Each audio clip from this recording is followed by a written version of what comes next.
set, go.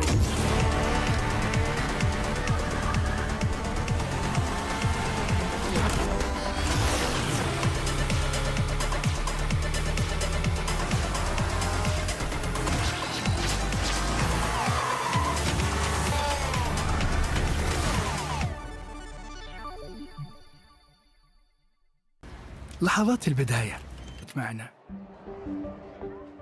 كنا نحسبها وقت للتسلية بس، نحسبها بس ذكريات. عبود أعطي أختك اليد يا ولد. ابتكرنا فيها ابتكارات، وإذا بغينا قلبناها خرافات. كنا نحسبها بس لمة وصحبة وسهرات، انتبه نوب ترى نوب. لكن كنا نشوف عالم ما حد يشوفه. ليت يشغل وقته بشيء يفيده. الله عليك على اليد سود. عالم كبر وعاش فينا، عالم الحماس فيه يوصلك كل مرة لحلم أصعب، بس ما يصعب عليك. بار معك وين ما تروح.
Honor 200 series, the best portrait phone AI empowered.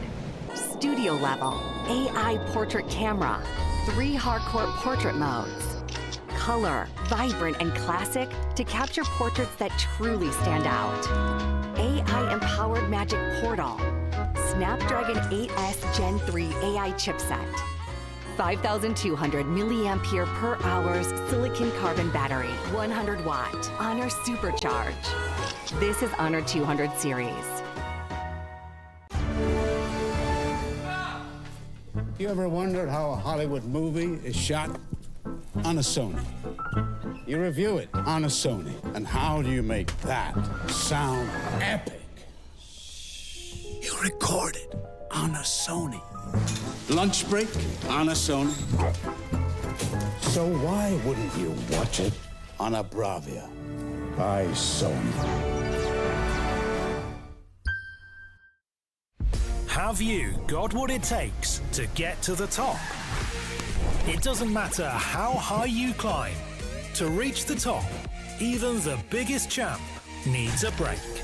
So you can recharge, dive back in, and dominate.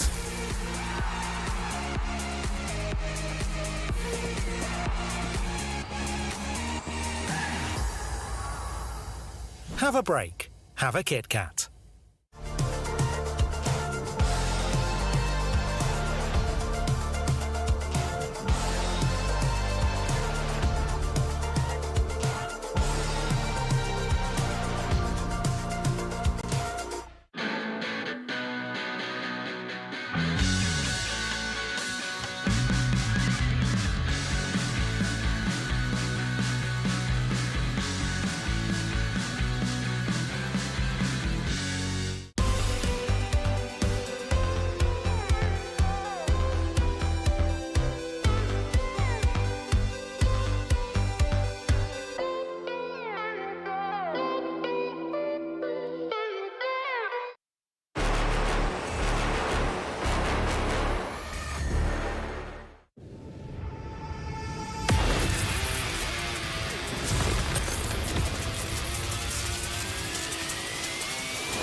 Honor 200 series, the best portrait phone AI empowered.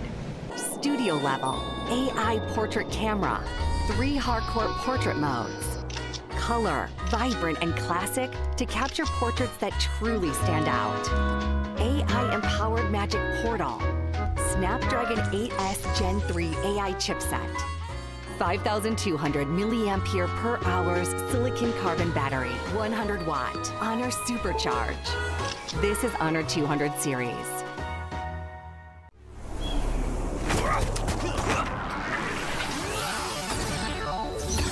Ready, set, go.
New adventures bring new challenges. Even as the heat rises, dandruff and grease won't stand a chance. With new Clear Men, powered by triple formula technology. To eliminate dandruff, itch, and grease, gives you 8 hours of freshness and 100% dandruff-free hair. New Clear Men, 0% dandruff, 100% confidence.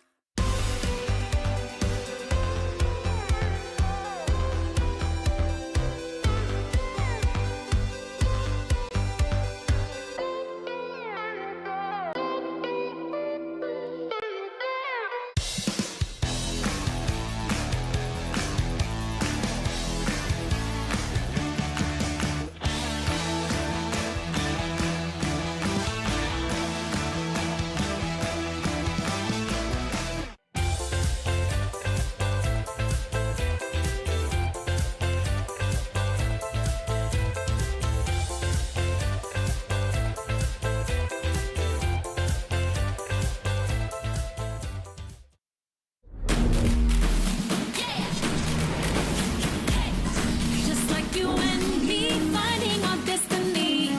Though they may not see, I'll prove what I can be. Aren't we all the same? We're deep in the game. They say this is lame, but we have our own aim. No fear, prove it. Rise up and don't quit. Chasing the same dream, we all are on the same team. Let's go! It's our time to shine, lift up far behind. It's our time to show how far we can go. Though they may not see, we show what we can be. It's on you and me, just wait and you'll see. It's our time to show the world who we are. It's our time to shine, we are the rising stars. Our time to shine it. Yeah!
Time to shine. Perfect, isn't it? An esports scene often overlooked and overshadowed, now shining in their own right. After 3 MLBB Women's Invitational tournaments, here we are, the biggest of them all. The largest prize pool in its history, all on the grand stage of the Esports World Cup. The only all-female tournament here in Riyadh, Saudi Arabia. 12 teams from 11 regions all over the world, from North and South America to EECA and China. to Middle East, North Africa, and Southeast Asia, the powerhouse region. Who will shine? It's time for us to find out. This is MWI.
The time to shine, break barriers, and redefine esports is here. And it has finally come today, ladies and gentlemen. Welcome to Mobile Legends Bang Bang Women's Invitational 2024 here at the Esports World Cup. Welcome to Riyadh and welcome to the studio. My name is Eterna, and today I'm going to be your desk host throughout the entirety of this tournament from the group stage up until the playoffs. But of course, here I'm not alone. I'm here with Mirko at the studio as well. Thank you for having me, man. Very, very glad to be here. Obviously, honored to be here casting and analyzing for a lot of the women's divisions teams who've already improved so much. And with how grand, how big MWI is currently here for the Esports World Cup, it's going to be even higher stakes for every single one of them. It's insane. It's insane, right? It's been a long time coming. Finally, that we have a media for all these women teams to finally showcase what they've got and finally show to the world who they are and what they are made of. But of course, Mirko, it's just the two of us here in the studio. But don't worry, ladies and gentlemen, for those of you back at home, because it's not just the two of us. There are going to be some casters. And they're supposed to be here by now, aren't they? They should have been here a few minutes ago. They should have started with us. I don't know what's going on, but they are very, very late. Oh, wait. Is that them? Are they? There they are. Wait. Are you serious? They're still out there. No, I hope he's not. Is Leo driving? No, he's not driving. Okay. Rex isn't driving either. They got a dedicated driver. Okay, guys, stop there. That's where you go in. Stop. Oh, they got it. Okay. All right, they're right here. Wait. They're just right outside. Be careful. Oh, yo. Oh, no, Trex. Are you okay? No way. I mean, Trex.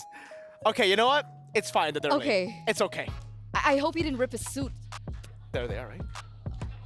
They're coming over. Oh, guys, come over. You were supposed to be here like 3 minutes ago. You fine? You good? Yeah, I'm good. I'm Trex. all right. Trex, Leo, what happened? Are you guys okay? Okay.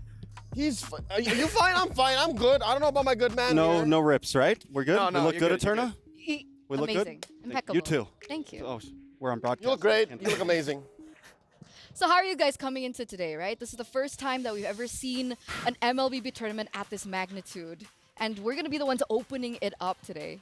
I think this is the first day in a day in history that we will all remember, wherein the ladies get the spotlight they deserve. Again, the biggest prize pool in the history of women's MLBB, the grandest stage of them all, and the chance to make history as the inaugural EWC MWI champion. Not only that, but the regions in which are participating has expanded in terms of, MWIs. We're seeing multiple regions, NA being included. We're seeing multiple women come and compete, which, I'm excited for it. We got a whole lot of games ahead of us in a couple of days to wrap it all up. And remember, there are going to be some changes from when we saw MSC, right? There have been some changes with the patch updates that have been coming through. And I think one of the biggest things is that we are going to be seeing a new hero come to life. MSC, we weren't able to see Suksin because it was, banned as it was just upcoming. But now we actually might be able to see them. But do you think that Zuxin will pop up for the female scene?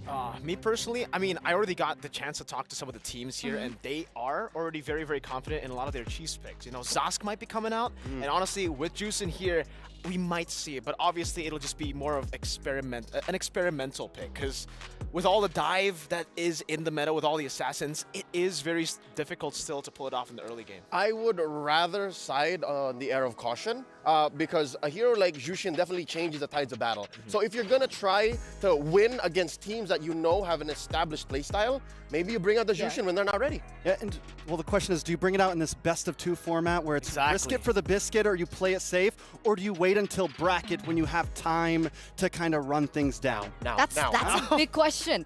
Now, it's so risky. I mean, we've even seen the male teams kind of fall short in the group stage. And remember, at this magnitude, do they really want to be taking the risk here in the best of twos? Because, it's not just the English casters that have been brought to the site, ladies and gentlemen. Even the Indonesian casters were flown out all the way from their region here in Saudi Arabia, Riyadh. And I think we're going to have a little check-in with them. Indonesian casters, you there? How are you guys doing over there? Oh, there they are. Who's that? We have Nefin, we have Owl, Omwawa, Papulong in the middle. It's so good to see that they're great. Are you guys doing good? Good luck too. Good luck. Selamat pagi. Thank you, Paul. Ah, learning some Indonesian. Yep. I was taught well. I'm with my Filipino brother here, I have to say, Paul. Okay. They were Indonesian though. I'm learning.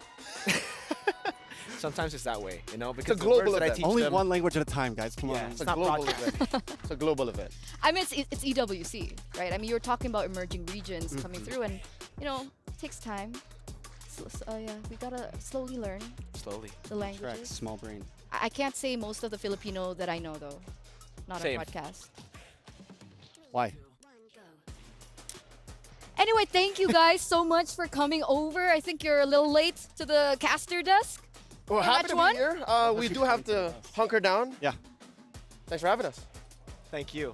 Good luck. Thank you, sir. Good luck. Good luck. Don't be late next time. Good luck. Bye, Eterna. I think we have like a clinic if you guys want to check yourselves out. Yeah, Trex. I think he might have to. Do you really like those guys? No, not really. Not really. I mean, they can still hear us right now, but there we go. Now. Hi. Good luck. We love them. Anyway, ladies and gentlemen, for those of you guys at home and you guys are wondering how will this MWI format be done, we actually have prepared something for you guys, so don't worry, and here it is. In the group stage, which is what we are in right now, it will be a single round robin, all in a best of 2. So we have 12 teams competing here at MWI, and they will be grouped into 4 different groups of 3 teams. Now, top 2 of each group will move forward to the playoffs. Meanwhile, the third team at the bottom will unfortunately be eliminated. It's going to be really, really tough, honestly, for every single one of these teams, because even in the MSC, we saw how ruthless, how simple, brutal, legendary this format is. Best of 2s. It actually creates a lot of possibilities for a lot of the teams that are coming in as underdogs to actually beat the favorites. A lot of the favorites actually got eliminated in the group stages of MSC, and I'm expecting some of those, upsets to happen as well here in the group stages, and especially later on in the knockouts. But still, best of 2, very, very brutal. Everybody will have to go all out from day one. The unkind way to say it is they got grouped. That's a term now, guys. Best of 2s are so uncanny. And just sometimes unexpected. Feels so fast. Right? Best of 2. So it actually does give these emerging teams that don't really have a lot of information on them a fighting chance to come out of the group stage and get into the playoffs, because like teams like TLG, there's not much information about them, honestly. Exactly. I think it's a great way to put it. Double-edged sword, right? Where some of these teams are coming in with not a lot of data from all the other teams. They can't get a good read on them. Meanwhile, for teams like, especially the Indonesian teams like Falcons Vega and Vitality, they have their own league, and a lot of these other regions could definitely look at that league and try to read them off based on the data, based on the heroes they play, the play style that they have in their own regions. But it could be a double-edged sword, because with the league, they get so much more experience, and on the other side, they don't. The other regions don't. So it really comes down to how they utilize these advantages. So let's see who comes out on top, because obviously all these 12 teams from 11 regions will be fighting for this.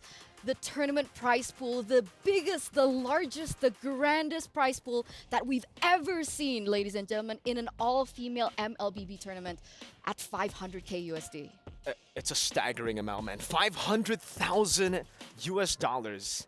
First place takes home $180,000 here. So you can already see the amount of motivation, I would say, for all these players. This is life-changing money for a lot of the women's team, you know, especially from the other regions where it's their time to shine, like the song says, like the whole theme is here for MWI. It's time for them to show to the world that they are on the map. For their region to grow, develop even more, this has to happen. For sure, right? Because like you mentioned, for these emerging regions, some of them are even functioning without a coach. Exactly. Some of them aren't even full-time pro players. But with this amount of money that they will be able to bring home, that could cause a different dynamic and actually propel them even further in the entirety of the MLBB women's scope. So that's great. What isn't great for some of these teams are the groups. Because a lot of people have been saying, we have been seeing a few groups of death. As we take a look at this right now, ladies and gentlemen, Group A. So today we are gonna have 6 games of best of 2s, and they are gonna be centering and more focused on Group A as well as Group D. And that brings us to our group of death in Group A, Mirko. Oh man, it's such a brutal group stage here for Team Falcons Vega, for CFU, and for Cloud9. All three of them, they obviously have like equal chances, I would say, to actually make it out of the group stage. And also for Group D, you mentioned them. It's kind of like a toss-up here between Group D, Group A. Which one is really the group of death? I'll have to side with Group A. You know, it does feel like it's more equally, they're all equally challenged there. Meanwhile, obviously from Group D, this is always kind of a thing that we have, an idea that we have for the Chinese teams, right? How good are they going to be internationally? We had some of those doubts at MSC, and I'm glad to say that some of those doubts were actually already wiped out. Some of the questions that we had for how good they can be, they performed really, really well, taking down almost AP Brandon, going 1-1 against C9, established regions. So here, even in Group D, I'm expecting TLG to maybe pull off at least a few big moments. Let's see who they're actually going to be paired up against today. As we take a look at the schedule, ladies and gentlemen, 6 games ahead of us, 6 matches ahead of us, all in a best of 2. And for TLG, well, I guess we're finishing out the group stage today, as they're going to be playing twice here against Team Vitality, the tournament favorites, the powerhouse of the Indonesian region, and even in the world for 2 times consecutive years, as well as GGHG, an uprising team that people are rooting for, especially after what we saw at MSC with the Selangor Red Giants going all the way to the grand finals and ultimately winning that 1 million USD prize pool. A lot of people have put their hope and their faith behind the Malaysian team here in Indonesia as well.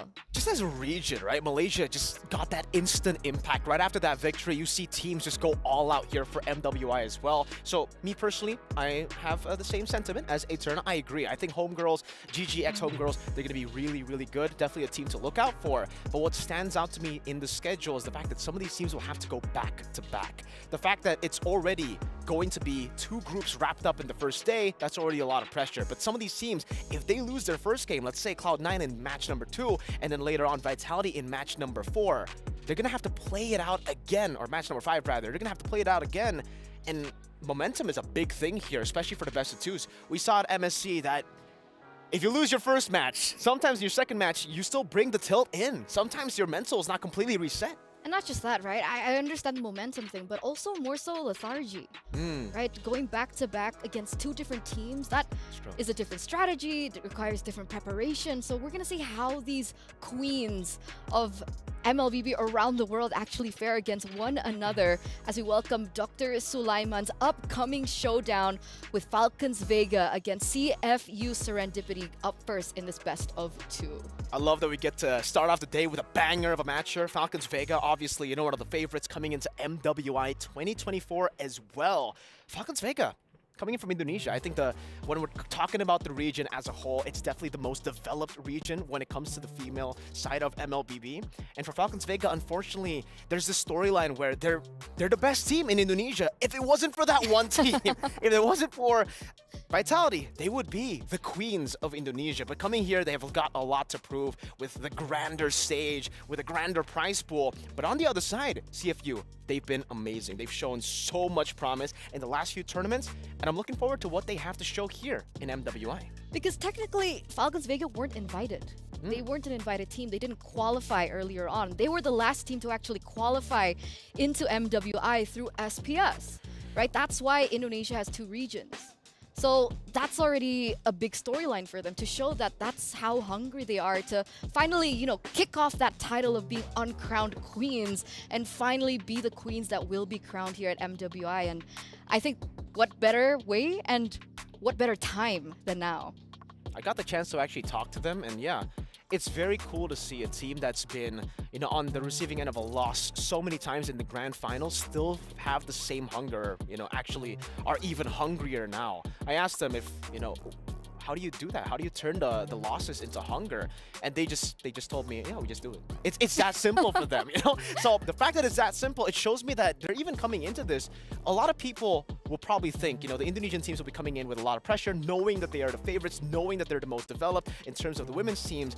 But it seems for both these teams that we have, Vitality and Falcons, they're coming in with no pressure at all, which is strange.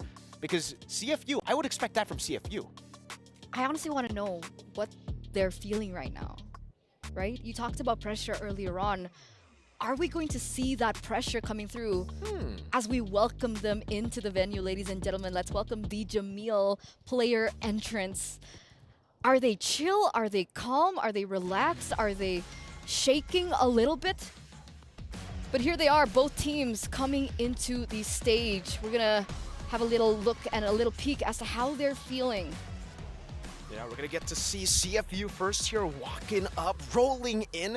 It does seem like, there's not a lot of pressure there. Coming in confident, walking up to the stage. But when you get to the stage, it's a different feeling, right? Walking up from the entrance itself and then seeing the massive stage that is the Amazon Arena. Oh, definitely sends a bit of pressure, sends a bit of nerves down your spine. But technically, right, from CFU Serendipity, we have 3 players that are experienced, right? We have Tegami, we have Abi, we have Yue as well. Caramel. So maybe that's why, right? Like, the veterans giving the support, the morale support, and maybe that's why they're so chill. I would say, yeah. I mean, even though, obviously this is the grandest stage, they've been in international tournaments before, and obviously that experience will come in handy when it comes to these big stages with a lot of people watching as well. Some of that pressure, I think, has died down for them. At this point, it just comes down to how they perform in the game itself. And for Falcons Vega, they're very, very aggressive, and it's the same for CFU. They like to go for a lot of these cheese picks. I'm a big fan, personally, of the men's team for CFU, and that's what they're usually known for, making their own meta. And I think from the matches we've seen from CFU here as well, it's kind of the same. They love to invent their own meta. Speaking of juicing, that's now available. Maybe they might pull it out. That's the question, right? Do they want to do that? I mean, if they do, that's a big surprise element card that actually works in a best of 2. Right? Best of 1 even better, obviously.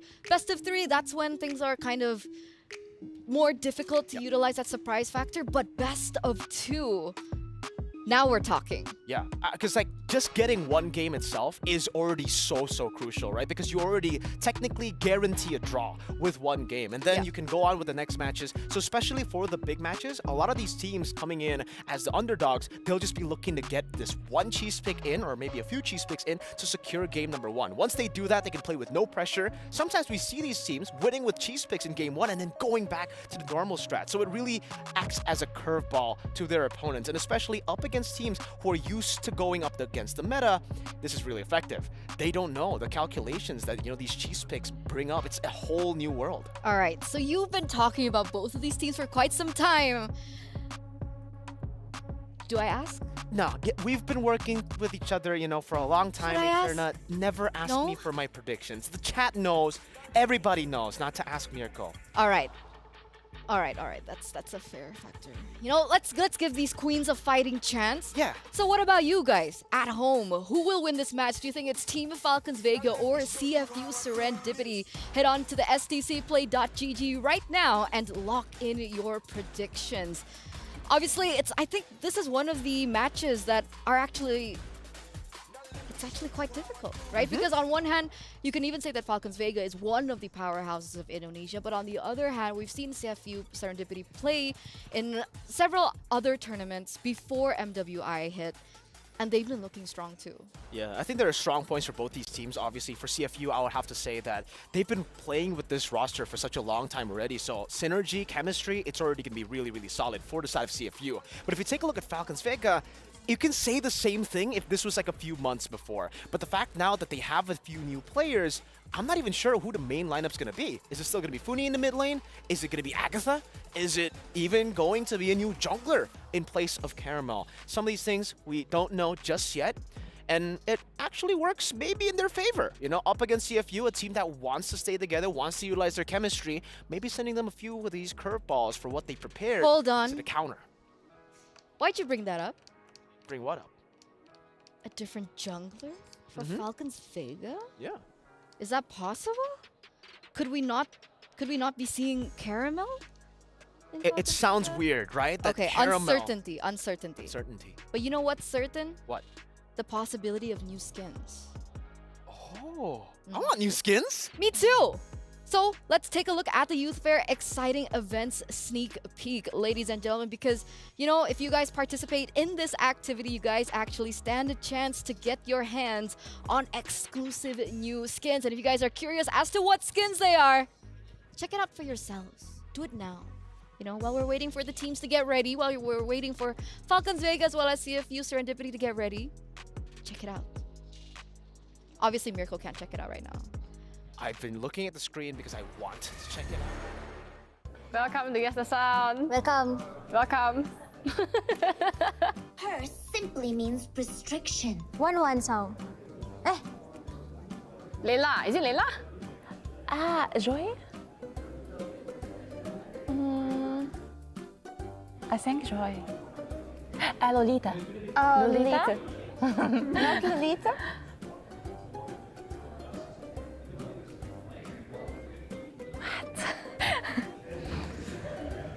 I don't know. Ikaw, Chang A yata eh. Oh no, it's not Chang A. Ikaw, guess ka. Give us a clue. What? I'm Chang A. I guess it's Chang A. I don't know. But here's... Yeah, it's not Chang. Nana? No, it's not Nana. Oh! Makes you sound I don't know. Kagu. Long time didn't play, was it? Never used Kaguras. Sorry, I'm not Kagura main. Hide my rum. Hide my room? Ralph. What is this? The voice don't even sound familiar. Hide my rum. EXP hero Hide my rum. Is it EXP hero? Oh no, we don't know. The sound is not even relative. For sure.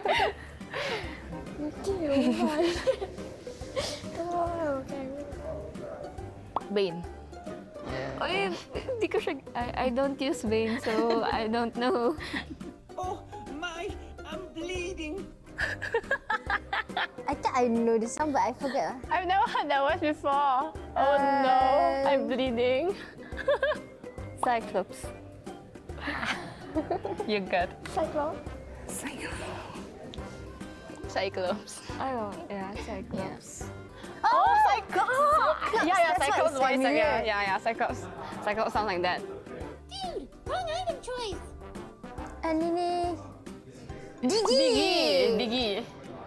Diggy. Harry. Diggy.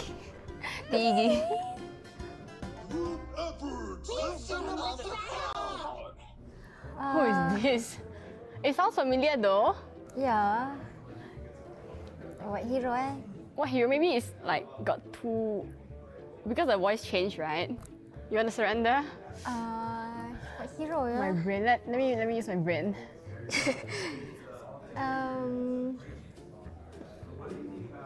Apa? Jawhead. No, Jawhead don't sound like that, right? No.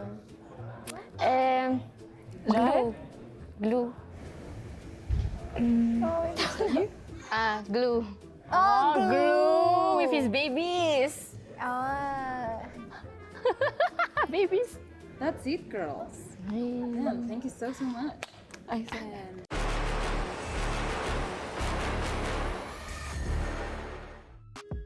Wow, how did they guess those voice lines? I'm more concerned of the Glue and his babies. I didn't know those were babies.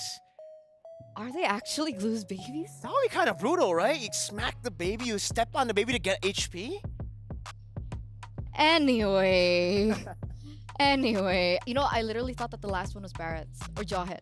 I got the Bane one. That's the only one that I got, I think. Okay, give me a voice line now. You put me on the spot, man. I'm not a... I don't... Okay, me first. All right, give me a voice line. When you gaze into the abyss gazes back. Who is it? I got you. Who is it? That one? No, he doesn't know. Tyros. It's not Tyros. Do you guys know? If you guys know, put it into the comments because Miracle's watching. He's always watching. Gaze. When you gaze into the abyss gazes back. Isn't that not Tyros? No. Huh. Yeah, he's not gonna be able to sleep tonight. All right, I got one for you. Okay. Right? The 7 C's. That's it. Kadita. Like hard one. Okay, okay, let's stop. You know what? I'm pretty bad at this. Yeah, I'm supposed to be highlighting the good things about you. You know, sometimes it's hard. I mentioned the curse, your prediction curse, and now... Why do you bully me like this? Guys. Anyway, for our upcoming match, once again, it actually is going to be quite interesting, right? We are going to have Tagami versus Caramel in the jungle, supposedly.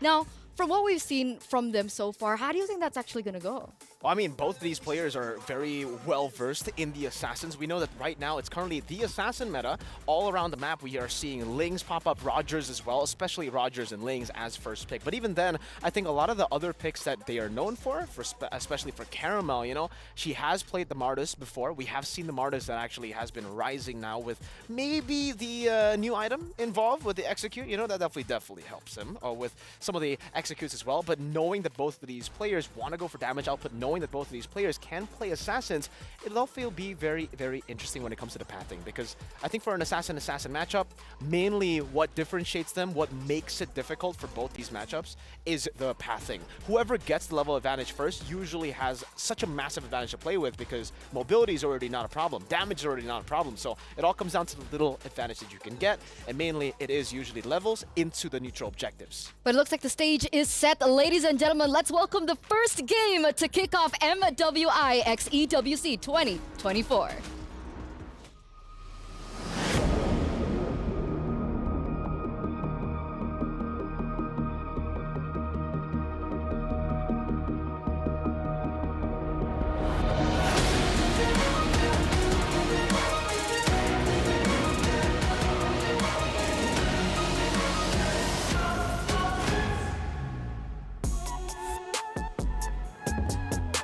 Teams from 11 regions gather right here in Riyadh, capital of Saudi Arabia, to celebrate our female professional players here for the Mobile Bang Women's Invitational 2024. Well, you got that right, Queen Cheryl. May I say it's an honor to co-host with you right here. أعزائنا الحضور وأعزائنا المشاهدين، نرحب بكم معنا هنا بكأس العالم للرياضات الإلكترونية بقلب المملكة العربية السعودية الرياض مع MWI Mobile Legends Bang Bang Women's Invitational from the land of dawn to the grand stage. How are you feeling about that? I'm feeling super ecstatic and very, very excited indeed, because right here for the next 4 days we will see 12 teams from 11 regions duke it out over the land of dawn to fight and vie for the crown, and that's to be champions of MWI 2024. And this time, it is time for our femme fatales of Mobile Legends Bang Bang to shine as they go for the championship, and that is worth $500,000 US for the prize pool. Time to shine indeed. 12 teams, 11 regions, all battling it out right here in the Kingdom of Saudi Arabia, Riyadh. Well, I guess we're ready to call in the teams.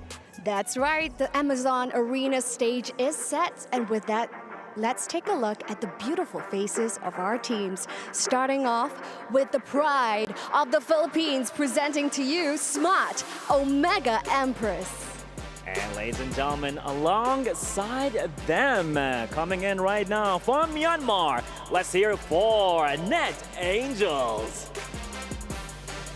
So yes, ladies and gentlemen, before you, Smart Omega Empress are the undisputed queens hailing from the Philippines. Philippines' best bet with the same roster since 2023. Amazing stuff. With the Net Angels, founded last year, and all that, being part of one of the best teams coming away from Myanmar, and now they are here at the EWC for the MWI. That's absolutely right. Now, next up, we're going to be seeing the faces representing Latin America, presenting to you DreamHack Girls. And all the way from Egypt, ladies and gentlemen, let's hear for Team Falcons Mina. Now, for DreamHack Girls, these are the first team from Brazil through direct invitation to the M Series Championship, and they're here to cook up a storm for MWI 2024. Let's make that happen. And ladies and gentlemen, for Team Falcons, being one of the prominent teams in the Arab ones, all-female MLBB all the way from Egypt, and they are ready to make it happen. And now, presenting to you the representatives coming all the way from Vietnam, Zino Lilies. Coming alongside with, ladies and gentlemen, let's hear for Victory Song Gamers. Now, Zino Lilies are completely undefeated through the Mekong qualifiers. Now they're here to claim their spot in the MWI 2024. Question is, are they able to keep up their undefeated streak? Let's find out. Let's find out indeed. And ladies and gentlemen, for the Victory Song Gamers, one of the top performers in the EECA, they went through a roster shuffle and now fielding into PH Imports. And now, ladies and gentlemen, the reigning queens of Mobile Legends Bang Bang, presenting to you Team Vitality hailing from Indonesia. And all the way from Malaysia, ladies and gentlemen, let's hear it for Gaming Gladiators Homegirls. Now, these ladies from Team Vitality are no strangers to you all because they're formerly known as Bigatron Era, and they're on a quest to secure their third peat championship right here for MWI 2024. Let's go with that. And ladies and gentlemen, for our Homegirls, a partnership between the Gladiators and Homegirls, and they are here to bag another win for Malaysia. And now, introducing to you representatives coming from China, Tidal Legends Gaming. And all the way from the US, let's hear it for Cloud9. Now, TLG hailing from the land of prodigies, they are poised to show off their prowess on their debut right here on the world stage. A beautiful debut indeed, ladies and gentlemen. And we are here with Cloud9 with some mega players. They will pretty much may have a Cloud9 moment right here. That's right, high on Cloud9 indeed. So with that being said, last but definitely not the least, the teams that will be kicking off match 1 for the day, presenting to you our uncrowned queens right here from Indonesia, presenting to you Team Falcons Vega.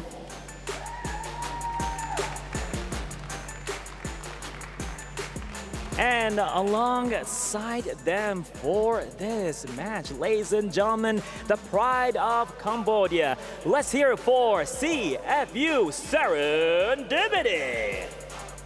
Now, for Team Falcons Vega, now despite being in the shadow of the reigning champions, and that is Team Vitality, they are here to snatch that crown from their fellow Indonesian counterparts. Now, will they succeed?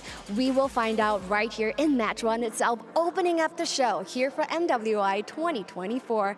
How you feeling, Bob? I feel super excited. Let's see what's going to happen as well with a team like CFU Serendipity. We have a mix between veterans and newcomers.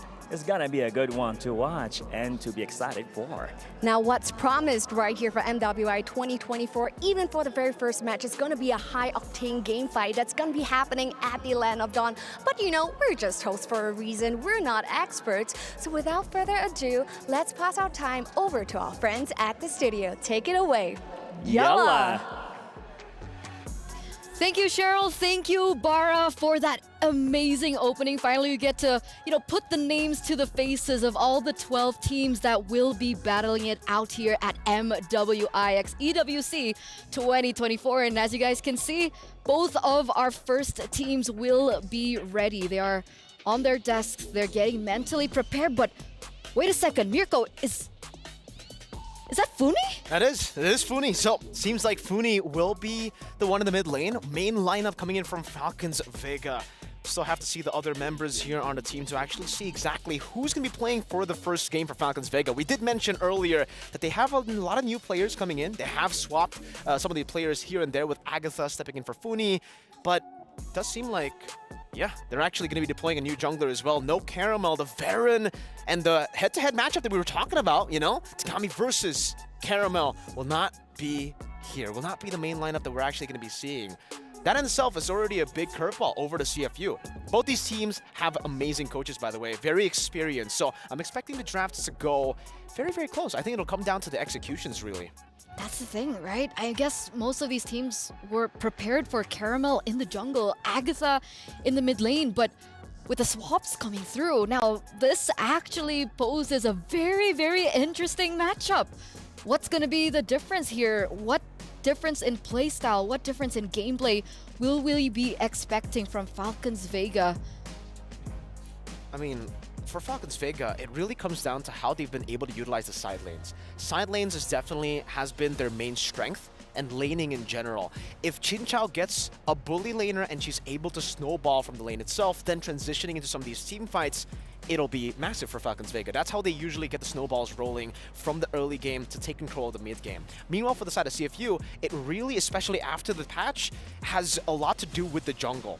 If the jungler can get the snowball going, if they can go and secure some of these neutral objectives, it's going to be really good for them. But here is the new, the addition I want to put in to the fray is for Falcons Vega. It's kind of a, what's it called? It's kind of outdated the way that they play, right? When it comes to the gold lane, when it comes to the side lane. Meanwhile, for the side of CFU, playing for your jungler as the #1 position has been great so far. We saw at MSC as well. Teams who actually utilize the junglers, give the resources over to the junglers to enable them to pop off, has been able to find a lot more success than teams that actually traditionally play for the side lanes. Maybe that's why that they, subbed in Caramel?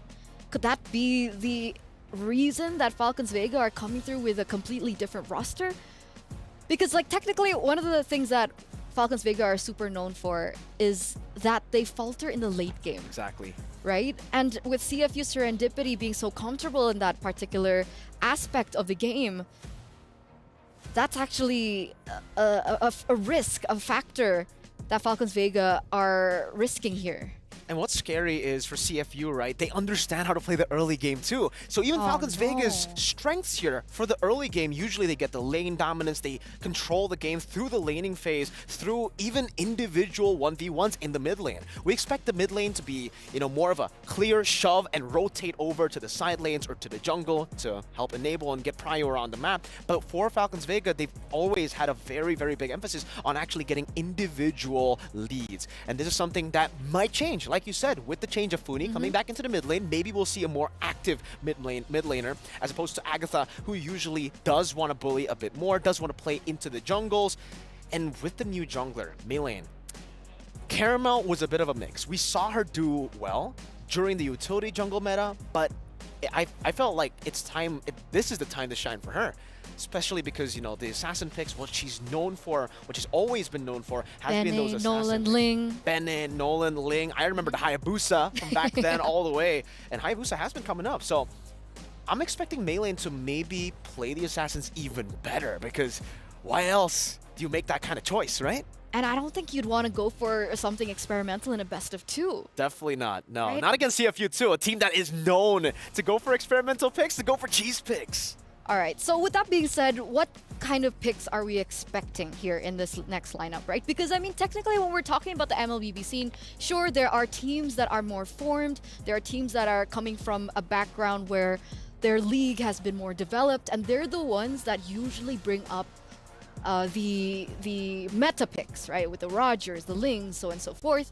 But another thing that we've actually noticed about female teams is that they really do enjoy sticking to their comfort. They really enjoy utilizing their power picks. So now, ladies and gentlemen, as we get into the drafting phase for game number 1 in this best of 2 series, our opening match of the day, we do see that Falcons Vega are going to have that first pick slot. What are your expectations? Well, expectations instantly is that first pick has been a lot more prio compared to red side, right? Blue side has been finding so much more success. I think even in MSC we saw that, and this is exactly why. On blue side, you can actually dictate the pace of the game, dictate the picks that are going to come out. You don't need to ban out the chips. You don't need to ban out the low yi. You can force your opponents to do so. And for CFU, they're already caught in the spot here where Falcons, they're banning all the respect heroes over to CFU. They're getting rid of that Ling that we were talking about for Tagami. It's going to be massive. The assassin pick that can snowball, that can look to find plays around the map. The Edith as well, knowing that CFU love to go and team fight, love to stay and force you in these team fights for a long period of time for the rest of the members to catch on. And here it is. That's the chip. That's the low yi that we expected. This is why blue side is so scary, man. I mean, we also talked about this earlier on, right? The fact that, you know, CFU Gaming, they're coming in with 3 veterans, right? 3 players that are experienced on the international tournaments. We have Tegami, Abi, and Ue. And these are the 3 respect bands that have been given over from Falcons Vega over to CFU, right? Edith, like you mentioned, with all the advantages that the Edith has, but another thing to point out is the fact that Edith is a big power pick for UA in that roaming position. So now, Lo Yi has been taken off the board. One more. Chip, Lo Yi, they're going to have to choose between Roger or maybe even utility pick or... Yeah, I'm thinking, Juicin, obviously. Juicin is available now to be picked up, ladies and gentlemen. If you guys are just tuning in, it's a big pick. Leo likes it. Leo likes the fact that in a best of 2, maybe you need to go for these cheese picks. Maybe you need to go for these new picks to send a curveball to your opponents. But that does leave a big pick to be left open. The hero that I mentioned should have been banned out, maybe. It's the Roger, right? So much flexibility. On top of that, usually you get like flex heroes or prio heroes. Roger's both. He does both. He's a good flex pick, and he is a monster in both the jungle and the gold lane. I mean, technically, I'm not really sure what Maylane plays, right? Sure, it can be flex, but what we do know is Chin Chao is a monster. She is a beast on this Roger. In SPS, as they were going to get their slot to qualify for MWI, Chin Chao actually pulled in a split push that was so amazing that I'm pretty sure that it has still been seared into their opponent's mind. So that's definitely something that we do need to pay attention towards. And by the way, this Harith now being picked up by CFU alongside with the Ruby. That's a power pick in for Yui Fendi, their gold laner. Yeah, good response coming in from CFU, knowing that the Roger can be flexed in the gold lane. Might as well give the gold lane for CFU a better time in the lane. Having a Harith in your team adds so much early game power, and especially mid game. When it comes to these neutral objective battles, the fact that they, by the way, Falcons have banned out the Edith means that Falcons could have taken it in the second phase here, that Harith. Harith, no counter available for the Edith, already banned out. Picking up the Ruby as well to stop any kind of stoppers, to stop the Harith instantly. But now Falcons Vega, they retaliate with a solid choice. Terizla.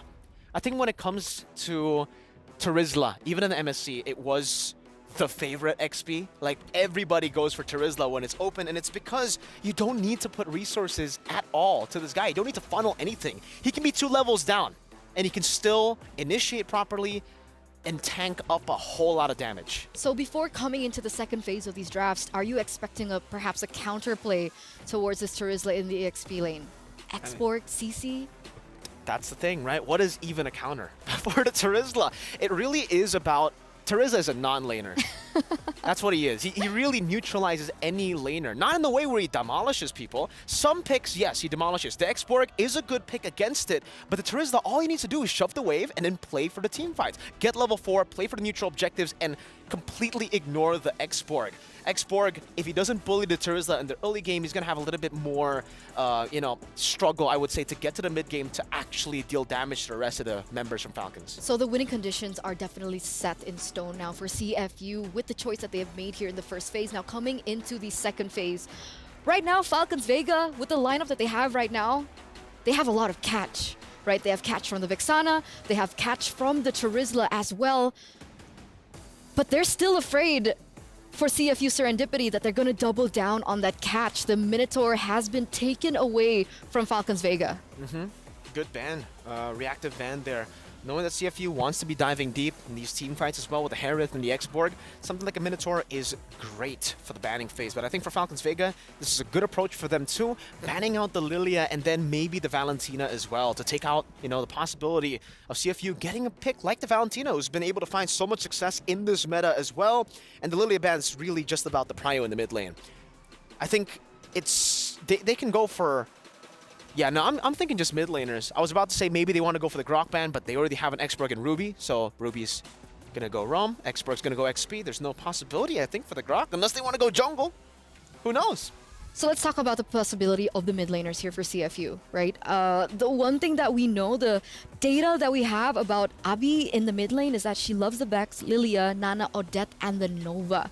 So now that the Lilia has been respect banned away, as well as the Vexana being picked up now by Falcons Vega, do you think that there is still a slot for Nana and Odette to make their appearance in the international stage? Yeah, I think so. Nana and Odette provides a whole lot of security for yourself, right? You have that passive, you can run away from a lot of these dive situations, and Falcons Vega, they're definitely, leaning towards the chain CC to pound down with a Roger combination here. So going for something like a Nana that can actually stop the momentum of a full dive from Falcons would be pretty good. Also, the Molina is a massive tool when you want to kite back. And it seems like they're not going to go for the Valentina ban, actually. Leaving it open, leaving it to CFU to go for these choices and banning out the Baxia, which is interesting. Because with a Tigreal ban, you would expect that CFU want to go for an assassin pick in the jungle. It's still going to be really hard, by the way, to go up against a Terizla, Vexana, and the Roger on the assassin. But hey, if they want to do it, Nolan is still up for grabs. Nolan, Fanny, Amon? Do you think Amon is a possibility? I mean, Tagami she is a master of assassins, right? She loves her assassins, and there's been rumors circling around that Amon has been one of her favorite heroes to utilize in that jungle. Do you think it fits? I guess it fits, right? I think the concern is they already have a Harith and now a Nana, so 2 magic damage dealers. They might want to add on a little bit more physical here. They do have an X-Borg, but it's more of a hybrid damage dealer, so they are setting up for an assassin. They can still go for utility. Amon, I think considering that they have a lot of magic damage and there's a lot of CC, they can catch the Amon, a lot of picks. It's a really risky move. I'm not saying that it can't be picked up, but the safer choice would definitely be Nolan, especially if Falcons Vega decide to go for an assassin themselves. Nolan, one of the best when it comes to clearing. Again, we mentioned about how pathing is very, very important in an assassin matchup, or just technically in any matchup in general right now. Even on a utility up against an assassin, that's why the assassin usually comes out on top. They get such a massive level lead all the way from the start of the game. Okay. To round things out, ladies and gentlemen, for Falcons Vega, it's official. It's going to be Roger in the jungle with a Claude for Chin Chow and addition of Carmilla for that roaming position. That's Thal on Carmilla. Oof. It's a very reactive pick. Fanny comes out as well.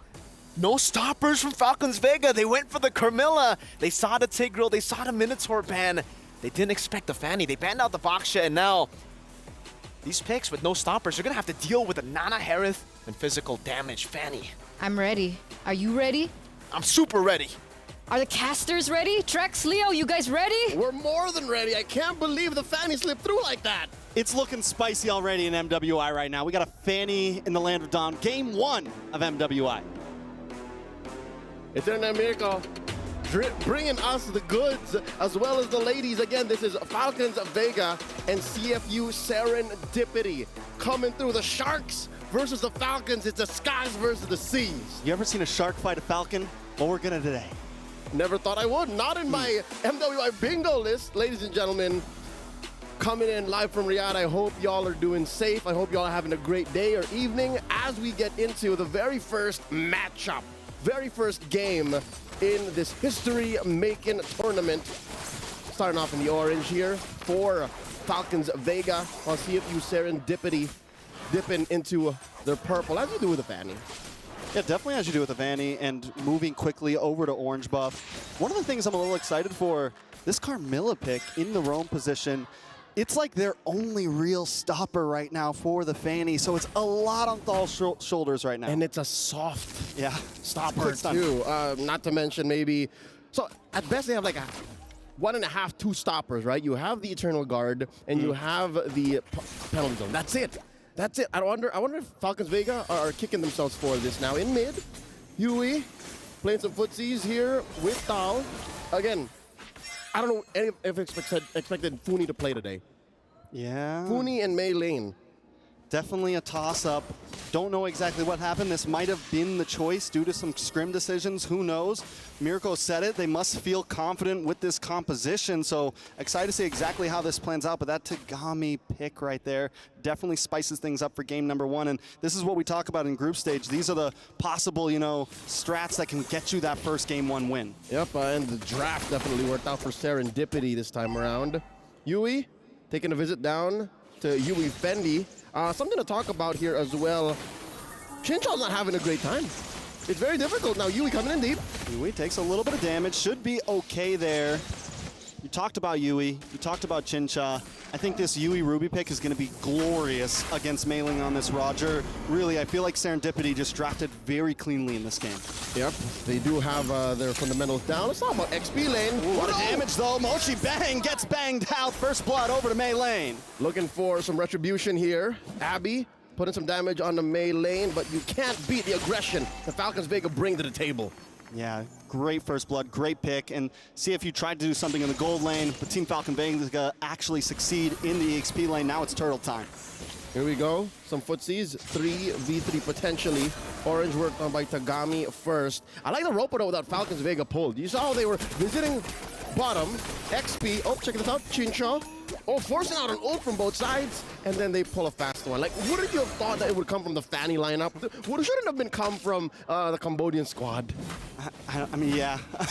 Right? Cambodians are a little crazy, man. What is that? They like to have some fun, man.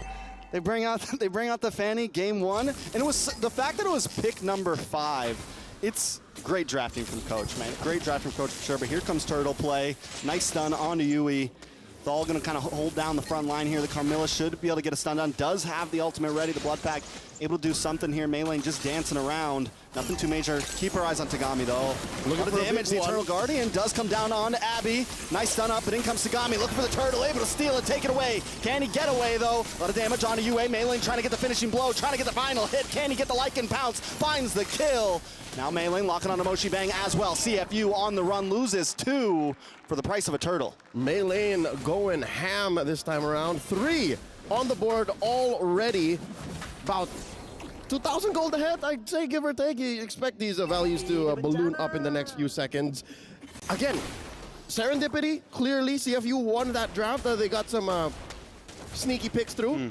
But they just can't get through Falcon Vega's fundamentals. They're just so clean when it comes to these engages, and they know how to play the map against a lineup that, say what you will about that turtle take. They lost a fight now in bottom. Thal's in trouble. Thal takes a little bit offended. You were able to land that I'm offended, but Thal flickers through, and there's your fundamentals right there, feeling comfortable. Even the call from Mei Lane earlier, I don't even want to take this turtle because I know I can get 2 kills. Leaves the turtle behind, goes for the kills. Tagami gets it, but it's a great trade for them. The little intricacies of that flicker from Thal.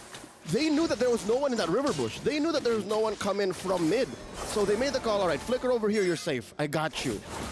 Team Falcons Vega covering up the map really, really well. Now you're clearly ahead here in the early game. Again, now we're looking at 2,000. Yui Fendi gets a hit on her, forced out the ult. Zaman's Force does come down.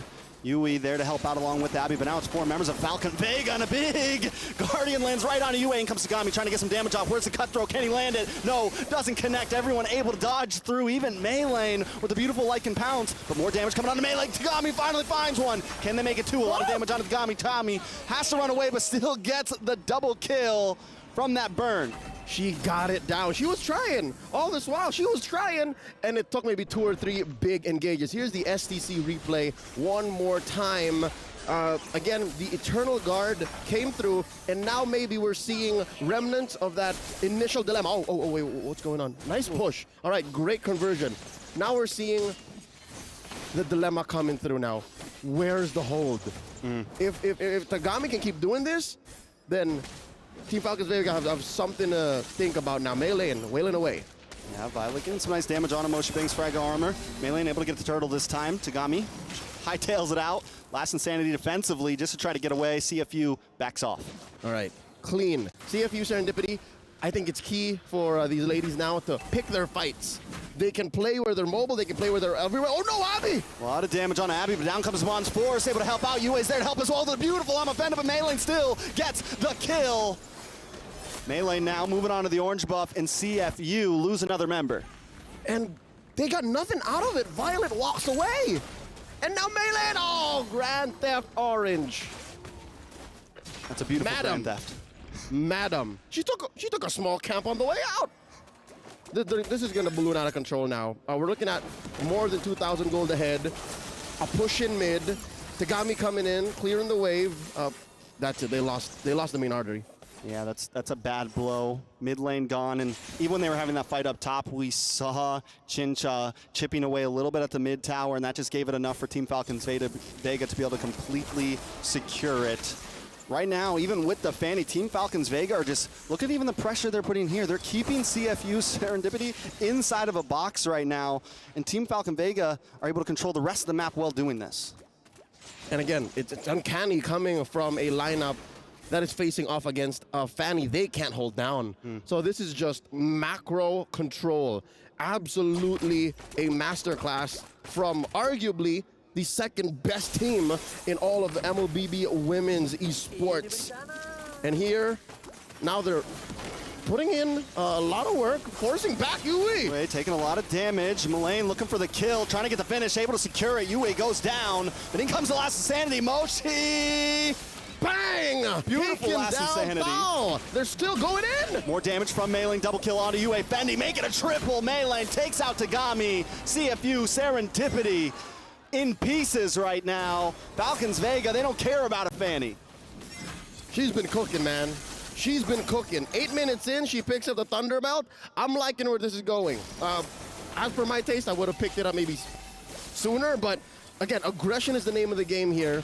An amazing start. Moshi Bang tried to control that fight down bottom, but trading up for Tao and then allowing for the rest of Team Falcons Vega to win that fight in their back lane. Oh, this is just par for the course. You just go straight for the Lord and you continue controlling the rest of the map.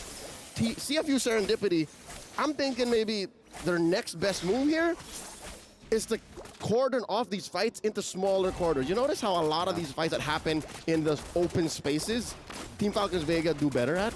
They gotta fight in smaller spaces. They gotta have Tagami go from wall to wall. Yeah, they have to do something about Meilane here. I mean, Meilane's just, he shouldn't be, or she shouldn't be able to just jump into this, fight the way she is. She's even getting locked up from Yui in some of those fights and still has time to just do whatever she pleases in these fights. 7-1-1 on a Roger. It's what, almost 3,000 gold lead there? She cooked. It wasn't even second item, it was third item Thunderbelt, first up War Axe, and then the Piercer. I'm thinking she's at like 2 or 3 stacks right now sitting with that Piercer, and oh no, they popped the Faraga armor. Moshi Bang taking a lot of damage. Meilane was testing it there, but the Lord's still encroaching in right now. Looking for the crash, 1 more minion to go. The defense does pop on that inhibitor. Nice, I'm offended on Athal.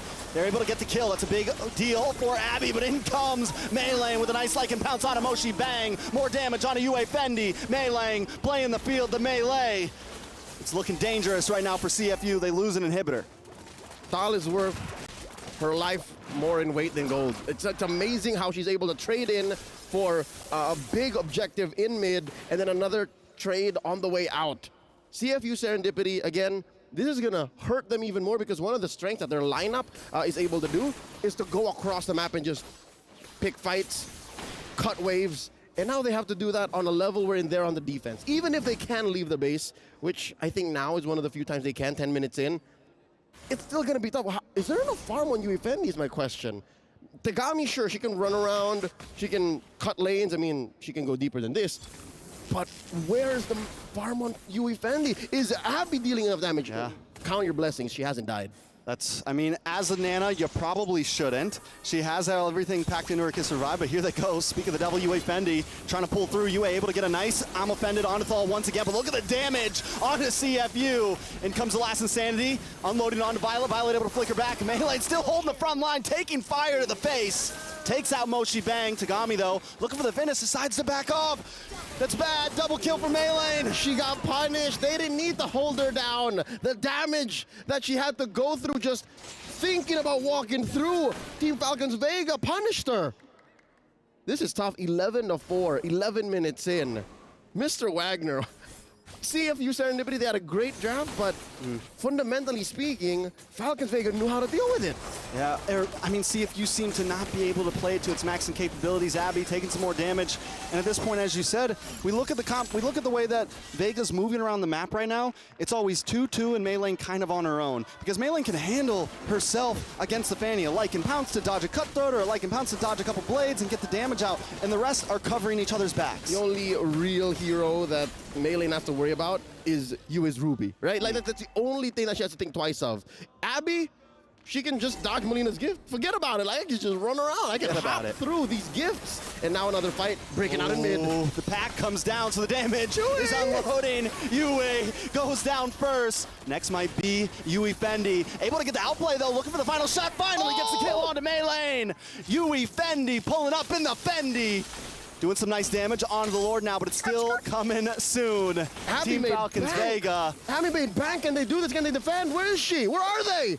Tagami looking for the purple buff, sees that they're all hanging out there. Team Falcons Vega lose a Meilane and they immediately back off. All right, so that explains the big spike now. We're looking at 6K, 5K between these two teams. And we were wondering, is there enough farm on Abby besides the fact that she hasn't died? This is one of the times when you say, okay, maybe we can still do this.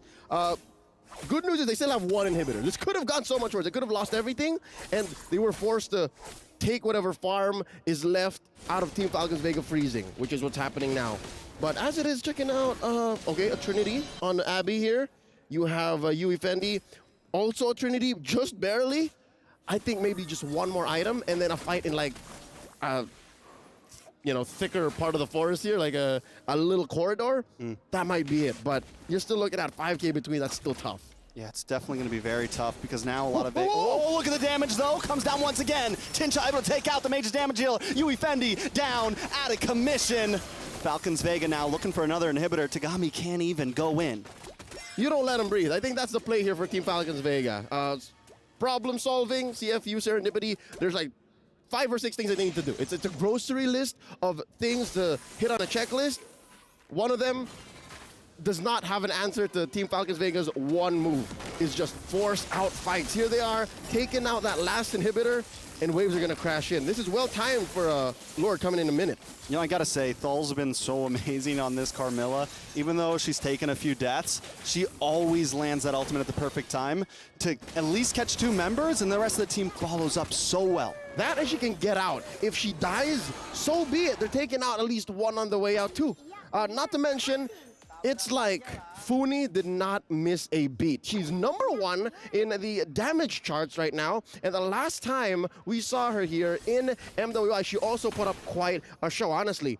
When they were formerly known as GPX Basreng in MWI 2023, just change one. Just change Caramel to Meilane, which, by the way, we also missed. We were expecting Caramel to play, but Meilane is holding down jungle. She's doing more than that.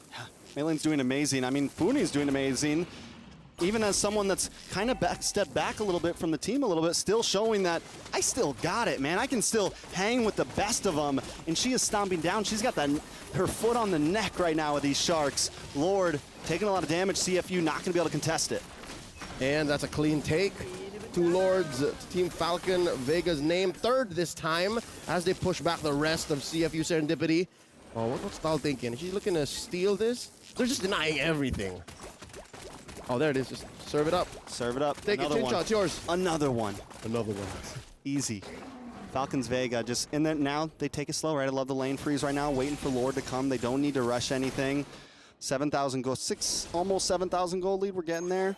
Something bad. CFU, how do they defend this? It's going to come off of Abby. Abby is going to have to use all of her kit, like that little Nana, Pink Venus, put everything. Catch like 2. Catch 2 in that ult, and then hit the best case scenario, you hit Violet or Mei lane with the gift. That's one way to start it. And now it all comes down. Ball though, tries to come in, use the conceal play, a lot of damage unloads. Onto Moshi Bang. Moshi Bang forced to back off, but in comes Violet with a huge penalty zone. On to 3. Yui down. Tagami though trying to get the outplay, but they're already locked onto the base, and Teams Falcons Vega. Masterclass take game number 1. The advantage hit critical mass, and despite Falcons Vega rocking the lineup, none of us expected for them to deploy in day 1. They get the dub in quick fashion too. And I mean, like we said in the beginning, we felt like CFU had the clean draft, but Vega knew exactly how to work around it and executed it perfectly. What is a scalpel to a 6-inch thick metal vault? Not much. Not much. We were hopeful. It looked like a great pick. Like, we were hoping it would unlock something out of CFU Serendipity in the face of a powerhouse like Falcons Vega, but here we are. We'll talk about it later on. For now, here's Eterna and Mirko breaking down game 1. Thank you so much, Leo. Thank you so much, Trex, for that amazing cast for game number 1 as the Falcons soar high in that first game of their series. Man, what a performance coming in from Falcons Vega. I gotta agree with the casters, man. We also have the same sentiment. You know, the drafts were amazing from CFU. They were able to get the Fanny pick as well. Just sneaking in that Fanny pick with no stoppers from inside of Falcons Vega. But it goes to show you that what we said as well on the early stages of Falcons Vega when we're talking about the team, they have such a good way to win out these lanes, to win out these matchups individually, to a point where really the composition with no stoppers, everybody is a stopper when you can deal that much damage, right? Whenever the Fanny walks in, she almost instantly gets her HP deleted. And there were some points in the game where Falcons Vega, you know, the clear problem for Falcons Vega, the weakness point has got to be that discipline still. I think in the 10th minute, they actually had a solid chance to go for the end, but some of them overextended. Still, though, a very phenomenal performance for their first game here at MWI. 15-6, 15 minutes. And before I throw it back to you, Eterna, I just got to mention this, right? Terizla in itself is already a dirty pick. It's like, no resource, man. I'm going to just go in. I can go 0-5, and I can still be useful. Take a look at that build. I mentioned this a couple of times off-cam to Eterna. She went first item Queen's Wings, and that was like 4th minute. Queen's Wings. Straight into, get this, the steel leg plates. And then the Dreadnought armor. She was just going for components up against CFU, and she knew that the magic damage dealers were already super behind, so she only needed to care about Tagami on the Fanny. And when that happened, Dreadnought done, steel leg plates done, Queen's Wings done, yeah, no assassin, no damage dealer can get through that. It was dirty, right? Dirty. Because even when we were talking about the Terizla, I was like expecting, okay, we'll definitely see something like the CC or the export to try and counter the Terizla in the lane, but that's absolutely not what we saw in game number 1. And, you know, I gotta have a little bit of an applause, you know, for the 2 newcomers into the lineup, the 2 players that we're not used to seeing from, you know, Team Falcons Vega, or previously known as GPX Basreng, as Leo put it earlier on. But they get the highlight here, right? Funi as well as Maylane, they performed amazing. You can even see that she had the highest GPM for Maylane, and for Funi, highest amount of damage. Definitely, man. I mean, Caramel definitely got to be careful, right? Because Mei Lane's performance has been phenomenal. If she continues to perform this way, maybe she's going to be a mainstay on the team for a long time, maybe even all the way for MWI, because that Roger performance was certainly amazing in tournament. So, do you think she'll grab the PlayStation Yes. MVP? Yes. Okay, we'll see. Let's bring it out. The PlayStation Tournament's MVP for Falcons Vega. It's going to be Mei Lane. Whew. On point, 93% kill, 828 GPM. And even you mentioned earlier on that Sky Piercer and Into the Thunderbelt was just, you know, the cherry on top of already a very dominating early game from this Roger. Really is. I think this was the Innocent build, like in MSC. I think it was Innocent that actually utilized this build a whole lot with the War Axe first item, straight into the Sky Piercer, and then going to the Thunderbelt before the Windtalker. And I think that was the item build, the item path that was the choice for Mei Lane as well. War Axe in the early game to get an even harder snowball into the Sky Piercer. We already know what that item does, you know? We don't need to talk about it anymore. It definitely needs to be nerfed. Maybe it needs to be a bit more pricey because 1,500 on a Roger that's snowballing all the way from the start. I love the priority, by the way, for Team Falcons Vega and the priority for Mei Lane, because in the first neutral objective, most people would be like, hey, what are you doing as a jungler? Why are you letting the turtle get taken away by Tagami? And I would say as a Roger, no, that's great. You want to go for the kills. You want to go for the snowball through getting gold by getting those kills, and it actually went to become worth it. They got 2 kills in turn for the turtle, and it enabled her to go for those items. The Thunderbelt also, such a good way of putting down utility when you already know that the rest of your team does a lot of damage. You're just there as a Roger to execute, and that was the style that Mei Lane actually displayed. All she was doing was really waiting in the back, trying to go for the range form, and then whenever anyone goes low, she acts as the assassin. She wasn't a fighter, she wasn't a marksman mainly, she was an assassin that game. So it poses the question, right? Because across all the tournaments after, as well as the emblems coming through, the new emblems coming through, she actually opted for Quantum Charge, not Warcry. What do you think about that? I think the Warcry definitely, you know, it adds a lot of value, but knowing that the playstyle there for her was not about standing there for a long time, not about joining the teamfight for a long time, but actually executing Quantum Charge definitely allows you to go in, get out a little bit faster, knowing that the build she went for was a bit more of the boom, bang, you know, kind of bada hit bing. and run, bada bing. You can add the bada bing too. It makes sense for the Quantum Charge more than the Warcry. Shout out to Gani, by the way. Shout out Gani. And you know, shout out to you guys. How were your predictions in that first game? Were you guys right? Were you guys wrong? Or did you abstain? Because, you know, you have a little curse going on for yourselves, like our fellow friend here, Mirko, and his ongoing caster curse. You know, you guys can actually let us know of your next audience prediction in the STC predictions earlier on. The website was down there, so you guys can actually go to, you know, a quick refresh to take a look at that. But now, best of 2. We still have one more game between both of these teams. See if you had the better draft. Everyone kept mentioning it. What do they need to do now? That's what's concerning now, especially after taking a big loss like that. It was pretty one-sided in game number 1. Now they're going to have, well, step number 1 has got to be reset. They really have to try to reset there while we're on a break right now for them, right? And then try to look for the normal CFU gameplay, because it almost felt like it was them forcing some of these big picks like the Harith in the gold lane, where you could definitely see that for Yui, she was very, very uncomfortable on the Harith. She wasn't able to fully bully Chinchao, and also Chinchao is an amazing laner. We were talking about how the side lanes have been amazing for the side of Falcons Vega, so the fact that Chinchao on the Claude was the one initiating, was the one going for poke, was the one trading, it was definitely not a good look for the Harith. The Harith was the one bullied in lane, and that's not supposed to happen. But that's the problem, right? Because according to data and according to statistics, this Harith is actually a power pick for her. Yeah. So is it that she's not comfortable, or is Chinchao just an amazing laner, like you mentioned? That's the next point I was about to bring up. I think, you know, we've been talking about the pressure on stage. It's a very, very big problem, usually for a lot of the players, especially making their debut here on the international stage. And some of you might say, you know, they've been here on the international stage where offline is a bit different, right? It's way different. And the fact that you have a power pick, it doesn't always mean that you are going to be able to make it happen, make it work. Because especially for the Harith, it's a very high mechanical hero. Yep. You cannot get nervous, you cannot get those jitters, or you can't let those jitters get a hold of you. And it's time for her now to either double down on the Harith pick, knowing that it is her comfort pick, knowing that now, you know what? I'm just gonna have to let it go. I'm just gonna have to play with no pressure, or go for a completely different pick, a safer pick like weak side, and play for Tagami. that's actually one of the things that I really wanted to mention. You know, despite them having to suffer that first loss in game number 1, a big props to Tagami. Exactly. You know, her reputation really preceded herself, right? I mean, a lot of people were saying that she was one of the best assassins in the current meta and so on and so forth. And we actually saw that, right? The Fanny, she was trying her best. At some point, she did go for a turtle steal under the nose of course, Falcons Vega.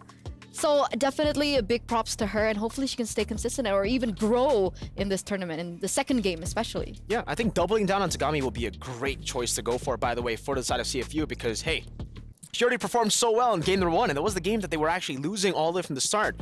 I think the way to enable her has got to be pick up the Terizla, or at least try to take that Terizla away, because having the Terizla in the XP lane, where even if you get a lane counter like the X-Borg, like you mentioned earlier, Terizla's a non-lane. So if you pick it up, you have a lot more priority to play and enable your assassin jungler. We've been through this a whole lot as well in MSC. This is why Terizla has been so popular and so amazing. So yeah, either you ban it out or you pick it up. I think now that they are going to be on blue side, they have a chance to actually pick it up for themselves, and they can actually force out a lot of the other bans, like the Loyi, like the Chip, towards Falcons Vega. That was something that Falcons Vega was able to absolutely capitalize on in the drafts. They banned out respect heroes all the way, the Edith, the Ling, and then they left all those picks open. I do believe was it the Hayabusa last ban for Falcons Vega? Yeah. So full respect. Full respect. But you know what? I'm not worried about CFU.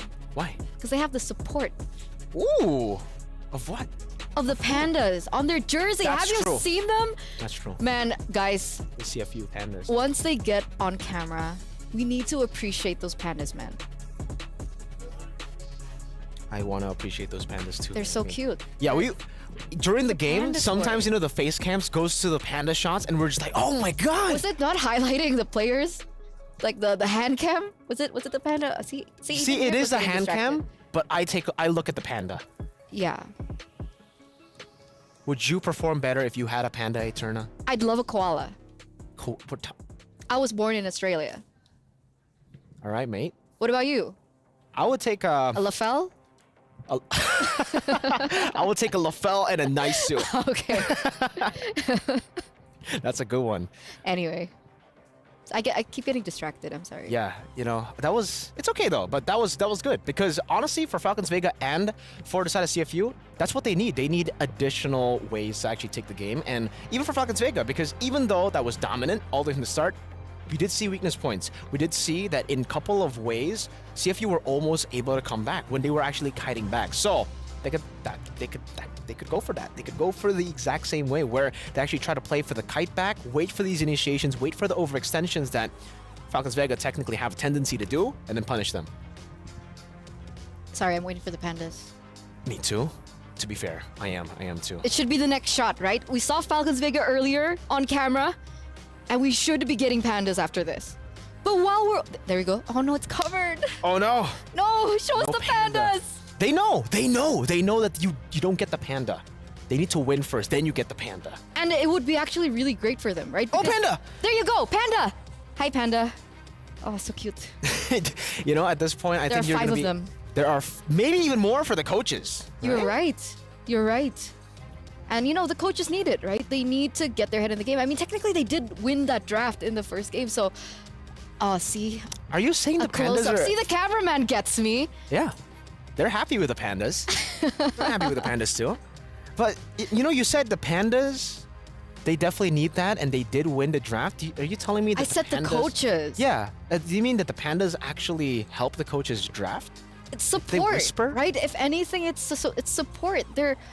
Why are we talking about pandas? Hey, Turner, you started this, man. I'm sorry. Let's get back into the game, right? Because in this group, for CFU and Falcons Vega, the third team in their group is Cloud9. So, yeah, if Falcons Vega can win 2-0 here, it's almost a shoo-in for them to make it to the playoffs. But for CFU Serendipity, if they go 1-1, how do you think this is going to go? Like we said, the group of death, it's definitely going to be very interesting if it is going to be 1-1, because then technically it leaves every team in the same spot. They're all 0-0. They have no points on for the leaderboards, and they're going to have to get a 2-0 win against one of them. And hey, there's a possibility that we get a tiebreaker too, so I'm not counting that out, not just yet. Not just yet, as ladies and gentlemen, let's prepare you and let's welcome you into the drafting phase for the final game in this best of 2 series between Falcons of Vega and CFU Serendipity. But it looks like there aren't any swaps. Falcons Vega still have that first pick with the Edith. It looks like this might actually be a similar drafting phase that we saw in game number 1. I think it'll be exactly the same for the side of Falcons Vega, right, on blue side. And unfortunately, because CFU are on red, they're kind of already forced to make the same bans. It's Chip, it's Loyi. Maybe they'll change the last ban, right? Maybe they leave Juicin open, but I don't know. Now I'm actually kind of scared of the Juicin pick, right? Because why do they ban it out? They know something we don't. Has Falcons Vega been able to perform in scrims with the Juicin, or is it just respect? That's a big question, right? Priority. Or what do they do? They can't leave the Luoyi open either, right? It's too prio at this point. Despite the changes towards the Luoyi and her ultimate, it seems like the Luoyi still does have that impact, especially when pioneered or when steered in with the right person. But Vexana ban. So this is already a very big difference to game number 1, ladies and gentlemen. Last time around it was the Hayabusa, but now it has been changed into the Vexana. The big question is now for CFU, do they want to still leave the Roger open for first pick, or are they still going to go with Susin? I mean, the Hayabusa is up for grabs. Technically, they can go for that, but yeah, that's a big question now for CFU. If they want to leave the Juicin open up against Falcons Vega, I think the other picks to ban, if they really want to go and, enable Tagami, maybe would be... I mean, we've seen this before as well. I think it was Liquid Echo versus Falcons AB Bren back in MSC, where Terizla became super prio towards a later stage. But again, the Roger was something that we were mentioning for first pick together with Ling all the way from the pregame, and it will be banned out here. Roger banned out. Hayabusa and Juicin left open for the draft. Blue side has a chance to pick it up, but is it that prio? Now that's the big question. That's a new question that arises once you answer with the Roger. And it turns out, nope, not as prio as that dirty Terizla. DT! Terizla gonna be first in picked for Falcons Vega. And I honestly wanted that question answered, right? I want to know how Zuxin fares in an international and a professional level. Does it work? Does it not work? Is it too squishy? Is her damage enough to penetrate through? But let's see, maybe it still does have the possibility to be popped up later on in this phase. But with the Terizla first in, do you think CFU are going to go for the exact same thing? Ruby and Harith was their choice earlier on, but with the Hayabusa left open, it's actually going to be a Hayabusa and a Ruby. Man, Tagami on the Hayabusa. Now that's something that I'd pay to watch. Well, lucky for you, you get paid to watch. Because, the Hayabusa gets picked up here. It's a massive pick for Tagami. We saw just how lethal she was even on the Fanny. But now, the fact that they picked it up so early, right, it leaves it a bit more vulnerable compared to the Fanny pick that we saw last picked by CFU. Now Falcons Vega, they'll be aware of this Hayabusa pick, and they will go for a bit more of those stoppers. Also going for the Harith, now that the Roger has been banned out, they want to go for that lane prio, and this is also where Chinchao finds her comfort. The fact that she was already winning lane on a Claude against the Harith, now I guess we get to see what she can do on the Harith, a snowball pick, a pick that is known to bully other laners, and a Valentina too, to go for that flexibility. IMU. The creativity of the players that play Valentina, usually they're a bit crazy, especially here with an I'm Offended. And technically, I don't know if you want to take the shadow kill. It's a good escape tool. It's a good escape tool. That could be something they want to go for as well. But this could be also why the Valentina is super prio, is because it forces the enemy team to not go for any more big ultimates, right? Or go for too many big ultimates to try to overwhelm the Valentina. But in both those cases, it's kind of tough. If you don't give the big ultimates over, that means you're kind of limited yourself as to these big team fight moments. But if you do try to overwhelm the Valentina, if Valentina's smart enough, she'll be able to choose the right ultimate for every single team fight. But they go for the Claude, so we get this exact same matchup, just on different hands, and this is where we get to see whether maybe now it's just Claude's just better in lane, or maybe Chinchao was just a laning beast. Oh, how the turntables, as Arashi likes to put it. Michael Scott. But you're right? Finally, we get to see this similar gold lane matchup, but on reverse, and we finally get to see the prowess of both these gold laners in their lane. Because like you mentioned, right, with a Harith and a Claude in one lane in the gold lane, it should be a shoe-in for the Harith. And not to mention now, Falcons Vega are holding really good side lanes, right? With the Terizla in the EXP lane, it's going to be a wonder how CFU are going to hold on to the prio, especially in the early stage of the game, right? If they don't have the prio in the gold lane, they don't have the prio in the XP lane, is there bank on the mid lane? But even then, Falcons Vega, they're quick to adapt, right? They're quick to react to this. The Lilia gets taken out. So what are the choices left to win in that mid trio? You mentioned Inanna. It didn't really work out for them in game number 1, mainly because, well, their clear was okay too, but it's just really tough in game number 1 to go up against a Vexana plus a Carmilla when it comes to clear. Now they ban out the Minotaur, and the Tigreal is still up for grabs. That's a big pick, by the way, for Falcons Vega. They ban out the Yuzong. They might go for the Tigreal. If it's not picked up by CFU here, the Hayabusa is going to be in a lot of trouble.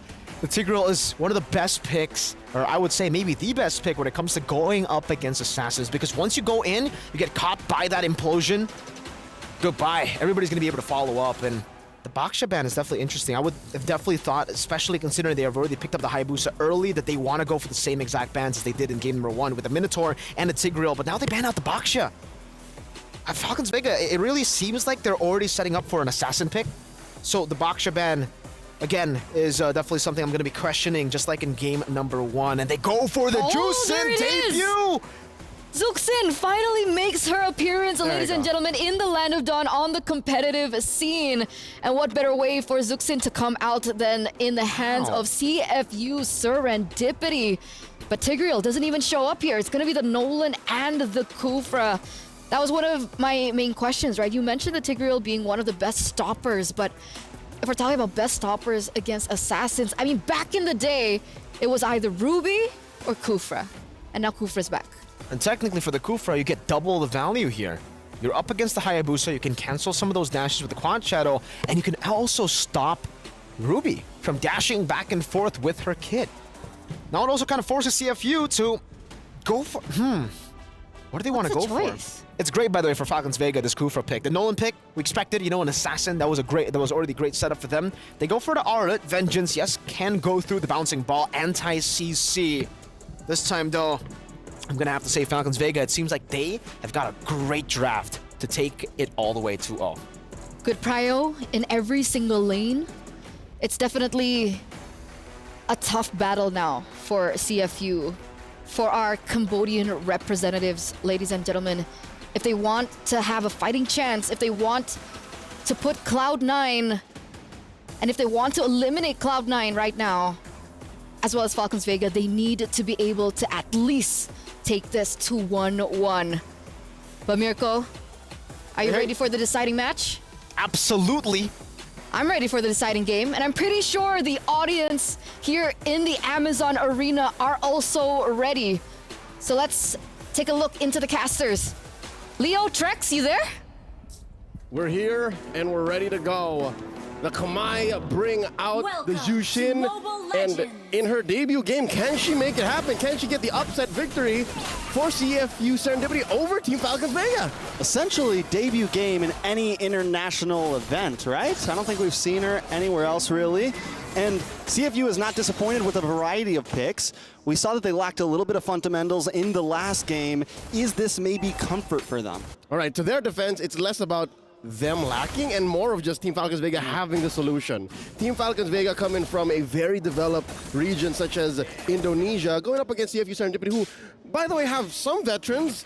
It's just tough to cut it close, you know what I mean? Looking at the laning this time around, Yui, and we have here Abby roaming around. I'm still excited to see what this Jushin brings to the table. Going up against the mid lane matchup here. Check it out now. Thal and Puni. Oh, wow, look at this. You can't beat the reliable damage of Valentina. You definitely can't. Whoa. But a nice grab onto Thal, brings Thal back. But we're already seeing the possibilities with the Jushin. Going to be interesting how this works out in a lot of these team fights. It's something we haven't gotten to see yet. Moshi Bang maybe looking for something here. All right. Oh, no, Yui! Force the flicker. She's put down to 1/10 of her health. She's going to be sent home. That's a TKO. Tagami thinking about an invade here. I like how Maylane just picked the Nolan dead cold right there in that last slot. Up top, Yui Fendi, 2v1. Major. I mean, both teams kind of playing the back and forth right now. But CFU, I think, know what's at stake here, and they're not forcing anything at all. They're definitely taking a little bit slower. We're going to wait for this first turtle. And we might not see a lot until second turtle, but Falcons Vega doesn't want to let that happen. Look at the damage already. Drag back, though, under the tower. Mooney tries to come in, get some nice damage on Emoshi Bang. Violet brings out the penalty zone, takes a little bit of damage back to herself, and nobody goes down. All right. I like how CFU Serendipity are playing super disciplined, and they're really holding their ground. The Tagami could have pressed. Oh, no, there's a jump by foul! Nice knock up, but Yui able to respond back quickly. Yui needs this level 4 before this turtle and finally gets it.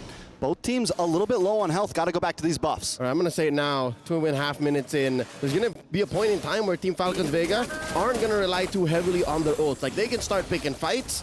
They can just start playing footsies and checking range until CFU Serendipity is forced to push the button, whether that be on a final slash, on a quad shadow kill. And now here we go. Tagami looking for the angle in, gets in and takes the turtle. A nice take for Tagami. And now they're looking for the turnaround, look for the possible grab onto somebody. Funi runs, Thal runs. They know they don't want to force this fight. They lost what they came for. As long as Tagami's around and she has the retribution, nothing is truly safe. Until you know that she's under some CC, until you know that she's out and away, you can never count out a potential for a steal down bottom, 1v1. Moshi Bang might not be able to get away from this. Hits the final slash, trying to vengeance through. Trying to get away, but falls right into her first blood over to Violet. And up top, there's a jump by Thal. Gets the Tyrant's Revenge. Nice lock on. The damage locks in. Funi able to take out Abby the Blazing Duet to try to seal the deal, to try to turn things around. Tagami able to find Maylane. It's a 1-for-1 trade. Team Falcons Vega not giving up just yet. Yue takes a little bit of damage, and Chinsha might go to top. This is bad. Thal. Tagami has a shield, though. Should be okay. Yep. Check in with the quad shadow. Let's check out the STC replay. Moshi Bang, I think she was buying time. They knew that this bigger fight was going to break out up top. And yeah, Abby goes down, but there is a trade found eventually by Tagami. Jungler for a mid laner. I'd say to some extent that was worth it, especially if they could convert. Now in mid, Funi put down to half health. All right, they'll let that go. I'm still wondering how this Jushin is going to completely play out. Abby's taking a death now. I think it's huge that they got the kill onto Maylane, though. We saw how well Maylane did last time, especially a farmed Maylane, a good fed Maylane. And right now, putting this death onto Maylane, I think is definitely a win for CFU this early on. Yeah, slow her down. She does so much when she's ahead. So if CFU Serendipity can find a way to get into a, I don't know, place where they can put some offense on the board, they can definitely maybe even see a 1-1. Now Violet hit with a final slash. Nice final slash. Penalty zone in response, and comes Thal. Trying to get the Town's Revenge, unable to lock on to anybody. Yue with a beautiful I'm offended onto 3 members, and in comes Tagami. Able to get the kill onto Violet, looking for another one. Thal in a bad spot, gonna get pulled back from the Zushin, but doesn't need to because Yue gets the kill first. But Maylane up against Yui Fendi. Yui Fendi trying to get away and able to. All right, very rarely does a Claude walk away from a Nolan, right, with lethal intent. So she played that mid 1v1 very well. They are going to trade for a turret up top. That's a turtle scored by CFU Serendipity. 2 so far in this 5-minute game. You got to point it out for Team Falcons Vega, though. Still holding a gold lead. After being a little behind on kills, after being down 2 turtles, still just overall controlling the map. With Thal gets a knock up on Emoshi Bang. Tagami playing the quad shadow, look for the target. Funi is forced to flicker there. Backs off, uses the IMU just to get away. CFU unable to get a kill there, but we see the aggression from both teams. All right, Funi stealing away the ult from Abby's Jushin actually made a difference there. There was a lot of passive ticks that helped not just underneath the turret, but from CFU starting to be pushing forward. Say what you will about this 500, 600 gold lead that the Kamai are behind on, but they're still very aggressive. Thal now finds one. Oh, continues to be aggressive, just hanging out in these bushes, looking for him nonstop. Able to connect, and if one of those connects onto more than just one person, it's going to be trouble for CFU. And it's likely, it's easy for Team Falcons Vega to set up, because again, a lot of what Thal wants to do are not her ults. Like, her ult is barely what counts. The jump and the ball is what really gives CFU Serendipity here a massive headache. Approaching the final turtle of the game here, about 45 seconds in. Chinshaw scores her Feather of Heaven there. And best believe, we haven't even seen this Harith be part of fights yet. So there is going to be a power spike coming in from Vega. And Funi just took that I'm Offended, so watch for the big I'm Offended play from Funi here. Funi's been a star from game 1 to now, showing up for Team Vega. CFU, though, we see the possibilities they've had here. We see Tagami actually able to pop off on this hero. Thal misses the jump. CFU will be able to get away from this, and a beautiful I'm Offended onto Thal. Thal brought down to about 20% health. Here comes a concealed prey from Tagami and Yue. But Team Falcons know it's coming. They back off down to the turtle pit. A lot of resources spent in there by both roamers. Moshi Bang being an XP laner allows for her to kind of play with the range. Now Thal jumps in. Another big damage onto Yue. Chincha able to get the kill, but more damage responding onto Thal. Chincha with his Mon's Force able to bounce it back and forth, causing destruction as she moves forth. Thal, Funi down, Yue down as well, but there goes Abby. It's 2 for 2 now. Team Vega evens the playing field, but watch for Moshi Bang so low right now. Gonna try to vengeance through, but does not get away. Violet gets the kill. Yui Fendi, though, trying to pick up some pieces up in the top side, able to take an inhibitor, but Vega doesn't care because, once again, they get the main artery. STC replay coming in, even in these macro and micro moments, right? The team fight, the map. You see that both teams are trying to one-up each other, but so far, it seems like Falcons Vega are the ones who don't let through much. You give them an inch, they take, maybe not a mile, but they take a yard. And that's a lot when you're looking at a game that's this tight. 5 to 6 right now, last turtle up for grabs. Oh, this is a turtle that's long overdue. Best believe as soon as this resets, it's gonna turn into a Lord. And all right, Falcons Vega let it go. They might be okay with it. Falcons Vega, they have a little bit of a gold lead. They're not too worried about this. There it goes, gonna turn into a Lord. And while this is happening, Melee knows. Melee's not worried about it. I'm gonna get this purple buff, I'm gonna farm some more, live my best life. Yep, which, by the way, Yui Fendi actually dealt more damage than expected. Thal caught out. More damage on a Thal. Yue tries to lock him up. A nice final slash. Thal unable to do anything. Abby actually gets a kill this time. And here comes a blazing duet. Tagami finds Chinshaw. Violet now on the run. CFU turning the tables, flipping him over, taking him out. It's a disaster for Team Falcons Vega. A 3 for nothing. Can CFU convert this to a Lord, though? Didn't expect to see that come in that quick. Now Funi playing here in the River Brush. Lets it go. Suddenly a turn of events here that none of us expected. CFU Serendipity folded up Team Falcons Vega, put them in a box and sent them home. You see how far away Mei Lane was? Like, she can't fight against 3 or 4 members of CFU Serendipity, not like that. Most definitely. Watch for Thal. I mean, Thal's just... And it's maybe at a point now where Thal has to be a little more careful about those jump-ins, a little bit more careful about those face checks on these bushes. If Yue's able to get the catch first, it becomes a problem. Au contraire, I think it's right for her to just keep throwing herself at the opponent. Okay. Because she can afford it. She's a roamer. Fair. But the rest of the team has to be careful. That, and maybe now you have to consider Team Falcons Vega, they got to be asking themselves, who's the beatdown? Are we in a position of aggression, or should we defend first and then find a way to rope a dope? Right now, I think it's the latter. They're defending up top. There's a mid lane for the CFU. Oh, get final slash. Big final slash at that. Zamon's Force does a drop. Nice damage from Yui Fendi. Tagami tries to come in, gets bashed against the wall. Can they capitalize? Tagami with the quad shadow gets the unstoppable kill. And that's the thing. Even when they stop Tagami for a second, you just click that ultimate, click that shadow kill, and the damage secured. Not just. Tagami had a safety net. She had a couple more shadows here to jump by Tal. She knows she can't do this. That's a tier 2 taken down. Yui Fendi gets another push. And that's it. Wow. CFU Serendipity. The Kamai are in control. And at the forefront is Tagami, 5-0-3. The Kamai Kunoichi. Dude, that's why Falcons Vega banned out the Hayabusa in game 1. They knew she was up to something. They knew, and I was actually very surprised that they switched it up in the draft, because they won game 1 with that ban phase, and they drop it and ban out the Vexana. They let it through. Yeah, they let it through, ban out the Vexana instead, and now it's fighting. It's taking them down. It's giving comeback. It's giving comeback.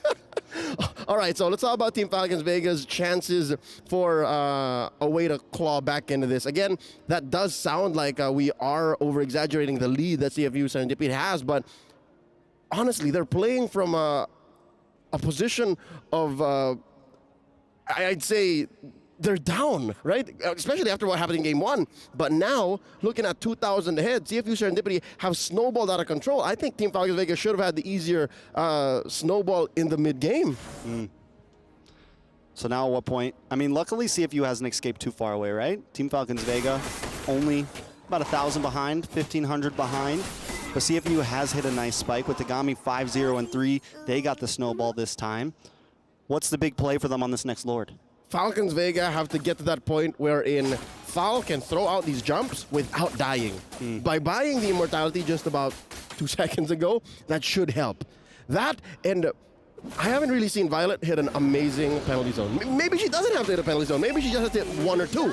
But easier said than done when you're looking at not just an I'm offended, but also a final flash. Moshi Bang has been, you know, doing a lot of work. Like when you see that animation, oh, that's kimochi. That's oishi for the Japanese. I mean, it's a delicious initiation. That's the mochi, the mochi. That's Japanese cuisine. Mochi, They're mochi. kamai. Hey man, they're the kunoichis. No, that's Tagami. Here's a jump by Tal. Oh, nice pick on to Abby here. The penalty zone misses 2. Mochi Bang able to get the final slash to dash through, and in comes Yui Fendi with the blazing duet, but too much damage onto Yui. Melee picks it up, finds it. That's 1 down for CFU. Tagami playing the bush, looking for a possible play here. In comes Abby as well. 4 members pushing back Falcon Vega. Oh, wow. Falcons Vega hit him where it hurts. CFU Serendipity, they were still playing the map. They were looking for a play. Team Falcons Vega set it up maybe 5-10 seconds too early. They did not expect. Yui gets a jump in. Yui gonna be in trouble here. The lock on the damage. The launch force, and that's enough to get Chincha the kill. Abby! Next gonna move on to Abby. Abby's gotta get back, able to get the stun on to Chincha. Mochi Bang there as well, but Chincha able to find Abby. Now Tagami just hiding in the bush. They're gonna have to give this Lord up most likely. They slipped up.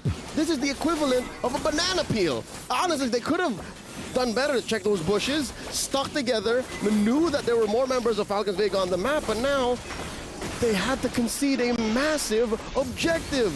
This is a scaled up Lord. And it all started with that pickoff on Yui Fendi, and then another one on Yui, another one eventually on Abby. It's all crashing down. What is it, 14 minutes? This is the Lord that jumps. This is the Lord that jumps. Very true. Couldn't have said it better myself. Looking at some of these items, there's one thing that Melee has done great, and that has always kept up with Tagami. Right now, holding the lead.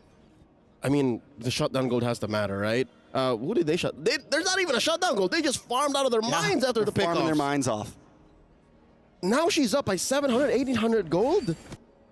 That's huge. And all right, luckily Tagami doesn't have her Skypiercer stacks reset, right? So they can find a way to get in again, clean house, but first now they gotta defend. All right, final slash does come in for Moshi Bang there, but the Lord is coming down to about 70%. Gets the dash onto the wall, gets the smash. Looking for something here. Falcons Vega playing the distance, keeping it slow, keeping it steady.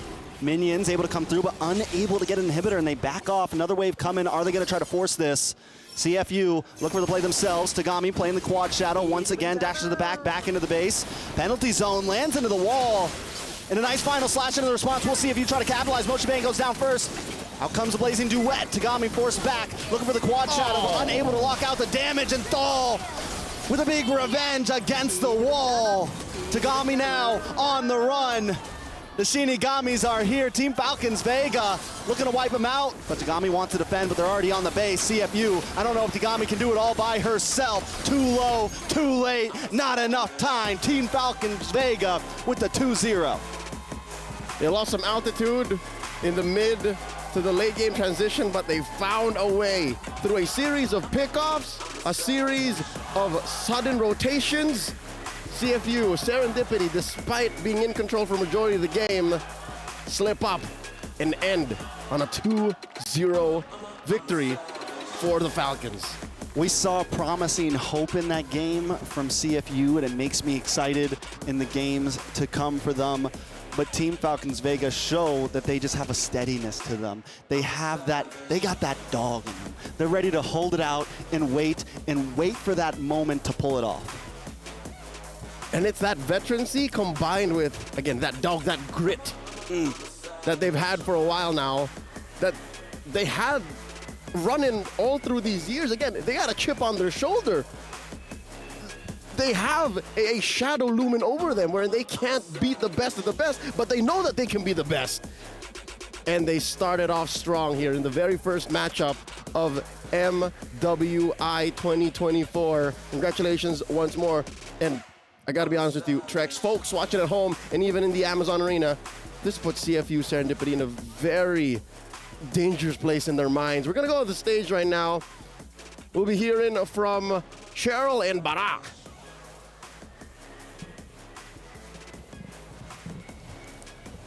What an amazing, amazing, amazing match there for Falcons Vega as they soar high against the Kamai 2-0. Mirko.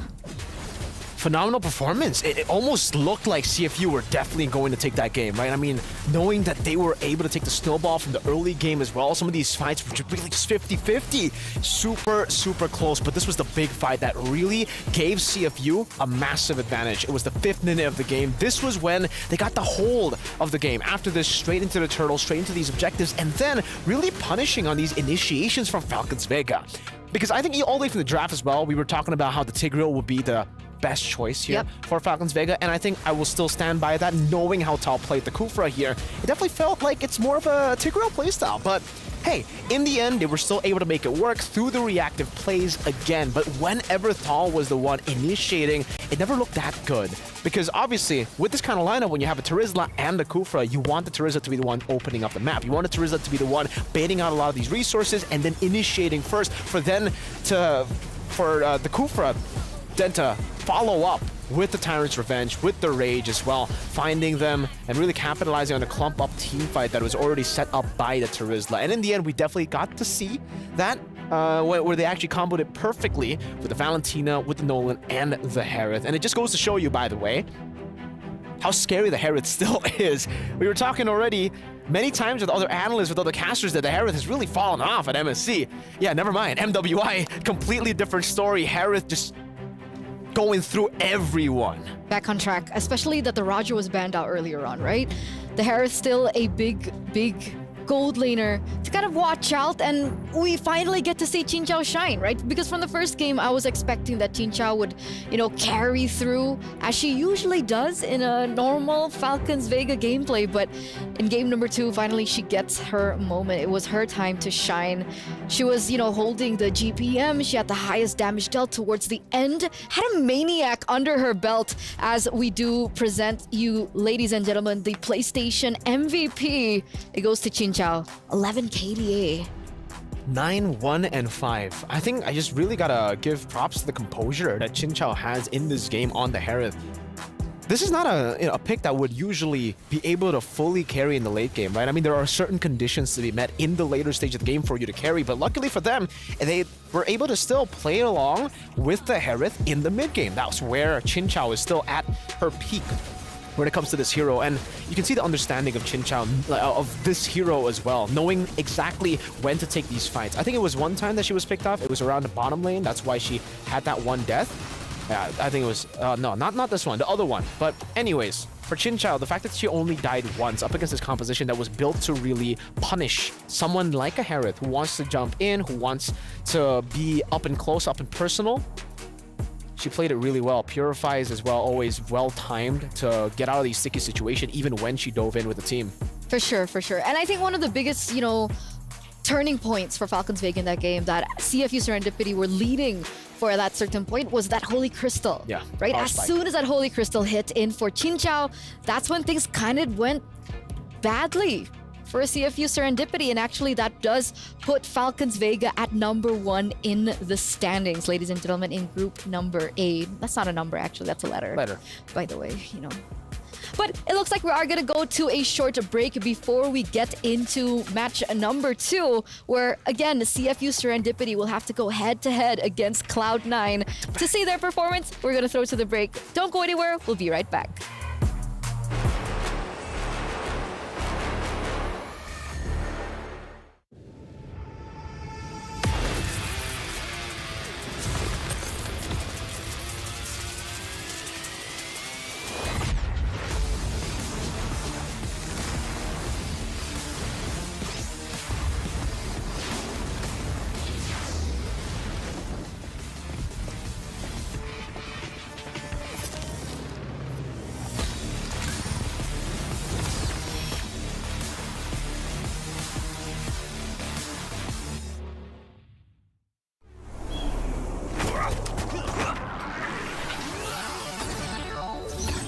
Ready, set, go.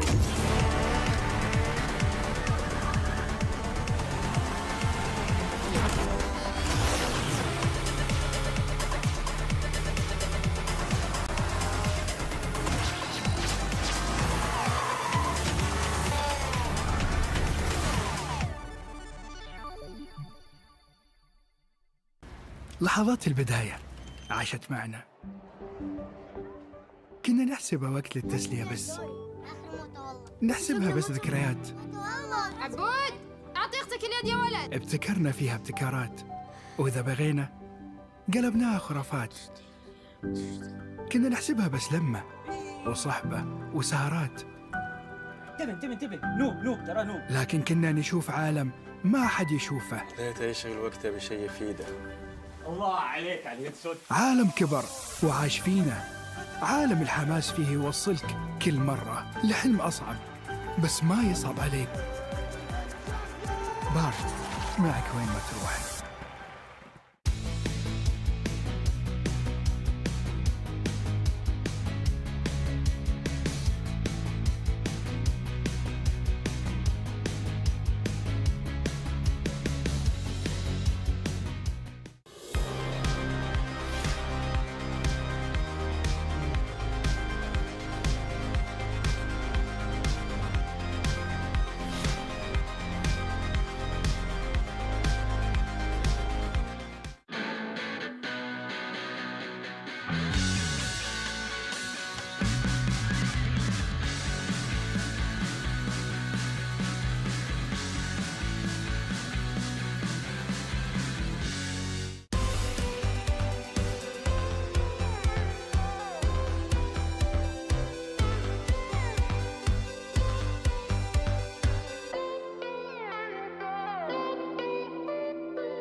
Honor 200 series, the best portrait phone AI empowered. Studio level, AI portrait camera, 3 hardcore portrait modes. Color, vibrant and classic to capture portraits that truly stand out. AI empowered magic portal. Snapdragon 8S Gen 3 AI chipset. 5,200 milliampere per hours silicon carbon battery, 100 watt, Honor Supercharge. This is Honor 200 series. You ever wondered how a Hollywood movie is shot? On a Sony. You review it on a Sony. And how do you make that sound epic? You record it on a Sony. Lunch break on a Sony. So why wouldn't you watch it on a Bravia by Sony? Have you got what it takes to get to the top? It doesn't matter how high you climb. To reach the top, even the biggest champ needs a break.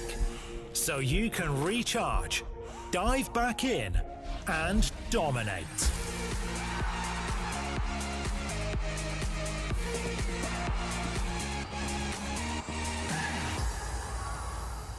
Have a break. Have a Kit Kat.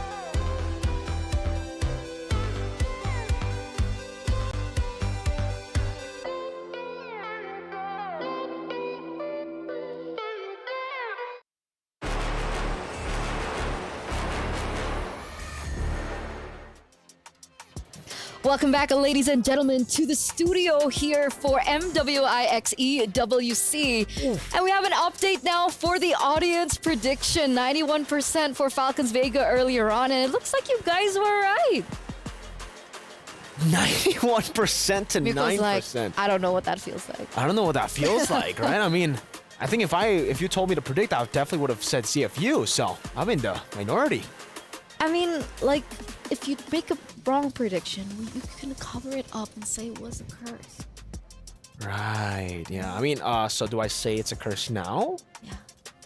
CFU will win against Cloud9. Wait, so are you saying... Anyway, let's keep that a secret. Yes. Okay. Anyway, after that grueling match between Falcons Vega and, of course, CFU Gaming, unfortunately for CFU Gaming, they don't have much time as they're going in for the upcoming showdown by, of course, Dr. Sulaiman here. C9 now against CFU Gaming. C9, a region all the way from North America, but, you know, people consider this to be a multinational roster, right? If I open up my stats here, right? We have a Filipino, we have a Chinese representative, we have a player from South Korea and even Thailand, and the coach is Filipino as well. It's Midnight, same coach for the Cloud9 I know him. males. Oh, you do? Mr. MPL, because he casts MPL usually, you know? Yeah, I think for C9, it's really, really cool that we get to see this kind of roster, right, from NA as well. And really, I'm expecting a lot coming in from the C9 roster. The fact that some of these players actually, you know, went and they play the normal league usually. So they have experiences already going up against some of the men's teams. And I think they're definitely going to be able to use that and bring it up here. Especially for Nicolette, right? She has experience from NACT, from BTK, and now she's coming into the female Cloud9 team as their jungler. So she had to transition from that mid lane role into the jungle. Now, a lot of questions are there, right? How well will she do in the jungler position, a new position that she's coming into, straight onto the international stage? Seems like we're definitely going to be seeing an assassin versus assassin battle. We've already seen assassin versus assassin in game number 1, so technically for Cloud9 coming in fresh now, up against a team who's just suffered a 2-0 loss. It definitely puts the advantage on their side, right? Not a lot of data as well for Cloud9, and meanwhile for CFU, now that game 1 is over, now they also have a lot of data based on the previous tournaments. Takami, Abby, Yue, Yufendi, they're all going to have to pop off. They're all really going to have to show off those unique metas that we were talking about. We were always hyping things off for CFU. It's the thing that we were hyping up about CFU is their cheese picks, their unique picks. So I want to see that now. You know, technically, we should have known a little bit about them, right?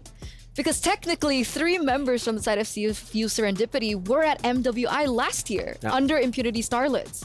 So 3 of them are utilizing the knowledge that they have as well as the experience that they have to hopefully pull through in their second game of the day to try and lead and come back on track if they do want to make it to the playoffs. So with that being said, ladies and gentlemen, it looks like the stage is ready for the upcoming battle between both of these teams. Let's see what we see on the stage.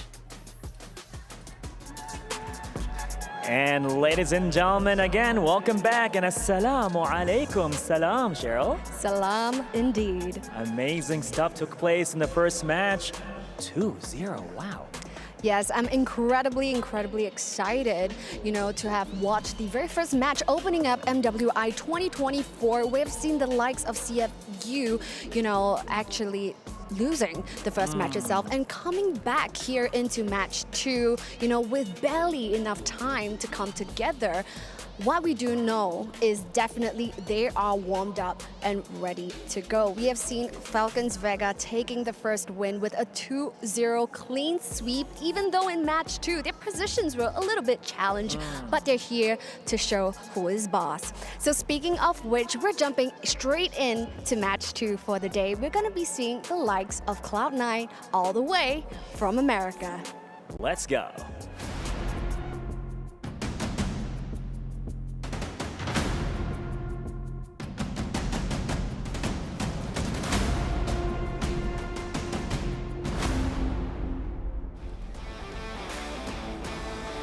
Incredible stuff, and those are the beautiful faces coming from Cloud9. I know all of you guys in the comment section would be absolutely buzzing for all of these girls because that's all we see in the comment section. So who are you rooting for? Let us know in the comments section, guys. So without further ado, Bar, take the lead for our next team. Let's go. And now, ladies and gentlemen, going against the team. Let's hear it all the way from Cambodia. Let's hear it for CFU Serendipity.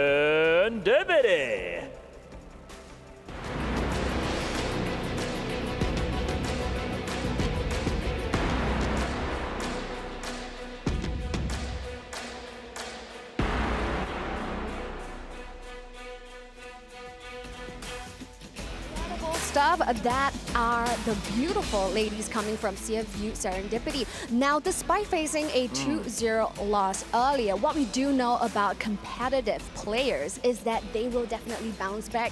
Earlier on in match 1, it's nothing but a warm-up. So they're here, ready to go and take on Cloud9. You got that right. And of course, to get more into the details of the matter, we are ready to hand it over to the studio. Ready? Take it away. Yalla! Yalla indeed. Thank you so much, Cheryl. Thank you so much, Bara, for introducing the debut now for Cloud9, our representatives all the way from North America. Man, how do you think that they will be faring against CFU Serendipity? I think it all comes down to if they feel the jitters, but also side selection. That's a massive, massive choice to go for. Massive decision to make, and CFU this time, after taking 2 consecutive losses on the red side, they will finally go and take the blue side, and this will force the chip ban coming from Cloud9. My question is right now for Midnight, at least for the men's team, same coach, they don't like to ban the low E. For some reason, they want to leave the low E open. They want to leave some of these big picks open and then try to counter it. My question is, will we see a kind of draft? They're already kind of going for that. Now Ling, banned out, really respecting Tagami as an assassin threat in the jungle. Do you think the low E is going to be left open? That's the big question. Right? I mean, they're forced to, right? But then that also poses a larger threat at hand. The Roger that we've seen just really dominate, especially in that first match of the day, in that game 1, in the hands none other than Maylene. So what's the choice here? Luoyi, Roger, and Harith. Harith technically has been banned out now. But what do you think here? I wonder if the Moskov is actually still in priority, right? Because technically in game number 1, or match number 1 rather, both games we did not see the Moskov at all. We got to see the same picks, Claude, Harith in the gold lane, the Roger in the jungle, then banned in game number 2. Hayabusa is going to be banned. Now that's interesting already. You can already see the respect given over by CFU towards C9. Knowing that Nicolette, we got this from Mr. Wagner. Mr. Wagner? He said, be careful. Nicolette is probably going to play the assassins. And I love that, right? Because statistically, people were expecting that Nicolette would bring out, utility jungle, right? Barats, Fredrin. Please, no. I know you don't Not like again. it. I know you don't like it. And I know it doesn't work as well in this current meta, but let's see. Let's see if Nicolette is ready to pick up an assassin in the jungle. We do still have the Nolan. We do still have the Amon technically.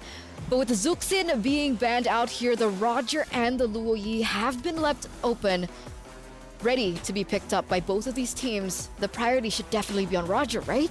Right? I don't know. At this point, usually Luoyi... Oh, no, it's not Roger. It's not Luoyi.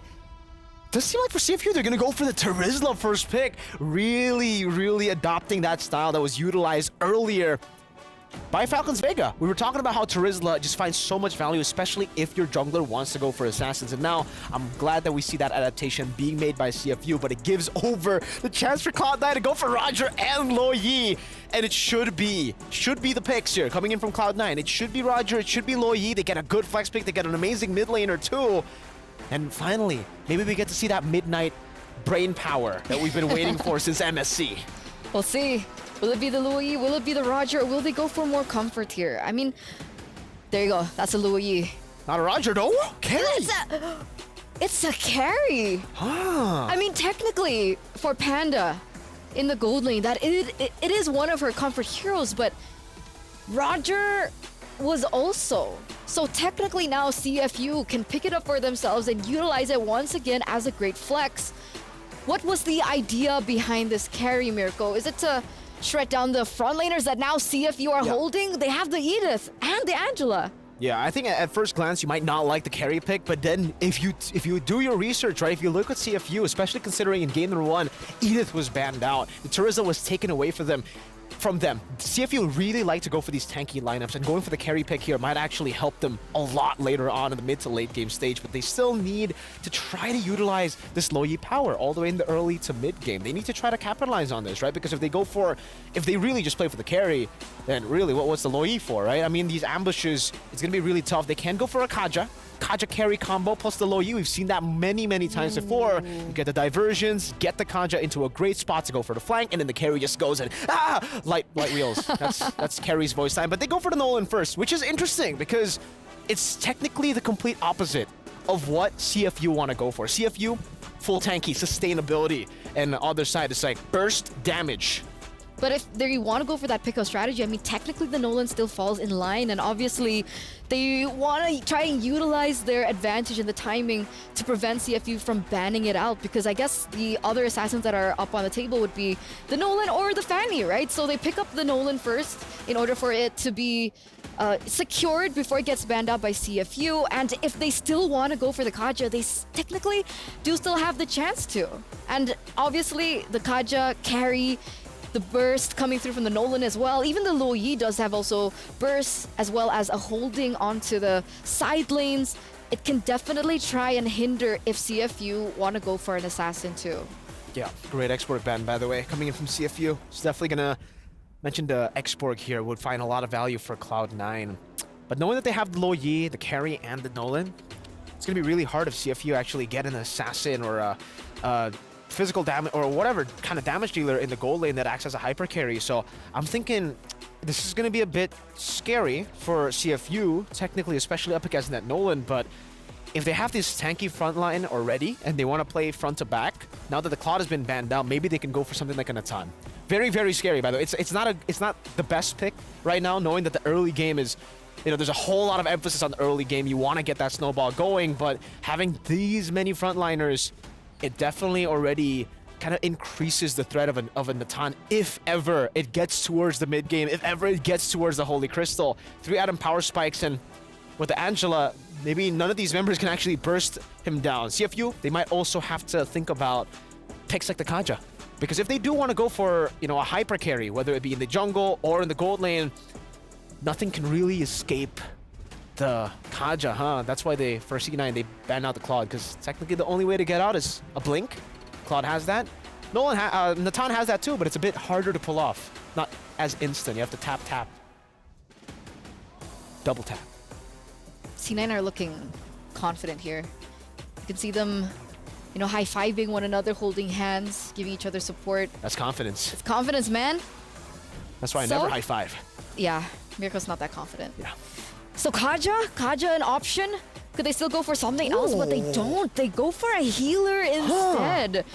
They go for a support in with the Florin being picked up. So who will be their setting here? Their setup hero, right? I mean, technically Terizla's been taken off the board. What's left to set up in that EXP lane, right? Assuming for C9 in order for them to make this lineup work, because they have the damage. They have the healing and the support coming through from the Florin, but what about the setup? Who's tanky enough? They got 4 very squishy members on the team. No Terizla, they go for the Roger, CFU, Roger and Joy. Oh, CFU's got a scary composition. They got the fundamentals down too. Oh man, I'm not too sure. Wait, C9. Joy Jungle? Yeah, Joy Jungle, Roger Gold. This is something that we don't see a lot, but no stoppers. There's no one that can really stop the Joy. Electrifying Beats, back then before the nerf, it's great because, no one can CC you. If there's no CC on the enemy team, then Electrifying Beats does all this. It's the same. Even basically pre-nerf Joy here. So C9, there's no Ruby to go for. There's no X-Borg. What's the choice? I mean, Jewel likes playing Esmeralda. CC and Esmeralda, I was about to say. Her 3 comfort heroes are Terizla, Esme, and CC. I mean, Edith and Angela, right? There's shields there that you want to try to capitalize on, but this, by the way, they're really looking for a snowball, right? Because if they don't get a snowball, oh, it's tough. But even then, Florian, it's not meant to snowball. What? I'm kind of confused, but hey, it's Mr. MPL Midnight. You know, anything can happen at this point, right? Esmeralda debut, Florian debut. We've got a lot of debuts in our upcoming match of the day. Leo, Trex, take us away. And away we go, back into the land of dawn, back into the games. It's match number 2 in the opening of MWI 2024. Leo and Trex at your service. It's C9 and CFU Serendipity in action. Trex, you know a little bit more about C9 than I do, than the regular viewer. What's up with this Esmeralda? I mean, it's a comfort pick for Jewel. And to defend it as well, there are a lot of shields on the side of CFU. There's a few. I mean, a few shields, yeah. And some possibilities for more depending on who the Angela picks and everything. So, I mean, yes, it could be something that Cloud9's been workshopping on. It could be something to just give Jewel some comfort in that EXP lane. This is game 1 on a big stage. Jewel is the rookie of the team along with Xayah. So maybe make sure they're comfortable, make sure she's comfortable, and focus on Panda, Ashley, and Nicolette. And off of CFU, this is definitely a do or die. It's dire. Again, just by the way the schedule works, and if they get swept here by C9, then that's a sure elimination. Group A has its 2 teams moving up, but for now, we focus on the early game. Moshi Bang versus Jewel, Esmeralda versus Terizla up top. It's Panda going up against Yui Fendi.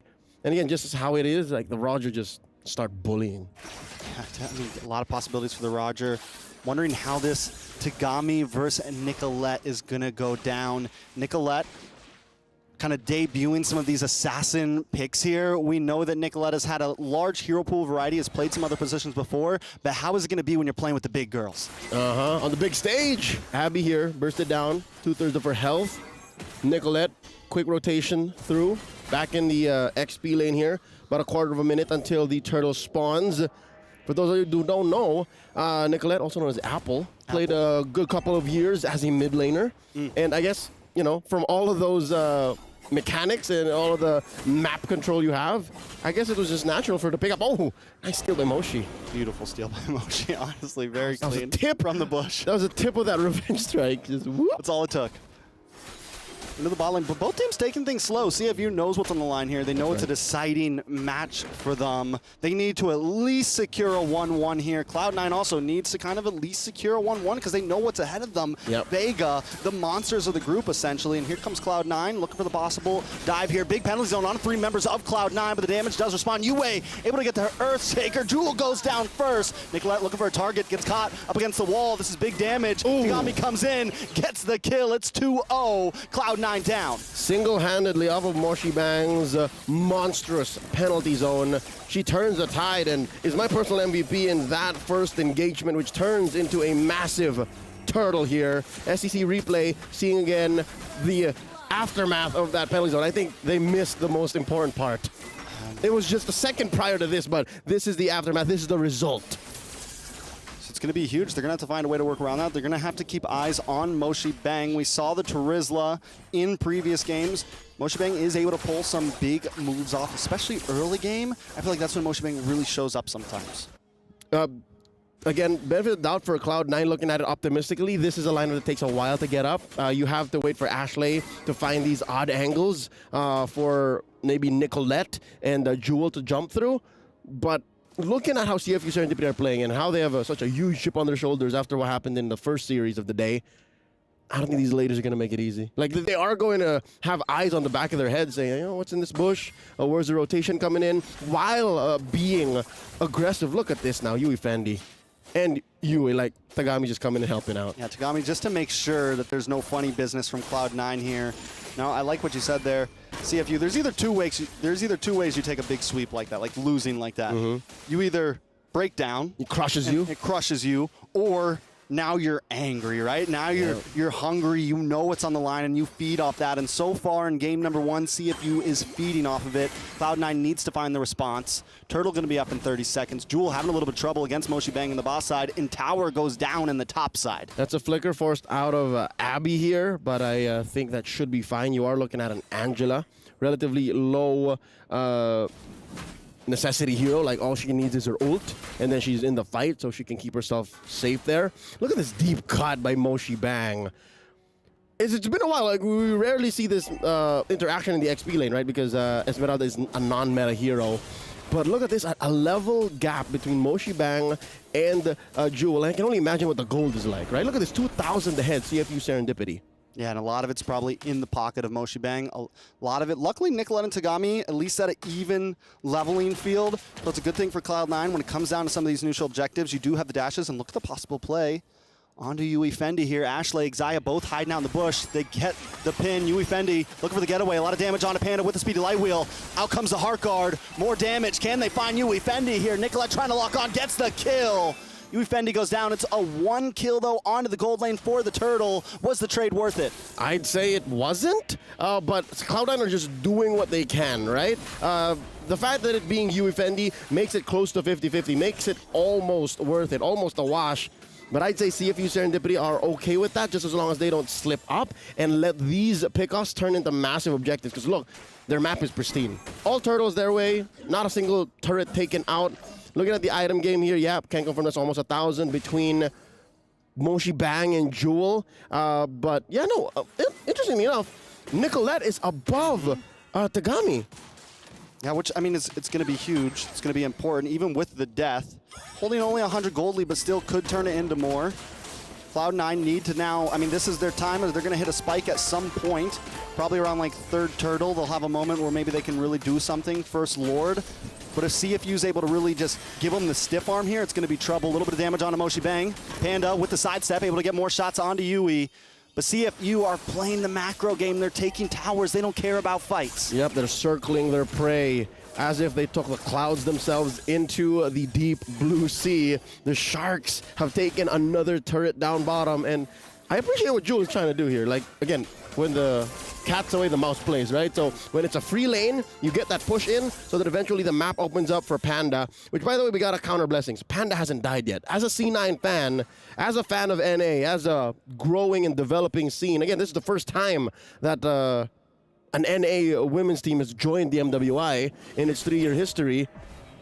You kind of want to get what you can, right? Out of these small trades, out of this relatively silent part of the game, like entering the mid game, I think this helps Cloud9. I think just the fact that they're allowed to push a little, jockey for position, allow for Nicolette to take these buffs here and there, this helps Cloud9 maybe find their footing. Yeah, I mean, I think it's one of the reasons they went for that gold lane gank early on, even sacrificing the turtle for it, is give Panda a good game. Make sure Panda's a little bit ahead of Yui Fendi, possibly, because Panda could end up being the big saving grace. They're already kind of locked into a mid-late game condition at this point, taking those few early deaths. They got to look for something. They do have the heal with the floor, and there's some possibilities there. But CFU, all they got to do is just keep pushing, keep playing these off lanes, keep playing the pressure.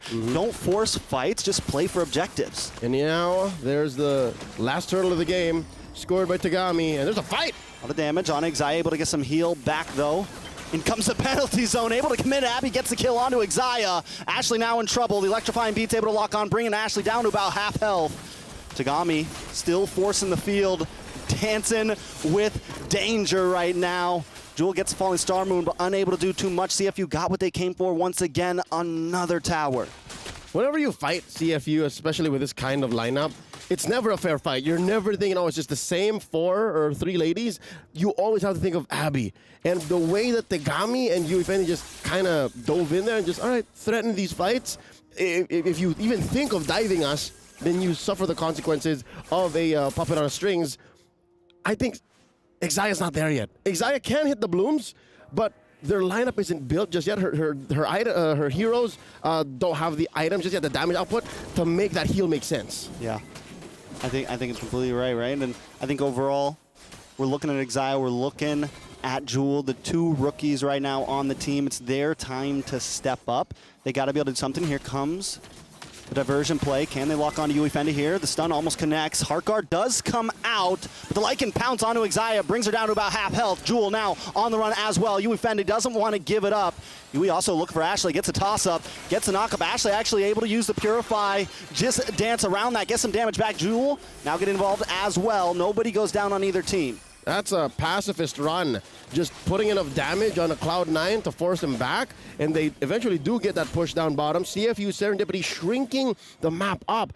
I'm wondering, now that Xayah has moved over the Bloom to Panda, the Panda, does that mean it's go time? Does she have the items? Because it's going to be much difficult for her to get some farm in. They have to wait for these waves to crash in. And Nicolette versus Tagami in the top side. Nicolette having a little bit of trouble. Electrifying Beats comes out. Nicolette gonna go down. Tagami, the Shinigami, taking kills by the minute right now. It's 2-0 and 1 for her, and with that Heartguard, Tagami can do whatever she wants. This is the perfect jungler that's slightly out of meta that fits this lineup well. You got an Angela on you? Anyone diving can really help. This puts Ashley's job a very hard one as the mid laner, because as the Lu Yi, you're the one who wants to find these odd angles to put your opponents in a very uncomfortable position. Quick, easy lord here for CFU Serendipity. Now, when you have an Angela, when you have a Roger, when you have a Joy, suddenly Predator becomes prey. It's like they can't even live in their own jungle now. Look at this. The Sharks are on the prowl right now. They're aiming for the sky. Cloud9 looking a little shaky. Panda still not taking a death, but when does Panda finally do something? Big penalty zone, locks onto Xayah. Jewel taking a little bit of damage. Panda trying to pop off. Jewel still in the midst of it. Able to take a lot of shots to the face. The heal comes in. We're seeing some possibilities, but still not enough. Cloud9 unable to output. They can survive, but no output. Yep, they can kite, but can they kill? I think we are, baby, optimistically, like 3 or 4 minutes away from that. Quick item check. You do have 2 items on Jewel here, so I think she needs like 2 more to be able to tank up even more. The Trinity onto Nicolette, and just 2 items on Ashley here. Not even the Trinity on Panda yet. She needs a double time, I'd say. she just got the DHS. Finally locked in, 11 minutes in. Does this mean Panda can finally start outputting? We are seeing Jewel start to be a bit tankier in that last fight, but still CFU, the way they've been playing with this macro game, taking towers, they don't care if they don't get a bunch of kills. It's 5-1 right now, and they're controlling the game. That's right. They're a sledgehammer. They don't have to see results immediately, but as soon as they see cracks, and boy, oh boy, 5-1, 5K ahead, if that's not a crack, I don't know what is. They'll just keep going, you know, just keep working at it slowly but surely to break down Cloud9 in game 1. But the fact that this is going much slower than we expected means C9 has a chance. C9 can actually just force fights like this. See, Moshi Bang put down half health, and you see here Abby's even thinking about it, throwing it on Yui Fendi, not Moshi Bang. Maybe a pickoff, much like what Falcons Vega did to CFU Serendipity early on, game 2. Maybe that could be Cloud9's ticket out of here. Yeah, Cloud9 just kind of needs that big play, the big turnaround, and they've been buying time well. They were able to get past the first Lord without losing a single inhibitor. CFU, though, I think they know this, right? And they know, okay, we got to make something happen here. We got to make something shake, because it's true. If Jewel gets out of control, if Panda gets out of control, if Ashley's able to make some cheeky plays, it could be a problem. So the longer this goes, the more Cloud9 starts to have I mean, it's not like a game ender if they get to end game. They still need to pull it off, and we don't even know if they're capable of that yet. Yep. But CFU definitely knows there is a clock ticking. Yeah, long story short, Cloud9 has to find a way to be on the offense. 5-1 here in a very slow-paced matchup just shows that the team that's in control is definitely in control. If Cloud9 can find that odd angle from the back line, maybe take out... this could be it. Oh, nice feint. Yui checking in. If they can do that again while Yui isn't checking these bushes, that might be the start. We can talk about a comeback. We'll see. It's still 1-5 right now. Positions are being held by both teams. Cloud9's taking things slow. So it seems like they do have a bit of a game plan here, but CFU also not scared to let this drag out. They're not rushing anything at all. Possible Heartguard onto Yui Fendi here. And look at the positioning from Abby, always just hanging out in the back, going for a purple buff right now. Never showing herself. Hanging out, never showing face at all until the Heartguard comes through. They're going to be able to take this Lord. Yep, she's making herself scarce, and that's what you do. The conceal here, coming in from Yui. They're wailing away. A lot of damage thrown out. Impressive. Okay, so there is some potential. Ashley can, maybe given the chance, 2 to 3 seconds of free hits with her spells. Yeah, you get a couple hits, you match it up with, and then you also get some of the bloom shots and everything. Yep. You get some of the stuns. There's some possibilities there. But CFU, they didn't overcommit. They are also playing so cleanly in a sense of like, we got Lord, let's back off, let's wait for the push. Yep, so again, the attempt by Jewel. And again, Xia, all she can do is just watch the map, right? Now that's her best practice right now. Much like Abby, but you flip the coin over. One is playing defense, one is playing offense. And Abby, this is, check it in. Gami checks in. That's a lot of damage on Nicolette. Nicolette forced to run. Couple more shots. The heal does come in for Cloud9, but the Lord finally gets the crash. And Cloud9's late to the party, late to their own house. The Lord is in. He's home. He's kicking down the door. Moshi Bang lines it up with a nice Earth Shaker. Nicolette finds Moshi Bang, though. Moshi Bang down. Jewel might be next on the chopping block. It's 1-for-1. Yui takes a lot of damage. Cloud9 trying to respond. Panda popping off with a speedy light wheel, able to get the shots off. But in comes Tagami, the Shinigami, reaping death. But Nicolette stops her in her tracks. It's chaos, it's disaster, and Cloud9 comes out happy. It's the first big clapback from the team from North America. Cloud9 trades 3 for 1. Here's the SEC replay. Could have sworn that there was a plan from CFU Serendipity to actually end it right then and there, but C9 played the rope-a-dope very well. You see how a lot of them are very low, and how Nicolette just skedaddled out of there. She could have gotten punished, but nay. She says, I'm going to try to play for a comeback, and eventually she gets her purple buff again. That ice crown, the ice crown. The winner crown. Winner crown, foo. Nicolette hit it in the mid of the battle. Was able to sidestep, then get the kill. So good mechanics. Something we were wondering if Nicolette was going to have. Maybe she's getting some rust off herself. Maybe she's getting a little more comfortable on stage. Because remember, none of these girls have ever been at something this large before. Not like this. Not even back home have they been on a stage before. So this is a big step in the direction for Cloud9. Can they pull it off, though? Because CFU, man, they almost took that game off of Vega. They look tough right now. It's true. They called this the group of death, and that holds for almost everyone. We haven't really seen it quite for Falcons Vega, but who's to say? Who's to say? We haven't seen all the matches in Group A just yet, but right here, right now, 16 minutes in, 6-4, Cloud9 are putting up quite the comeback, possibly. Ooh, conceal play.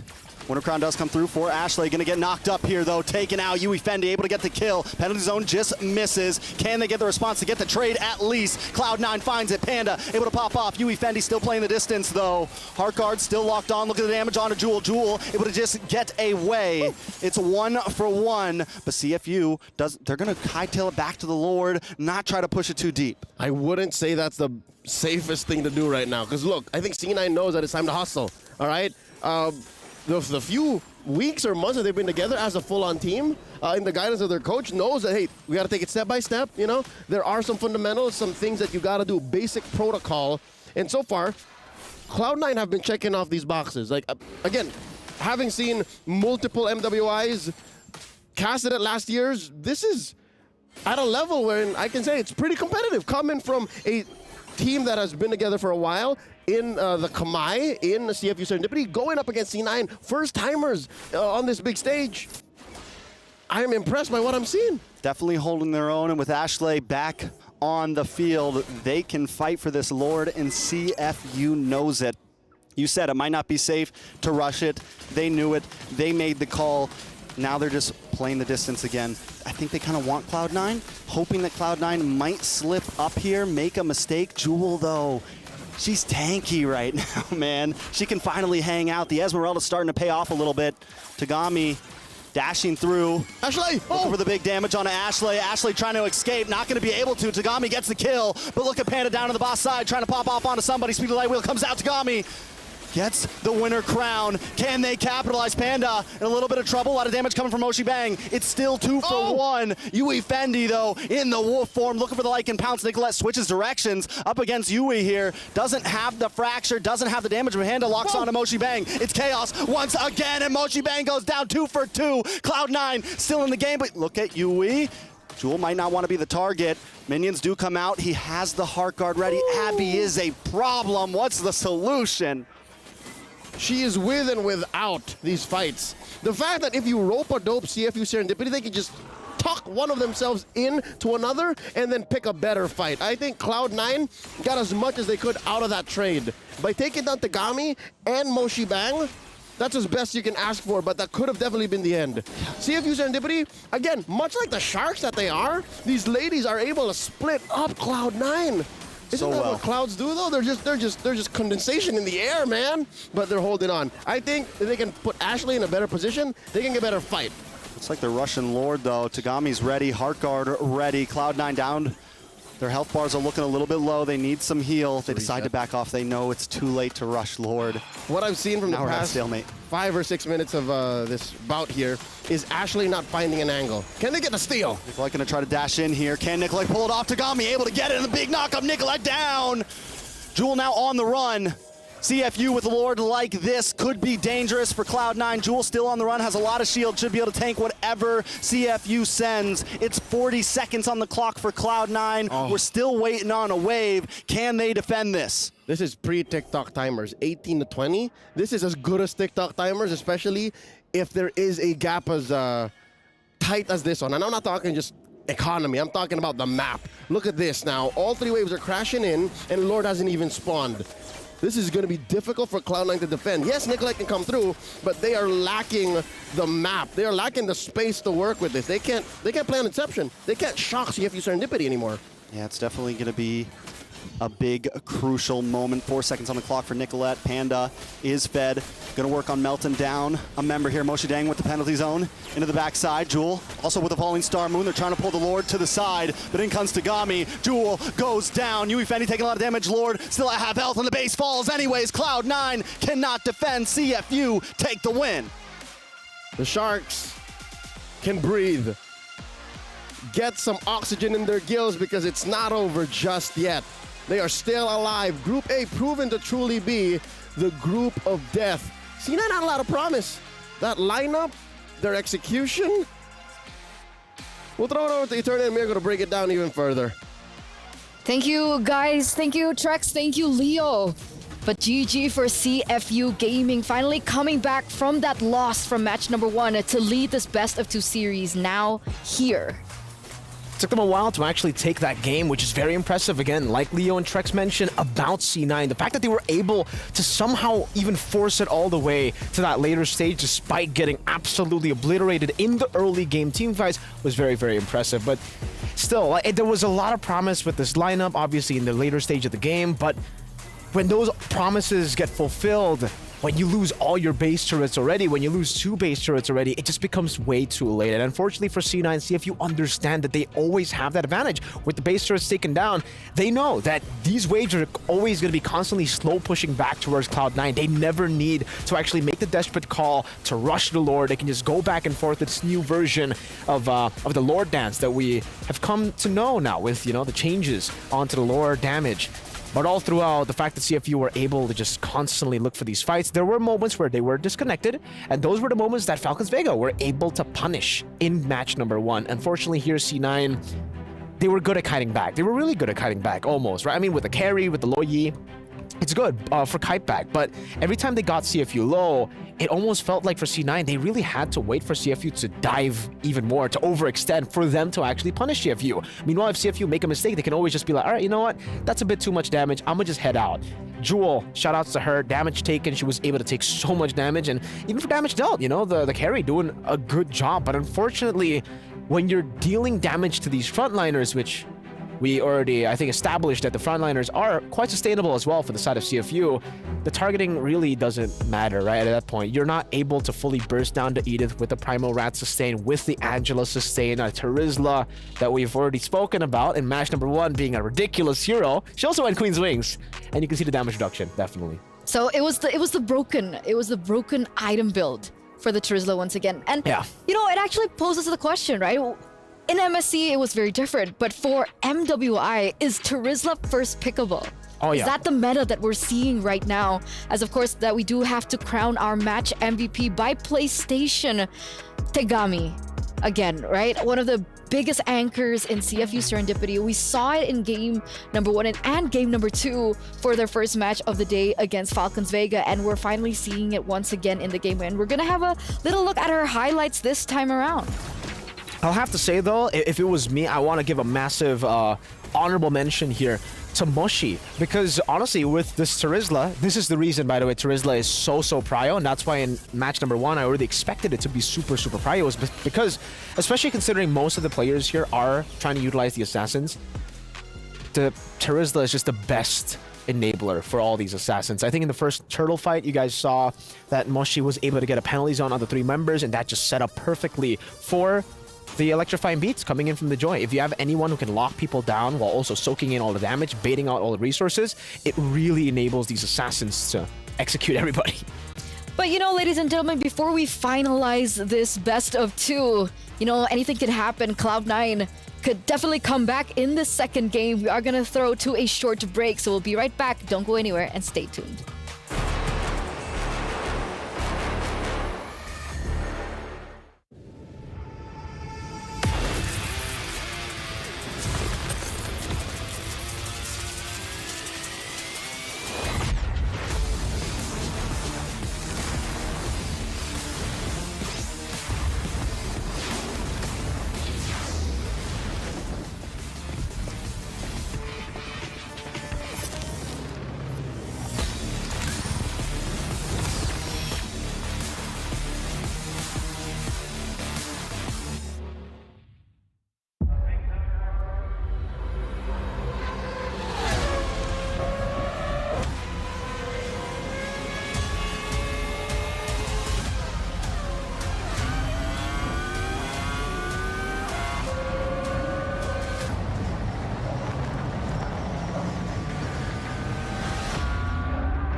Welcome back, ladies and gentlemen, to MWI 2024 at EWC. We are now back for the second game in this best of 2 series between CFU Serendipity and Cloud9.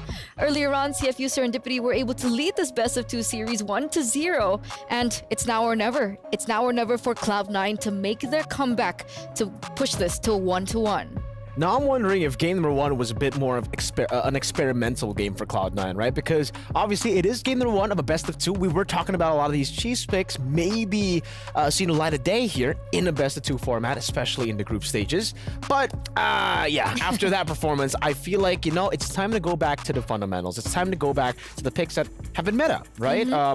Especially now, considering if they lose 2-0 against CFU, then they're going to have to bank on a win clean sweep against Falcons Vega. And on that note, right, it's time for you guys to put in your predictions, ladies and gentlemen, the SCC predictions, because we want to know what you think. We don't want to know what Miracle thinks, right? We don't want him to curse any of these teams, but we want to know how you feel, because technically, for match number 1 earlier on the day, you guys did it in 90-ish, 91% prediction, I think, for you guys for Falcons Vega, and you guys successfully predicted that. So what are your predictions for this? Do you think Cloud9 will be able to come back? Do you think that it's going to be a CFU match 2-0 to kind of tie it in with Falcons Vega in Group A? So many questions. Please help us answer it. I'm not going to answer. You say you No, don't want to... you're not allowed to answer. Okay. You can analyze. You can give us speculations of the picks maybe that will change, but no predictions. I'm sorry. No predictions. What about statements, right? What kind of statements? Never mind. Let's go back to the game. Let's go back to that draft. Because honestly, I think in the first phase, it was actually already pretty solid from C9, right? The fact that they were able to pick those picks early. I think I was not a big fan of the carry, but then after seeing the Edith and the Terizla, I'm like, okay, I get it, right? I get the Terizla pick, Edith pick, and then straight into a carry. But then in the second phase, the Florian, after having 3 squishy members already, they decided to go for another squishy member. And then on top of that, they put in the Esmeralda. I definitely can see the winning condition for this composition. It really comes down to like early game as well, because for the Esmeralda, it's kind of a weird hero in a sense where the power spike isn't the usual power spike that we are known, that we know of in MLBB. Because Esmeralda, massive power spike at the start of the game. You're really good at lane.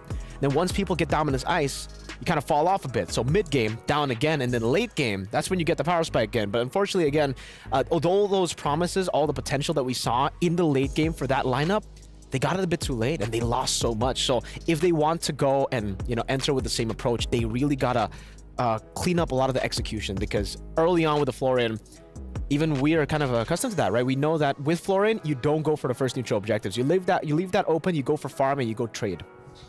As made popular by Beloyski. BBB. Big boy Beloy. So that's the thing, right? How will these teams adjust? How will they come back? Because again, like a lot of people might be questioning the Esmeralda pick, and I think it's a good argument from Trex when we went into the game, was the fact that there were a lot of shieldings on the side of CFU Serendipity, that at the end of the day, when you mentioned the Esmeralda power spike hit, she was a lot more tanky, she was a lot more able to suck in the damage that was thrown at her. And obviously the women's teams, again, they fall to their comfort, right? Despite certain situations, certain scenarios, if it's just comfort over everything, right? They want to make sure that they are able to play it. They understand the fundamentals of the hero and can play it and understand the ins and outs. Yeah. So the Esmeralda at a certain point did work. And I agree with that. I actually really like the Esmeralda pick, but not as the sole frontliner. I think for the most part, Esmeralda, if she's the only frontliner you have in your composition, she's still a bit too squishy, because the sustain she isn't just a brick wall like Terizla, you know what I mean? She needs time to walk around and then sustain around with her skills while she's dancing. You know Esmeralda, but usually... Night Sky tells all, sorry. Yes, exactly. I think someone else in front with her would be great. And if they want a healer still, Minotaur was still up for grabs. I don't remember it being banned out by CFU, so they could have gone for maybe even a Minotaur there to actually help with the healing, with the Flask of the Oasis even. You kind of get the same thing, but also you have so much more lockdown so that the carry can actually do her thing. She can, the spinning light wheels. So now the ball is in their court, right, for Cloud9. And definitely, I think we talked about it in the roundtable as well. This was one of the teams that I was so excited to see, especially with Nicolette coming into play. Technically it's her redemption arc. Yeah. It's her time to shine. And I'm pretty sure that she... Is it? Yeah. Oh. MWI song, Time to Shine. Oh. Could you sing it for us? No. Okay. But back to that point, right? It's her redemption arc. It's her time to shine. It's her time to prove to the world what she's made of. So definitely they're coming back in with a level head. They're coming back to try and at least go for 1-1 now as we enter, ladies and gentlemen, into the drafting phase for the final game in this best of 2 series. And now Cloud9 have first pick. See, this is what's scary, Eterna, because, blue side has had such a massive advantage. But in that game, it was C9 technically with the advantage because they were the ones to leave the Luoyi open. They were the ones to pick it up for themselves. Luoyi has been phenomenal, even in MSC. And, you know, usually you pick it up, you get a big advantage. 100% win rate. 100% win rate, exactly. But now that C9 has lost on the Luoyi, I'm actually going to think this is what I would do if I was in CFU's position. I'd be like, all right, let's not ban the Luoyi. We saw what the Luoyi could do in game number 1, and honestly, it was not much. The diversions wasn't being capitalized, wasn't being used by any of the members. And again, it's not their fault because who's going to take it? Florin? All the other squishy members? Carry, solo, flanking? Yeah. I don't know. It just definitely did not fit with the composition that they had. And CFU, it seems like they are taking that route. Maybe even the chip. Knowing how C9 has been playing in game number 1, maybe they leave the chip open because then they're forcing C9 to pick up the chip or give it over to CFU. And I know for a fact, if chip gets left open, CFU will like that pick. Oh man, I've been hearing so many things when it comes to CFU, not just the women's team, but the men's team as well. So they definitely have been sharing a lot of their strategies. Chip, their combination, they know how to play the chip. They're chip FU. And the, and the thing is, like, even despite that fact, right, Chip is just so good in this current meta. Yeah. Because if you want to go for heroes that like to split push, if you want to go for heroes that like to play in the far lane, like assassins normally do, especially when we get into that mid game to try and control these side lanes, the Chip just does so well. Has so much advantage to go in and make those plays happen, the pick-off plays from happening. And it looks like the chip has actually been left open up until this point. Suksin gets banned in from C9, and CFU have opted to take away the Terizla to try and have a more level advantage in the EXP lane. And do you think with this, Yuzong might be the choice that they go for? First pick? Not too sure if it's going to be first pick. No, but like generally out. for the EXP lane. Yeah, I guess that definitely will be one of the choices. I think in MMSC as well, when the Terizla gets banned out, we usually see Zong. But they go for the Angela ban. It is open. It is up for grabs. They can go for the chip now. Will Cloud9 steal the chip away from CFU? Will they trade it out with the Luoyi? Will they go for Roger? Because technically Roger is still up for grabs. And again, it was completely ignored in the first phase of game number 1. CFU didn't pick it up, but they picked it up in the second phase. C9, they're definitely going to have to think about that because it's a great flex pick. It doesn't matter if you can only play it in the jungle. It's still very prio in that jungle. I mean, technically, Luoyi has also been opened up. Yeah. Right? Do they want to go for the same approach as they did in game number 1? Sure, it didn't really work out for them, but that burst potential from the Luoyi in the early stage of the game is still something to fight for. But they go for a different route. No Chip, no Roger, no Luoyi. They go for the Ruby instead. So this time, they do have a setup hero. They do have a hero to make the plays happen. Yeah, trying to anticipate the Chip pick or a Luoyi pick here to try to go for it, but I think it is going to be a Chip Roger here. For the side of CFU, we're talking about how the Roger should always be prioritized. You know, we have seen that many times before, and now for CFU, knowing that the Edith is not up for grabs, the Angela, the Terizla, they will just go for the Roger, but they don't go for the chip. Maybe they're trying to read out or trying to feign out. I don't know. This might be overthinking, right? But maybe CFU, they think C9 didn't pick the chip, so they have no intention to pick it up. Maybe we just go for a mid lane first, like a Vexana, and then end off the first phase with the chip, knowing C9 will probably just go for a counter. It's a good priority lane as well, right, the Vexana? She clears really quickly, obviously still a little slow in comparison to a mid laner like the Lilia that we still have yet to see and come through here for MWI this year. But Vexana, a really great pick, a really good option to go in when they want to try and control the team fights. So with the Hayabusa also left open from the first stage of the game because they opted for the Suksin ban, the Hayabusa does come through alongside the Faramis. Whoa. Faramis and the Hayabusa. CFU. Few picks now that they can go for would be like, I mean, they could go for big setters like the Tigreal and the Minotaur, or they can still try to utilize the chip. With the Faramis, you want to try to usually clump up in these team fights, so if you have prio around the map just with that teleport, with a shortcut, you can still try to outplay the Faramis, but Faramis is known to be a very, very good counter up against the chip, so you can already see for C9, they're trying to deny the chip picks by picking up good picks against the chip, like the Ruby, the Faramis, so they'll just go for the Minotaur. Like I said earlier, the Minotaur is a great setter. Great punish. You can react to almost anything, and also you can engage. You also have the sustainability. Great all-rounder. I mean, technically, Ruby is still flex, no? It is. It is still flex. We've seen it flex in like the men's scene. Yeah. But for the female Cram, scene... XP. Exactly. So if they still want to go for Chip, couldn't they technically still go? Chip, Faramis. Yeah, I think for C9, they can definitely go still for that. But, I don't know how comfortable they are on the Chip. The main concern for me is still that, right? Because on the low Yi, it also felt like they were really too comfortable taking these big diversions on to go for flanks. And I don't know, at this point, I think for the Ruby, it's probably going to go Robe, not XP. It's a Natan ban though, so they're already taking away a hyper carry from Cloud9, someone that can actually utilize the chaos that Hayabusa, Faramis, and Ruby can create in the map to get some space. But like you said, Eterna, the Yuzong could be a very good choice, and that's why Cloud9 banned it away. That's probably the next best thing when it comes down to the XP lane, when you can set, sustain, fight, tank up damage, and deal damage. That's something Yuzong specializes in. Yeah, banned down, now the X-Borg too, so...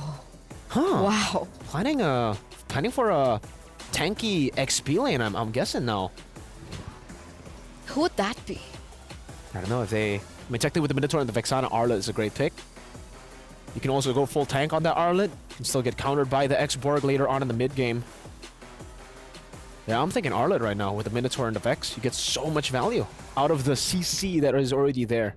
I wonder if C9 are sniffing this out, but no, they go for the Harith ban instead. Trying to push the tempo and trying to push this Roger into the jungle. And again, right, for CFU, it's still a big flex. Yep. Who's going to be in the gold lane? Who's going to be in the jungle? The Roger is still a big question mark, but here it is. Will Arlet be placed in the EXP lane now? Because technically, wouldn't you go for the flex for the gold lane and the jungle at this point? Yeah, I think going for the flex would make sense, but technically they can also just pick up a Claude here, because for Cloud9, they haven't picked up a Claude just yet. They need someone in the weak side of the gold lane to actually cover up. They'll go for the Arlet first, and I guess, yeah, they're really just going to try to utilize that flex from the Roger, because even if Cloud9 go for the Claude, they already have the Roger. They can flex into the gold lane. That's a winning matchup. The Harith has been dealt with by C9 themselves, so there's not really much risk for CFU right now to just go for that Arlet. Thinking about C9, I'm thinking Claude Moskov. Those are the only two picks, I guess, that are up for grabs. Moskov, maybe a bit too risky. You might need that blink, but even then, I don't know. This is like, you choose your poison. Moskov survives better in lane, but in these team fights are a bit more vulnerable. Claude is the opposite, right? He does better in these team fights, but in lane against a Roger, you get bullied quite hard. Panda likes Moskov. Panda likes Carry, and Panda likes Roger. But it looks like that Lolita and that Carry will come through. The Carry, once again, another comfort pick in for Panda. And the Lolita. Why the Lolita here? Try to push back some of the... I think they're... Wait, so Ruby XP? Yeah, so it is going to be Ruby XP.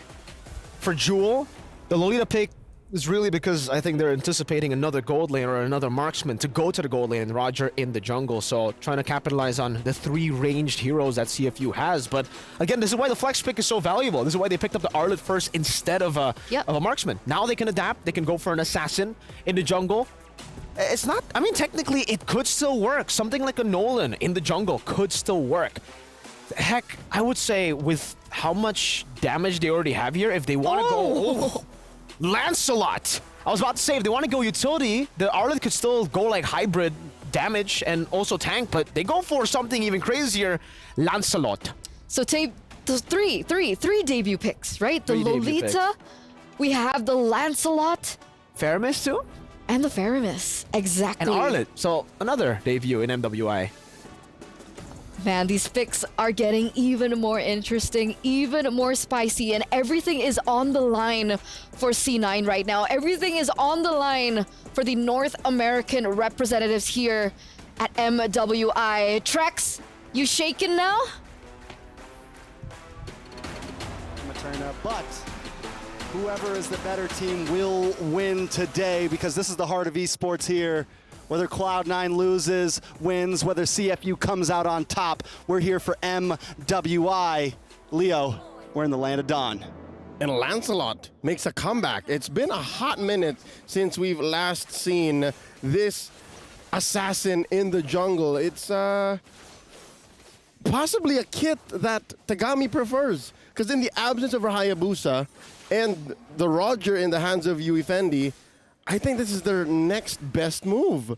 I appreciate it, though. I can see how, because of Moshi Bang and Yui's CC, they needed extra damage. They needed good cleanup. How do you get that? Well, you could have picked the Nolan, but they preferred the Lancelot, so I think they needed a better way out for her. And not only that, after seeing the joy on Tagami, Tagami does great into getting to that back line, targeting, you know, just locking on to exactly who she needs to lock onto. And that could be a problem here for Panda. Could be a problem for Nicolette, maybe. But Cloud9, I think what's going to be huge for them is how Ashley utilizes this NetherRealm, if they're able to really capitalize it, and can Xayah finally land some big sets and make her hero count? That's right. The mid lane duo from Cloud9 had a tough game one, so this might be them course correcting. Now they got eyes on Xayah. Moshi Bang sends her back. That's going to be a small camp invade here. Jewel can only watch. Something to note, Ashley's rocking Lethal Ignition on the farmers. We don't see this anymore. I mean, hey man, rock it, drop it, try to pull something off here. Ashley's going to go back to base now. 15 seconds on the clock for this turtle. Nicolette on the opposite side of the map. Xayah doing a good job of like keeping cues on CFU. Not going too deep, not getting cut off, but at least giving vision to Cloud9. But CFU, they know she's there. They don't care. They're ready to position. Look at all four of them kind of making this box around this turtle. Now let's see exactly what happens. Abby taking a little bit of damage. Ooh. Abby and Jewel holding the brunt of the charge. CFU backed off. There is still Moshi Bang holding CFU's ground at the turtle. Let's go. Circling around. Something to know as well, if I'm going to nitpick about the emblem on Ashley, check out Tagami. She's rocking Lancelot with a Warcry. So all of those little basics, and then the Thorn Rose, like eventually, this tells me she's going to deal damage. Like we've seen hybrids, we've seen Kanksalots make a showing here and there in the past few months, but this is full-on damage Lancelot. Let's see how it works out. A relatively mum and quiet first 3 minutes. Like nothing has happened. These girls got their gloves on. They're stalling right now. They're waiting. The mitts are on. The mitts are on. The gloves are on. They're ready to throw some punches. Both teams taking some aggressive routes here. This time Cloud9 does have some heavy CC. They have some possibilities, but CFU answered so well with the Minotaur.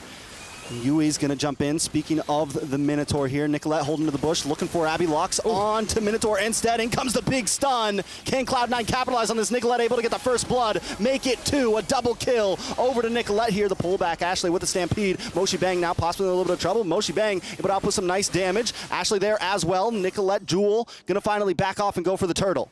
2 for none. Giving Cloud9 the go-ahead, the green light to take out this turtle. They're going for it. Moshi Bang versus Ashley and Jewel. Will they force this? Oh, turtle at a 10th. Got me down to half health. Maybe still want to go for the dive in. Nicolette able to get the turtle, but a nice final slash does connect onto Jewel and Ashley. They're still able to get away. Cloud9 escape unscathed. Clean. CFU starting to walk away with nothing. 2 minutes until the next turtle, and I can expect the same kind of pacing. Again, this does propel Cloud9 up by about 1,000 gold, and based on how the first 3 minutes of the game went, that's an astronomical lead already, because they made the first move, they got away with everything they needed to do, and there was very little punish. It looks like those CFU are looking to put pressure on Panda. I'd reckon that's the best part to put it into. Wait long, hold up. Was that? Is Yui Fendi up on gold? You see that? Don't know. I didn't see exactly. Was that huge, like 500 gold or something like that? It's it's definitely possible. You know, the Roger's got great poke. He's able to maybe even force him. Panda seems to be a bit more of the safe player. We're taking a look at gold now. Yui Fendi up about 200 in gold right now. So Panda not too far behind, but definitely Yui Fendi has gotten a couple extra last shots in, maybe denied Panda of a minion. A lot of action has been down on this boss side, so we haven't been able to see them too much. But in terms of XP right now, Panda's a little bit up. So definitely there's some trading going back and forth up in the top lane. And this has been I mean, even from last game to now, it's been a nice fight between these two. We've seen a lot show up from both teams. Panda last time wasn't able to have the space to capitalize. Well, they have it now. Nicolette with the quad shadow. Yui Fendi, we've seen this position before from Xi and the rest of the team, punishing down on Yui Fendi, but this time he's not going to let it happen. Oh, she did find the out there, especially with the backup coming through. Tagami, Abby, and Yui kicking out the rest of C9, forcing them to rotate away. Look at how deep in Moshi Bang is. Moshi, what you doing? Cotton, proxy, and controlling the lower quarter so that the rest of her team can make moves up top. Oh, Minoan Fury, no one home. Big miss, but Panda still takes some damage. 4 members of CFU up in the top side. Are they going to try to force in this tower? Look at Zaya with the conceal play, looking for the stun. Hits the flicker, misses as well. Both roamers whipping there a little bit. And now both teams are going to be forced to back off. It's a lot of ultimates down. Going to move down to this turtle. Jewel's already waiting for it. A swing and a miss. Both also committed their flickers. So that's tough. Like, that is 2 minutes of hard engages, honest to God, angles that you got to find. Still 1,000 between these two teams. C9 and CFU Serendipity back at the turtle pit. A post light, setting it to reset. Xia spotted out, forced out of the Pixel brush. And Tagami, I'm wondering if she's thinking purple or turtle. Purple or turtle. I think she can buy time. This is enough time to go purple first, because I think they got the go signal that Nicolette is also still just farming up. Yeah, Nicolette makes the same decision, but Tagami's not going to go for this orange, right? Going to have to commit. Nicolette's there as well. Jewel able to get a little bit of a stun on Moshi Bang. Ashley Xia looking for the angle as well from the mid bushes. Now Turtle into the hands of CFU, but Nicolette loves this bush here. Wants to hang out. Target on Moshi Bang. Gets the shadow kill. Not enough damage though. NetherRealm does come out, but the big knock-up. Tagami able to secure that Turtle. Now Nicolette brought down to about half health. Firing back onto Tagami. Tagami trying to puncture away. Cloud9 loses the Turtle, but nobody goes down. Despite the Cloud9 collision, I call it that because they just want to ram themselves into all 5 members of CFU Serendipity. CFU made themselves scarce. Like, that could have been definitely much worse. Now wait, 1v1, Jewel versus Moshi. Oh, Moshi starting to get the better. Jewel doesn't have the minions to get the health back. Woo! Sickle versus Spear. Sickle versus Spear. Oh, neither lady walking away with a W, and that's how most negotiations work. If neither walk away happy, was a good deal. So it's a dead lane down bottom. What about top? That's a 2v1. Xia about ready to make her way there. There's a flicker back up on both of them. I wonder who's going to hit it this time. But the rest of CFU now showing up. They're going to be able to take this tower, Panda. Not going to play it too dangerous. Does get the stun onto Yui.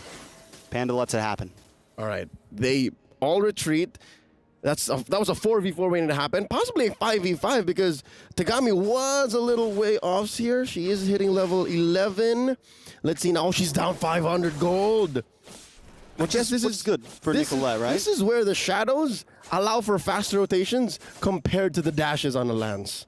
Yeah, I mean, I think the dashes come in play really well in team fights, but when it comes to the jungle, I definitely think Nicolette, and we already saw even in last game, Nicolette was great at farming, great at, keeping up with Tagami even when the team was losing. She knows. So now we're seeing it really pop off here, but Nicolette maybe needs to look for some pickoffs at this point and try to make this lead a little bit more. Yeah, she's got a rhythm to it, and I think what she's doing is she's leveraging the fact that she can rotate faster, get far more efficiently than Tagami, but let's see, they are looking to collapse down here onto the bottom. All right, eventually we'll get pushed in. Moshi can't take down. Oh, she saved the turret, but for now, that worked out. Oh. A lot of damage, though. I'm offended. Does luck on Moshi Bang, and all gone. Shadow kill comes in. One more shot. Nicolette unable to secure it. Forced to back off, and that's another ult down. Cloud9 might have to buy some time. CFU, though, knows the damage there and isn't going to force this Lord either. Yep. In the realm of ults from the meta assassins right now, Shadow kill takes a while. Shadow kill might as well have been an eternity if nothing comes out of it. Like, you got to reset, find another angle, maybe after another huge team fight or a trade, and then it comes back on. See, look, I've been ranting about Shadow kill. It's still up. Jewel going to be in a little bit of trouble. Yui Fendi able to get the kill there. Cloud9 trades it for a tower up top. This time Cloud9 playing some more of the macro game. Minions coming down the mid side as well, but CFU now with a man up, a girl up, I should say. They're going to be on this Lord. Xia Looking for an angle. The knockup does connect onto Abby. Nicolette into the backside, gets a lot of damage onto Abby, able to secure the kill. Lord down to about 10%. It's going to be a 50-50. Tagami comes out on top of the coin flip, but now Moshi Moshi in trouble. CX Panda looking for the kill, looking for the takeout. Ashley able to secure it. Nicolette looking for one as well. Yue goes down. 3 numbers drop for CFU. Cloud9 going to be able to come out on top even after losing the Lord. The apple of my eye, a plan well executed. Amazing team fight, amazing collapse. Sure, Tagami walks away with the Lord, scoring it for CFU Serendipity, but at the end of it, what do you get when you lose a chunk of the map? Because Cloud9's gonna run roughshod. Look, they're gonna push down bottom. Panda left a lane up top. Even if Lord is there, they can get to it eventually. And then they're gonna try to push in mid again. Look at this now, 3K ahead. C9 up on CFU Serendipity. Items-wise, again, say what you will about that team fight dash, but when you're down about 2K gold like this, it's hard to think of how else Tagami can affect the map. Besides, again, objectives and team fighting. I definitely agree. I think one of the saving graces here for CFU, Moshi Bang still holding a gold lead over Jewel there.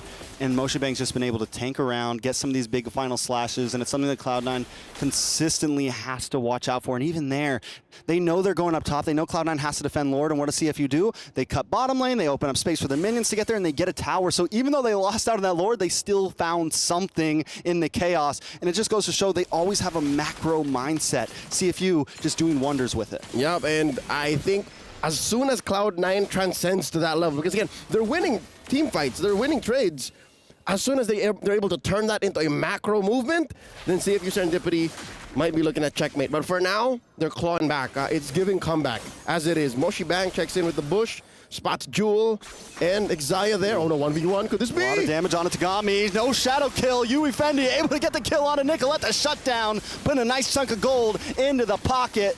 CFU now looking for the takeoff, looking for the moment, looking for the engage. I'm offended, connects onto Yui. Xayah gets the stun. Whoa. Can the team follow up? They get stunned as well. Unable to fully commit, but now they're locking on. Panda with a speedy light wheel, trying to get some free shots. Tagami on the run. Panda needs one more and finds the kill. Tagami down. Moshi Bang might be the next on the block. Chop, chop, chop. But wait, the final slash. Panda unable to connect. Finally gets a double. Finally looking for the triple, but Yui Fendi and Yui don't want to give it up. Cloud9 finds something. It's a 2-for-1. Can they take a tower too? And suddenly it comes to a stop, stop, stop. Here's the SCC replay one more time. I could have sworn Nicolette was going to get it, but here comes the cavalry, the sharks of CFU Serendipity. They overloaded Nicolette. She wasn't even expecting it. Oh, what? There were 3 in there? And I'm not so sure, but there might have been a Minoan Fury committed. Is this real time? Are we looking at real? No, it's still the replay. It's the aftermath of that fight. And that's Moshi Bang looking for the chop, chop, and then the stop. They eventually won the trade still. So what I'm trying to say is, Cloud9, the thesis statement is they love team fighting. They're winning most of their team fights, save for like weird pickoffs. Nicolette was out of her breath there. But as soon as they can turn it into huge conversions, then we're talking. Then maybe we can see a 1-1. Thesis statement, Cloud9, they're a young team essentially, right? Barely young team months in NA, old. but they're bringing that old school young team NA vibe, loving team fights. We want to clash. We want to try to win in micro mechanics. How far will that take them though? They did just get the push on the top lane. If they're going to get the outplay here, I think this far in the game, that's just how they have to win it, right? It has to be the big team fight. The Ohio brothers. You were naming American teams. I just had to get in there. But yeah, you're right. It reminds me a lot of a young team from 2021 who made it all the way to 3rd place in the World Championships. BTK played a very similar play style, and here now I'm seeing signs of that, little hints of that in Cloud9's play style, but they gotta bring it up. If they can turn this team fight excellence into a Lord here, then CFU Serendipity might be staring at a base defense. Very true, and Cloud9 knows they're on the ledge. We saw the reaction from Nicolette. Just shows how invested into this she is. But CFU always keep their cool, man. Even when they were behind against Vega in the previous game, they still seemed to keep their cool. They came into this series feeling good about themselves, ready to play. And all they got to do is get this one win. They're 3,000 gold behind, but just a few minutes from possibly, maybe securing group stage. That's the Kamai cool in play. They're just waiting. Check this out. Not even shaken with the Lord dance. Yue jumping into that river brush. Here comes Tagami. Jewel takes a lot of damage. Thorn Rose does come out from Tagami. They're able to create some space. Nicolette's the one playing the macro game now. Was up in the top lane for a second, going back down to the mid, looking for a way around the back maybe. Huge. Cheeky play onto somebody. Huge rotation. She's keeping herself scarce. No one knows where she is. Not even Moshi might have seen her. I think she's good, yeah. I think she's in a safe spot. And C9 knows she's there. This time, Cloud9 pushing CFU back. Nicolette wants that revenge kill onto Tagami here. Thorn Rose comes out. Nicolette not going to force it this time. She goes down. They get the Lord. Well played. Amazing. Just through the threat of the unknown. You see how there were like just one or two C9 players in the pit, and they still got the more than like showing 3 or 4 players. They were able to take that Lord clean by hiding more players. That's ridiculous. By hiding players, you got away with more, and you got more than if you were honest about it. This is a new aspect of the Lord dance that we've seen, and C9 are putting it into beautiful execution. They're now up 4,000 gold. CFU Serendipity, again, they're staring down on a Lord defense. Best case scenario, they don't lose inhibitor. Worst case, they lose like 2. Definitely could be trouble in Cloud9's shown. I mean, this is Cloud9's time to shine. CFU, no place to run. You're forced into a team fight now. There is a bit of a bottleneck here. They have to be careful. That's right. Luckily, their lineup is great at in-base defenses, right? They got a big, chunky Minotaur. They got the final slash on Moshi Bang. Lord crashes through, and they got the cleanup in Tagami. Can they get it through now? Tagami dashing around. Yep, that's a second inhibitor in mid. Zaya's being so patient with this Numenham blast. Not going to waste it. Jewel holding down the front side. They get 2 inhibitors. Nicolette locks on. Moshi down. In comes Moen's Fury. Nice response. Ashley had to bring out the Netherrealm. Tagami taking a little bit of damage. Pops the Thorn Rose, but I'm offended. Locks in. And Jewel finds Yui Fendi. They're going to lock onto the base. Panda unloading right now. They don't even have the minion, but they're going to try to force this in. It's nothing but Abby. Cloud9 showing CFU it's not over yet. We are mere moments away from a 1-1, and here we are. The group of death lives up to its name. C9 takes it to 1-1 against CFU Serendipity. What does that mean, Leo? Big possibilities for a future tiebreaker in this one. We might see Game 3 eventually, but Cloud9 shows up. They had a rough draft, a rough game in number 1. But just like CFU proved themselves in Game 1, Cloud9 responds, and the group of death definitely prevails to hold its name. Word of advice. C9 currently on Cloud9. They got to keep their feet on the ground. Their next matchup ain't going to be an easy one. They're facing off in a best of 2 against possibly the best of the best in the world in Falcons of Vegas. So that's up next. If they can score 1 against them, I guess that's a lock-in. But if they don't, then we are definitely looking at a tiebreaker situation. A game number 3, and you know, throughout all of MSC, we didn't get to see one, I don't think. That would be a little exciting to see a tiebreaker match, especially between these 2 teams, because we're already starting to see the battle, the fight between the 2, Leo. Cloud9 shows up, CFU shows up. It's a 1-1 in Group A. The ladies came to play, and color me impressed. I love this throwback to an old school metagame, and I love how the aggression from C9 is what puts them over. This is impressive. Let's go over to the stage for an interview. Incredible, incredible stuff right now. We have Ashley here from Cloud9 for this interview segment. Now, we're very excited. Why not? Let's start with your questions first, Bar. Thank you very much, Cheryl. So, 1-1, but how did you bounce back from the first match? You know what's interesting? I actually, before I went to sleep yesterday and when I woke up, I had a feeling we would go 1-1 to them and then get a point from the next team. Like manifestation kind of thing. Yeah, and that's pretty much the reason why I'm here now with my team, so. Let's go. Cloud9 moment indeed. Absolutely amazing. And now, of course, you know, your chemistry is undeniable right here at the Land of Dawn. We have seen really good team fights happening, especially in Game 2. How has, Midnight coming on as coach to you girls, making this already great team, so powerful right here for MWI 2024?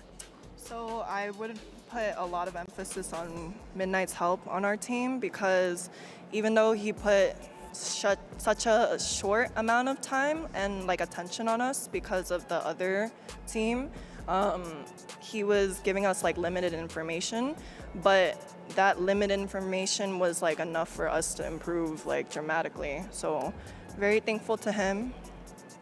And finally, what can we anticipate right here from Cloud9 moving on into the next game where you guys will be meeting Falcons Vega? Well, we have to make it out of groups, and I think we will. Fantastic. Fingers crossed. Now time is ticking for you guys because you're going to come on for the next match. So go prepare. Thank you so much for joining us right here, Ashley. Thank you. So without further ado, we're going to hand our time over to the studio to break it down for us. Take it away, guys. Talk about redemption arc, right? I mean, that comeback coming in from C9 has actually put us in a position where we might see a tiebreaker today. Of course, with the situation being that Cloud9 wins 2-0 or goes 1-1 against Team Falcons Vega.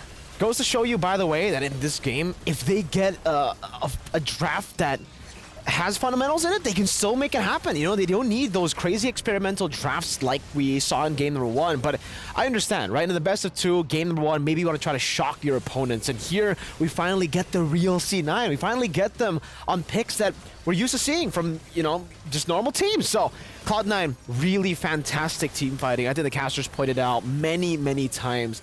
Definitely, I think for Leo, he said it reminded him of the M3 success of BTK through the team fighting prowess. And yeah, ultimately they were able to finally, after getting a lot of the team fights in the early game, but somehow also losing out on the neutral objectives, they were able to finally get the neutral objectives, get the structures as well on top of these big team fights. And you can see that hug as well, man. I mean, you definitely get the feeling that there was a lot of pressure on them, especially after game 1.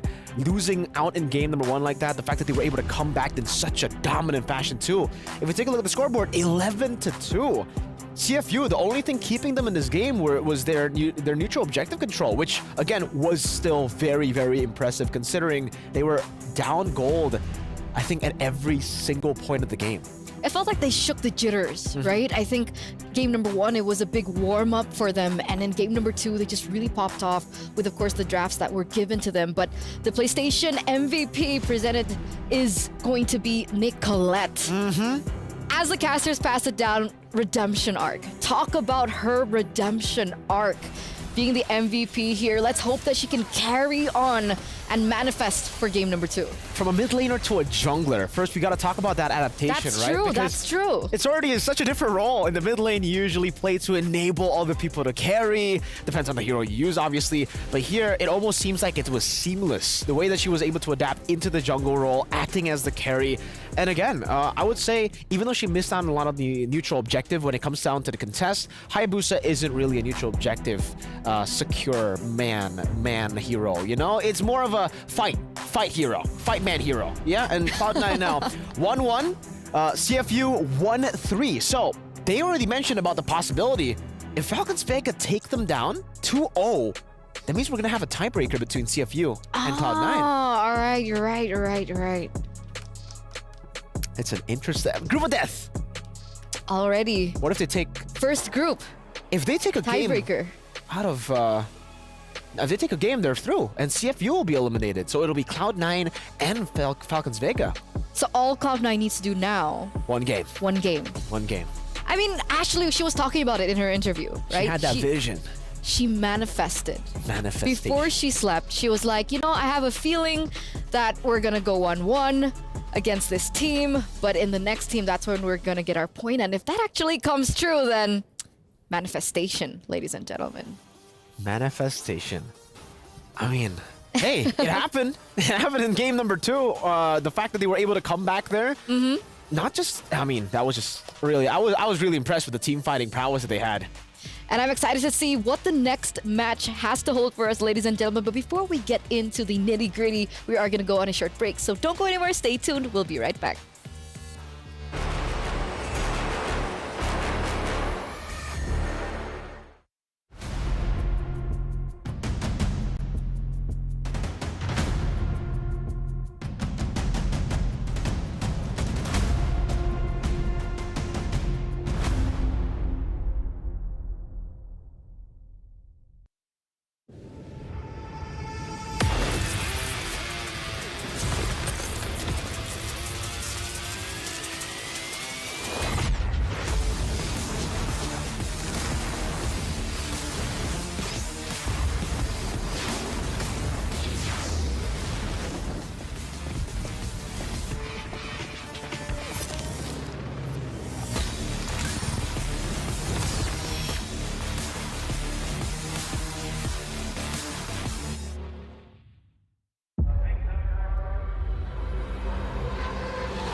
Honor 200 series, the best portrait phone AI empowered.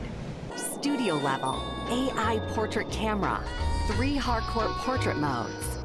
Color, vibrant and classic to capture portraits that truly stand out. AI empowered magic portal. Snapdragon 8S Gen 3 AI chipset. 5,200 milliampere per hours silicon carbon battery, 100 watt, Honor Supercharge. This is Honor 200 series.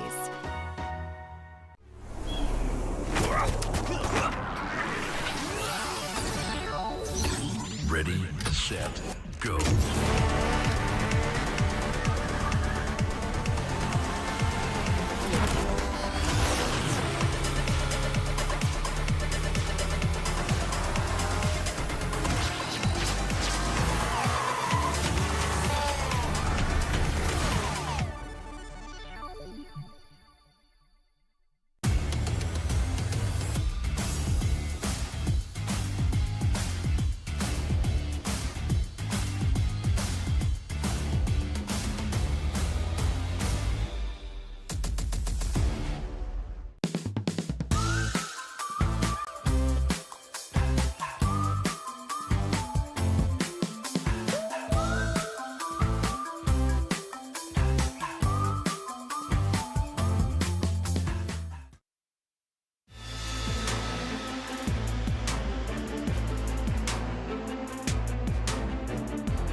Welcome back, ladies and gentlemen, to the studio for MWI 2024 X EWC. We're now ready for our third match of the day, the decider match to see who will move forward, who will be eliminated, or will there be a potential tiebreaker for Group A, the group of death.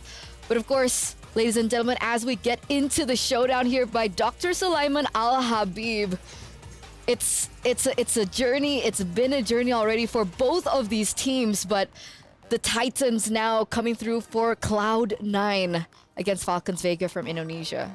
It's going to be very, very interesting to see this matchup, right? Because CFU, match number 1, they almost took a game out of Falcons Vega. In game number 2, it was really, really close. They were the ones dominating in the early game, but unfortunately, due to some team fights, Falcons Vega were able to take control back of the game. And hey, almost seems similar. CFU, game number 1 against Cloud9, domination. But then, game number 2, it's kind of a comeback from Cloud9 through team fighting. So, hey, Falcons Vega, they're known to be very, very good at these team fights, especially in the early game. And technically for Cloud9, that's exactly what we saw from them in game number 2. Team fight versus team fight, early game versus early game, assassin versus assassin. It's time for a banger. The Falcons fight in the clouds. It's time for their arrival by Jamil. And they're rolling in now, ladies and gentlemen. Falcons Vega once again with that dominating victory from their first game of the day. They are bringing in the momentum. 2-0 against the Kamai, against CFU Serendipity. And now they're looking to try and relay that same victory, that same success that they were able to grab here against Cloud9. Yeah, I mean, for Cloud9, honestly, after seeing game number 2, I think go back to what they were already doing in game number 2. Definitely. But here, ladies and gentlemen, let's take it to the stage. المثيرة. And now we are continuing our beautiful journey. We are back again. Assalamu alaikum. Salam indeed. Amazing, amazing stuff right now here. We're into match 3 already of Group A, the group of death as they call it. But of course, this is going to be the decider match to see who's moving into the competition, whether it's going to be a potential tiebreaker and all. But right here in match 3, this is a match that you don't want to miss because we'll be seeing the likes of Cloud9 going up against Falcons Vega. So without further ado, let's meet the teams of Cloud9.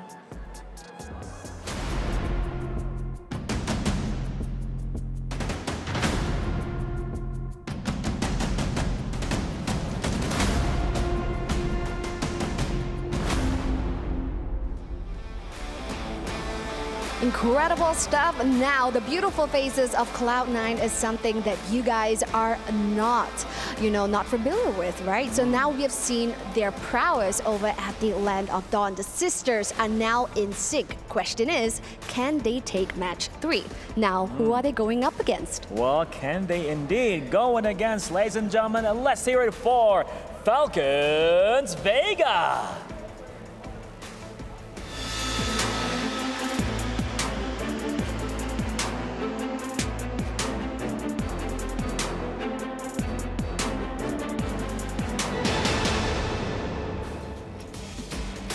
Incredible stuff. Now we have met the 2 teams right here on either side, Cloud9 and Falcons Vega. Now this is going to be a very exciting match. Will the Falcons be flying through clear skies, or are they going to meet some sort of turbulence right here from Cloud9? So without further ado, let's pass our time back on over to the studio. Take it away, Yalla! And take we shall. Thank you so much, Cheryl. Thank you so much, Bara. And we're about to get it. We're about to get into the deciding match of Group A, our group of death. But you're right, Mirko is pointing in right now. It looks like Caramel is stepping back into the jungle position. No Mei lane this time around. Yeah, and it seems like, I mean, from what I saw earlier, my eyes sometimes deceive me, but hopefully not this time. But Agatha is going to be in the mid lane too, so no Funi, no Mei lane. It's going to be Caramel and Agatha, and there you go. Agatha's here. So the main lineup, it seems, for Falcons Vega. This was the lineup that we were all expecting as well. They decided to go for a different lineup up against CFU, but now up against Cloud9, they decide, you know what? It's time to bring out the big guns. Or technically, at this point, what is the big guns anymore? Which one? Which one? Which one? They're both big guns. Because like earlier on, I mean, Mei lane as well as Funi, they were Professional performing that out of Roger. their mind as well. So we're not gonna really see the sister dynamic that's true. that we saw earlier on from Falcons Vega. You know, as Funi as well as Chin Chao, they're sisters. For those of you who aren't aware, but we're going back into the roster that we thought that they were going in, and that just poses another threat for everyone out there, right? The fact that Falcons Vega can come in with 2 different lineups, 2 different rosters as one of their ace cards.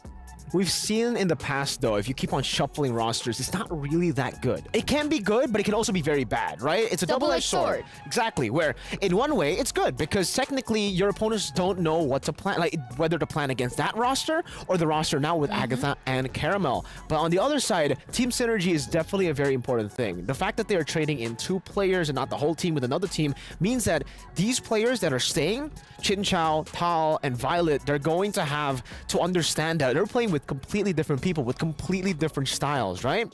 I think for Caramel, not really the case when it comes to like how she plays, because Caramel is an assassin too. She likes dealing damage. She likes going on those picks like the Roger and the Nolan. So maybe not the biggest difference there, but I would say for Agatha and Funi, that's got to be the big difference here in the team.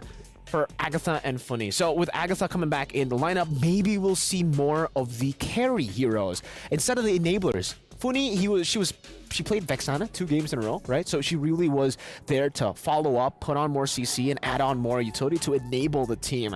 Meanwhile, for Agatha, she sometimes goes on the Valentina. She loves playing these carry picks as well. So don't be surprised if they actually go for a secondary carry in the mid lane. You know what you'd be surprised about?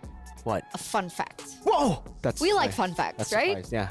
I'm pretty sure the audience likes fun facts as well. Go and shoot All right. out the fun fact. Now that Caramel has swapped in for the jungler, I'm gonna tell you later. Suspense, ladies and gentlemen. Let's head over to this video with an interview.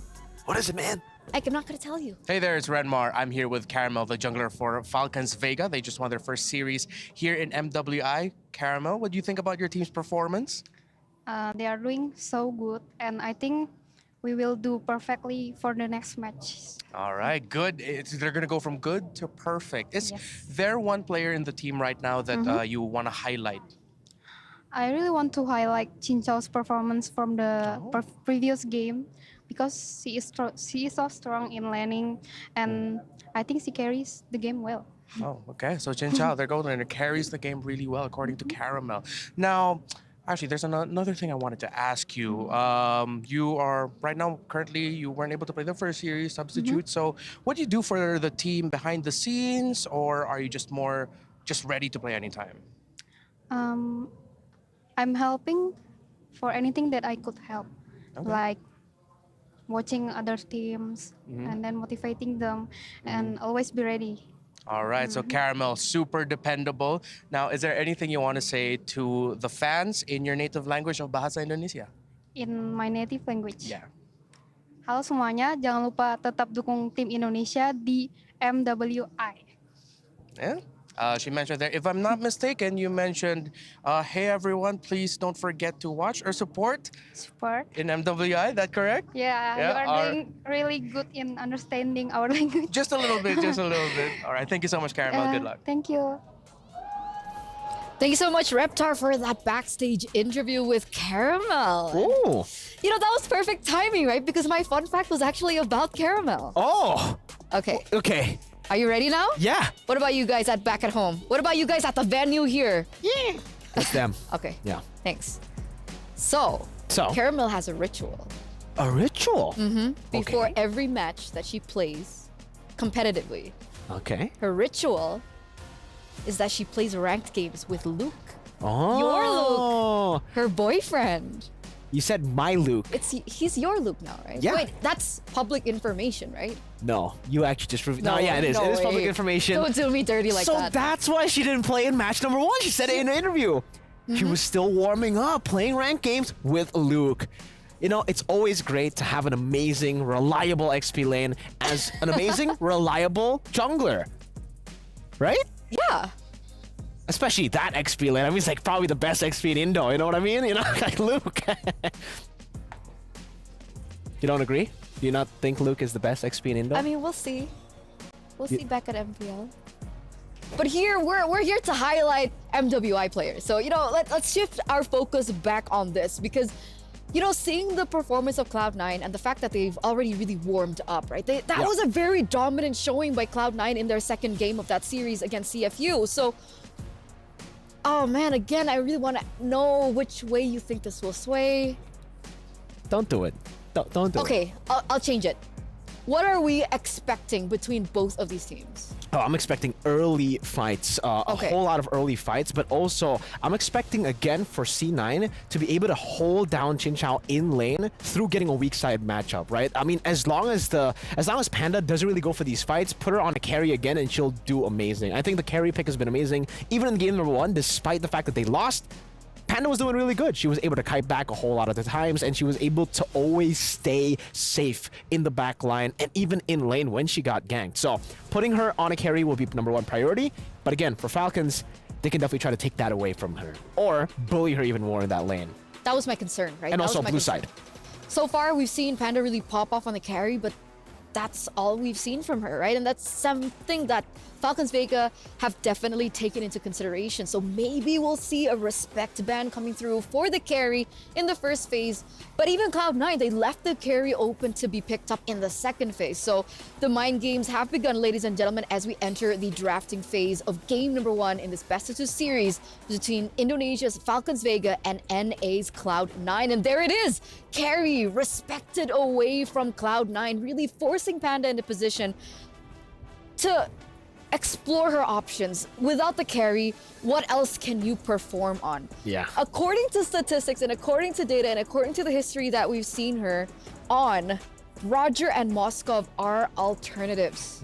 And I think Falcons know that. I think that's why they banned out the carry. They know if it isn't the carry, she has a tendency to go for a gold laner that will fight. And that just goes to show you how confident Falcons are of Chinchao. Even in the interview, when Reptar asked, Caramel about the game, Caramel said, Chinchao's an amazing laner. Game number 1 showed that. Game number 2 showed that in match number 1. And if Chinchao gets a winning lane, even when she doesn't, she got a Claude against the Harith. She was still able to win out against that Harith. So, yeah, confidence definitely there for Team Falcons. But also, this is a fun fact. You said a fun fact. You want to hear another fun fact? 100% win rate for blue side. Still. All of the games we've seen, which is 4 games in total, all the wins have come through the side of blue. C9 are blue, but they're not on the blue side. They're not. Maybe they could be for game number 2. Are they forcing the Moscow, by the way? They banned out the Roger and the flex pick away. 2 heroes from Panda have been eliminated from Falcons Vega. They understand the pivotal role that Panda has in the gameplay and in the success that C9 were able to get earlier on. So definitely off the table, perhaps forcing that. But remember, the Harith is still on the table, ladies and gentlemen. The big question is, can C9 utilize it? Is Panda comfortable on the Harith? Maybe the Harith gets first pick by Cloud9, but the thing is, the Ling has been left open as well. We know that Caramel can play the Ling, and she's pretty good at it. Chip Loyi banned out Ling for the first time, I think, in MWI today. That we're seeing the Ling up for grabs. Now the decision is, Falcons, do they want to pick up the Ling? Do they want to pick up the Angela? The Angela can combo together with a whole lot of different heroes. They go for the Hayabusa instead, and this is also a Caramel signature. But is it more prio than the Ling? Because Cloud9, I think they're also quite comfortable to go for the Ling pick on Nicolette. And the Angela, they can get Angeline. That's the problem here, right? They could even go, I don't know, are they trying to gamble with the Harith? Is that what we're going for? I mean, with the Roger being taken out, Harith is a big prio in that gold lane if they still want to control these side lanes. Terizla as well, by the way, has been left open. So this time around, C9, they're going to prioritize that EXP lane. They're going to pick up that Terizla, and they're also going to have that Valentina flex in that mid lane for her to utilize. But Falcons Vega, if they want to go for it, they can. Harith and Angela. Oh, they go for the Edith. So that's a way to battle out, but I don't know about this Edith pick. I'm not a big fan of it, especially considering Cloud9 have already picked up the Valentina, right? That's a big ultimate to be able to be utilized now. Primal Wrath in a lot of these early team fights, knowing that they already have a Terizla. That Primal Wrath is going to be very, very lethal on the hands of the Valentina. They go for the Harith too. Makes sense. They pick up the counter to the Harith to deny it away from Cloud9, and then they pick up the Harith, so really trying to enable the Harith pick. But again, the Primal Wrath can be stolen, so it's not completely taken off the board. Is this the time? Is this the time? Is this the time for Nicoling? Nicoling? No, it's time for Pandakov. Okay. Panda Moskov. Oh, there we go. Okay, so those are her comfort heroes, right? This just really confirms it in, right? With the Roger with the carry being taken away, she falls onto her comfort. Yep. She falls onto Moskov. But now Falcons Vega, if they want, they can eliminate the Ling. Would that be in their best interest? I think so. I don't know. Maybe they want to try to force out the Ling. That could be a... I don't know, though. Personally, I would say ban the Ling. Hayabusa versus Ling. I would personally give the Ling a little bit of an edge in that matchup when it comes to clear speed, when it comes to also 1v1s, because you can actually dictate to how to, like, get out of the shadow kill with the Tempest of Blades. But here for C9, yeah, it's definitely going to be the Minotaur ban here for them. I think they're happy enough with already the Primal Wrath. They don't want to give Falcons too many big ultimates. And now the big question for me is, they're banning out the Minotaur. So are they trying to force this Edith to be a roamer? So they're banning as many roamers as they can. And I think that's a great response, by the way, from Falcons. They noticed that C9 are already banning the Minotaur, trying to force that Edith to go roam.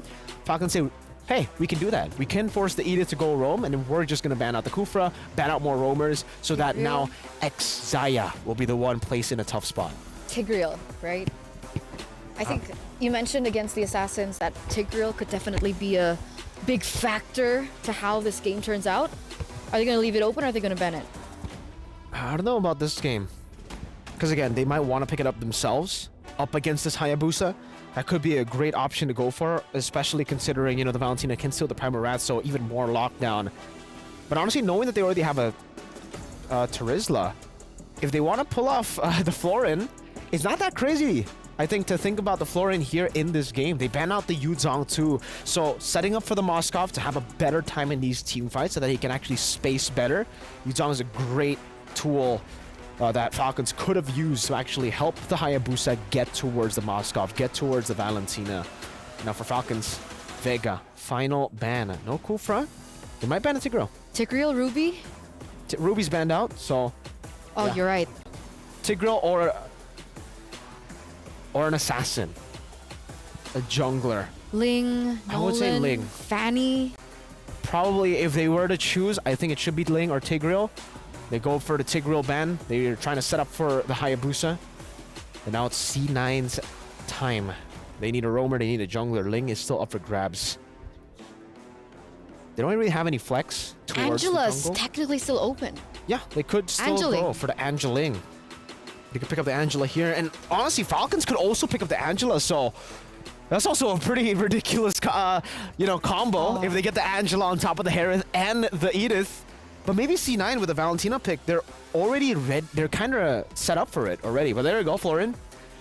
It makes sense to go for the Florin here, at least. I like it way more compared to the 5 squishy members in the early game for game number 1 against CFU. Now they have a Terizla. And there you go, Florin. Some solid stuff. But that means they might need to have to play with the Moskov. Maybe they go for another tank in the jungle. Baksha's still up for grabs. It's a good pick here. If it were on the side of Falcons, oh, there it is. Arlet and Vexana gonna be the choice in for Falcons Vega, and now one last pick for Cloud9. If it was Caramel, I'd probably be like, would Mardis be the option? But Baxia, there you go. Nice prediction. Thank you. So let's throw it over to our casters. Trex, Leo, what you got? We got an unexpected return of utility junglers. Baksha is back in this matchup. Falcons Vega versus C9. Well, how do you feel about this? Because it's a 4-in-1 now. It's all in on Panda. It's definitely all in on Panda. We do see Ashley on this Valentina, though. There's some mechanics there. There's some damage that can be dealt, some possibilities. Not completely against this composition for Cloud9, but you gotta be able to pull it off, right? You have to be able to make it work and have the strategy for it. Not to mention Caramel and Agatha coming in. This is the lineup we were expecting. And all the kudos to that first roster that played for Falcons Vega that swept CFU Serendipity. But here now, they're looking to go for the throat.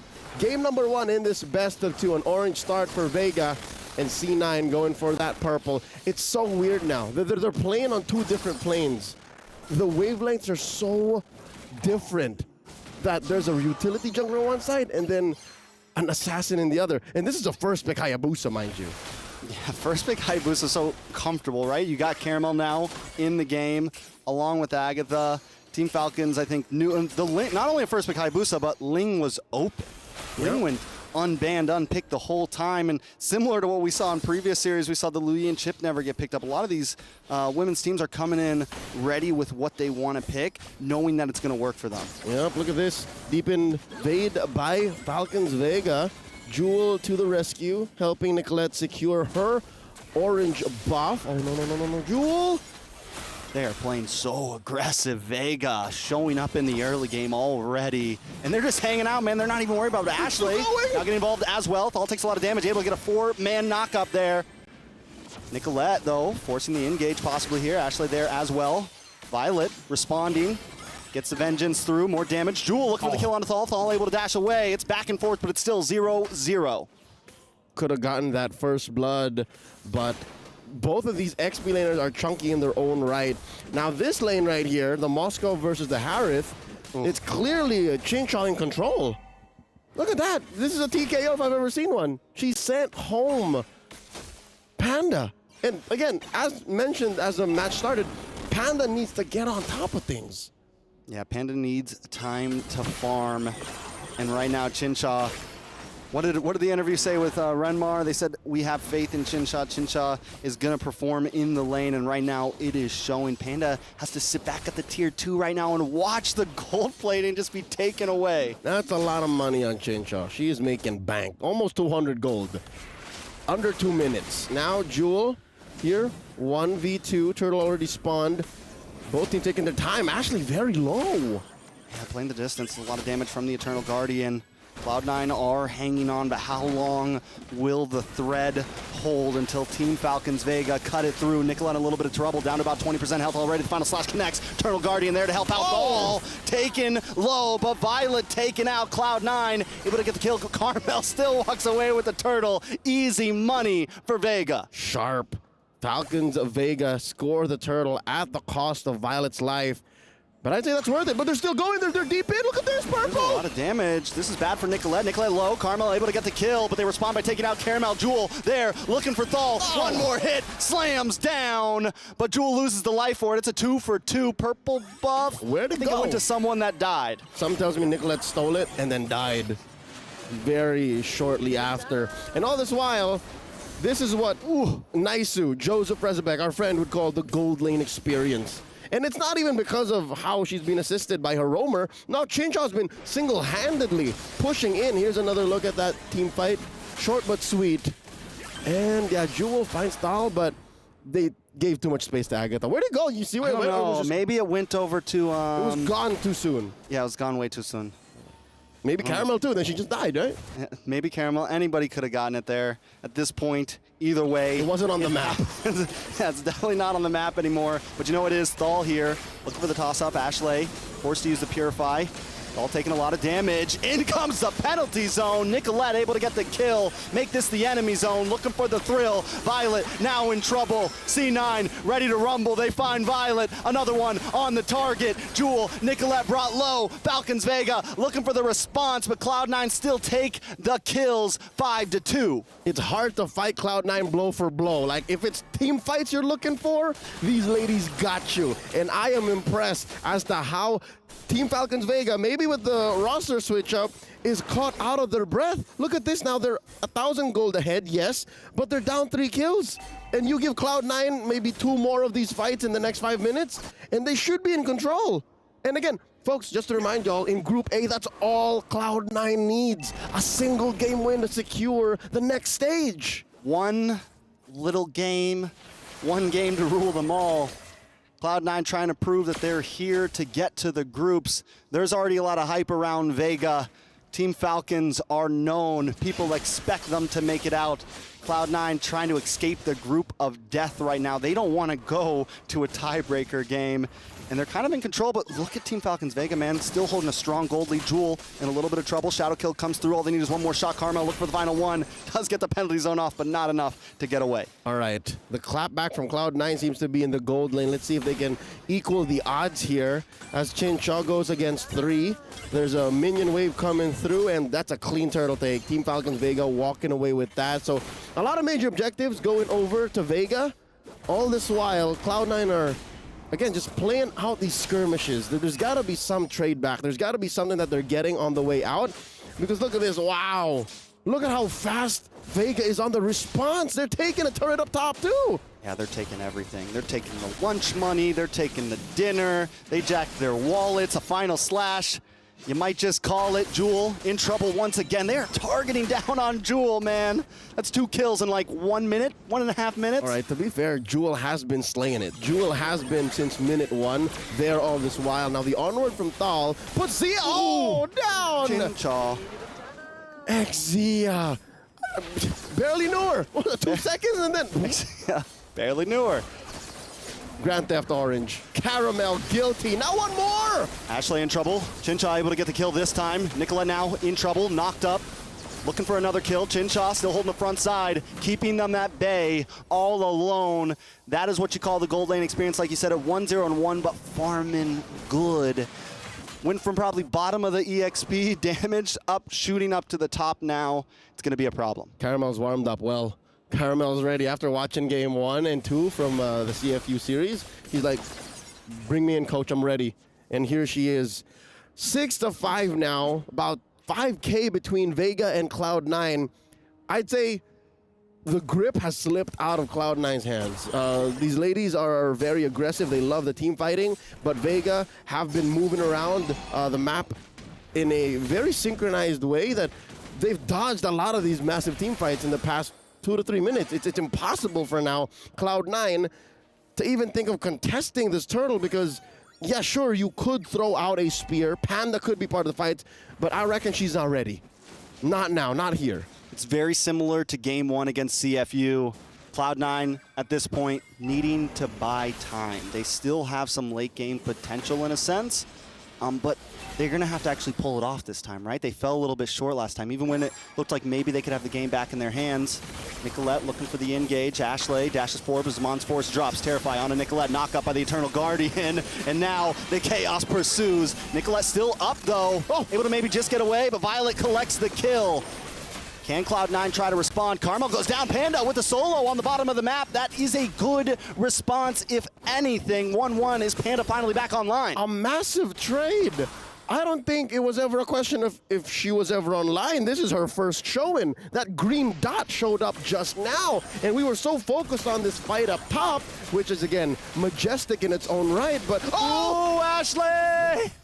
Down goes Ashley, and this is Chincha right here. It's all Chincha. That's what I was saying. The only reason why we couldn't really see Panda doing much is because Chincha owned the early game into the mid game, and Chincha's calling the shots, man. 2-0-3 doesn't tell you the full story. Chincha currently has more than half of Team Falcons Vega's value on her back.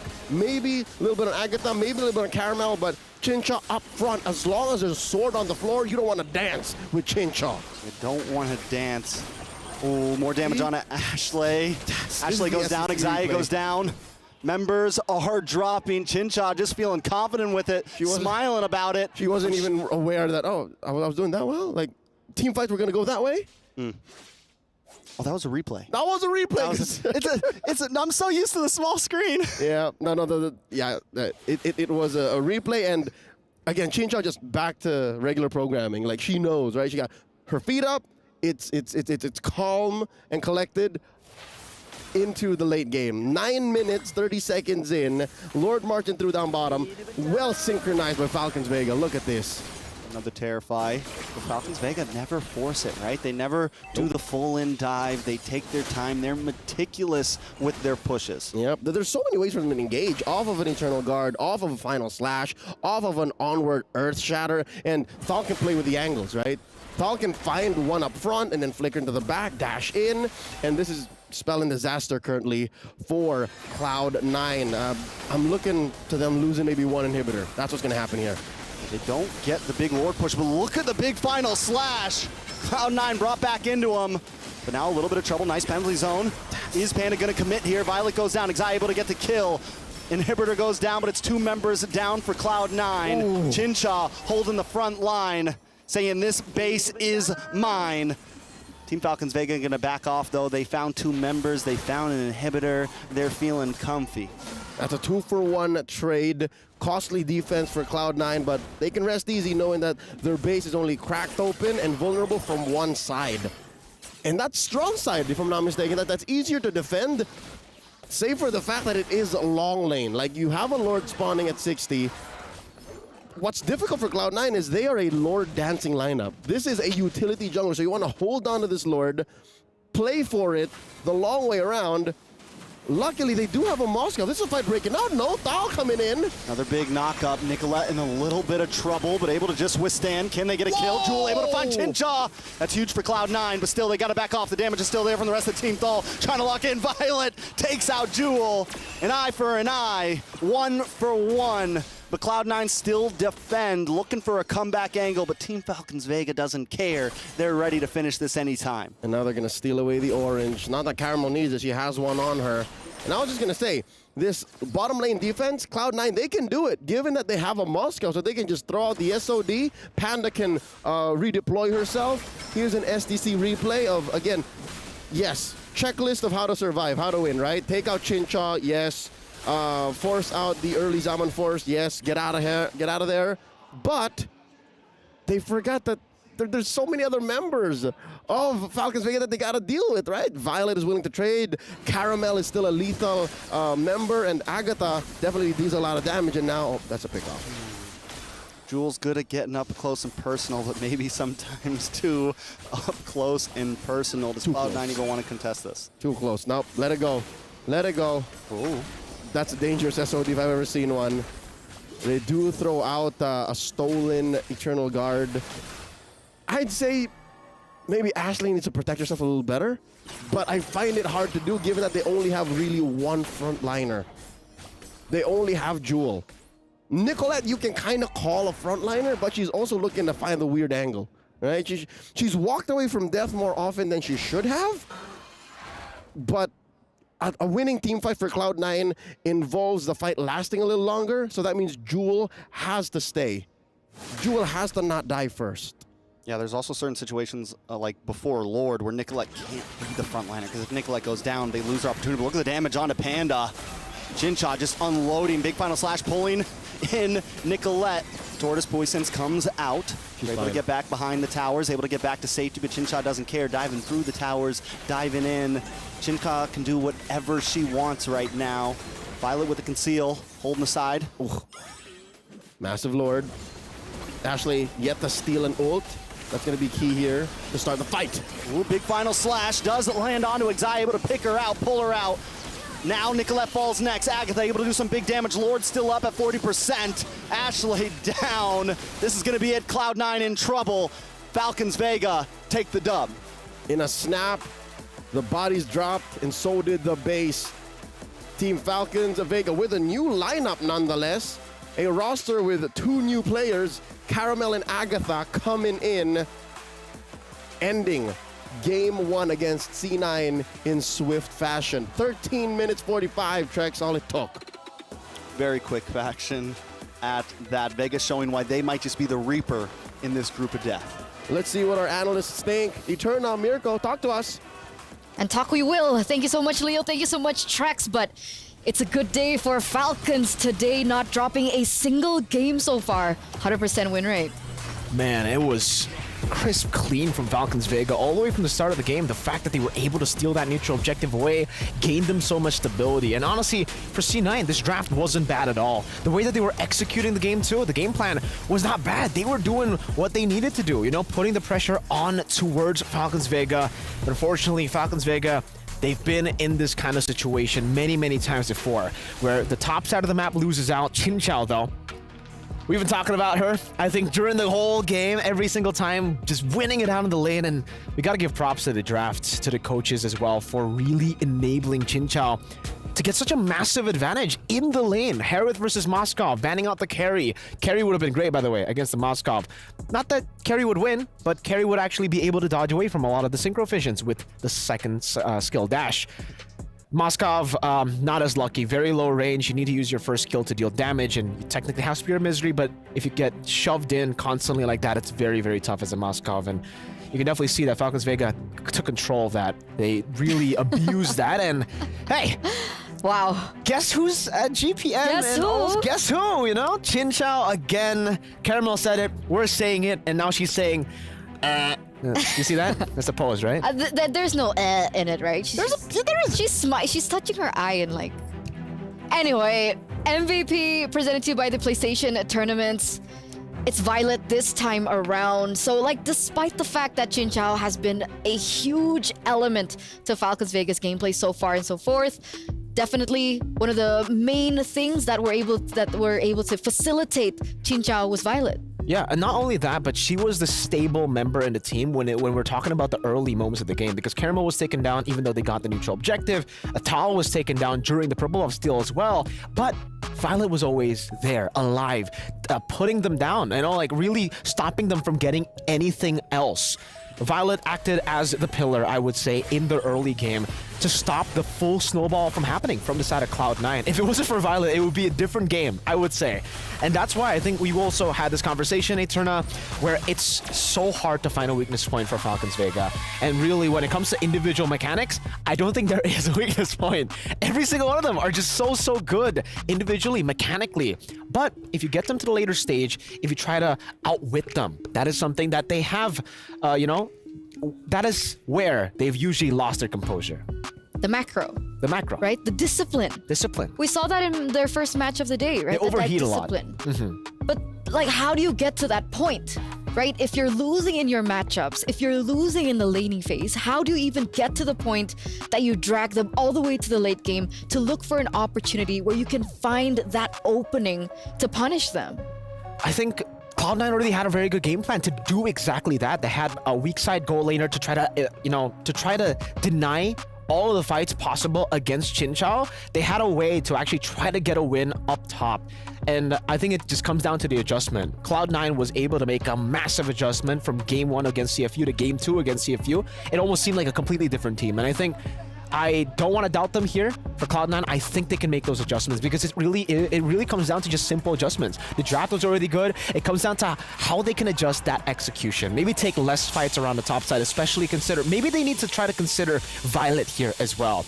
There were 2 tunnel vision on Caramel, 2 tunnel vision on Chin Chow possibly in these team fights as well, that they let Violet run through them in the neutral objective battles and in the team fights. So now they really need to figure a way to bounce back. And I know we heard from Ashley earlier on, but let's take, an update stat with Ashley right now.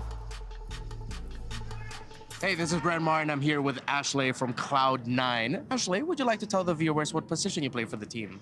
It's a secret, actually. You'll find out. Okay, a secret. I like that. There's a bit of mystery involved. So one thing that's not a mystery is Falcons Vegas actually expected to dominate the group that you're in right now. Do you think Cloud9 will give them a run for their money?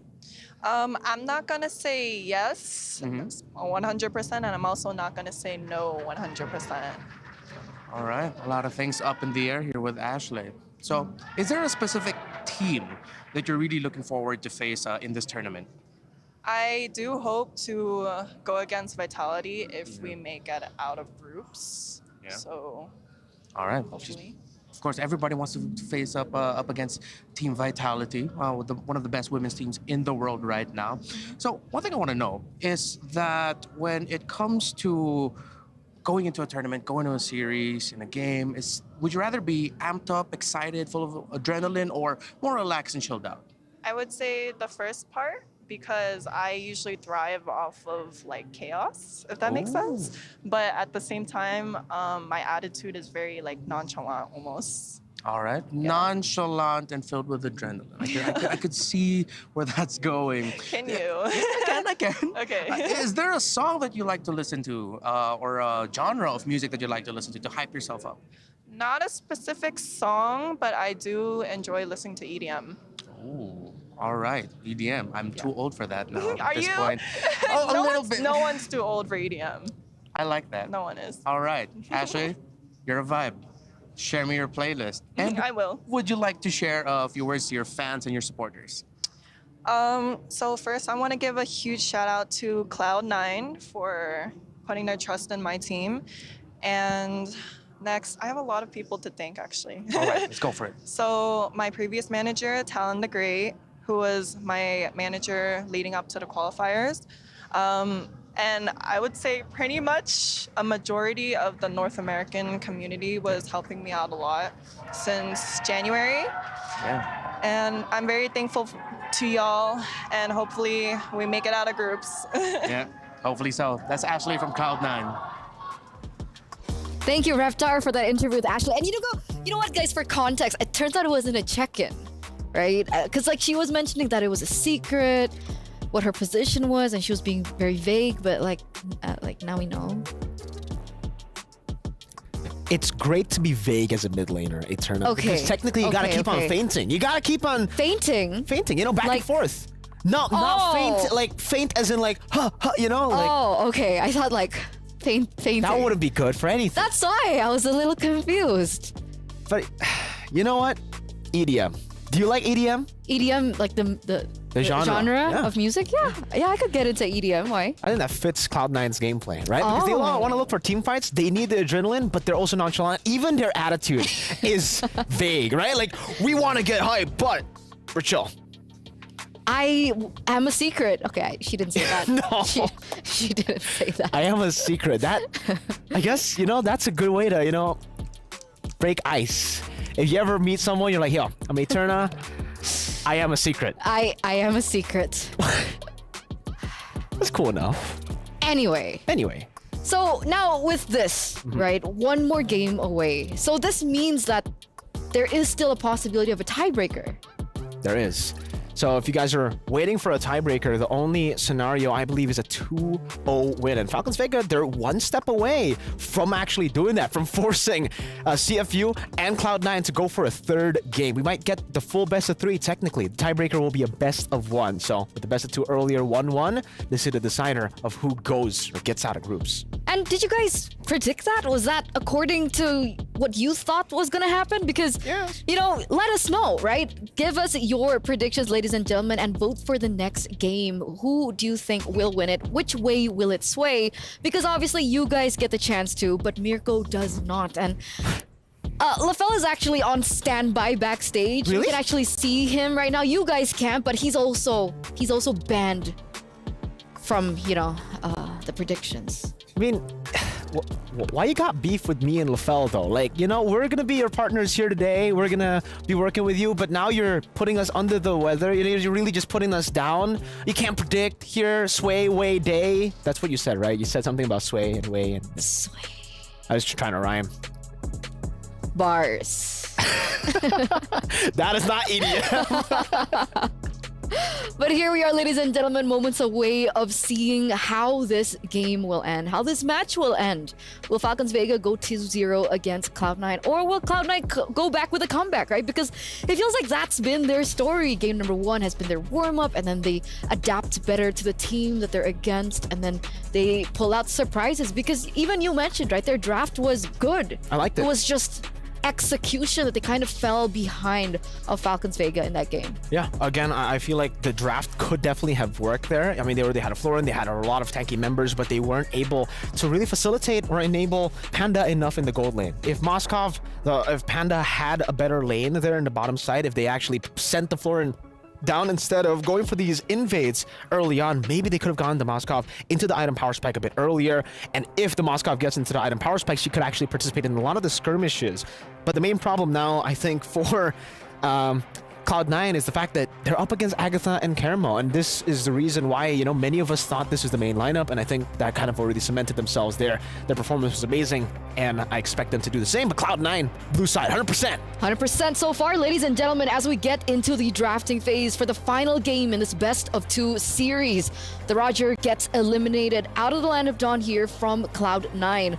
Falcons Vega now with the response. Remember, now that they're on red side, can they go for the respect bans? Can they take away the carry again? Yeah, they can. I think they can take a page out of the book from CFU as well. CFU didn't ban the chip, didn't ban the Loyi up against Cloud9, and Cloud9 did not pick it up. So for Falcons, it seems that is the idea here as well. Hayabusa ban coming down as well. We know that Nicolette was able to get an amazing game on that Hayabusa up against CFU. So respect, proper respect. Now the question is, you go Hayabusa carry Ruby, or do you go Hayabusa carry and then, no, the Roger's already banned out, so probably Hayabusa carry Ruby. So no chip, no Luoyi, no Ling. They didn't pick it up last game, so maybe they want to just play around with it. And again, by the way, I feel like for Falcons, they're forcing C9 to ban either the Angela or Ling. They didn't go for the Angela or Ling because they didn't get that combo instantly. But say, Falcons leave all those open, C9 pick up a Loyi, I think it just gives Falcons so much of an opportunity to go for the Angela Ling instantly. They're on red side. So there it is. Let's see if Miracle's predictions reign true here in the first phase of the banning phase. Ruby. There you go. All right, that's 2 out of 3. Ruby and the Hayabusa has been banned out by Falcons. Vega are Indo reps.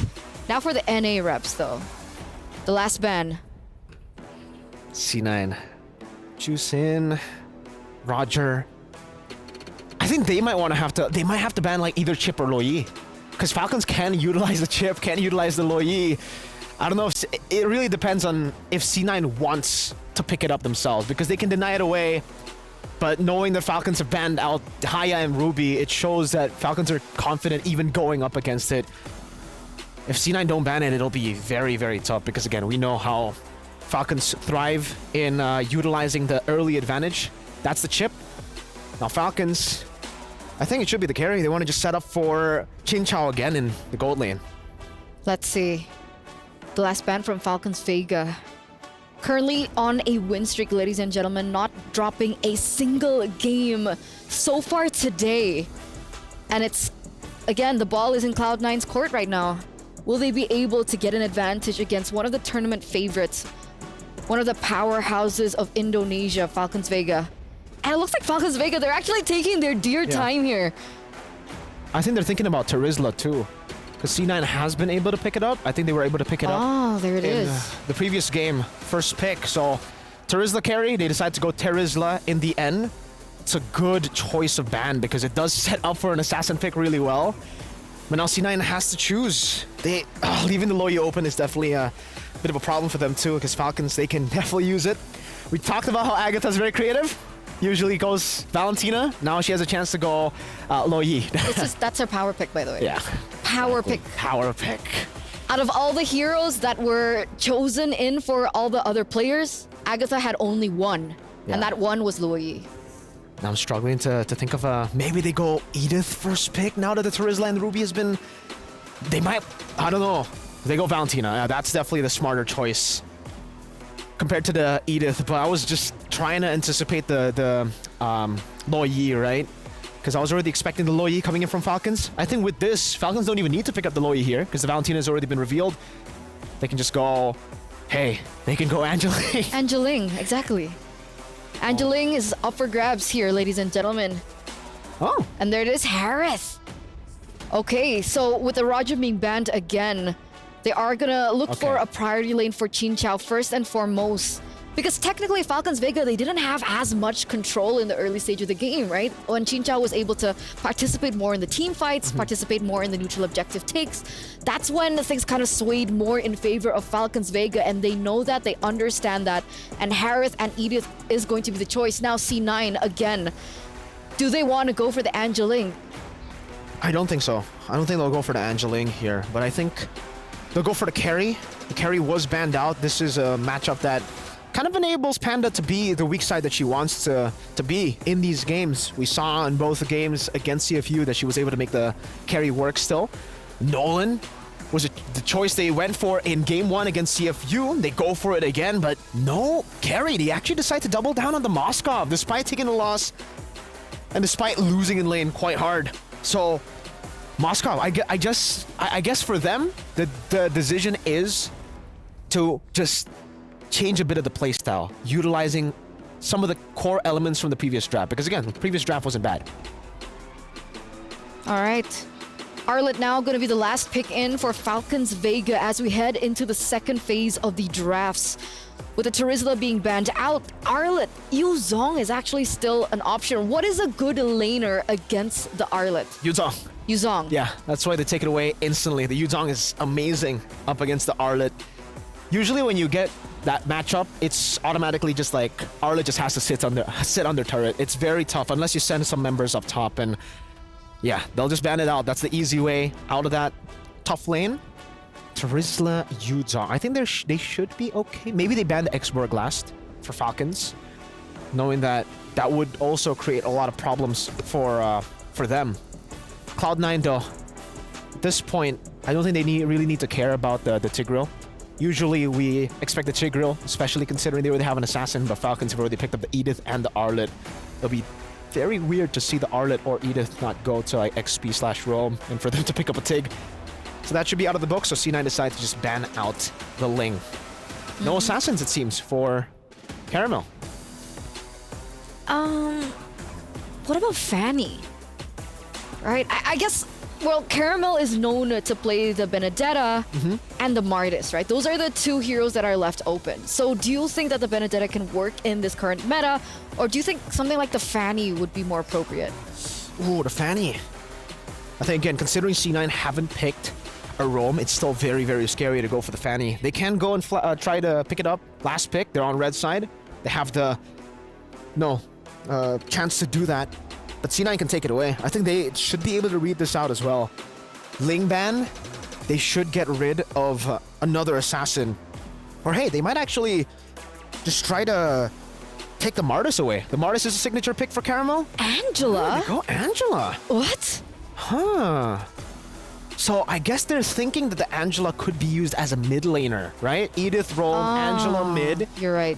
It's a good call by them because that's a lot of sustain. Technically they have Edith and they technically also have Harris, so that's already enough magic damage. Exactly. It's a good read by C9 there to ban out the Angela. Could be a good mid laner for them. Now Falcons AP. Oh, Falcons. They actually pick up the Vexana here, so even more magic damage. That's 3 members with a whole lot of magic damage. I get it. It's a lot of more CC for Violet to pop off on the Arlet. But also, it's going to give C9, I think, a great chance to counter with like some of these magic defense items. Especially considering Xin Chao has been, the main spear head for Falcons. I think C9 can go for... I think they can even go for, I don't know, Tig, Minotaur. What about the EXP lane? X-Borg. I think the X-Borg would be solid here for C9. Against the Arlet. Yeah, against the Arlet, against the Edith. A lot of tanky members here, but they go for CC and Florin. They love it. This is their playstyle. I love the Florin. They love to double down on this Florin. CC is a good lane, by the way, against the Arlet. All right. So here it is, last pick in for Falcons Vega to wrap up the drafts that they have. They need physical damage now that they, committed with Agatha on the Vexana as well as the Harith for Xin Chao. It'll be too risky, I think, to go for the Martis, knowing that there's going to be a lot of sustain here. Safe choice would be Baxia. I mean... But completely forgot about the Alpha pick. Alpha! There you go. Physical damage. Technically, true damage. In a lot of these skirmishes. Yeah, that'll definitely do it. Well played. One last game, ladies and gentlemen, the decider whether or not Cloud9 can move forward into the playoffs. One more match to decide whether or not we will have a tiebreaker by the end of Group A's games. Are you ready, Mirko? For sure. Let's see. I'm ready too. I'm nervous, but I'm ready. The audience, they're ready as well. Casters, are you ready? I don't speak for both of us, but I'm ready. Looking at the draft, though, our friend here, HB Trex Wagner, notes the scary lack of CC from Cloud9. Not a scary lack of CC, a scary fact that there isn't CC. There is a CC, though, on the map, so they made up for it. They do have some CC on their team, but it is a hero in the shape of a little girl. She's so let's see. not that little. If anything, Jewel has to be a colossal force in their lineup because, look, she's the only real frontliner, and I'm putting up air quotes, the only real frontliner for Cloud9. Yeah, how do you even approach this, right? I mean, it's definitely tough for Cloud9, especially the way that Vega's been playing. Falcons Vega have been doing a great job at macro. They've been doing a great job at engaging, catching Cloud9 off guard. Cloud9, they just kite. There's a reason why Falcons Vega is a constant grand finalist in any and all major women's MLBB tournaments. Now Nicolette's in trouble. Nicolette's in a lot of trouble. Able to just dash away. A little bit of true damage connects, but Nicolette will be able to get home safely. But now Vega's going to take a camp. They're going to eat good for a little bit. Beta almost took Nicolette down. Caramel with the clutch alpha pick. That's one of the sweetest alphas I've seen in a while. Like that last slot, no one was expecting it. Now, here comes Thal. Big toss up. Thal takes a little bit of damage, but knows Caramel's there. Panda now. Ashley shows up, able to get the kill onto Thal. Brings down Caramel as well. That's 2 for 0. First blood over to Ashley. Le Paniche, she gets 2 on the way out. And that was a blindside from Falcons Vega. To be fair, here's the SDC replay one more time. That's some quick work. Ashley, amazingly, didn't even clear the wave. So there really wasn't much for Agatha to go off. She was just like, all right, she must be somewhere in the bushes. Didn't expect her to be that far up. You've got crowd control. I've got to terrify. I mean, I'd like to think it's more of the damage. The damage. It's damage over crowd control. Now down bottom. Ooh, Violet dance, man. Violet is clean. That's right. She should dance around like that. Dance and around too. Just a monster, able to come through, deal with 2 members, has been so good. From last game to this game, has been so good on this R-Lock. Yep. Now we see Nicolette trying to secure the orange buff for Cloud9. Turtle at 1/3 of its health. That's a non-contest. Zaya backs off. Are they going to look for a dive here? Ashley. Ooh, no one home. Just misses. All right. So this is Violet.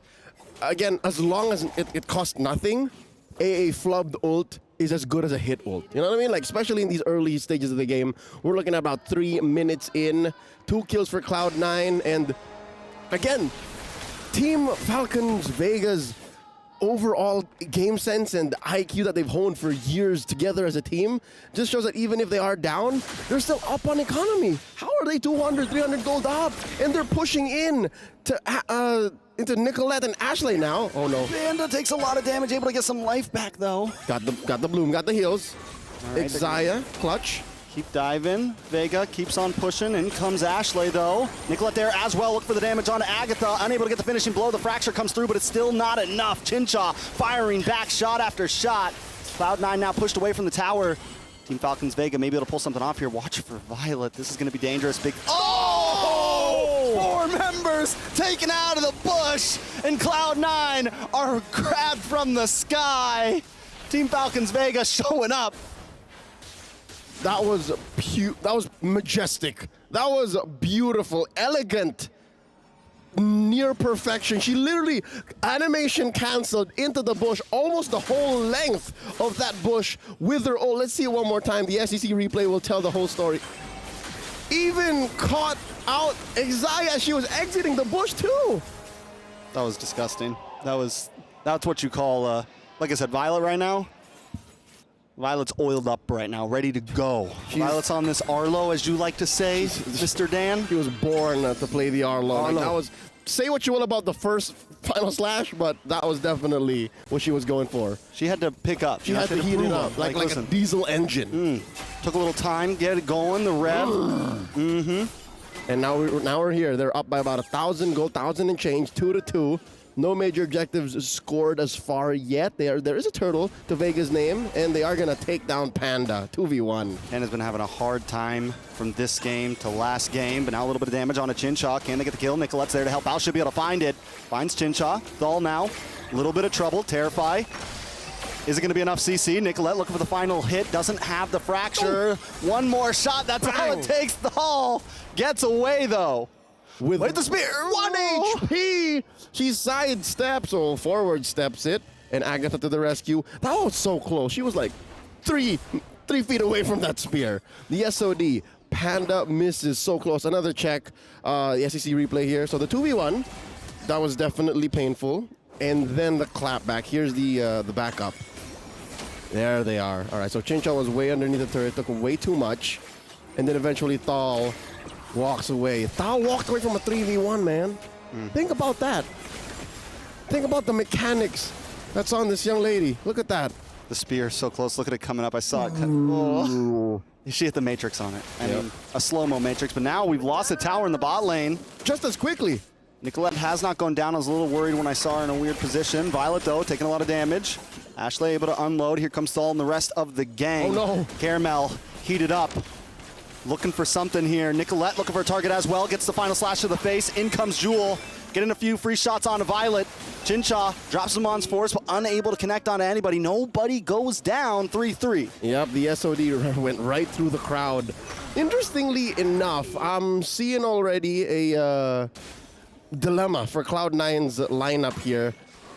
They're unable to close the gap. They're unable to finish off. There's a Purify. Xayah should be fine or not.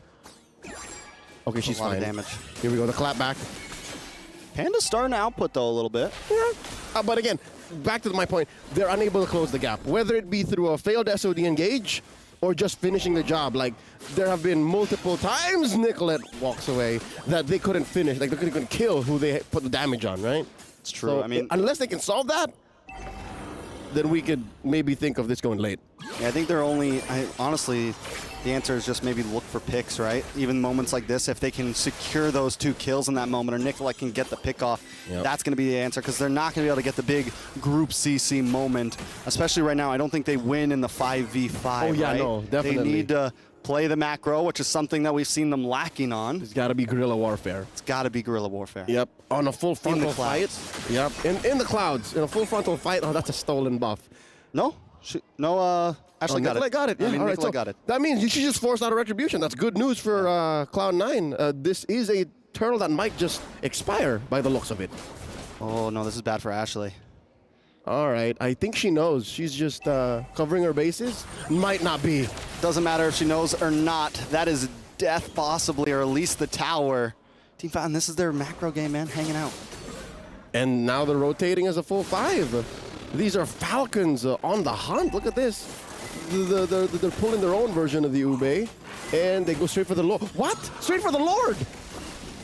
It's a Lord at 8 minutes. Look at that. Chincha just dancing and putting it down to a 10th of its health. I don't see a steal in the near future. Oh, close. Just a second. Caramel still able to get it. I think it's a smart move that Cloud9 doesn't go for, right? I think if anything, Panda maybe could have tried to force that top tower, but they back off. Yeah, could have went in all the way, but again, in a moment of confusion, when the call is not unanimous, you play defensive because you could get punished hard. And Team Falcons Vega, they know when you show a moment of weakness, they know what a window looks like, and they take advantage. Now, at a 2,500 gold lead, 3-3, map definitely belongs to Team Falcons Vega. I'm wondering when Panda will feel confident enough that she doesn't have to wait for the SOD engage. She's short on money. That is broke. I don't want to say it, but yeah, she is broke. She's on hard times. Hard times in the jungle right now, you know? It's not easy out here in the land of Dawn. She's in the red. The streets are cold. It's difficult, because look at this. They're pushing in, a synchronized push. There's a huge wave up top, Lord down bottom. Vega just took out that tier 2 in mid, and they popped the Holy Shield just like that. And it was a clean pop, right? Because they got another wave come in. It's going to sync up with this Lord wave. Falcons Vega just showing supremacy in terms of macro overall. And look at Nicolette coming from the backside, maybe looking for an angle. Conceal play does come down. Final slash goes through, doesn't connect to anyone. Thal backs off. Unable to really connect on the knockup, but they still take the tower. Violet now, able to vengeance through. Able to get a nice little dash. Chincha drops him on Force. Damage comes out. Ashley able to find Violet. Ashley goes down. Chincha finds the kill now. Panda gonna chip away at the Lord. Cloud9 able to just defend and take a member with them, but they lose Ashley. And with 3-1-1, that's a big loss. Ashley was kind of farming up there. That's right. Violet could have afforded that death, and it was worth it. They pushed all the way in to the inhibitor. and they got the base exposed. Chincha was able to get out of there. If the SOD hit, that could have been Panda just committing all the way. And I get it now. What Eterna and Mirko, and even through our interviews, that they're playing all in for Chincha. This is her era, man. Chincha has to play well for Falcons Vega. Caramel, Agatha, Violet, they know that. She knows that. And it makes us think, right, like maybe Cloud9. Oh, Nicolette in trouble. Face checks the bush. What do you call that, Kumar? What? I can't remember. There's the fans know when you jump into the bush by yourself. I'm sure they'll tell us later. Eventually, it's in chat right now. But we do have a push here. They could blitz it. Chincha could wail away. There's but one wagon, and they take it down. All right, they'll play it safe here. About 10 seconds until another Lord, and you're looking at a 5,000, 6,000 gold lead for Falcons of Vega. It slipped away slowly but surely, out of C9's control. All right, they're just going to rush this. Cloud9 can't even fight for it, right? I mean... Nope, they shouldn't. There were but 2 or 3 major slip-ups, a pick-off here and there that just got this way out of their breath. Like, it was a stone throw away earlier, but now they're looking to burst him. Slash comes down, Nicolette terrified, locked up, Caramel gets the kill. Samon's force drops, and Chincha alone, I mean, could be by herself right now and just shredding through. 2 members down with Lord coming. This could be it for Cloud9. Very rarely do you see 3,000, 4,000 gold be the difference when it comes to an arms race. But here, with the way Team Falcons Vegas playing, Violet with a final slash! Big final slash at that. Panda now alone. 4 members down, nothing but Panda against the world. Team Falcon Vega. The Reapers in the group of death seem to prevail with their onslaught. No one can stand against them. Unscathed, unbeaten, and undisputed in Group A. Team Falcons Vega force a tie between CFU and Cloud9. And what I think that happens later today. And it's going to be do or die for CFU and Cloud9. But we can talk about that later, because right now, Falcons Vega, man, they have just showed from micro to macro to their Lord pushes to back and forth. Their roster is. I mean, there's one thing you can't change. Swap, do whatever they want. Yeah, there's one thing you can't change. Chincha's got to be there. Very true, I think. Chincha's got to be there, and their veterancy, their dominance, it shows. This is just another day in the office for the uncrowned queens, and we can't wait to see more of them. But that's up until we go to the next stage. It's still the story of who comes through, CFU and C9. Suddenly, in the group of death, it's sudden death. Yeah, and I think at this point we know, right? Team Falcons Vega is a contender for that trophy. The way they're playing, I think, the way... Whatever you want to say about CFU or Cloud9, they have showed that they are definitely a dominant team in this event, just through their mechanics, through everything in the game. I'm excited to see them in the bracket. Yep. As for the aforementioned teams, it's all about grit, it's all about heart, and of course, a refinement of their play styles. For now, we're throwing over to the stage for an interview. Now, ladies and gentlemen, what a convincing win right here from Falcons Vega. Now, heartiest congratulations to you guys. And of course, right here, we have Chincha right beside us. You know, you look super cute even in a player cam. I am in love. Now, question for you guys is 2-0 all the way, undefeated thus far. Who has Falcons Vega got their eyes on right here at the MWI? Of course, it's Vitality, the other team from Indonesia. Ah, so you're gonna take the crown from the reigning champions? We'll try our best. Yeah, that's the mindset of a champion. All right, Bara, what do you have for Chincha here? Well, I think as you've been playing beautifully and, you know, pretty much like having it one win after another, how do you choose the players' deployment during the matches? Sorry? The deployment of players, like during the matches. We just play everyone in turn. So in the first match, it's Funi and Meilen's turn, and the second match, it's It's Caramel and Agatha's turn. Amazing, amazing strategy, pure planning, and they got it going on. Right, so just adding on to the question, you guys made a little bit of a roster change despite a 2-0 win earlier on in match 1. So is this like a strategy, or you guys are just super confident that all of the players right here from Falcons are just ready for deployment, ready to go?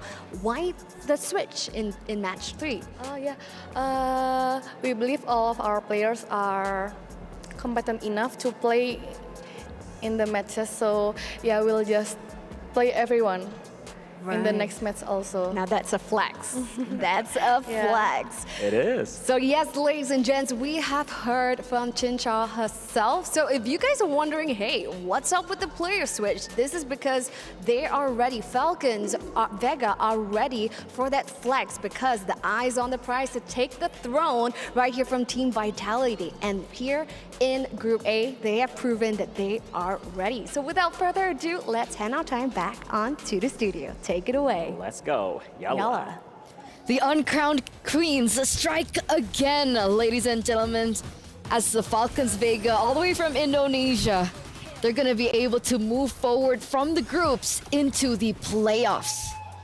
Unfortunately for Cloud9 and for CFU, though, I don't know if technically it's fortunate for CFU, right? That Cloud9 didn't get a game, but just like Ken Watanabe said in Godzilla 2014, this is time he said, let them fight. That's what Falcons Vega is saying to Cloud9 and CFU. Let them fight in the tiebreakers to see who actually gets to see the playoff stage. Whether it's going to be C9, whether it's going to be CFU, but unfortunately for C9, it's sad to see that the same mistake got them twice, right? Game number 1 against CFU, it was kind of a similar draft where they had everybody, I think all of them were squishy, technically.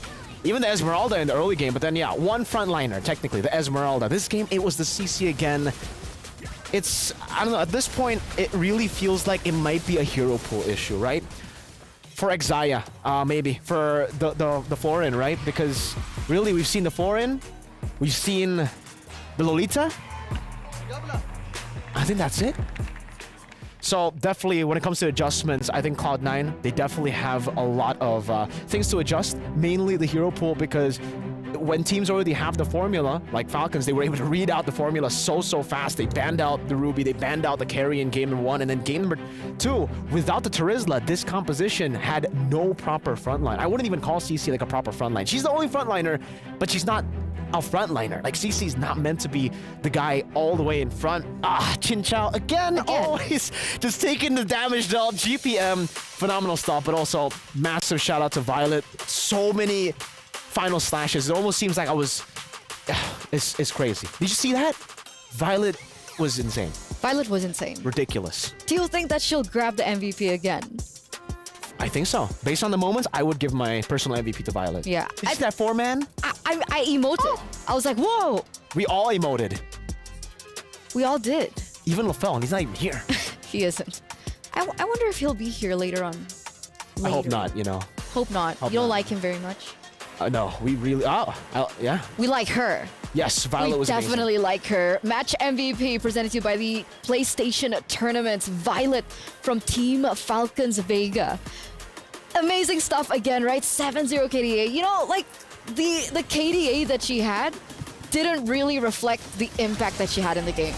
Right? Definitely. Because you mentioned it, there were so many moments that she was able to create. Even here, she understands the mechanics of the hero, the ins and outs of the heroes. She was able to put the Arlet to the ultimate test, and there were just so many moments that they were able to capitalize over her gameplay. Yeah, and for Violet, she's always really been a phenomenal player. By the way, we gotta welcome a guest here. Hi! I'm so happy that you're here. Thank you so much. You know, for the viewers who don't recognize you or who don't know you very well, could you briefly introduce yourself here? Hello everyone, my name is Agatha. I'm from Team Falcons Vega. There you go, Agatha, the mid laner. So you were missing in game number 1, in match number 1, earlier today. What was that? I know that the host asked Chin Chao earlier on, but is there like a certain formula or a certain strategy that's a little bit more specific as to why that you were played later on in today? I don't think that's a strategy, no. I think it's not that It's not that included in strategy, but we also always roll between I me see. and Funi and also Melon and Caramel. Caramel, yes. That's very interesting, right? I mean, the fact that you performed so well, my main concern when you guys were, shifting the rosters is the fact that synergy is a big issue, right? When it comes to teams. And the fact that you keep on rolling, how do you keep the synergy good? How do you keep the chemistry still maintained in the team? I think it's related to the practice. So we do a lot of practice like scrim or ranked.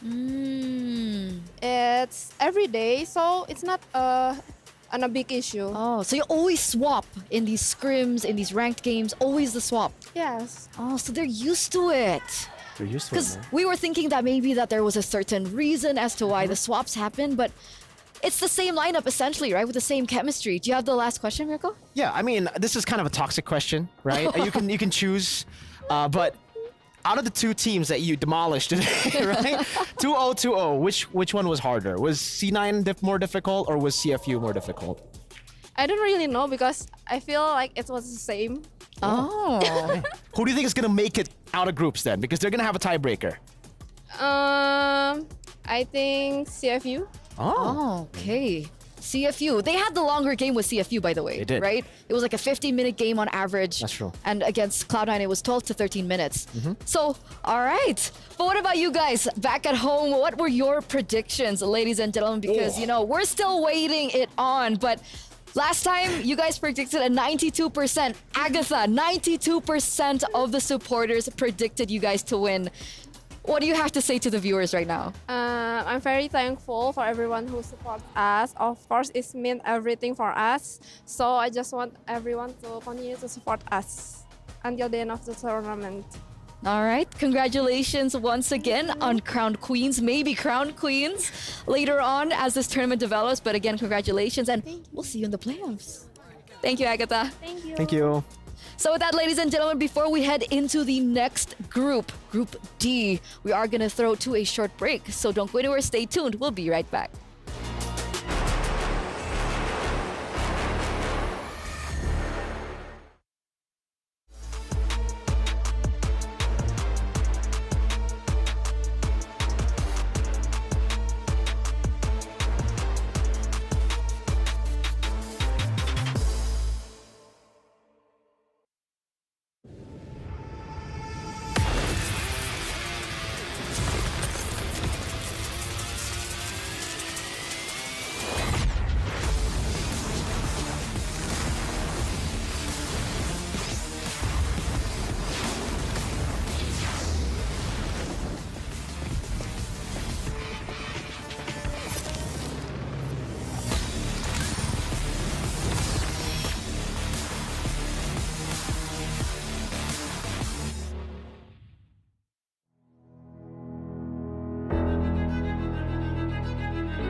adventures bring new challenges. Even as the heat rises, dandruff and grease won't stand a chance. With new Clear Men, powered by triple formula technology. To eliminate dandruff, itch, and grease, gives you 8 hours of freshness and 100% dandruff-free hair.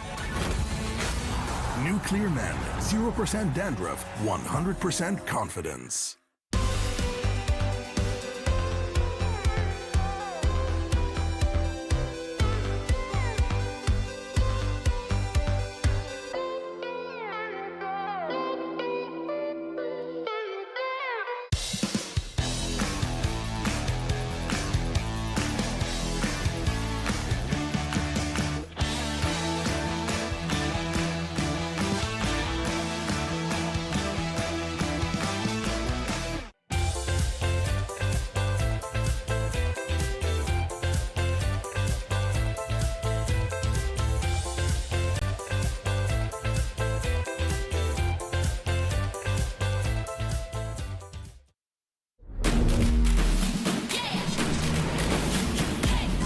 Just like you and me, finding our destiny.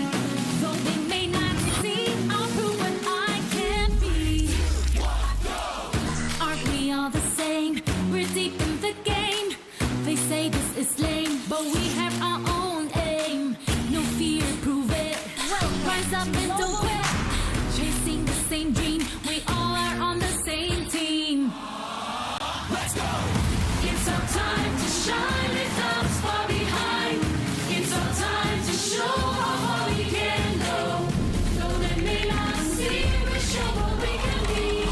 It's on you and me, just wait and you'll see. It's our time to show the world who we are. It's our time to shine, we are the rising stars. Our time to shine it. Yeah!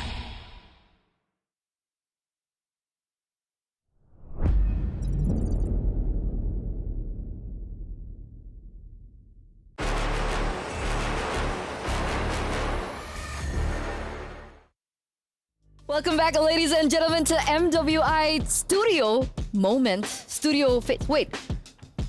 Mirko, you got more handsome. Oh, you know what? I'll take that because you guys look like you guys had a lot of fun without me. Hi, guys. My name is Afel. Just in case if she doesn't know who I am, you know? I was like, why did Mirko get more handsome? It's the hair. I've grown to live The with it. microwave hair. Sorry, it's what the viewers are calling it. I'm thinking about the viewers. You know this? Do you see this? It's a hurt. It's a hurt. My heart is a hurt. I don't know what that is, but I know of the Dr. Sulaiman Showdown. Which is great, which is awesome. Which is gonna come up, ladies and gentlemen, as we get into the fourth match of the day. And we're gonna be shifting over from Group A over to Group D. And for those of you guys who are wondering, when is the best of one tiebreaker gonna happen? It's actually gonna happen tomorrow on Stream B. And that's gonna be, brought to you by Husky as well as Abstract. I love those guys. Those guys are amazing. One time I saw them and there was a stray cat walking around. Yeah? And they give them their food. That's so sweet. They gave the cat pizza. I don't think... Don't judge the cat. Is that safe? You know what's not safe? Mirko's prediction so far, right? And I keep telling the audience and I keep telling the viewers that that's not okay, but it's okay if you guys want to participate in this, right? Audience predictions by SDC. Head on over and show us what you got. Do you think... Who's gonna get it? Do you think it's going to be... Oh, it's your team. Yeah, it's Homegirls, of course. I mean, like, why you got... Wait, do you have a curse? Because I'm pretty sure you have like an ongoing curse happening as well, right? Eterna, you have to learn the meta, right? If I'm casting, sure, there might be a curse. Wait, when I was a desk host, it's fine. I have no idea as an analyst what I'm gonna... how is it gonna be? Well, we'll test it out. So what's your prediction? Gaming Gladiator, the Gaming Gladiators, Homegirls. Okay. So GGXHG. Yes. All right. So let's see if TLG has a fighting chance as we welcome them into the venue, ladies and gentlemen. Let's see the Jamil Motorsport player arrivals. And there it is. We're gonna see what's the thing again? GGXHG. It's a mouthful. They were previously known as Homegirls, right? Yeah. And Gaming Gladiators was able to deal with them to acquire them. And honestly, it's a pretty good collaboration here. Looking at the players, we see Fao here where it's like, the players like unsure, just like just walk. We gotta get to the venue, okay? We gotta crush them. We gotta crush title legends here. TLG. Fun fact, do you know how they got their name? You know what? I love fun. Sure. Okay. It's from Title Rise Legends Emerge. So they're looking to emerge into the competitive scene for the MLBB Women's and to emerge victorious against the To emerge odds. as titles. No. No? I mean, titles are an exceptional force. So maybe that's what they're going for here. I think that's what LaFell meant. Look, listen, like I miss Mirko. We've been friends for a while. You got it, like I got ADHD. You just gotta get used to this. Okay. A bit of autism as well, but that's neither here or there. All right. Shout out to mental health. Anyway. Find a therapist. When we're talking about gaming gladiators, I Yeah. think a lot of people have shown their hopes and their support. Same. Same? Yeah.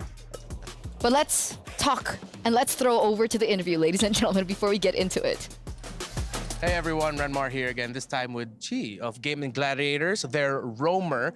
Now, I'm gonna ask you something I haven't asked you before since I actually already got to interview her, but what's your best quality, Chi? What are you like most proud of about yourself? I mean, in the team, if it's the team, I'm a team clown. The team, so you're funny. I guess I'm annoyingly funny, I guess. I was thinking you were gonna talk about like, I'm a really good roamer, Okay. I can set up really well, but you know what, that's fine. Yes, Like, I can. And yes, you can. I and can. she's funny I too. can do that too. And she can do that too. So I can see that maybe you're a little bit more confident, a little bit more loose. It's your first tournament outside of Malaysia, big tournament in this scale. How are you feeling? Excited, nervous, happy. I can't wait to bantai everyone. Yeah, all of the emotions here for Chi. Now, do you have any messages that you want to say for the Malaysian fans at home supporting Gaming Gladiators homegirls? And you can say it in Bahasa Melayu if you want. Terima kasih semua yang support kita. Semoga kita boleh menang and don't forget to support us later too. Thank you. All right. I love her already. I love agree her with her. already. Yeah. I agree that she said she's annoyingly funny. I agree.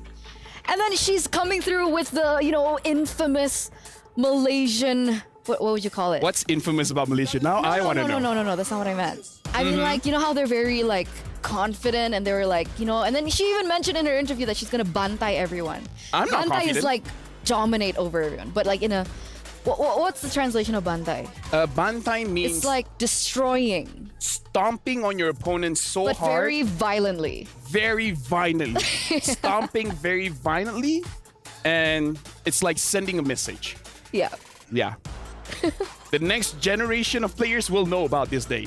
That's what bantai means. And it looks like a lot of people are thinking that they will bantai, right? Because amongst, of course, the regular, right, with Vitality coming through with Falcons Vega, a lot of people are showing their support for this team. So we're going to throw it over to the host, over to the stage. Let's see what you got.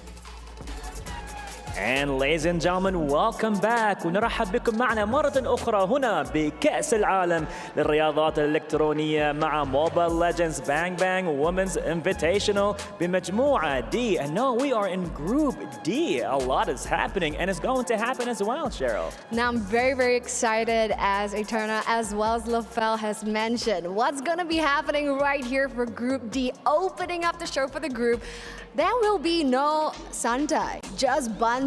So Let's it's going to go. be very exciting because we're going to be seeing the two likes of teams that are, really wonderful in different perspective. And we're going to show you why. First up, we're going to show you the wonderful faces hailing all the way from Malaysia, truly Asia, presenting to you Gaming Gladiators Homegirls.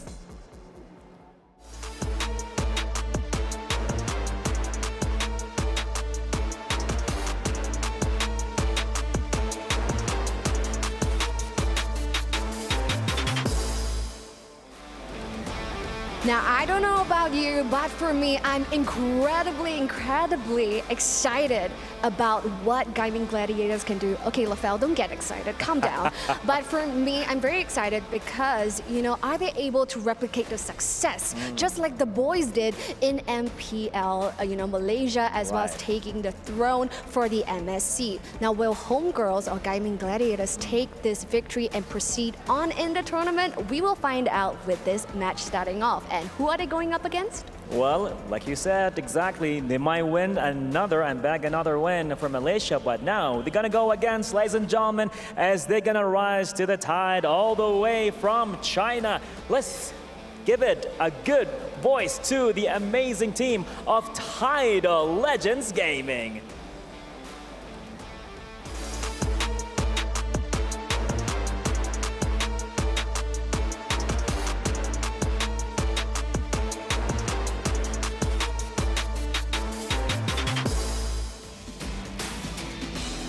Incredibly amazing stuff. Now, those are the beautiful faces coming from Tidal Legends Gaming. Now, when it comes to China, you guys couldn't count them out because they are absolutely a wild card. All right, they are coming from the land of prodigies, dominating every single game all across the esports arena. So coming into Mobile Legends Bang Bang makes them really an unpredictable team, perhaps surprising us over at the Land of Dawn. Yeah, exciting stuff, isn't it? So for these two teams, what we can absolutely guarantee you guys, there's gonna be mayhem happening over at the Land of Dawn. On one hand, we're gonna be having our female players coming all the way from Malaysia. Let's not forget, their male counterparts actually took the championship for MSC 2024. And over on the other hand, we have Tidal Legends Gaming hailing from China, where we have teams, and players who are coming from the prodigies, of esports gaming. So who will take this match for the day? Opening up Group D, without further ado, we're gonna hand our time back on over to the studio. Yalla. Let's go, yalla. Yalla, thank you so much, Cheryl. Thank you so much, Bara. And that is the ultimate question, right? Who will be able to get this victory in our fourth match of the day? And remember, this is China's first time participating at MWI. And fun fact is, another fun fact, I love my fun facts. But fun fact is TLG reigned over CN qualifiers and they were able to win 14 out of the 16 games played. So they were dominating in that region. Before we start breaking apart what's going to happen in this game, big shout outs to Cheryl Yao. No Santai, just Bantai. Which means no chill, just destructive force. That is scary. No, it's not. Do you have a voice changer? Are you hiding a voice changer right now? It's all from the stomach, bro. That's amazing. Thank you. I have a big stomach. But now we're going to head over to the drafting phase, ladies and gentlemen, for game number 1 in this best of 2 series between TLG and Homegirls. Let's get into it. TLG with the first pick. The Hayabusa actually gets taken out first. Interesting to see that the Hayabusa is a hot commodity here, but I have to start throwing down concerns here because for TLG, looking at their gold laner, amazing player, of course, but looking at the heroes that she uses is the Brody, is the Melissa, which really isn't meta for the meta that we have right now. So I don't know if she's going for those marksmen's picked or she will go for something like a Roger, like a Moskov that we're used to see. And Chip still gets banned here. So it looks like Homegirls are still giving this respect that anyone with the chip is going to be amazing. So we're going to throw it away. I have a question here. I don't have to answer though. Oh man, but you're the analyst, unfortunately. You're replacing I Mirko, so you have to answer my questions. Is that okay? You know what? That was already the first question. Gotcha. What's your real question? My question is Fao truly the pillar of this team? Yes. Is that the person that they have to be aware of, and is that the person that we have to start to respect in the bans in the first phase? Does it warrant a first phase ban? So here's the thing. When it comes to the Homegirls, their mid trio is amazing. They really set the tempo. Fao is more like, if you guys can't do it, I will, right? So she gives the chance to her teams, like, Chi, can you set things up? Can you give the kills over to Queen? If you guys can do that, then I'm just gonna clear the turrets, I'm just gonna push, and then we're gonna win. If you guys start losing the team fights, then I'm gonna join in and I'm gonna assert dominance.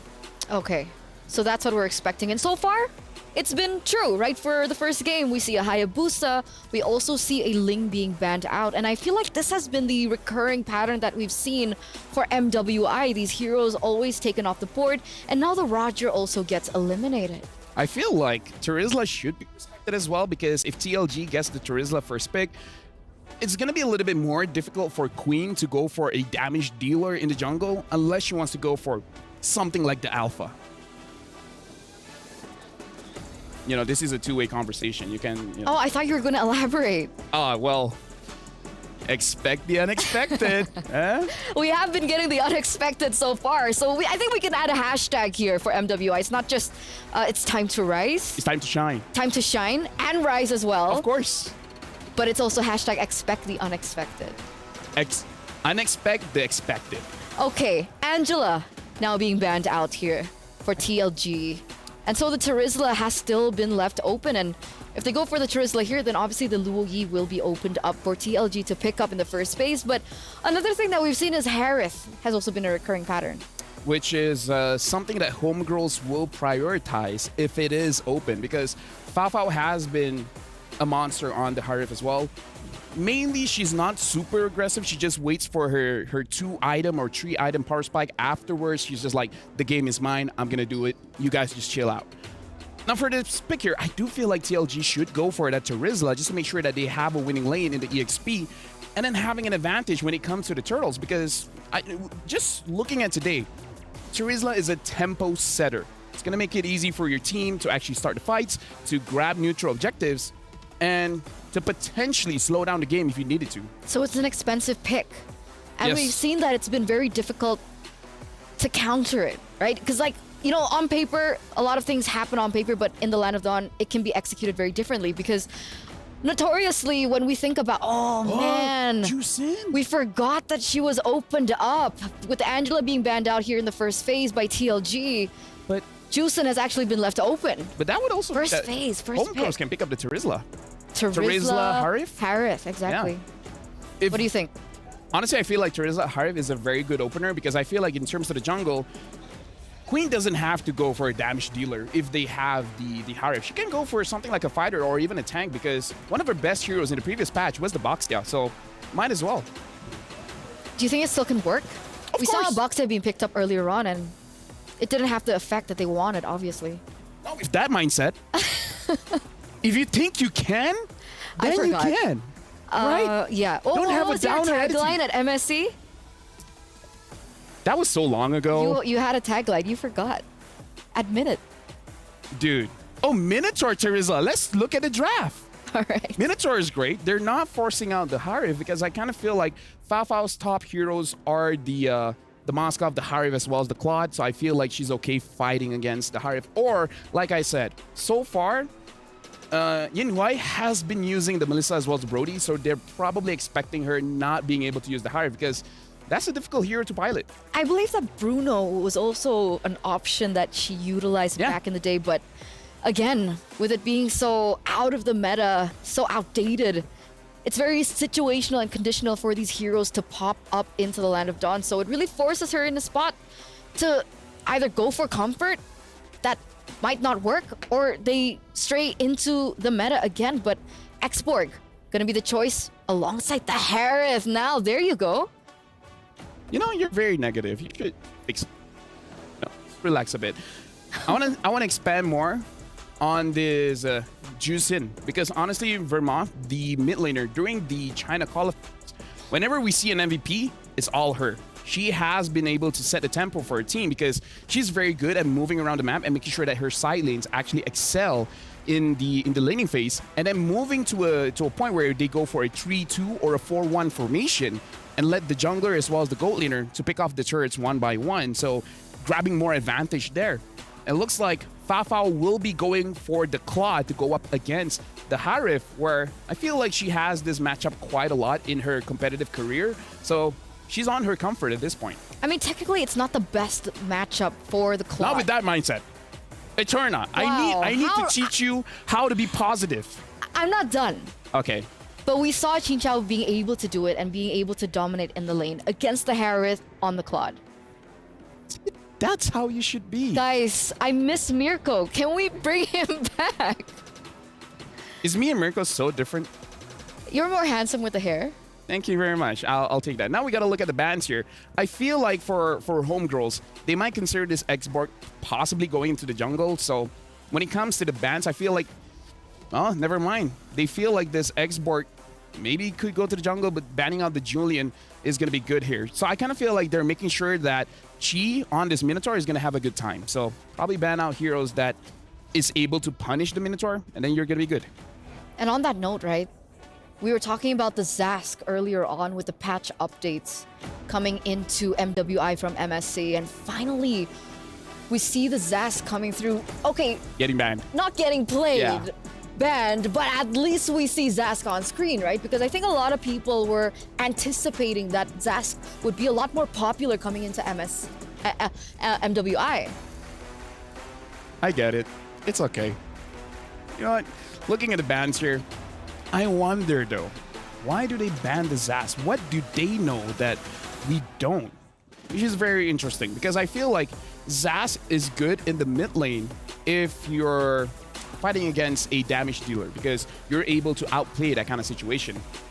Maybe they want to go for a damage dealer in the jungle. The question is what? Because Link is banned, the Hayabusa is banned, Roger is banned as well, and now even the Nolan.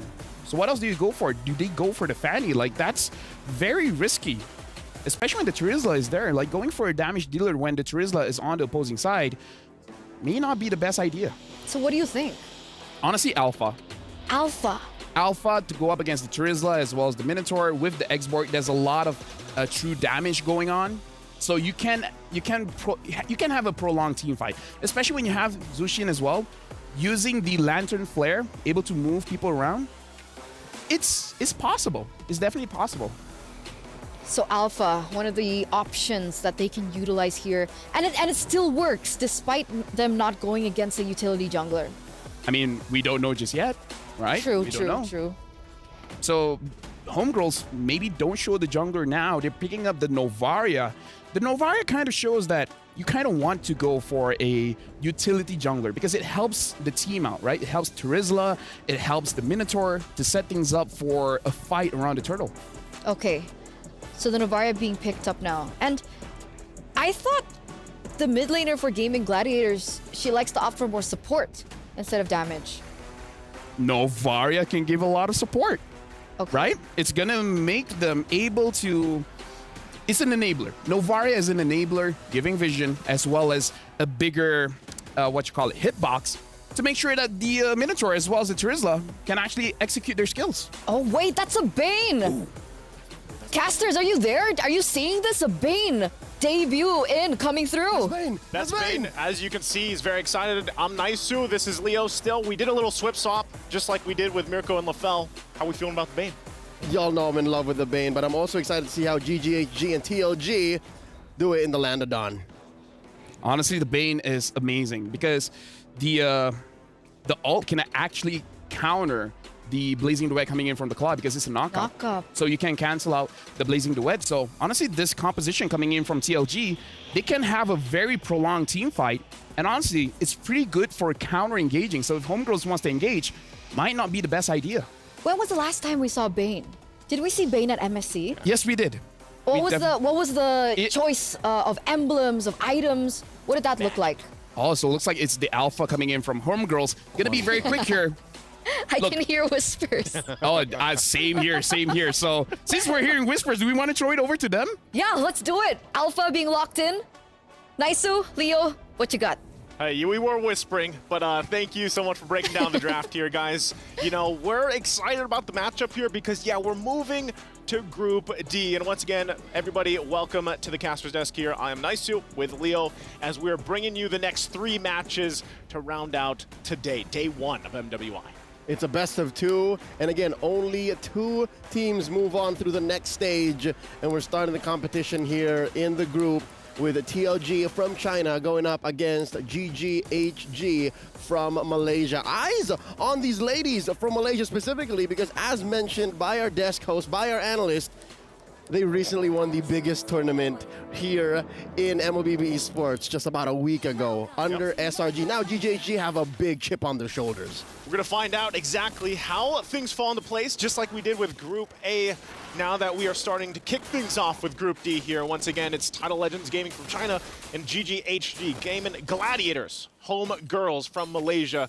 We're jumping into the Land of Dawn. This is the game number 1 here in this best of 2. A first pick, Yushin opens it up for Vermouth, and they also close it up strong with a Bane. And to answer Eterna and LaFell's question, it is indeed Quantum Charge. So Chokes here is building the Bane properly. And I'm wondering if it's going to be physical. Likely should be, given the kind of lineup that they have. A lot of magic damage on Vermouth, a lot of magic damage on Yinhuai, which is, again, a big matchup between these two gold laners, Yinhuai and the ever-charming Fafao. Fafao, I think, you know what? I gotta say, LaFell downplayed how important Fafao is. Yeah, maybe he was being modest. Maybe he was being, you know, he didn't want to show all the cards here, because of course he's going to know a lot about GGHG here. And one thing too to note, while you know they kind of get situated, is Fafao, I believe she idolizes, she mentioned that she really idolizes Benny Cutie. That's right. Right? She looks up to that playstyle, and one day she would hope to, you know, I'm not sure if that'll ever happen, but if she wants to be able to go and match up in the lane against, I believe it's Benny Cutie and even like Sasa or Saksa. She's playing on the same stage Benny did about a week ago. Yeah. So this is already on her way to fulfilling her dreams. Huge population of heroes up top here. That's 4 members from GGHG rotating towards the turtle. And this is impressive coming in from TLG. I gotta say, because the level of discipline that they have for a team as new as a developing team could be from a region like China shows a lot of promise. Yeah, I think we got a glimpse of that already, like the nature of that back even in MSC, right? With China just in general throughout wildcards in this, but looks like they're going to battle out for the turtle here. I'm not sure if they're going to get much of room to move from. Whoa, the Crimson Beacon helps him get into the fight. First blood drawn by Vermouth. Chokes gets one. The turtle taken down. Quinn as well. Ash, can she get away? No! That's what a Bane does! That's what a Bane does! Kinzaki, though, traded out for off-camera. But I gotta say, wow, TLG coming in like a huge tidal wave. I was gonna say, they are rising here. This title is going for it. This was great placement for this objective. Look at the deadliest catch timing, too. I know that. I know you're smiling. I know you're happy. That's a slam dunk. That Coach Leo appreciates. Coach Leo appreciates it because, hey man, look already getting themselves a good lead here early on, and this is something we don't often see, right? We don't often see a Bane versus an Alpha matchup in the jungle. But I think this is the natural progression. We'll talk about it in just a bit. Chi here gets caught one more time. As if the deadly catch wasn't enough, how about a Z-Force 2? Oh, you were saying? Yeah, this is not a matchup we often see. Bane and Alpha. But I do believe this is the sweet spot between utility and assassin. And there is a room in our metagame that's currently developing for a fighter versus fighter jungle matchup. Jungle matchup, so the door is open, basically, is what we've seen. And so far, it's Bane walking through that door. I don't know how well he can fit through it, but it's going to be a pretty big door for him. In the hands of Chokes, it's looking like any door is no match. She's doing it, you know, at this point. And that's something, because when you look at this, even the goal difference that they've gotten themselves at this point, helping them get that little bit of lead for a lineup that they have. Again, that's something you really have to point out, because with the Harith even, you know, Harith damage is going to be quite insane later on, especially once you build up. But if you can rely on the Bane to pump out the damage this early on, paired up with having just a lot of utility, even with an X-Borg on your side with Bay here, there's a lot TLG can do in the early game. And again, I think everybody, I'm not even sure just yet, we'll have to see the predictions later, but I'm almost going to bet that a lot of the weight of predictions were here on Gaming Gladiators Homegirls because of that history that they've had, the chances. Oh, hold on. Let's talk about it later, but first, Chi jumping in. Minoan Fury, the answer back from Kinzaki and Vermouth. Can they get it? Chokes secures another turtle, and Quinn gets taken down by Kinzaki again off the back of a deadly catch. They don't call it deadly for nothing. Yeah, they don't, and it's interesting to see the way that it's working with Juicin, because Jushin, sorry, Juice, you know, that's still, I'm still it's a stuck new with the hero. wild It's card, fine. man. Yeah, you know, we've been talking about it for like about 6 hours tops. I can't remember what Eterna called it, but either Jushin or We'll ask her later. Zeushin. I think she said Zeushin. She'll mention it later for sure. Yeah, but either way, Wow! look at that. Turret down. Title Legends game incoming. Are you surprised? We didn't know their game.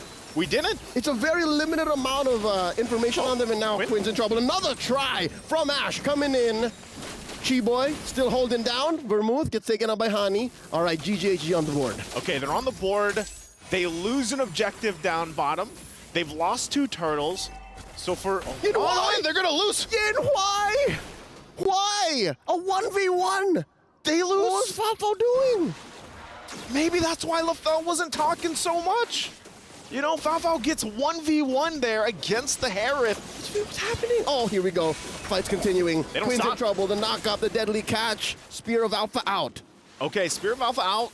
They manage. This is at a point where GGHG has to recalibrate. Oh, again, Quinn could be in trouble here. Why don't do this? Here? 2v1. As far as GGHG is concerned, it's a 2v1. Now Kenzaki makes yourself known. You were saying they're gonna push him off. So, you know, that's what I'm saying.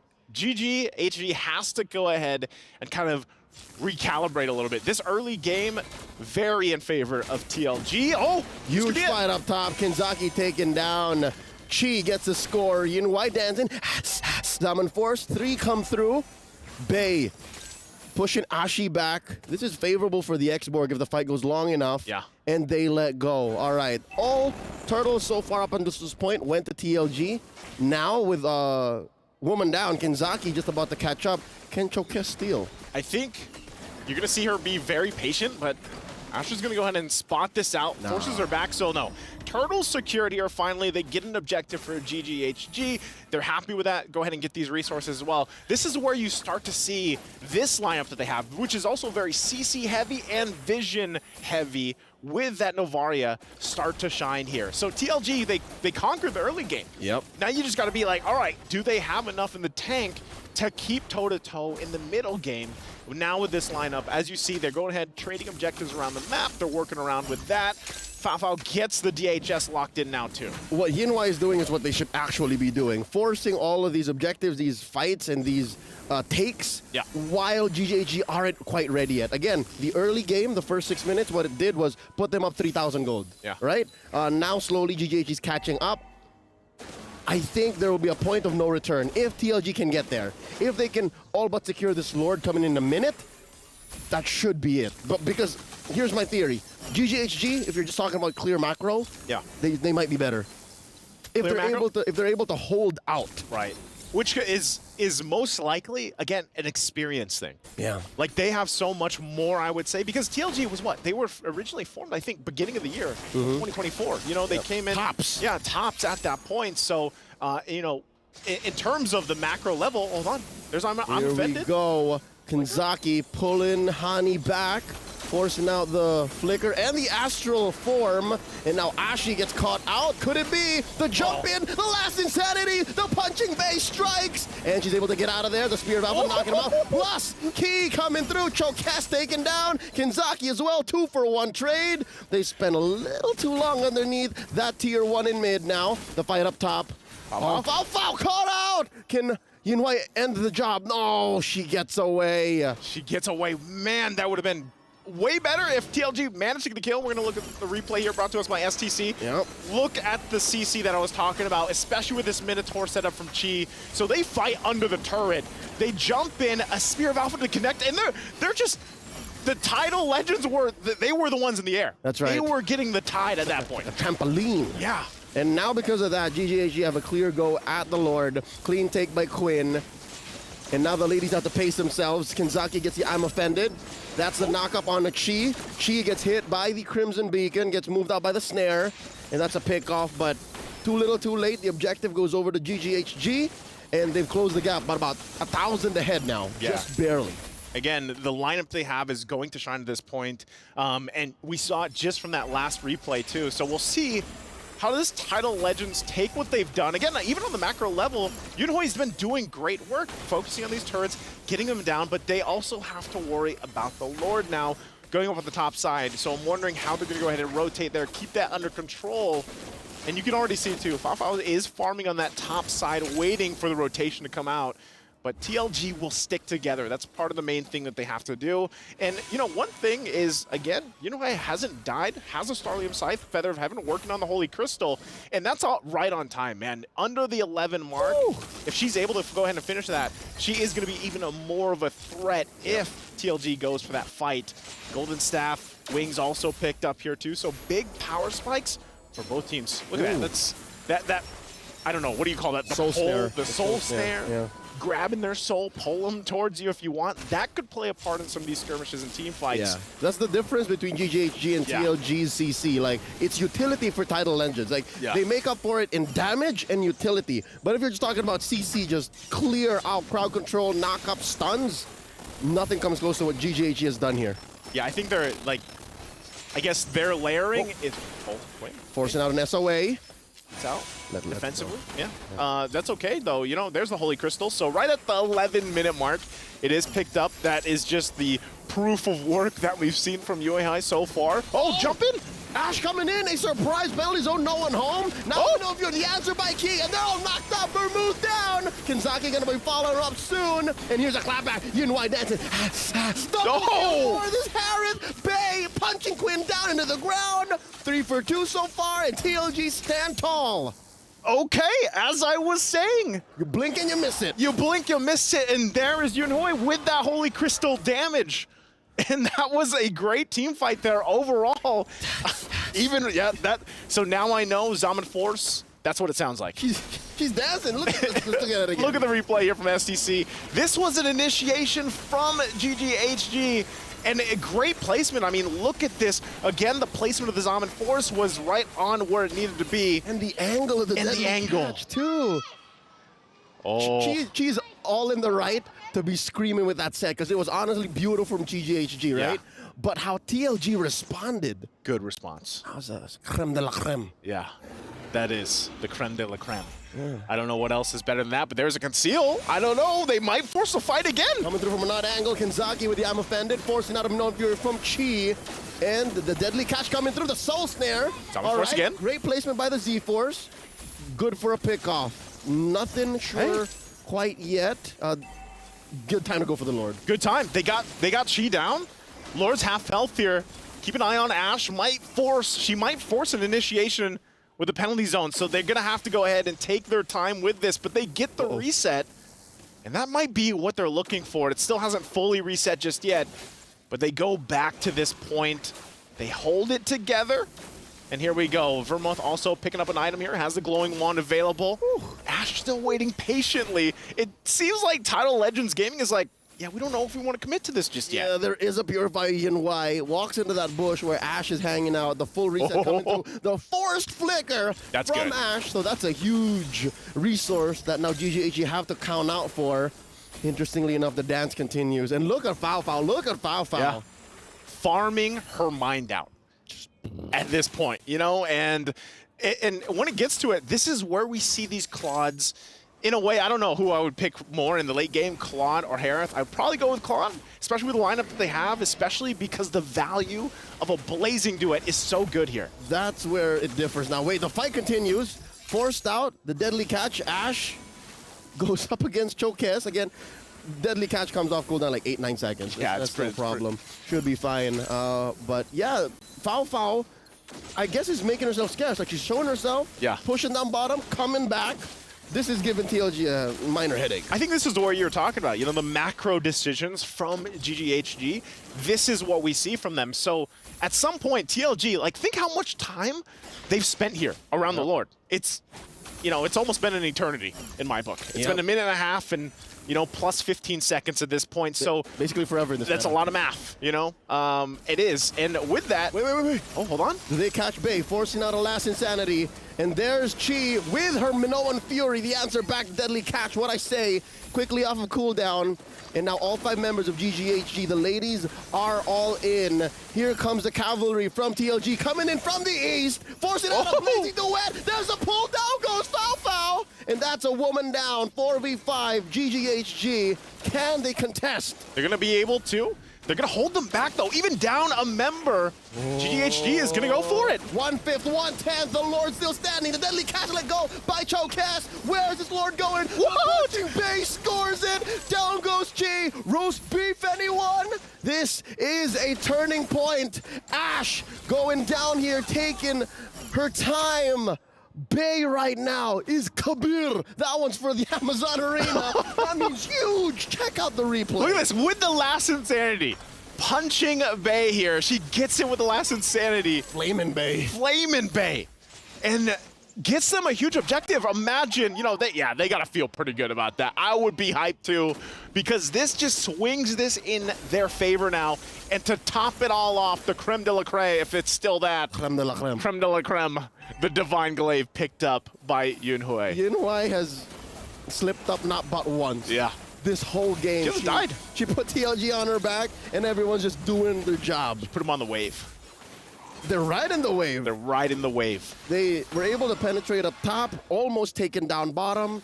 Mid lane still standing, and you're looking at a 7K gold lead, Joseph. 7K! 7K. This is quite massive here. Hanny does pick up the Divine Glaive herself, so she's got, you know, some good damage that will come from these echoes. They lose those 2 base turrets, though. They hold on to the mid one in the base. They keep that, at least. All right, let's talk about how GGHG could still come back. I reckon if they can get another trampoline, bouncy house situation back in, then yes, because it can't just be off of Faofao. We've seen that. You reckon it was Claude, right? Yeah. Yunhui's making you double take. It's Kenzaki, though. She's the one that caught Faofao. Even with a Purify. So there's one layer of protection for Faofao. Yeah. But what I'm saying is, Hani has to come in through. Quinn has to get... Is it just me or is this a CC overload? It is. Right? I like the way you put it, though. Bring them to the funhouse. You know, take them to the funhouse with the CC train that they have for GGHG. But there's got to be more than just the fun. There's got to be damage. No, there's not. I think that's... Oh, hold on. Conceal going to be used.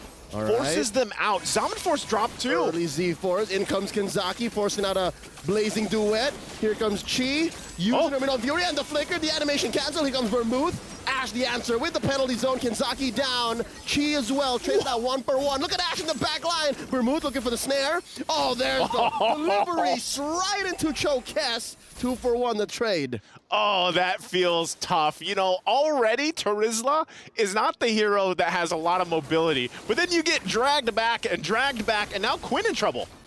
Okay. Yunhui. At this point, Yunhui can go to 1v2, 1v3. Yeah. No problem. 4-0 and 6. Vermouth walking away.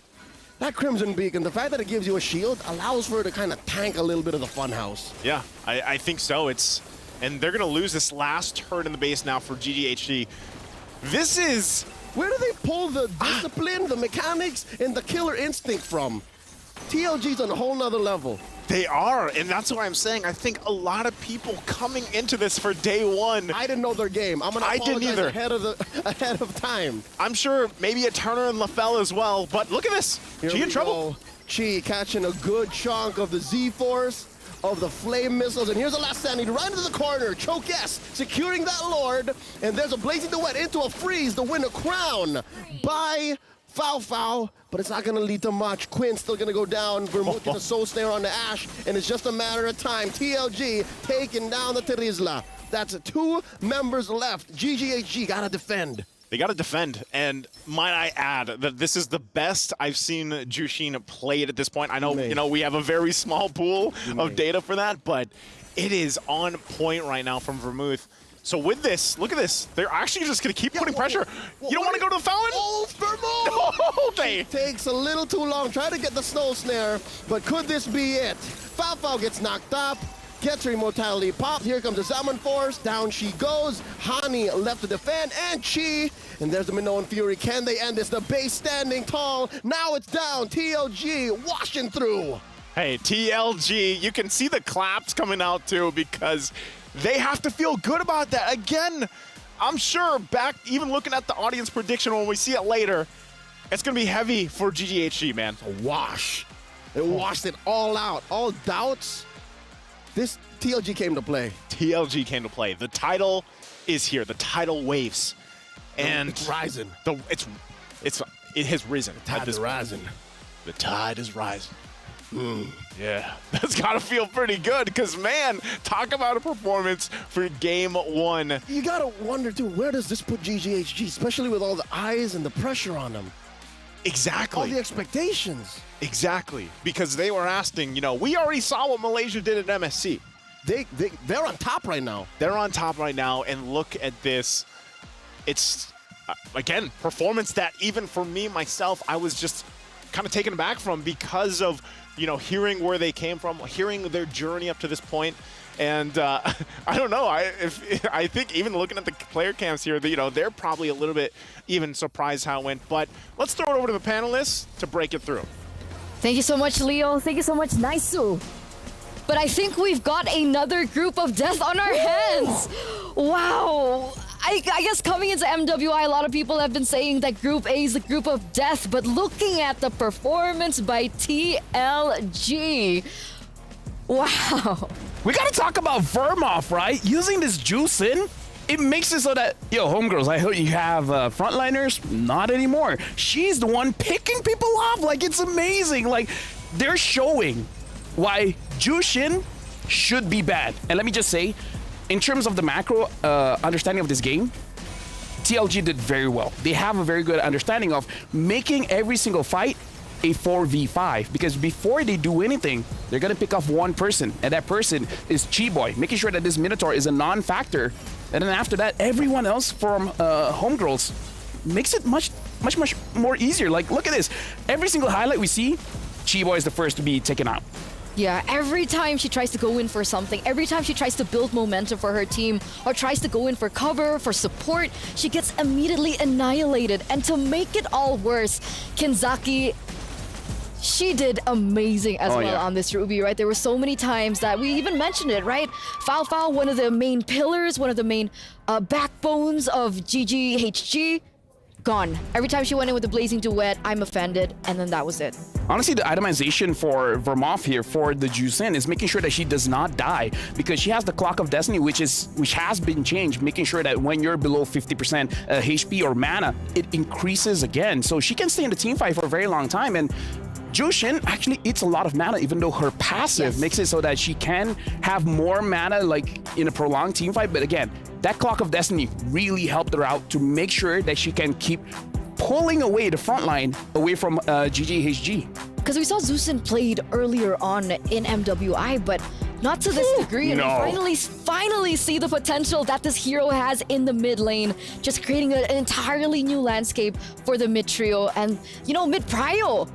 What do you think about Zuxin? Do you think that she is the #1 hero to go for now in the mid lane? Okay, here's the thing. Juicin is very strong mid to late. Like, in terms of clearing the wave, she doesn't have priority. Like, if homegirls went for something like a Grok Lilia, they could have cleared way faster, and then they could actually put pressure on this Juicin. But Minotaur as well as Novaria, you don't have mid prio at all, right? The Novaria, you just poke around, use your first skill, second skill just to clear the wave, but you're not interacting with the mid lane. So Juicin had a very good early game for this one, because no one is really pressuring her. No one is making it so that she is in a bad position. So let's see who's going to be crowned MVP by PlayStation from that first game of this best of 2 series. And it's going to be Bay TLG, man. Again, it was incredible, right? Xborg came in at the late stage of the drafting phase. And you're right, the Lord Secure coming through as well. There's an argument to be made for a lot of the players on that team. Oh, yeah. You like triangles? Yeah, I do. I love triangles, actually. But again, looking at how they've been playing here, we got to talk about the interaction between Xborg as well as Minotaur, because Xborg is very good at making sure that the Minotaur dies fast so that the Minotaur doesn't have an opportunity to use the Minuan Free or the Motivational Roar. So having this Minotaur is honestly maybe because of the first pick, picking this Xborg, maybe because of the first pick Minotaur, right? Maybe the mistake coming in from GG Homegirls is that they showed the Minotaur way too early. So let's talk to the coach. Let's talk to TLG right now, because they're the highlight. It's time for them to rise and it's time for them to shine as well. So let's head over to the interview. Hey, Redmar here, and we're currently with the coach of TLG, Katvin, and we have Betty here to help us translate. So, Coach Katvin, how did your team prepare for their first major tournament out in a foreign country? 教练您好，请问在准备第一次国内的 Major 大师赛的时候，我们团队做了哪些准备？我们是更多是在学习其他赛区的一些优秀的打法，然后结合我们本土的一些MOBA的经验，然后再去做一些准备。The coach said they gain a lot of experience with the player in their own country, and they also learn a lot of methods from other countries, and they get together the experience both China and other countries, so they have a good experience. Oh, that's really great. There's a lot to learn. So I think it would be great to know now, for you, Coach, what is the strength of TLG? 对于我们现在的战队来说，我们战队的强处是什么呢？更多是我们整个团队很想赢，然后尤其是我们经验路选手以及我们的辅助选手，个人手法、个人操作是比较好的。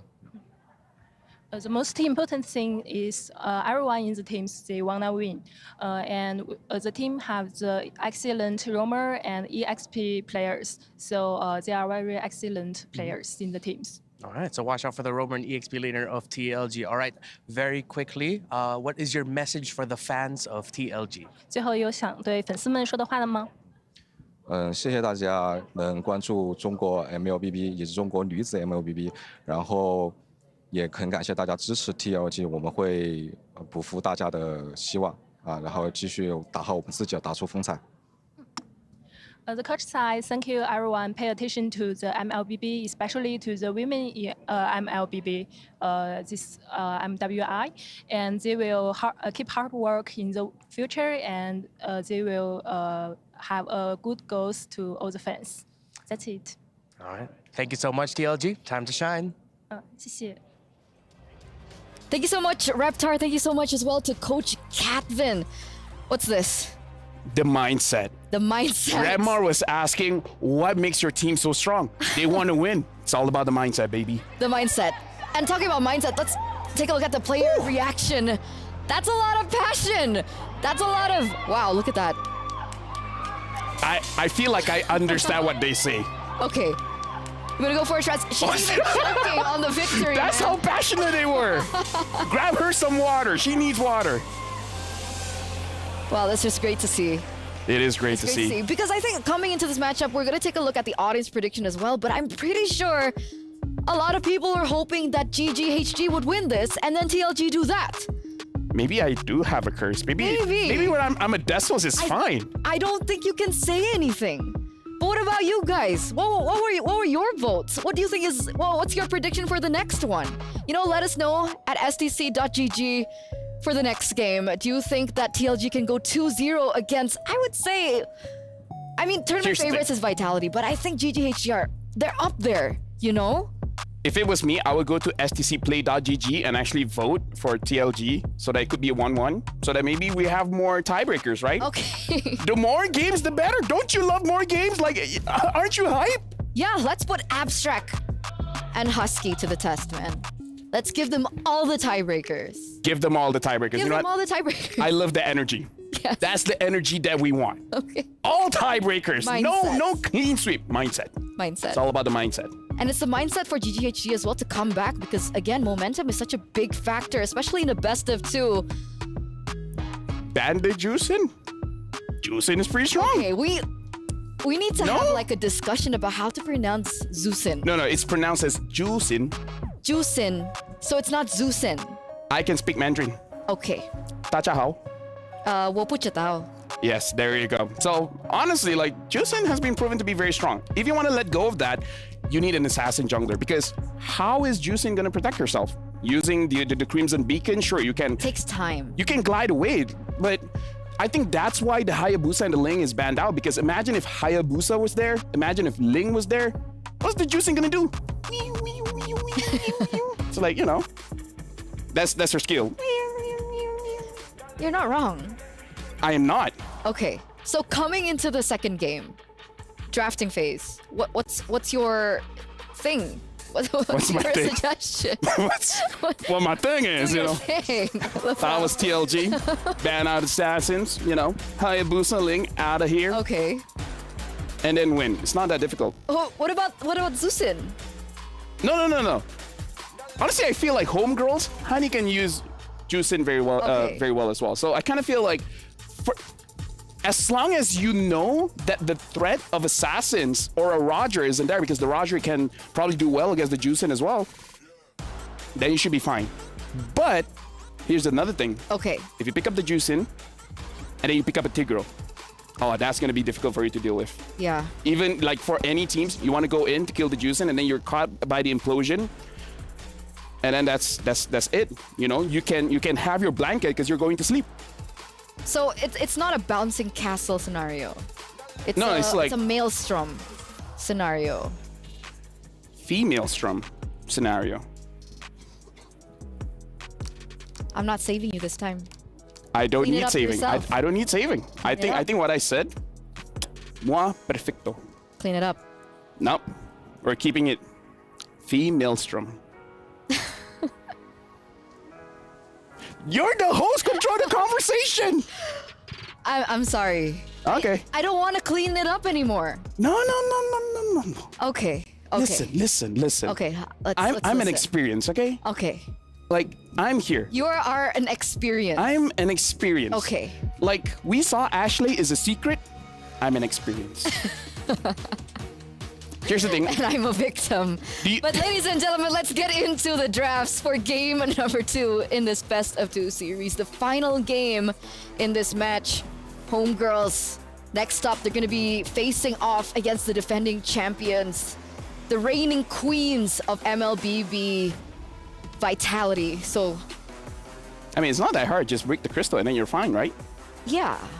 Just like maybe 1 or 2 turrets here and there, maybe get a few kills, Yeah, and then of course. winning isn't that hard if you have the right mindset. The mindset. Speaking of which, GG Gaming Gladiators homegirls, either they ban out the Juicin or first pick it, because again, if you're not going to be having access to assassins, because we saw Alpha, even with the Spear of Alpha, you're able to go to the back lines. You're still not able to catch the Juicin, because honestly, Vermoth is very exceptional when it comes to her positioning. She makes sure that she doesn't get caught. Okay. But what did TLG do here? What did TLG do here? Angela being banned out. No Chip, no Roger, no Luo Yi ban. I guess Luo Yi was already banned by GGHG earlier on. Ling still a possibility, and the Hayabusa. So there are a lot of heroes to consider here, Lafel. Especially if TLG, they really should respect the chip. Chiboy, I haven't seen her use the chip because, again, it's always been banned out, but I have to assume that she's quite good at using the chip. So TLG, because they banned Angela here, yeah, I feel like one of those assassins is going to be opened up. So it's really about homegirls here. Do they still want to ban out the Juicin? Because if they pick up a Hayabusa, it's fine. If they pick up a Ling, maybe it's a bit difficult. Oh, they don't do it. Yeah. They don't risk it.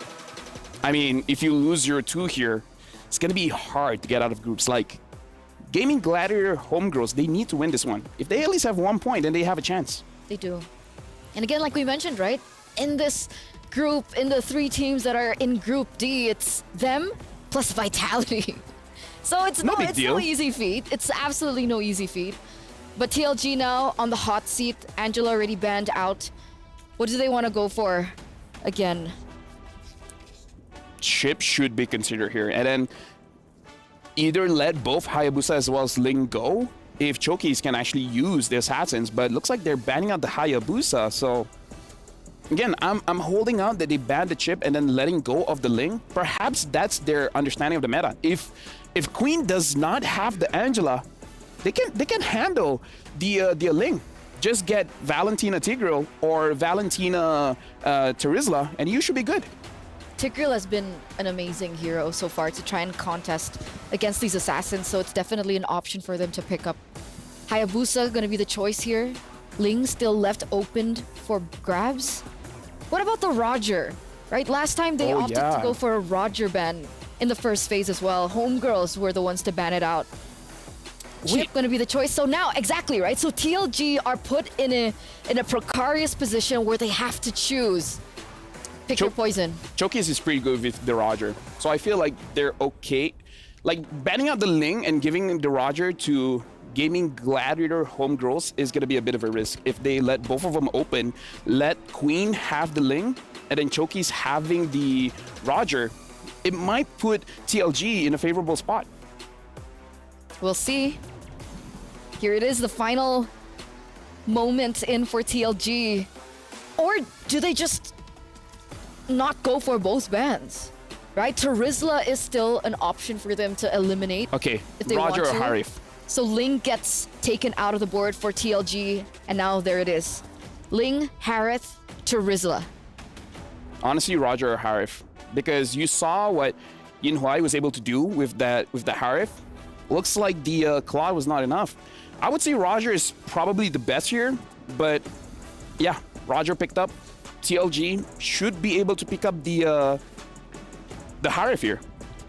Maybe Harif Valen or Harif Terizla. Is this Roger a flex? Yes, it is a flex. So Favao can still utilize it. Favao can use it, Queen can use it. Okay. So that's another layer that GGHG has over TLG right now. So honestly, for TLG, because again, going up against a possible Roger in the jungle, just having the Valentina is good because G-Boy, her playstyle as well, is a setup kind of initiator. Having the Valentina, you have access to that amazing ult as well. Doesn't matter if she has the Minotaur, the Tigreal. So again, amazing pick. Terizla as well as Harif is going to be the choice here. And again, Yin Huai has shown her Harif is a monster. The Z-Force is going to be crushing anyone in her face. You know, even not considering the pilots, this is so much side lane prio. Oh yeah. Right? Terizla as well as the Harris. What do GGHG do? Do they look for mid lane prio and try to balance that out that way? That's actually a good idea. Honestly, getting mid prio should be very good.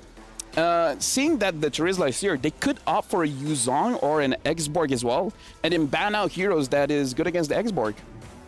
Because you gotta make sure that you're able to take down this Terizla, because we saw what TLG did. They shut down the front line, and then that's it. That's GG. Perhaps Homegirls, they can do the same thing. And now Ruby as well as Valentina picked up. I don't see Fafao use a lot of Ruby gold lane, but that is an option to go up against this Harif. Does it work? Oh yeah, it works, but it works until the Holy Crystal is picked up. Honestly, like if your Ruby is that good, yeah, the Harif will have some problems going up against the Ruby. And I mean, technically it's balanced, right? Because of the Roger, let's say if it's being placed into the jungle, then that's something that can carry over into the later stage of the game. So that's definitely a strategy that we need to look out for from GGHG. Meanwhile, TLG, to close this out in the first phase of the drafts, Nolan is their choice. Nolan is their answer. Honestly, looking at this, there's a lot of prio. Nolan can clear the jungle very, very fast. Exactly. Like, TLG looks like they understand this game in the sense of you want to have tempo. You want to make sure that your laning phase is very good so that you transition well into the turtle phase. So I feel like their understanding is challenging the coaches coming in from GGHG. We have a lot of prior here. How are you going to deal with us? Either you have to match our speed or find a way to counter us. And honestly, a good counter that I don't think GGHD can pick up anymore is the what's the guy that really likes when someone dashes? Phoveus. Phoveus. Yeah. Phoveus mid could deal with this, but now that they pick up the Valentina, they can't do it anymore. Yeah, there's no flex. Unless Valentina. No, that's too crazy. It has happened before. Shout out to Chidera. Yeah, it has happened before, so it could work. But yeah, I don't think so. Okay. Yuzong banned out. What I'm really scared about right now, if we're talking about tempo, if we're talking about speed, and if we're talking about mid-trio prio, TLG, one of the comfort heroes for Vermouth is Lilia. Oh yeah. I mean, you're scared of that. I'm scared of height, so we have different fears here. I'm scared of you, actually, if we're being honest. This is exposure therapy.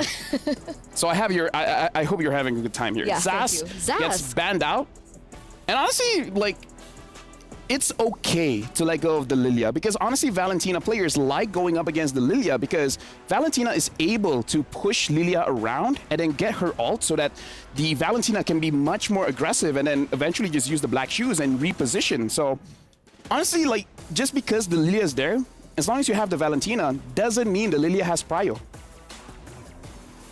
So it's a pretty cool matchup. So maybe Homegirls, they let go of the Lilia because they already got the answer. They already got the Valentina. All right. If TLG wants Prio and wants to win this matchup, they pick up a Farsa.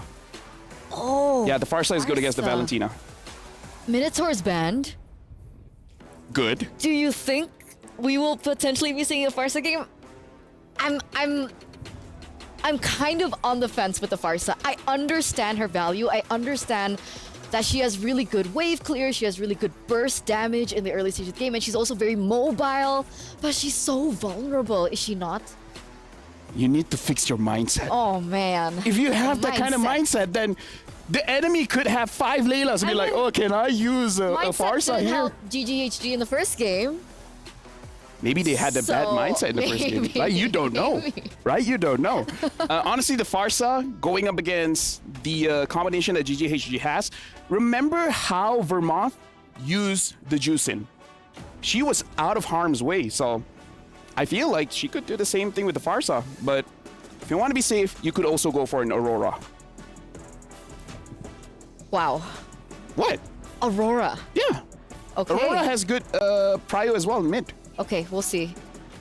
The next pick coming in from TLG now. They could even stray away from the mid laners right now, right? I mean, if they want, they can pick up the Roamer first. Exactly. Pick up a Grok. Is an option for sure. We saw Lolita being picked up earlier on. Mm-hmm. What? Sure, Lolita. I don't know. I don't care. Pick it up. What? There you go, Aurora. Nice. I'm an analyst, Eterna. I do this for a living, okay? Amazing. Look, it's good to be reminded. I'm weird, but I know my stuff, okay? I play the game. Okay, next 2 picks for GGHG then. It really depends. I feel like, honestly, Roger has a good matchup going up against the Harif. So I kind of prefer just let the Roger be in the gold lane for this one. And then have a very fast clearing jungle as well.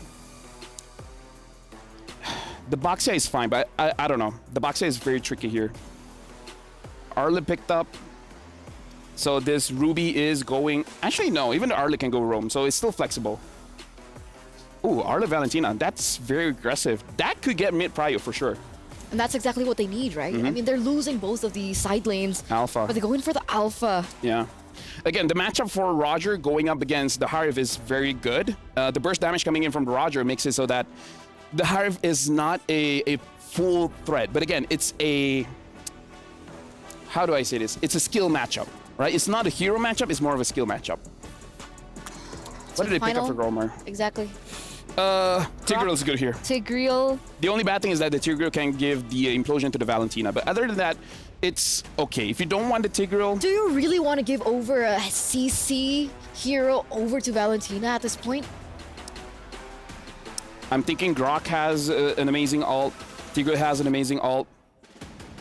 If they can use the Cho, Cho is good too. But again, Cho is an intense hero. Let's see. Atlas! That's Wow! Wow, okay. Debut Okay. Atlas, ladies and gentlemen, for TLG. That is their decision. That is their answer. That is their solution. But we were CC talking overload. about... Exactly. CC we were overload. talking about that against the Valentina, and they doubled down. They doubled down, and they utilize Atlas. I'm down. You're down. I'm down. I'm down. Audience, are you down? Amazon Arena, are you down? Can we just pass it to the casters? Are they ready? Nice It doesn't Leo, matter. are you guys down? Hey, yes, we are. We're down, I guess. Jay Shaw. Yeah, that's true. Well, hey, you know what? I love the draft once again. It's been a while. Atlas. We're not an MSC. It's MWI, Leo. But hey, you know what they say? Underneath the tides is Atlas. So fitting. It's lore. It's lore. It's lore accurate. It's lore accurate. Well, let's jump into the game here. It's game number 2 for TLG versus GGHG. It's China and Malaysia, the two teams here battling it out. It's Group D in this first matchup. Once again, TLG surprised us in game 1 already. Okay, game 1, we had a taste of what TLG and GGHG were bringing to the table as per their identity, right? Yeah. Now, TLG's identity is challenged. The Jushin was taken away. For some reason, Chokes decided to go for an early... Oh, wait, what? No, she's good. Okay, I She's thought, fine. yeah. Chokes goes for an early Nolan. Yep. And they bring in an Atlas. So they got to be onto something, right? They must know something. There's got to be a plan. It's called, you know, just use the which is surprising because I just saw the concussive blast too. But I was gonna say, you know, use that fatal links with this lineup that they have in the frigid. Yes, it's the frigid breath glacier. Yeah, frigid glacier. It's a crazy level of CC layering that again she's gonna make the most out of Fao and Hani's Purify. That's for sure. Yes, and I think part of it too, if you want to go ahead and fix what happened, also a major part from game 1 was control Yinyue on this Harith again, man. I think she was a key component for that #1 victory that they got in the previous game and how she played on a macro level. But something tells me this is enough. Again, GGHG, one of their main strengths from game 1 was an ungodly amount of CC. Here they kind of eased up on it. They let go of a little bit. Yeah. They took some damage. But it is more reliable now since a lot of their CC doesn't have to rely on big ticket ults that are for the big 5v5 fights. But if they can get a good ticket final slash, that's a different story. That's a different story. Yeah, the first turtle spawned up already, and it looks like TLG's gonna secure. They're pushing back the rest of GGHG. And this all happened all the while we were just talking about win conditions. This so fast. Like, this is what I was impressed with from game 1, and now already in this early portion of game 2, I'll still say I'm impressed with the macro decisions and the no hesitation from TLG. Because honestly, when we look at the previous matches today, I know you casted some of them, there was a lot of hesitation that we saw in those matchups. But this one, at least even for TLG, there hasn't been much. Interesting, Hani is going to take the Fatal Link now, available for this. As she should. As she should. They're playing with the 2 Purifies. Yinhui has her own Purify. So this could be a great way to, you take the Fatal Links, you have that for Hani, and then you have a Spirit Destruction, Final Slash, and an I'm Offended. Like, there's a lot actually available for GGHG. She has multiple ways to come in, right? You have the Terrify, you have the Dash In, you can Purify on your way out with the Fatal Links, and it's all up to them now. Here we see the perfect match from Kinzaki, which is something we forget. I think maybe second to none, Atlas has the easiest way out of most things. Now here's a big team fight. Oh, the Fatal Links! Plus Ye1, and then the answer, the Fatal Links and the Fatal Links! And they do draw first blood onto the Atlas. The Spear of Alpha coming through. Yinhui down, 3 for 1, the trade. All for Quinn. GGHG starting up strong. Okay, taking a look at the STC replay. Look at this. Like you said, Fatal Links upon the Fatal Links. I'll drag you here, I'll drag you back. And even with the Z-Force, it wasn't enough. I mean, they just get handled here. Not yet. Not yet. The timing, the spikes are not here just yet because we talked about this in the previous game with the Harith. You need that time to build up here. And, you know, with that, it was an even spread for those kills for GGHG across the board between Chi, Hani, and Fafu. You know what they look like? Who? Combat ropes. I was going to say, yeah, at that point it does. I mean, that's why I was pointing it out when Hani grabbed that Fatal Links herself. And she did so very early. She did it, yeah. Early Thunderbelt, by the way, picked up by Ash here. This is something we see more often than not now. Here we go. Stuns. Quick collapse, she's in trouble, and gets caught out by Kinzaki. Yinhui secures the kill. The dash from Ash. Can she get one through the river? Ash has to walk out the normal, the old-fashioned way. Down she goes, and the fight continues. Collapses underneath. Quinn gets one. Can Yinhui walk away? All right, a trade cleanup. 1 for 1 would still put GGHG on. Whoa! Chokes! Chokes, can she get Quinn? She gets a double kill! I thought they were done and they're still going! Oh, she's going to be able to, okay, she gets away, but man, just when you think that it was over, Choka says, no, it's not. And also, with all that, you know, at least for them, they made something better out of that situation. And on top of it, Chokez, like we saw what she did in the previous game, now she's able to replicate it here. At this point, a turret goes down as well. Taking a look at the replay once again, a great fight here. Yep. Initiated and started off, but man, TLG comes out swinging for this. And you're going to see a reinitiation from Hani as well, utilizing the penalty zone fights them in the bush. A ton of damage is there with the Spear of Alpha, but then Chokez finds this moment to bring it back, you know, to equalize the favor. Oh no, here we go one more time. A stolen Fatal Links, Vermouth down, Kinzaki too. This is looking bad for TLG. Base sent back. Is there enough of a body of Smith on her? No! Ash gets one, 3 for none. Clean wipeout. Oh, clean wipeout. They're still gonna fight though, Hanny. Yinwei finds Hanny. That's a kill. Ash up left, Alpha pushing off camera. Ash. Oh! No, 2K for Yinwei. And now they're still going. Chokez walks away. Non-stop. Non-stop, and I know, like... Women are non-stop. They like to duke it out. They're still gonna be going, chasing down. Chokez. No, that's Yinwei. She's Yinwei! Okay, Z-Force out, gets an extra shield. Wanted to fight, wanted to use a spell vamp, but that's a 3v1. I don't think that's a smart go. Yeah, and you know, I know we don't have the exact numbers right now just yet, but these are a lot of back and forths, you know, going on, and I really want to see where things are falling in place, especially when it comes to the items here. Okay, if you're talking about a back and forth and you're looking at a lineup like GGHG that's very mid-game centric, wait, that's a Fatal Link's already committed. Can Kinzaki walk away? She commits the flicker, she's finding one extra damage. As you were saying, back and forth. GGHG, they always will come out on top. They will come out on top of economy. They will come out up on trades. It's because they're a very mid-game centric lineup, and now they're still going. Vermouth used to force a flicker. There's a fridge of ice, and they do take down Hani. 2v2 up top. Chi and Fao, and I think Fao says let's get out of here. Yeah, get out of there. That's fine. Great usage. I mean, for TLG, they're finding their little moments in these exchanges. I mean, even when a team fight happens and it's highly in favor of GGHG, it's usually Chokez able to find at least something in the exchange, or even Yin Yao. So with that, you have to go ahead and start to kind of think about, all right, these objectives, this next hurdle is coming up here. Both teams are relatively equal. There we go. They are. You know, it's 21,000 pretty much across the board. There's 1+ turret here for GGHD, but this turtle now is up. And they're going to go ahead and just kind of get centered around here, but it looks like Quinn's just going to go ahead and take this. Yeah. She's fine. Conceal going to be used, though. They might force a fight. Kinzaki looking for targets, finds one. It's just Chi. They blast her. She's taken out, and there's the answer. And that's 2 on the way out. Kinzaki down, Base still standing. She did get her penalty zone in already. She's gonna get popped here. Look at the back line. Look at Yinwei dancing through the walls. Chokez looking for the burst, looking for the cleanup.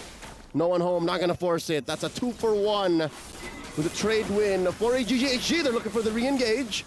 Turtle scored, by the way, by the Malaysian squad on the way out.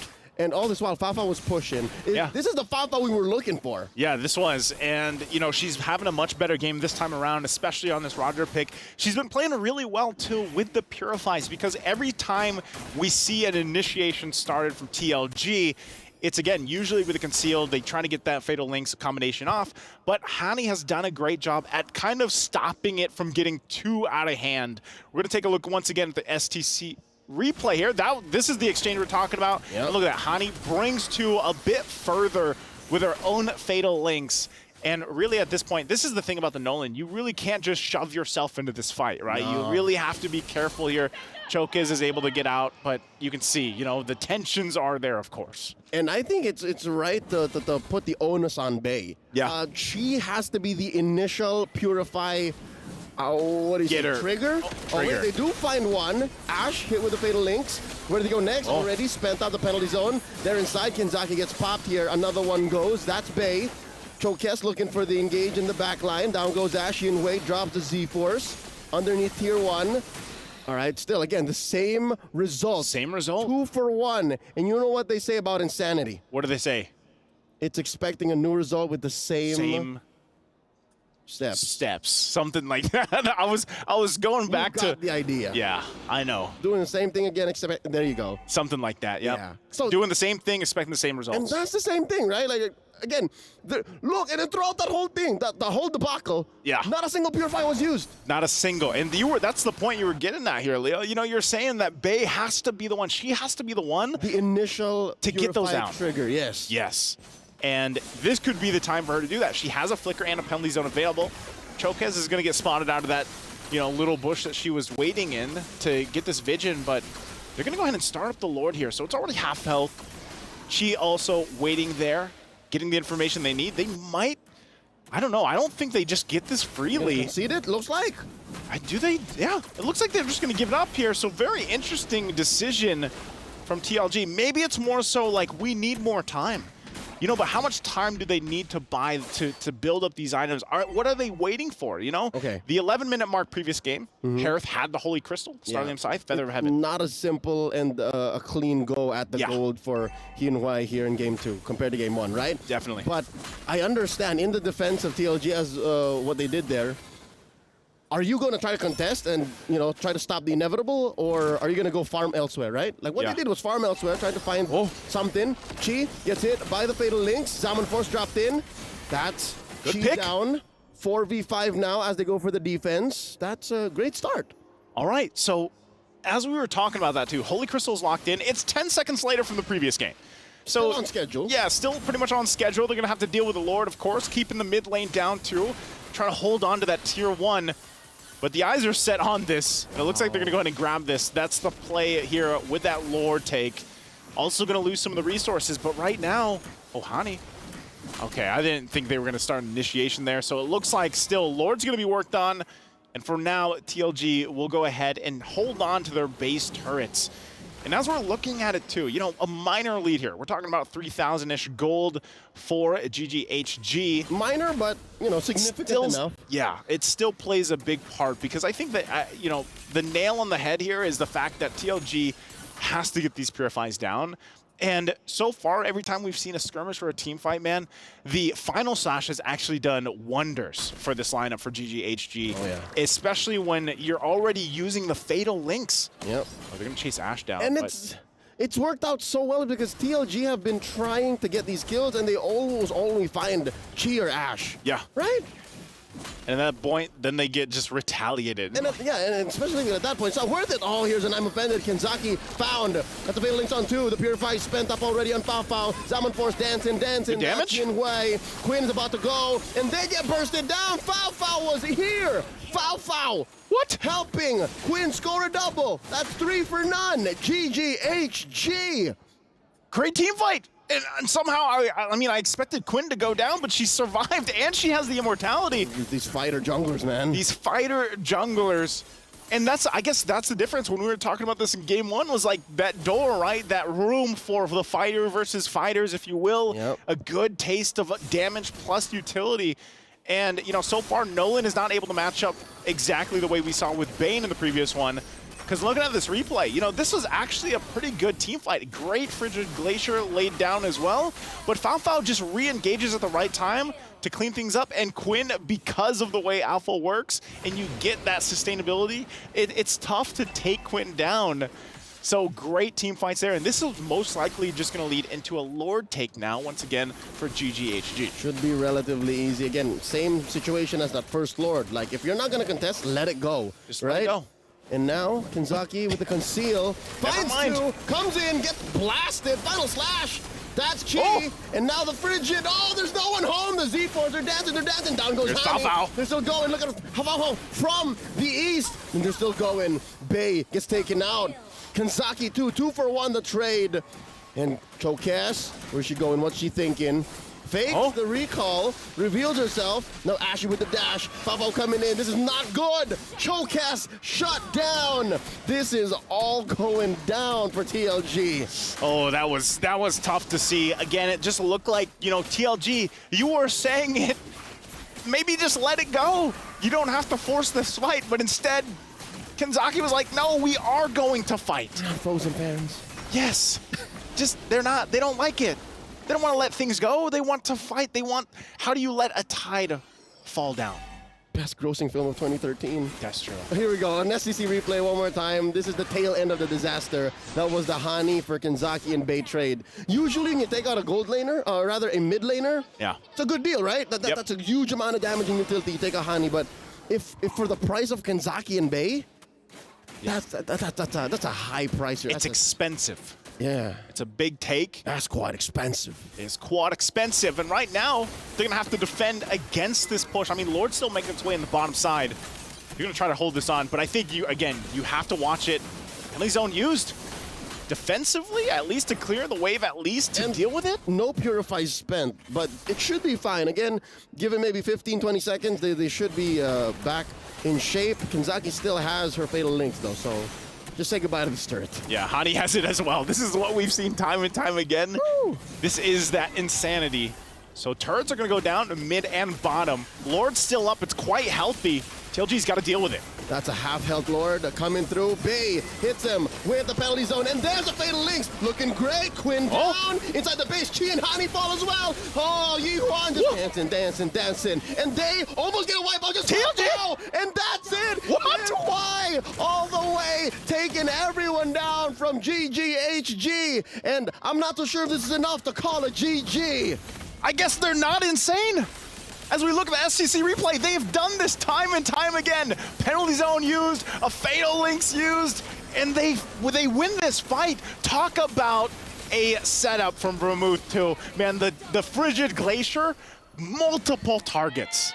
This is a comeback-based defense moment, unlike those we've seen from the heyday of the old Smart Omega Execration days. Like, that's how they used to play. Inside the base, underneath their own objectives, they would pull off a wipeout like that. Again, a lot of the map belonged to GGHG, so this is still recovery mode for TLG, but I could have sworn that was going to end right then and there. I would say that too. And again, when you look at it, it's like, all right, you know, they didn't get anything off of that aside from getting some big gold now in their pockets, which is a big part that at least makes them, it makes them competitive for the next objective. Because without that, yes, they didn't go and march down the mid lane, you know, and run it down mid or anything like that, but they've got plenty of items. This is a power spike for them as well. You can see exactly where Yinhao is. I mean, she is on line here, even though with the Divine Glaive locked in now. And, you know, for the rest, that could be all it takes, man. A good placement of the Frigid Glacier, even following up to the Fatal Links or the penalty zone. Yeah, despite Bay dying like 6 times, she's still able to build a full kit at 17 minutes. That's something about the Rizzler. It's something about Terizla where you can literally be 0 and 5. Yeah, she's not the punching base. The Hammer Bay, final slash, pushing out 2. That's the perfect match. It was Bay and Kanzaki in that bush. Now Quinn back to the job. Vermouth forced to flicker back. So she's gonna have to recover for a bit, make sure she's topped up and ready. Ash dancing here with Chokes, and they continue. They're gonna fight. They're gonna actually go for it. Fatal Link's only gonna find 1. And there we go. Falfo looking for targets. A big knockup from the Lord. Yunhui with the dance. Z-Force. Where's the targets? Down goes Bay. Down goes Ash. 1 for 1. The trade so far, and the Lord gets reset. Chokes keeping this bush. Chi spots her, and there's a jump. Falfo gets a double kill. Kanzaki down. Chokes versus the world. 3v1. Not gonna happen. And it's just Yinhui and Vermouth inside the base, not going TLG's way. Again, they'll have enough time to wait for this defense, but that's objective secured, that's team fight secured. As we look at the STC replay again, Falfo comes in. You're not getting away, Kanzaki, so she cleans that up, gets Chokes too, and this has been a problem, this Roger from Falfo. 12-2-9, absolutely massive here. And she's having a hell of a game, and now they're gonna hold on the best they can. Chi though. Yeah, pops her immortality. The Frigid Glacier caught no one home. That's the freeze by Quinn. The Z4 still alive for Yinhui. She is rocking all of the shields and the immortality. She's fine. Let me ask you this. How can you freeze me with Frigid Glacier if I have a Winter's Crown? That's right. You can't freeze me. I'll freeze myself. I'll freeze myself. I'll one-up you. Yeah, but TLG aren't out of the woods just yet. They're not. There is a massive Lord in mid, and if I'm not mistaken, this should be an evolved Lord, so it's the worst kind. And their wave clear isn't the best, right? They can force a fight under the Zaman Force, especially. It looks like they're going to do just that. So, GGHG, are they going to force the fight themselves here? Trying to clear out some of these waves, feel this out, but they're going to go in. Oh no, Yinhui from the back gets hit by a lot of CC. Gets your immortality popped, and she gets frozen underneath the final slash. And she's dashing. Lord still up. Lord a 10th of its health. And look at the back line. Kanzaki hits 1 in the base. Got overloaded with damage. We're at a 1-1 between GGHG and TLG. Group D. Man, it's looking to be very spicy here too, just like what we saw from Group A. I don't know where we're going to end up. Maybe some more tiebreakers as we get through the next matches for this group, but Hey, it's 1-1. Good readjustment as well from GGHG after what happened when what TLG did in a surprising matter for game 1. It was inevitable that GGHG would take game 2 given how in control they were for a majority of this 20-minute bout. Yeah. So if the macro was sound and they were making a majority of the right decisions leading up to those final moments, yep, game was theirs to take. Game was theirs. I mean, even with Fao, this is where, I felt like she fell short in game 1. This one, though, especially, she came up and just had a massive game on the Roger. And I don't know, man. Blue side is still very strong. That was the Fao we were all expecting. That was. And, I mean, even when you look at it from TLG, that defense that we saw was really good. They actually, just the series as a whole, this is a great showing from TLG. I just want to see what else they have because, again, they have some pretty big opponents ahead of them. It's a massive tug of war. Yeah. And I'm happy and I am surprised as to how this group started out. Definitely. And I'm here for it. I'm all for it, man. I can't wait to see what's in store for us, but we're going to actually throw it over on stage for the interview. Again, I'm Nice Sue, that's Leo. We'll be back to cast after this, but let's hear from the stage.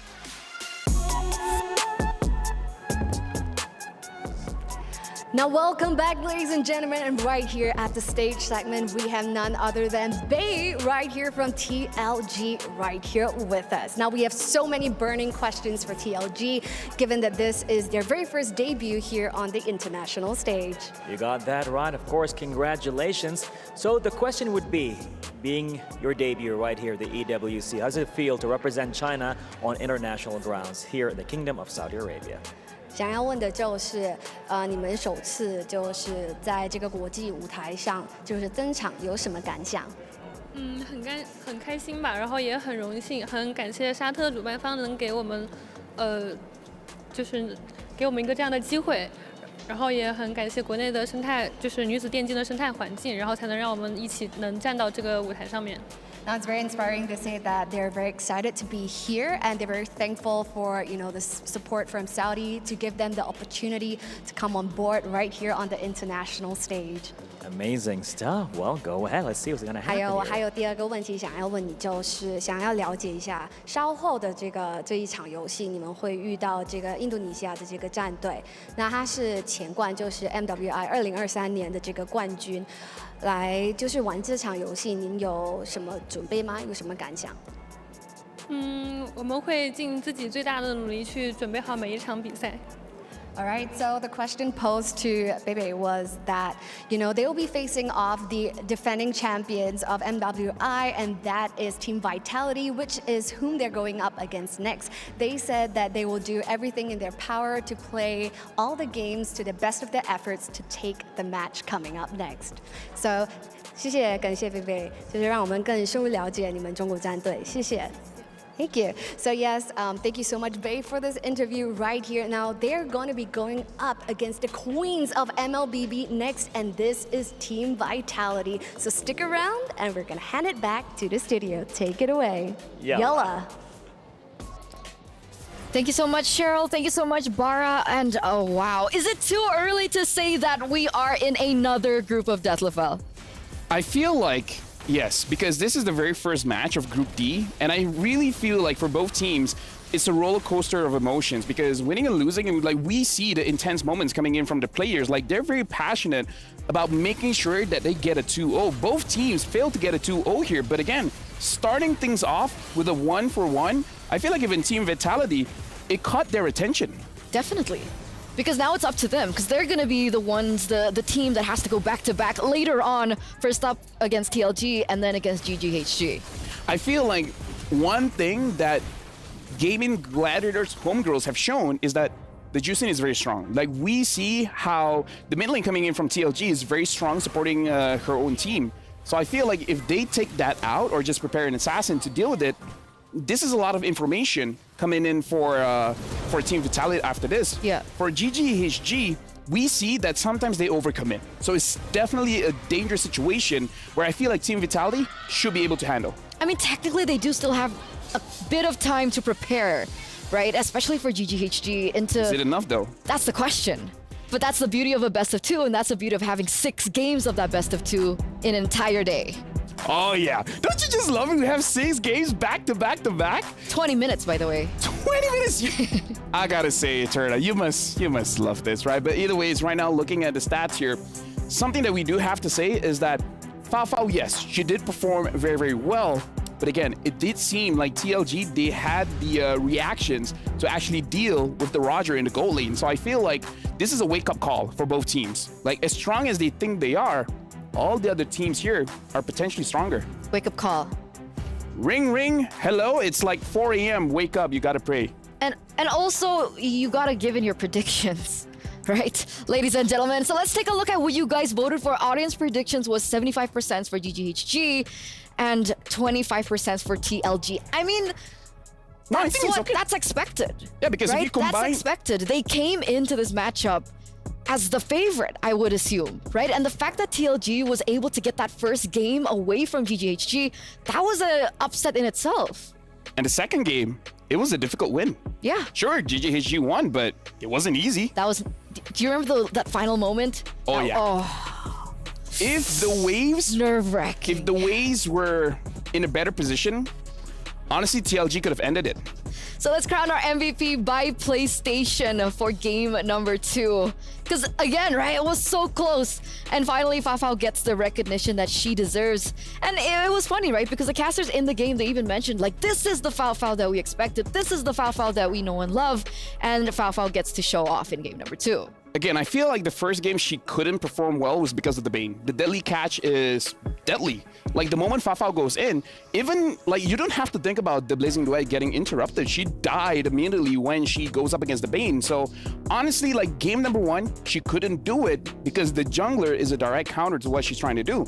In this game, is a little bit easier. The Roger has a lot more burst damage. Looking at the itemization that she has, it is going for a cleanup kind of Roger, making sure that they're around 40-50% HP, and then she can deal the rest.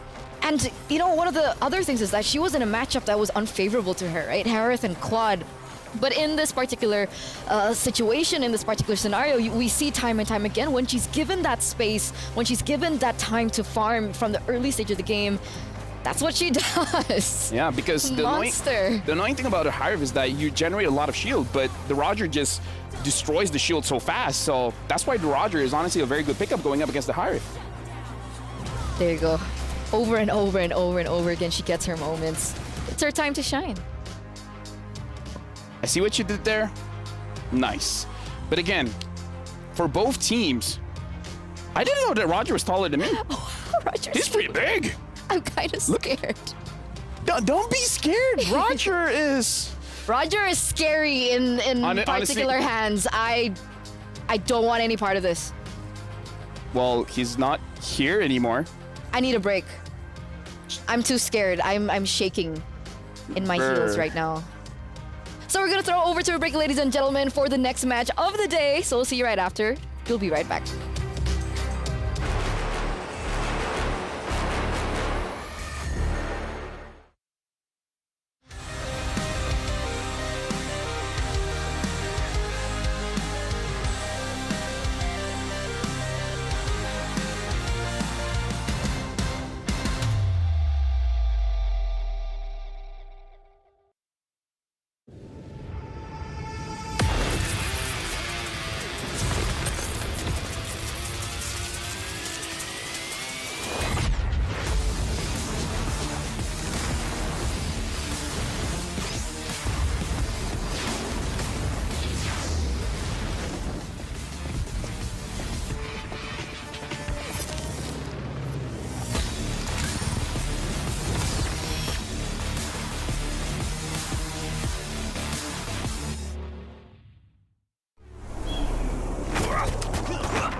Ready, set, go.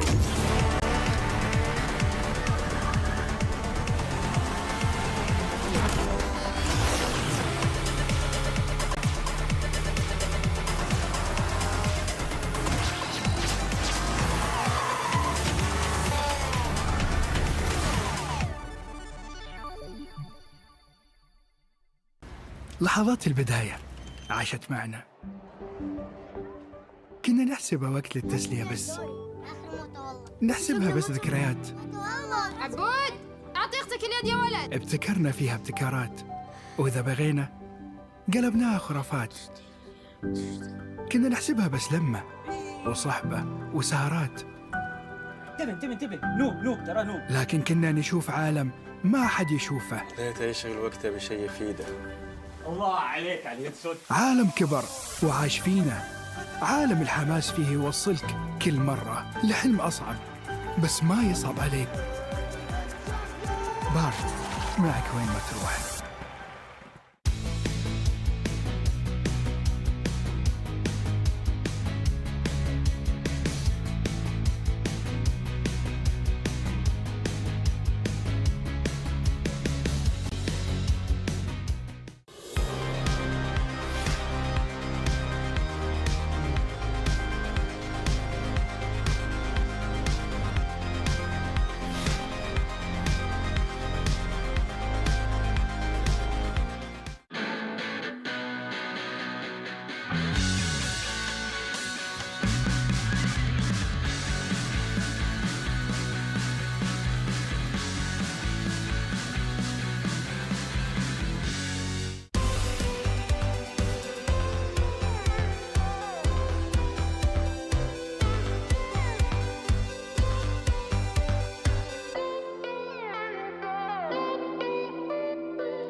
Ladies and gentlemen, boys and girls, welcome back to MWI X EWC 2024. We're back here in the studio to bring you the next match of the day, as finally Team Vitality are back, and they're back with a vengeance. They're going to try and defend their throne, defend that title of being the queens of MLBB. But honestly, going up against TLG might not be as easy as we think. Like, imagine if the whole match goes 1-1. That's going to be amazing. So that brings us to Dr. Sulaiman Al Habib upcoming match. Let's take a look at the showdown for our next match of the day. Best of two, you mentioned it. TLG once again back on the stage. And I would say that TLG, one of the dark horses now. And it's actually a funny story because back at the round table, I don't know if it's aired yet. Am I allowed to talk about that? If it hasn't aired. We can hint about it. Well, we can hint about it. A particular strong team hinted that TLG was one of the teams dark horses, like that one of the they teams were afraid of. Exactly. So instead of dark horses, they're nightmares. Nightmares. I like that. Right? Because like that. in case you guys don't know, mares are horses. Oh, that's what you don't know? meant. Yeah.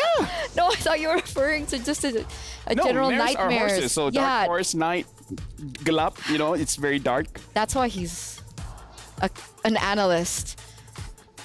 But about the, predictions, that's something we can kind of shrug off a little bit. Because apparently he has the same curse as Mirko. But I'm pretty sure you guys don't, right? So tell us your predictions right now. Who will win this match? Do you think it's Tidal Legends Gaming or Team Vitality? Head on to stcplay.gg right now and lock in your predictions.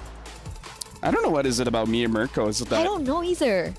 That's why I refuse to give compliments to people anymore. It ends badly. That's why I don't compliment you anymore. That's actually true. He hasn't. Do you want me to? Like, No, we've seen I'm fine. what happens, right? Yeah, let's not. Like, imagine if I say you have nice hair, Yeah, let's not. right? It feels Let's uncomfortable. skip that. Let's skip that to the Jameel Motorsport arrivals instead to welcome both of these teams and the debut of Team Vitality all the way from Indonesia.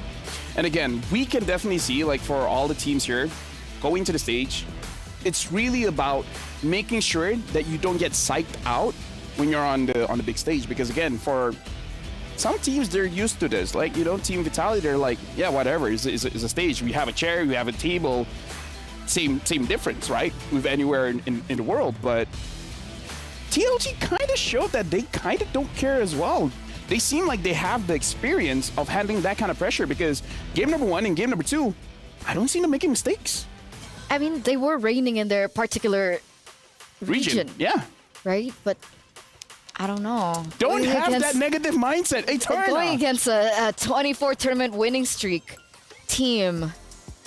You can only win for so long.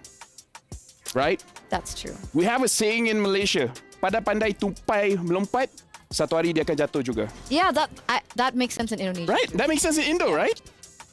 It means that fly, squirrel, fly. No. Squirrel will go down also. Let's take to the stage. And ladies and gentlemen, welcome back. مرحبا مرة أخرى هنا بكأس العالم للرياضات الإلكترونية مع MWI. It is getting more and more exciting over here. Yes, it definitely is heating up, especially from the performance from TLG earlier. Now, we did not expect, the audience's predictions didn't expect either to be a tie right here for TLG versus the Gaming Gladiators homegirls earlier. So now that Title Legends Gaming is all warmed up, this is going to be their biggest challenge yet because they're not going up against any team. They're going up against the reigning queens of MWI, and this is none other than Team Vitality.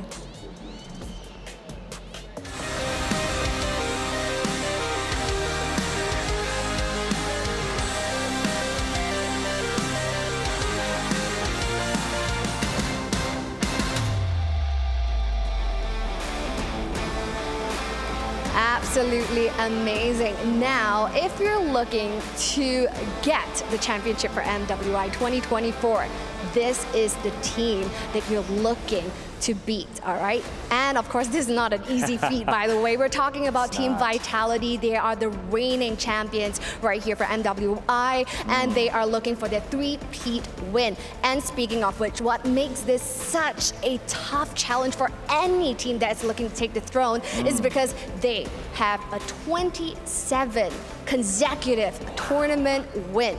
So, is there any team out there that can topple the champs? This is the question. Now going up against the queens of Mobile Legends Bang Bang, presenting to you right here, Title Legends Gaming.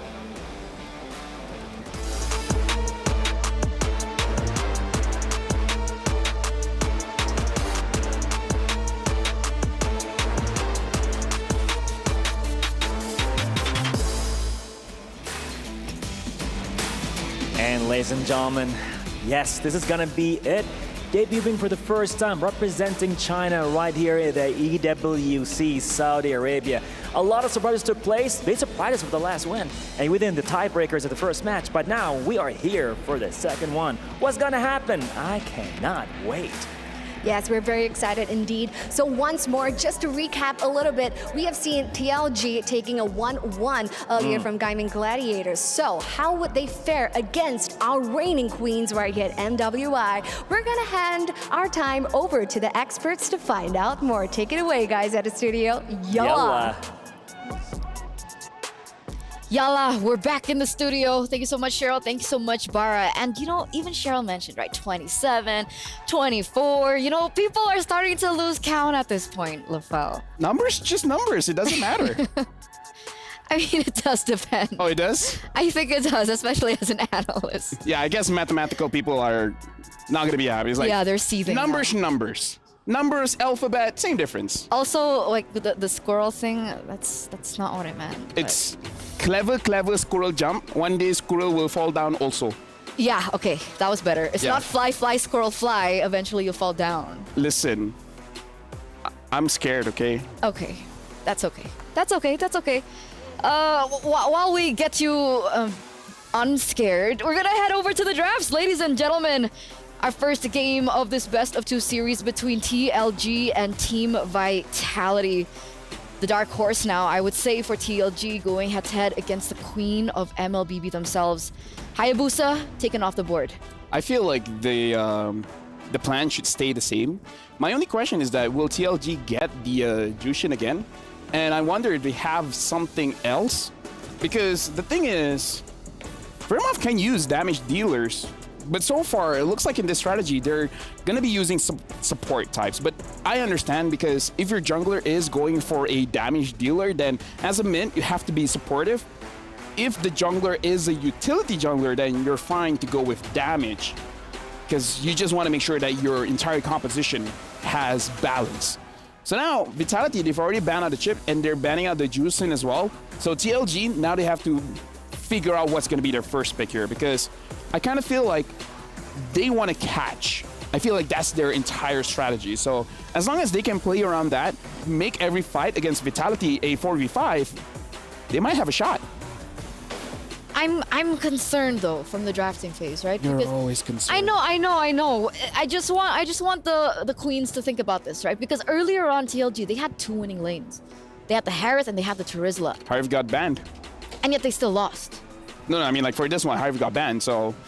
Right, but what I'm saying is, even if, let's say, TLG go for a proper draft and they win those side lanes, that execution is still going to be so paramount. Well, now they have a Lu Yi, so it almost doesn't matter what you pick up in the side lanes, right? Because with the teleport, you can actually impact a lot of lanes for this one. So this is going to be very interesting to see how Vermouth is going to use the Lu Yi. Looks like Vitality, they're picking up the Roger as well as the Edith. So this kind of works in the favor of TLG, where the Edith only has 1 dash. So if the Edith is a roam, you can potentially catch the Edith and then try to make it a 4v5. But the thing is, Edith is a catch hero as well. So it's kind of like both teams are thinking of the same way that they want to play this game. So what's the go-to here? Do we still focus on these side lanes? Terizla still opened up. Yeah. Exactly. Do they go for that? Is that the key?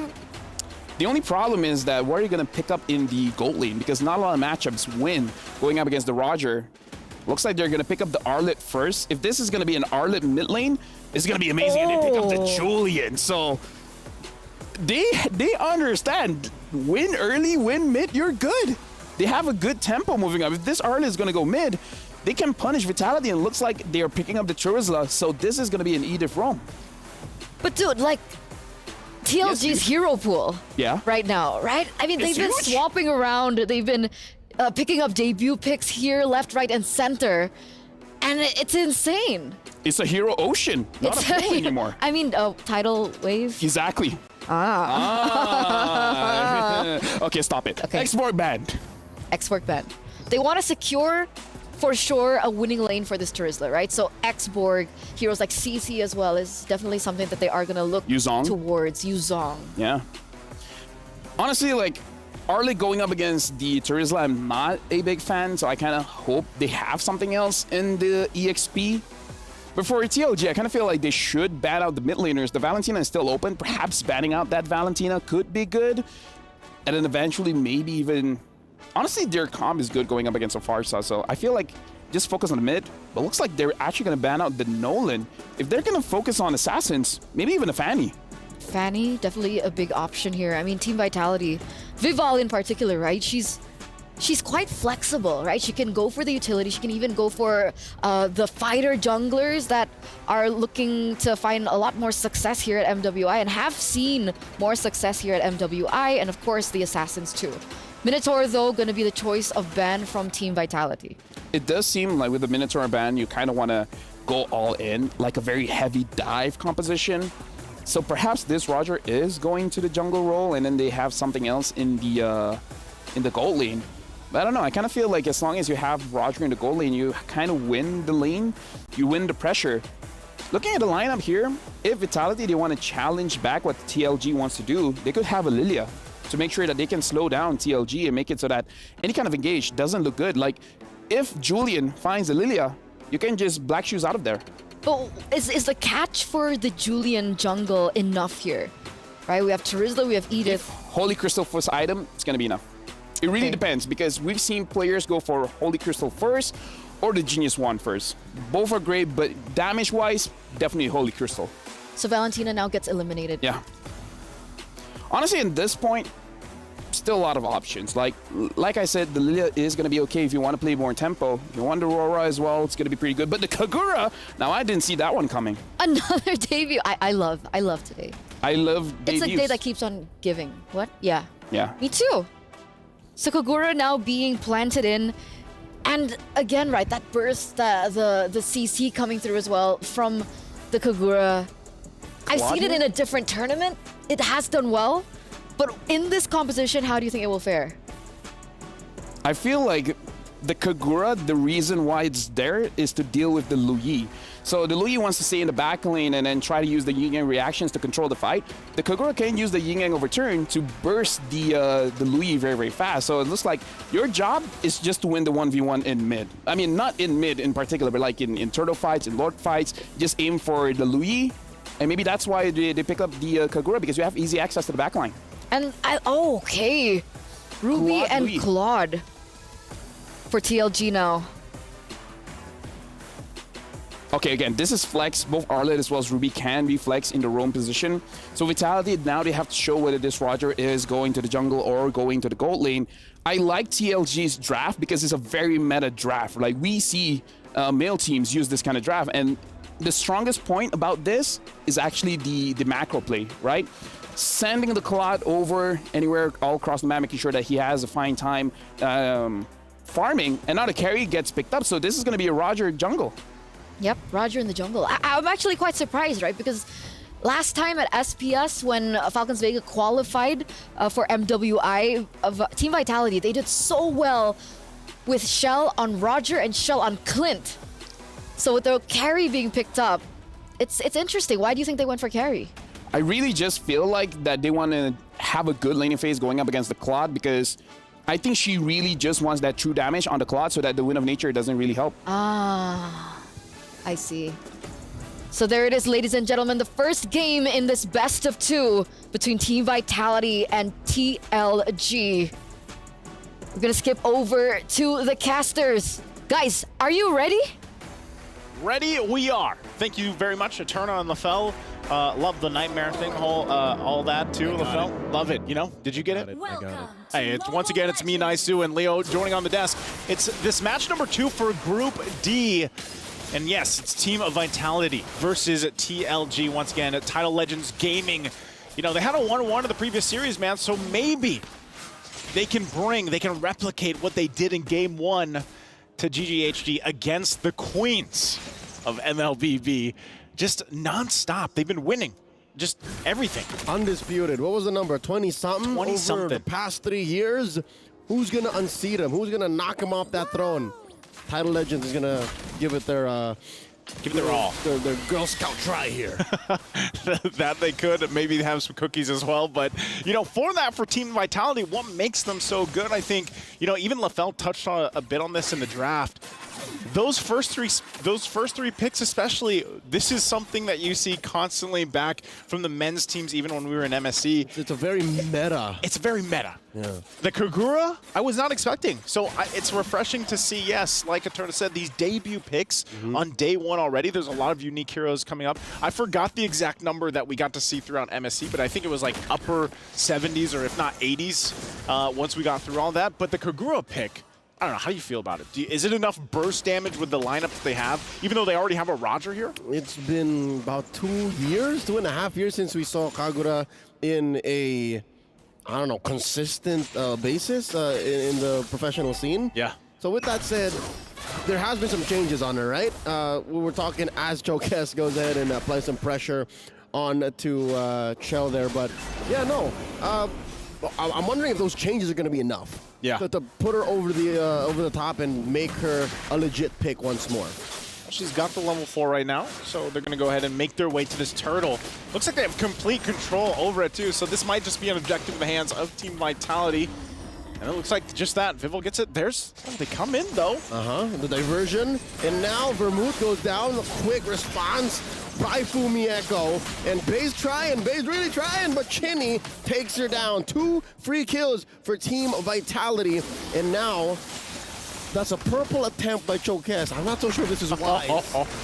Yeah, Chokes, you might want to get out of there. Looks like she's going to be forced back. Oh! All right. Okay. So she dashes through. Again, I think they knew that they weren't going to get punished hard. Yeah. Well, looking at the SCC replay here, this is what I'm saying. They came in with the diversion. They wanted to fight. But I don't know, they were quite, I mean, they weren't even fully healthy here when this fight broke out.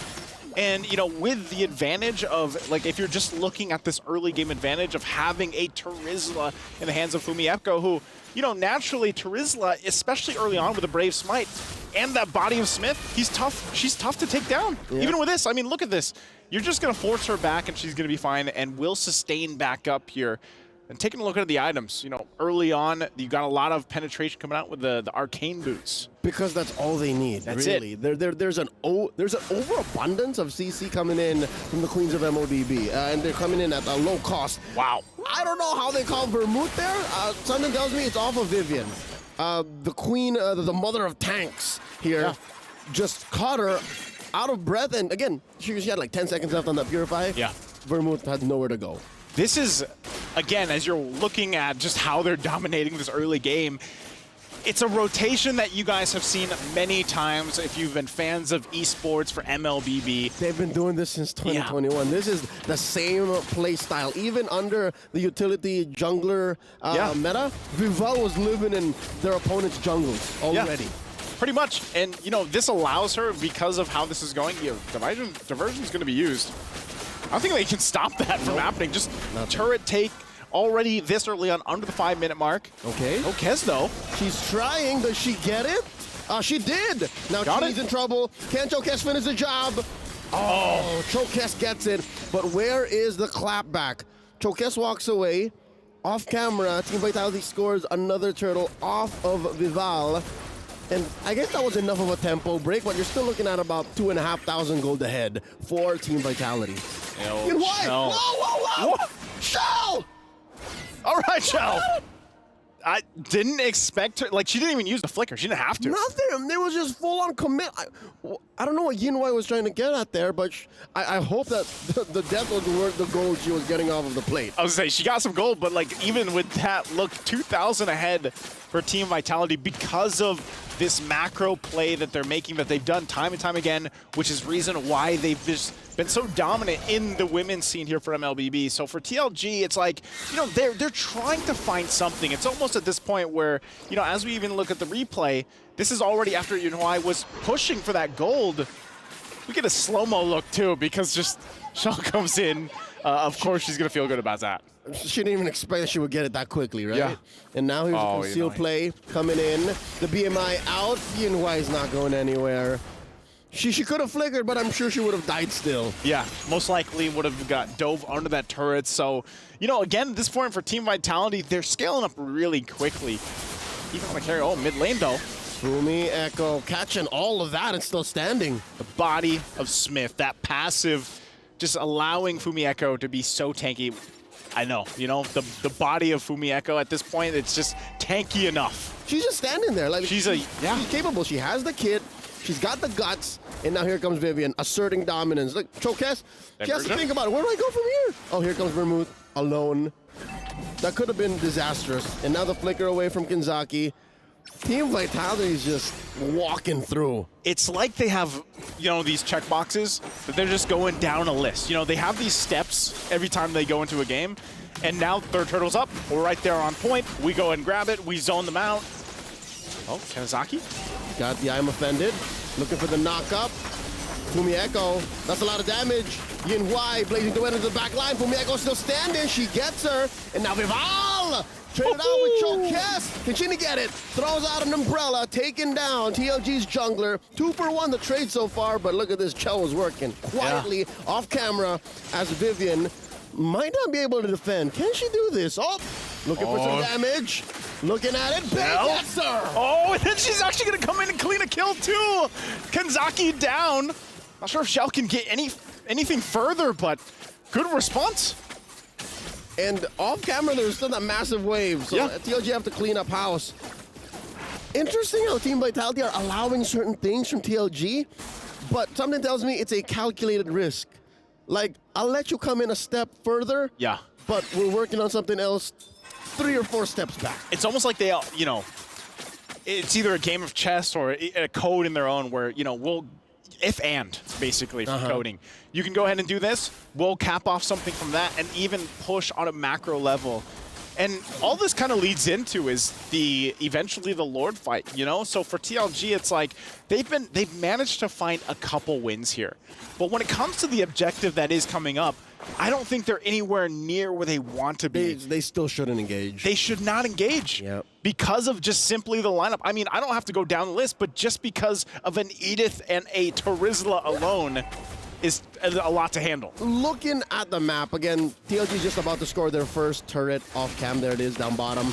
Up top, Vitality take another. I'd say it's a little bit closer to chest. We'll talk about it later after Fumi Echo goes in with the penalty zone. Lost a lot of damage coming through. Pulled in underneath tier 1 in mid.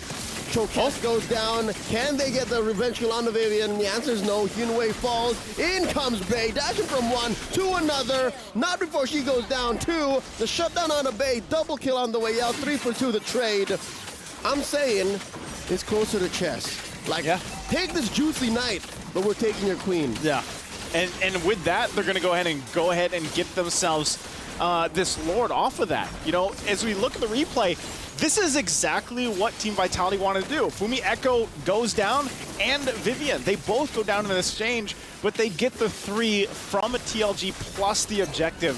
All part of the plan, and Shell is just completely fine firing off. You know, having this time. And of course, there's going to be some frustration there, TLG. But again, they know what they're up against. And something tells me even TLG knows what they're capable of getting on the back end too, because that's why Hyunwei and Bay are saying, that was close, we could have gotten them, because they were the 2 closest to achieving something against Team Vitality in that moment. They could have, Bay got the double. Yep. Hyunwei was blazing the wedding into the back line there. It's just she's taken care of so fast. And like, that's the problem. She's not fully kitted out just She's yet. not kitted out. That's the point, right? I think especially when you're talking about defensively, usually you see those Wind of Nature's picked up. Look at the items here. She's just got 2. Not even She doesn't have the Trinity.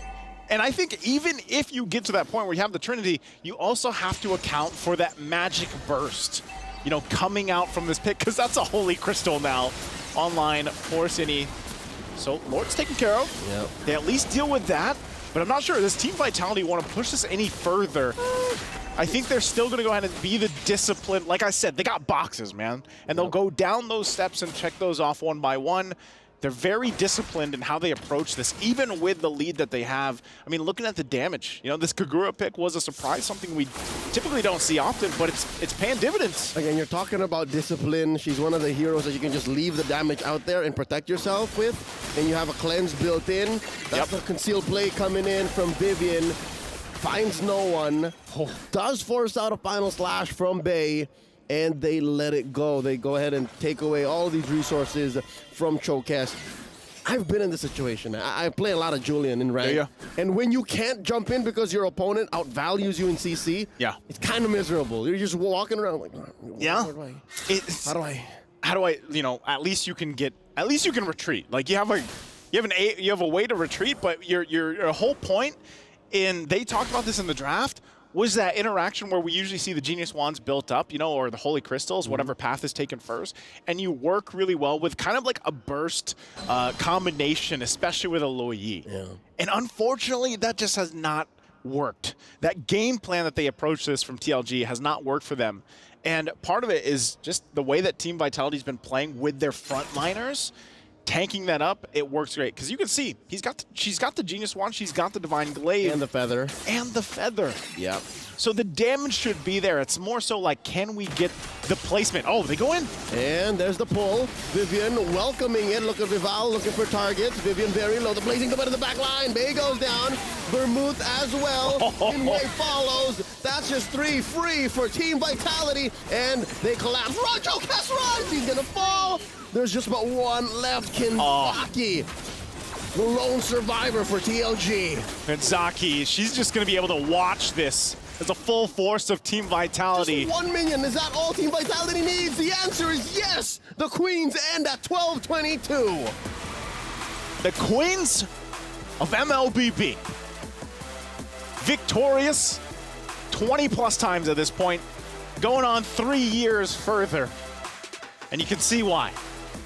Again, TLG, very impressive in the game that they had previously, but man, this just looks like you know, they couldn't stand a chance on what Team Vitality threw at them in this game. They might have found, you know, some moments here and there, but I think it was just part of the game plan from Team Vitality. It was them utilizing that front line, willing to sacrifice some of their members for the greater plan, the greater good in this matchup. In multiple ways, it was a checkmate. Well, you guys go ahead and break it down there in the studio. Eternal Lafel, take it away. Thank you again, guys. Thank you, Naisu. Thank you, Leo, as well, for bringing us that game. But again, it was insane. And right now, Vitality, they're still sitting at a win streak, you know, even through from SPS. Let me just say, I would describe it as Team Vitality is just way ahead of the curve, right? Okay. Because I see the 1v1s that they do is very good. Their rotations is very solid. And TLG, honestly, they made quite a few mistakes here. Like, for example, the earlier diversion coming in from Vermont, it was ambitious because their HP was so low, so I don't know why they tried to go for that fight. And then later on, we see Chokis. Honestly, is amazing using the Julian, able to get out of very sticky situations, but you're taking a lot of a risk for very small return. So I kind of feel like them going up against Team Vitality, where Team Vitality has a very strong base, very strong core understanding of the game, they just make better decisions. Where compared to TLG, sometimes the choices they make have a lot of risk, it just doesn't have a lot of return. Fundamentals. Yeah, the fundamentals. Right? The fundamentals of the game. And I agree, right? And if you keep trading in like that with a team that has as much experience as Team Vitality and as much knowledge as Team Vitality, it really is quite difficult. And I think this is our fastest game so far, 12 minutes and 25 seconds. Yeah, and also you look at Shell, right? This is why you pick up a carry going up against the Claude is if you really have very strong lane mechanics, you can deal with the Claude very, very well because the Claude, after the BMI, honestly, if the Claude has full stacks, you can run away from the carry. But if not, the carry can just go up against you. And usually we see for Claudes, they will pick up something like a Vengeance or a Sprint just to make sure they survive the laning phase. The Flicker is too long of a cooldown, so it's not going to work out that well. Okay, so even in that lane, Shell was leading. And yeah, she is one of the pillars. She was, I think, the MVP for SPS as well. I think that I keep referring to SPS because that was the last performance that we've seen from Team Vitality, as we are going to crown our MVP by PlayStation. Is it Shell? Is it Vivian? You know, there's an argument to be made for every single player. And I'm going to say that again. Then say it again. Say it again. Say what again? No, you said like there's a chance. What do you say? There's something to be said about everyone being the MVP for this game. So say it again, because you said I can say it again. Oh yeah, I'll say it again. What was I saying? But let's take a look at the reactions from the players first and foremost before we get into crowning our PlayStation MVP. And again, right, the TLG, since their first signing into this tournament, we've seen that they're very expressive as a team. There you go, the passion coming through. They're yelling. They're oh, what's that? Shocked? Shocked, relief. Relief? Like maybe okay. It's like, oh, I got away with 1 HP, right? I would do that, but again, I feel like their micro as well as their macro is actually very good. It's just that understanding the trade, right? What is a good trade? What is a bad trade? It takes a bit of an experience for you to make those split-second decisions. And it just makes this group even scarier, right? Because TLG, they have the potential. GGHG have also been proving themselves. And now we have Team Vitality finally after that debut game. Who do you think is going to make it to the playoffs? Oh, Team Vitality, of course. Yeah, okay, the other... Yeah, but let's test out the curse, right? Like, if it's true, if I say Team Vitality is going to win, and then they lose this one, boo-hoo, sad, more tiebreakers. Okay. Yay, yay. True. We'll see after we see our PlayStation MVP. Let's see. And let's see, and let's see, and it's Team Vitality. It's show. I just wanted to utilize C more. Yeah. It's you know? In terms of vitamins, they're pretty cool. Exactly. Yeah. Exactly. See the world. See Shell get that MVP once again, man. Let's look at this 1v1. Look at this. There's this was what you mentioned, right? Yeah. There's nothing you can do. The carry is so strong. And later in the game, when you have a Wind of Nature, the carry just pops to alt, dashes forward, and then the Claude is dead because out of all the marksmen in the game, Claude is notorious by having one of the lower HPs. So it doesn't take a lot to destroy the Claude. So whether it be on Carrie, whether it be on Clint, whether it be on Roger, Shell is able to perform once again on that hero in the middle, on Carrie. Honestly, at this point, I'll go over and hug her, by the way. I'm married.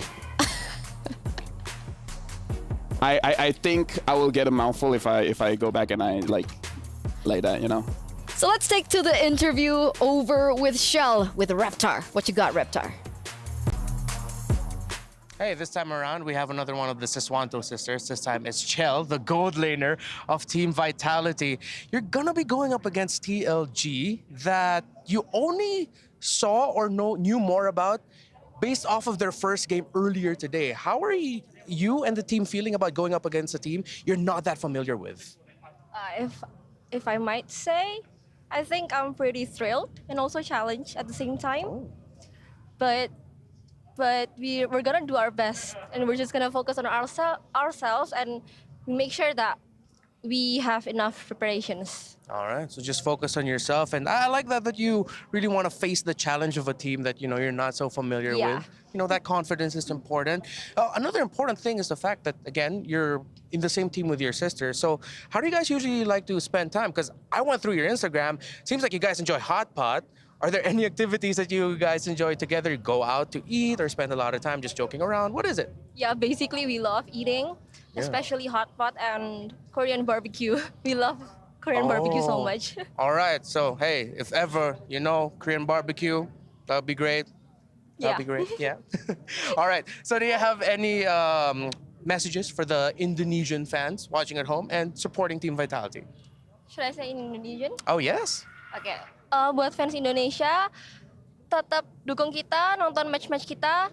Pokoknya dukung kita terus lah, karena meskipun kita bawa nama tim luar, tapi kita tetap Indonesia, kita tetap bawa nama Indonesia. Kalaupun kita menang, pasti Indonesia bangga lah. All right, thank you so much, and good luck to Team Vitality. Thank you. Technically, I actually did find a really good Korean barbecue restaurant in Riyadh, yeah.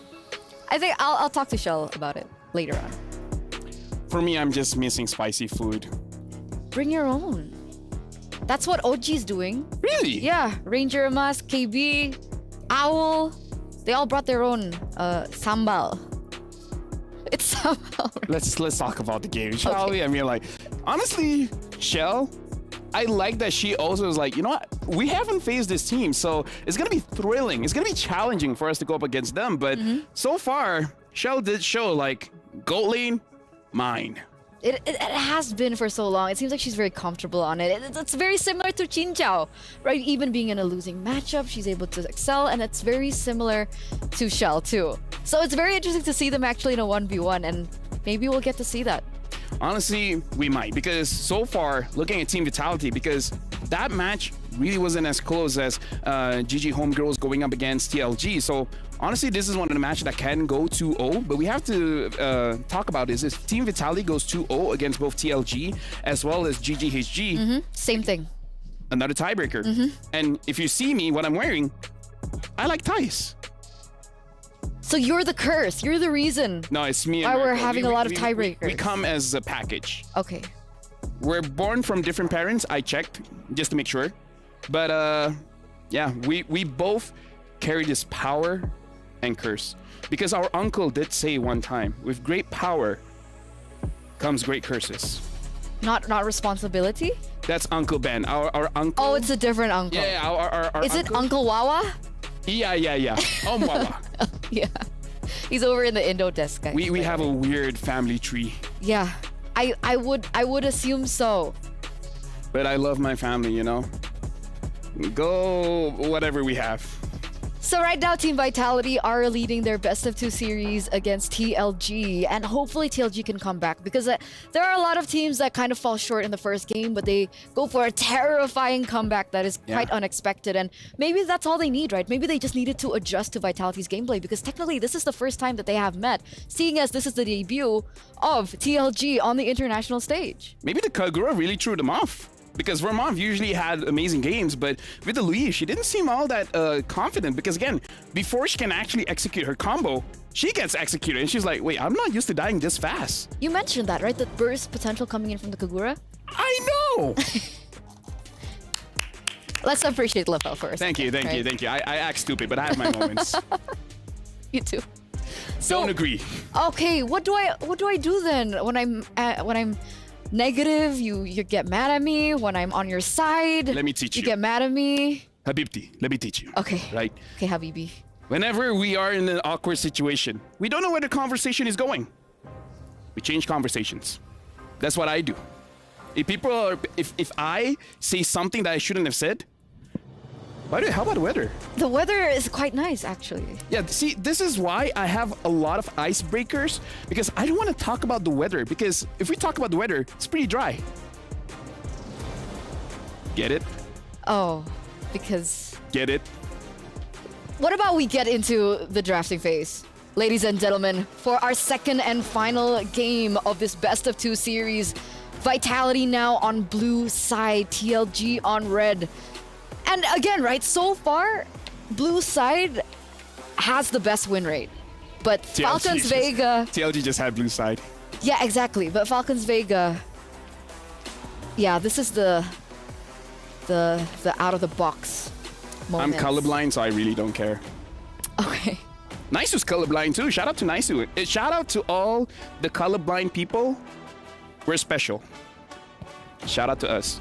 Speaking of which, looking at draft here, Vitality definitely wants some kind of jungler, assassin jungler, banning out the Valentina.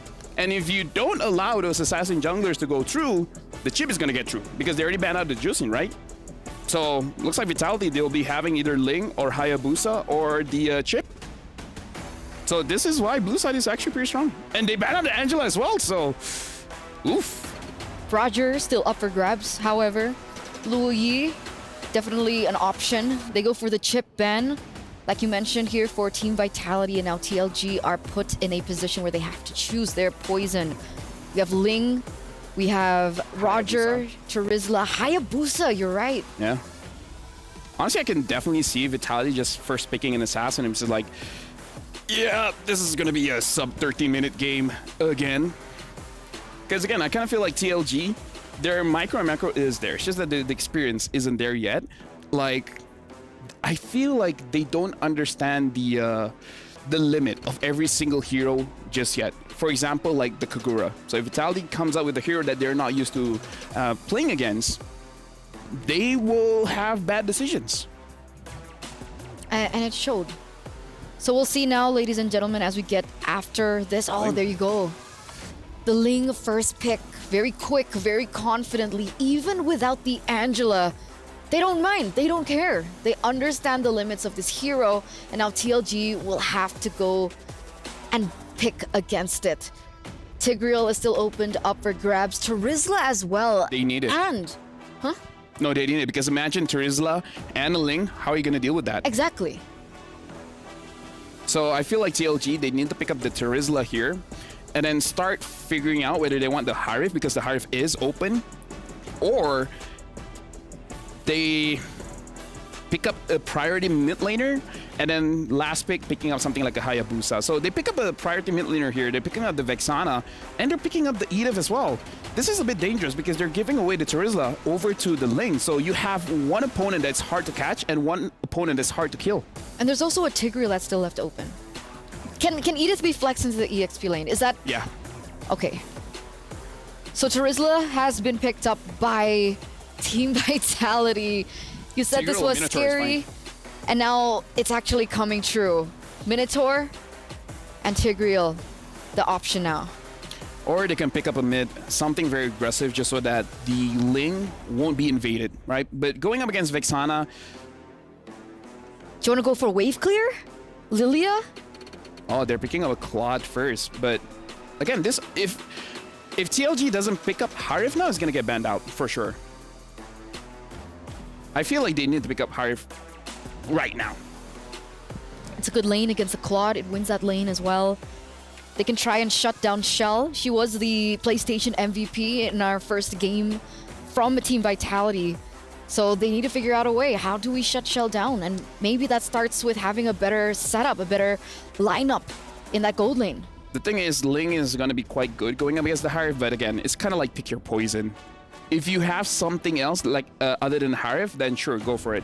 They're picking up a Ruby, so they're making sure that their front line is pretty solid here. And again, this is still flexible, but based on what we saw just now, the Ruby did go to the roam position, so maybe it's the same thing here where they put the Edith on the EXP. Okay. So now... Ban mid. Honestly... Because, you know, Claude technically did lose in lane against the carry, right? So is TLG, is that what they're kind of fighting for right now? Sure. Take the Harith, whatever, pick up the Claude, and then now we're trying to counter it with a carry. It could be an option. I'm thinking of something else because I feel like something bursty could do well going up against the Claude as well as the Ling.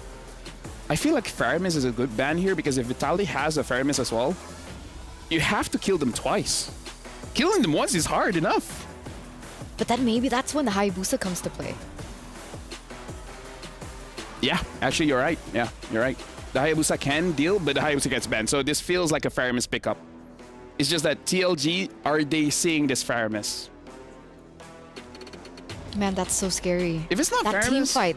If it's not Faramis, honestly, there's a lot of very good mid laners. I'm just thinking of a situation where TLG, as an inexperienced team, they just want to go for team fights. Pick up a Faramis and deny all the aggression that they're going to show. So let's see. The next ban coming in from TLG. They're taking their sweet dear time here. Are they going to go for the Faramis ban, taking it away from Team Vitality? What's on the board? I mean, we've seen an Aurora today. We've seen a Nana today as well. But they're going to go for the Grok takeaway, taking it away. One of the power picks from Vivian.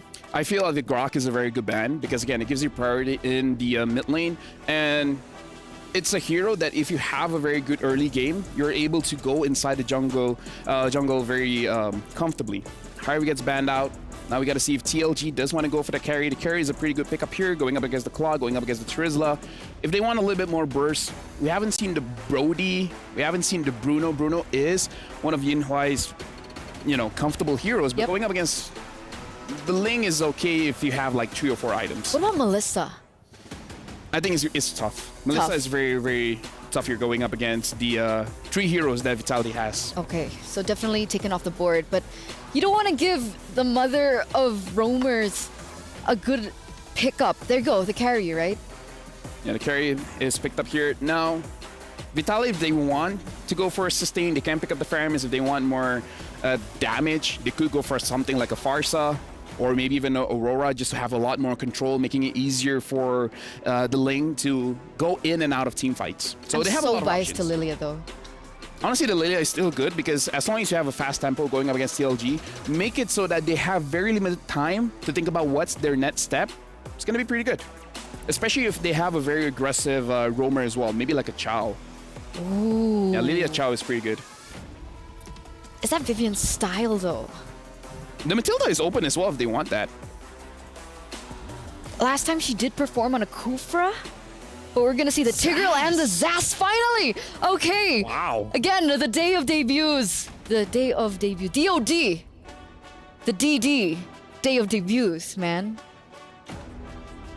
Why are you staring at me? Why is it okay when other people abbreviate, but it's not okay when I abbreviate? But anyway, we finally get to see Zas come into play earlier on. We only saw that it being a banned hero, but Zas coming through. Guys, what do you think about this? Leo, Naisu. Hey, I like the abbreviation. Thank Eterna. you. You know, the day of debuts. What do you think, Leo? It's Zask. I'm with it. There's more than just Zask. We might even see one more debut here in the last lap for TLG. Oh, man. Not only that, but I think, especially for TLG, you got to handle this signature Ling pick. You got to be able to control it. And what is the answer going to be? Oh, look at it. It's Julian again. Oh, man. I was hoping for like a Hanzo or something. Yeah. I mean, to be fair, Julian is a natural counter towards the Ling. You know where the Ling is going to pick up the sword, so you prepare your enhanced scythe there. Yeah. Thank you for confirming. Thank you for, supporting my DOD, by the way. I like the affirmation as well. You know, our casters are very nice. They're so nice. They're not like us. We're very toxic to each other. We are. You guys. We're horrible people. I mean, we got to balance it out some way. But, take control, Leo Naiso, as we battle it out here in the studio. Be nice. Hey, you know what? We can battle it out here because the two teams are going to be battling out again after what we saw from game 1, man. TLG, can they replicate, emulate what they did in the previous matchup going into this? Can they get a win off the Queens of MLB, Team of Vitality, the massive win streak they've had? We've seen this even back for MSC, and how this plays a part in all of this. You know, for Tidal Legends Gaming, they gotta bring the tide once again. They gotta come help it rise. Yeah. You know what I mean? They took a dip after game 2 against GGHG, and again, stepping up to Team Vitality. But looking at the draft now, maybe all you need is a little bit of refinement. You know, take a bit of what your opponent used in game 1, recalibrate how Chokes plays on this Julian, and maybe there's something there. I think even part of that, like going off of that, the Edith could play a big part in Tidal Legends controlling. I feel like that's one of the things, but from what we've seen so far, especially in the competitive landscape, Zas can be I don't know, I was going to say an alien in the side or the thorn in the side of all of these teams that have to face against this, you know, because the slow alone that comes from Zask is tough to deal with. I see what you're trying to say, and from my point of view, it's such an alien pace to fight a Zask. Yeah. He ends up with an extra life, a style of damage that we're not used to. Like it's a DOT with a little bit of a slow. It feels awkward. It's very awkward. Like again, you're from a different planet when you fight a Zas, and is TLG ready for that? That's the question. Yeah, I think that is. Nothing too crazy happening in the early portion of this game. It's very calm. It's very calm leading into this first objective, because I feel like for both teams, that's really what they want to play around is these level 4s. Once Fumieko also gets this penalty zone, that's where you're going to see them try to make a play. If anything, now that the turtle spawned, you'll notice that TLG are up maybe 300, 400 gold, stable. Their farming is a better rate now, at least against Team Vitality in the opening minutes. Now the turtle's up, less than half health. Chokes very far off. Kinzaki with the spear and the suplex coming through big penalty zone. What? Down goes the turtle. Chokes secures it. She's on fire right now. And so is Kinzaki taken down, serving up the kill to Chinny. Another one. Bay goes, but Vival falls at the hands of Chokes. Now the fight continues. Can Vival get out of there? She dashes through. Chokes wants to finish the job.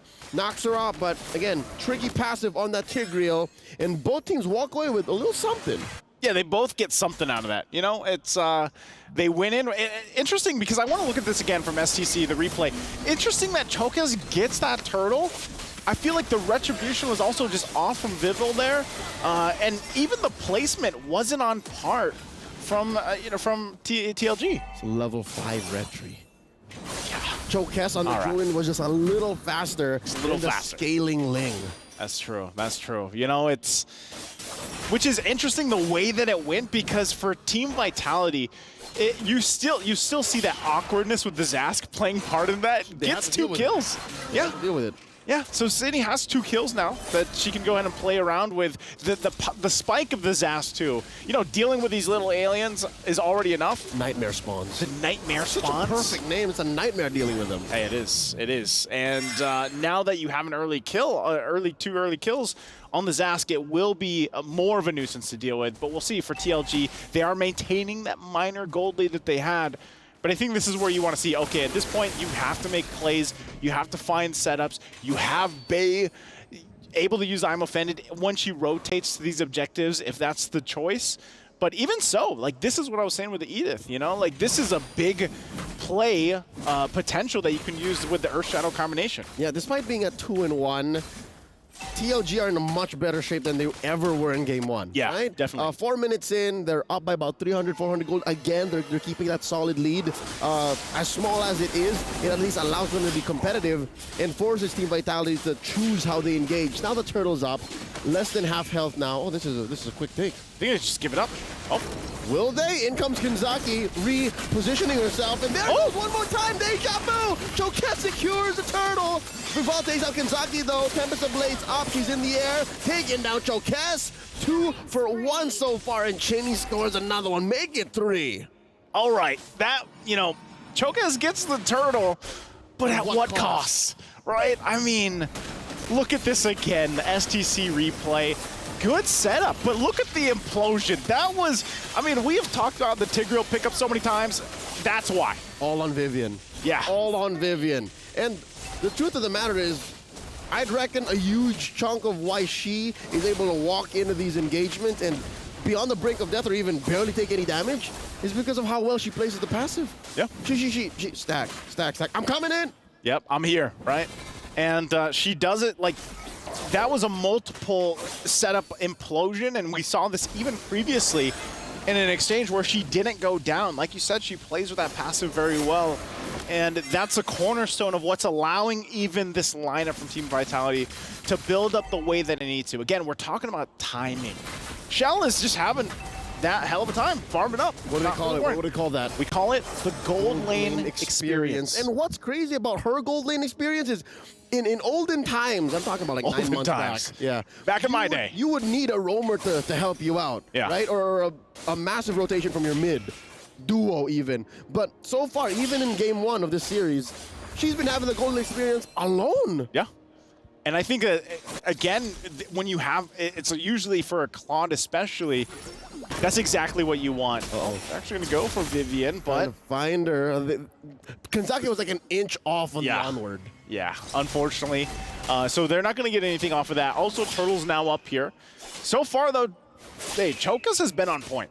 We'll see if she can grab another one and make it 3 for 3, but they don't want to have that same kind of at the cost that they had in the previous one. It can't be a Pyrrhic victory anymore. Like, it has to be as clean as possible. Maybe a trade, but not a losing trade the way that last engagement went. Bay here pulls the trigger on the Offended. I don't know why she pulled it so early. Now the Turtle at a third of its health. Showcase looking for the death. Oh, again? Here comes the implosion! Chinny secures the Turtle, and it's all going downhill from here. Tidal Legends crashing into a wall, and its name, Team Vitality. Oh, yeah, the wave can't get over that one. Okay, she's getting spotted out too by the little alien. Goes in. It looks it's a losing battle, Chokez. Uh-oh. Spotted out by Vivian. Knocked off. Chinny's gonna deal enough damage here. Oh, dashing through the iframes. Shell gets the kill. Yeah. So and I wanted to say before that Turtle broke out, TLG has done a good job, I would say, in game 2 in comparison to what we saw in game 1. But with these exchanges, they haven't found out an answer to that play yet. Like, they haven't dealt with Vivian's setup potential. Yeah. And I think that's already step 1. You have to get over that obstacle somehow, some way. How do you do that? To be honest, again, just how Chinny's Zask is playing a very alien game, and how its pacing is so unfamiliar, almost extraterrestrial. Yeah. It's the same with how TLG are focusing so hard on the Turtle that maybe Team Vitality doesn't even want the Turtle. They don't need it. They're playing on a different wavelength. It's a different priority for Team Vitality, and that's what allowed for them to skyrocket out of control way ahead. 4,000 gold now. 4,000 gold at this point, and you can see the choke point now for Team Vitality is to go ahead and take the resources. They can pretty much do this because ultimately they're just waiting for the Lord to pop up, right? Put the pressure here. You take a look at the items real quick. Obviously for TLG, they still need a lot of time. You do have Corrosion Scythe and DHS now in the hands of Yunuhoi. Hasn't died. She's been okay. She's been able to farm herself. But at what point does this carry start to play the role in these team fights, in these exchanges? You know, for the most part, like we said, even in the beginning of the game, you're really just kind of relying on the fact that you have a Julian that can use a lot of damage early on. You've got a Vexana, but it's not enough to deal with that lead that Team Vitality has now. And now Lord's up. When? I'd say after the implosion. After Vivian commits and shows herself and it's a clean go for Tidal Legends Gaming, that's when Yunuhoi is able to do her job. But looking at the map and how quickly Team Vitality makes work of that Lord, TLG are clearly on the back foot. Maybe under their turret, under the base. That's my guess. They might be under their own wave at this point because like we saw, Lord was just cleanly taken. Lead is there for Team Vitality. And like we saw from game 1, they ended it in about 12 minutes, 20 seconds. They're gearing up to get close to that position. They're going to take these tier 2s now, especially on the bottom lane, and put the pressure on TLG's base. Let's talk real quick Oh, hold on. Oh, no. We'll talk about it later. After Chokes is taken down, there was what, a 2% chance she would have survived that. Yeah, see, how do you avoid the implosion when it comes from the bush? You know, like, you can't. To be fair, TLG have a huge dilemma, right? They have very little checking potential. And now Bei's in trouble. Taken down by Fumieko, one quick swing of the mallet.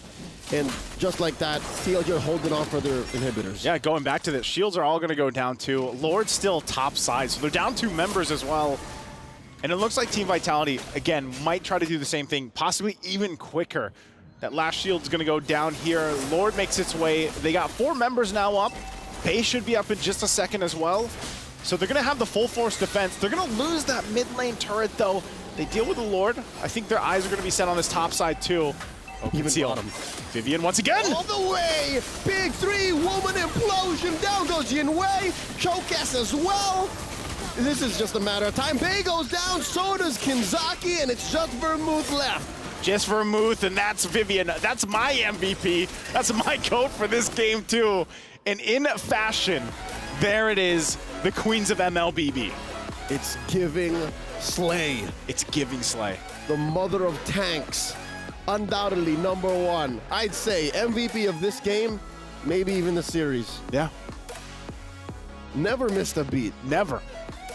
I felt the pull. I was getting implosion. I was going to say, I felt like I was a part of the implosion. I need a Purify. That's how amazing Vivian was. And TLG, they tried. They were in control for like all of 3 minutes. And they did great. Two turtles. Yeah, that would be about, you know, if we broke it down in percentages and how fast this game was, that was about 25%. 11 minutes is the game time. 11:01. All right, so that's about 30%-ish. Which is like a good chunk of the early game. It's a good chunk of the early game. Even after the second turtle. Yeah. It was hard to call it, you know? Yep. There were still some good angles that Chokes found, but as soon as Vivian walked into the scene, changed the flow. Changed the flow. And, you know, it was a good showing, but again, this is Team Vitality we're talking about, undefeated for so long. We're going to hear from them shortly over on stage. Again, I'm Naisu, and this is Leo. I can't wait to hear how they feel about this, because this was a very dominant match for them, of course, and they have another one ahead of them. So let's go ahead and throw it to the stage.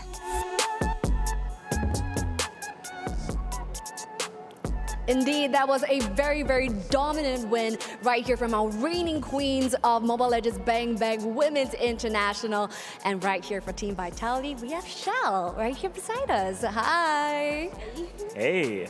So, amazing performance. Like, we just kept us on our foot. It's like, oh, what's gonna happen? What's gonna happen? But before that, you know, being right here on the international grounds here, the EWC, how do you feel being here in Riyadh?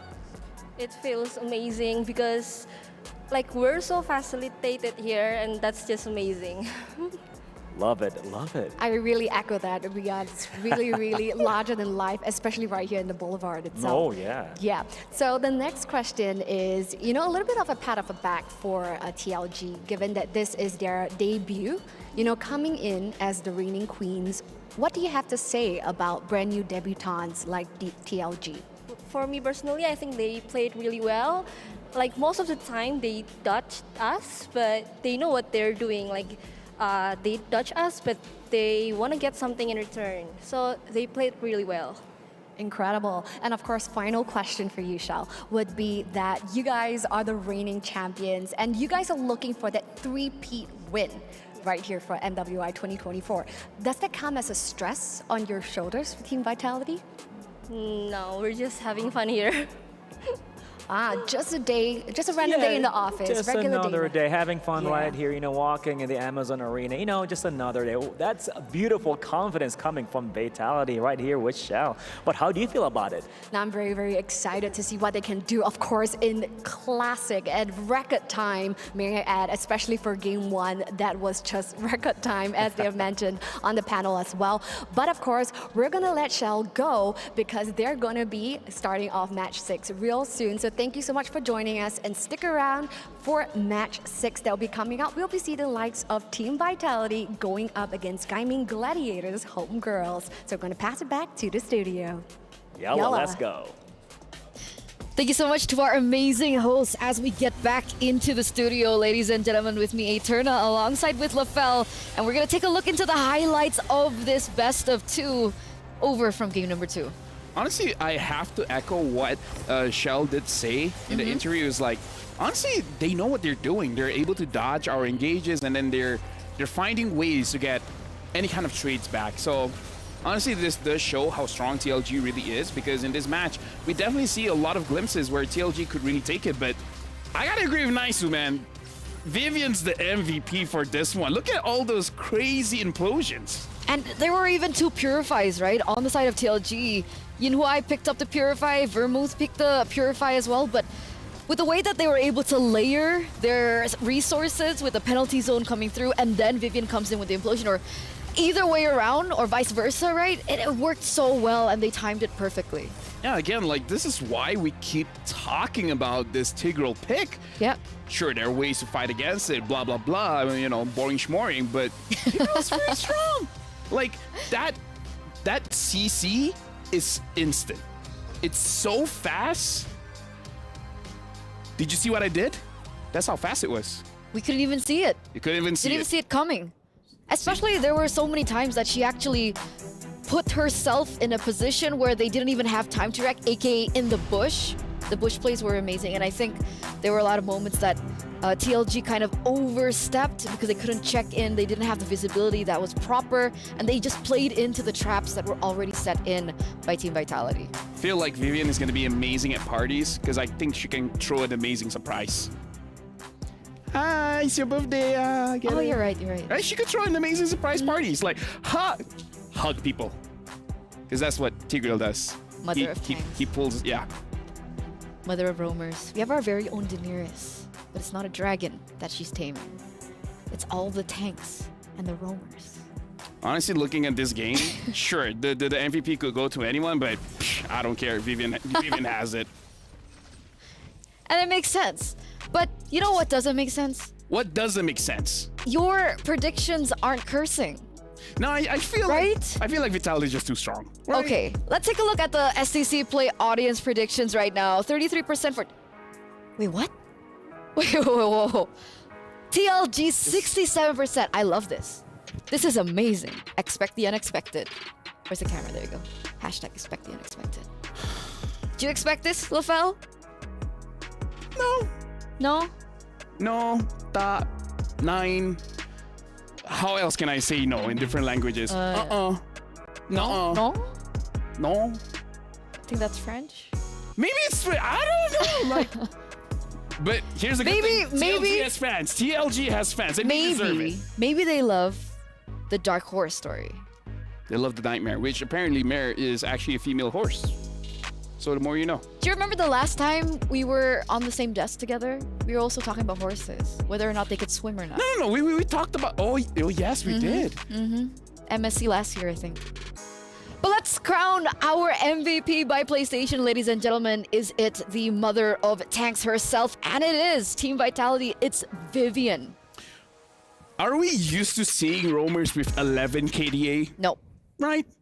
Again, we got to talk about what the casters did say. She plays very well with her passive, making sure that she can actually tank quite a lot of damage and then still able to survive.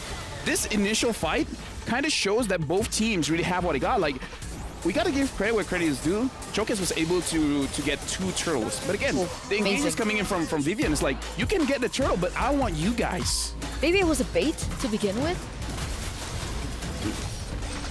Nah, I feel like it wasn't a bait. It's just that Vivian has an eye for an opportunity. She finds these situations where TLG was not aware of how close they were to each other, and then she just flickers forward and then she gets it. The bush play. The bush play. Keep going. I thought you were going to, No, because this elaborate again. This is speechless. Look at my man Tiggs. Look at Tiggs. Can we take a picture with him real quick? Oh, he's coming. Okay. Yeah, there you go. There you go. Tiggs is amazing. Like, this is why we keep shouting him out, because he's very good against a composition that has a lot of melee heroes. And in this case, there was a lot of melee heroes. And they were able to definitely take advantage of it. It's a surprise that he's not as popular as we thought that he would be today. Yeah, I feel like it's just one of those picks where you need a lot of practice on. Practice your minds out. Shout out, Nicey. Right now it's a 2-0. After this, we're going to have another best of 2 series. It's going to be Team Vitality going up against Gaming Gladiators Homegirls. If Homegirls gets even 1 win, they make it through.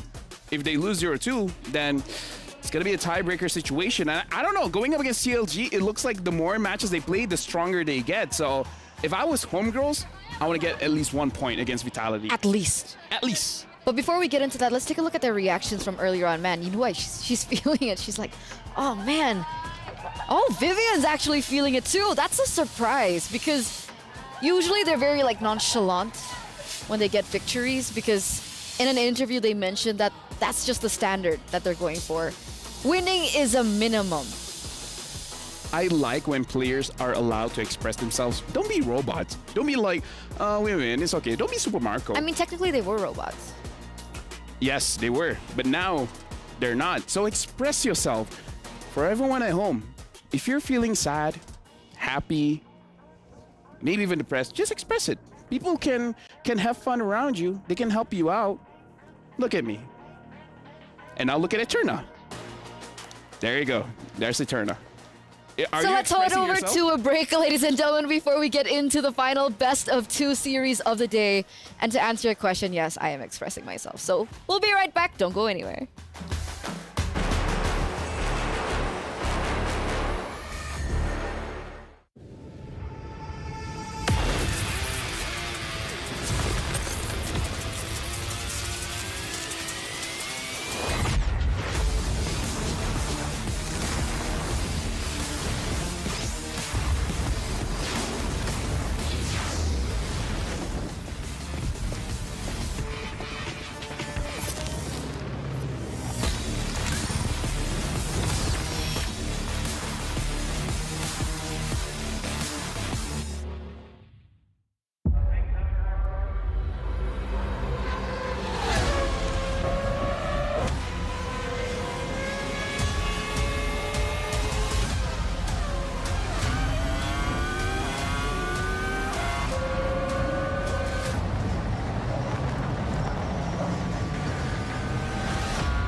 Honor 200 series, the best portrait phone AI empowered.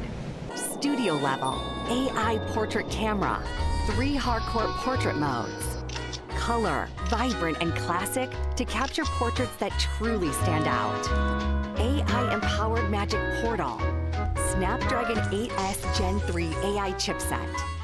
5,200 milliampere per hours silicon carbon battery, 100 watt, Honor Supercharge. This is Honor 200 series.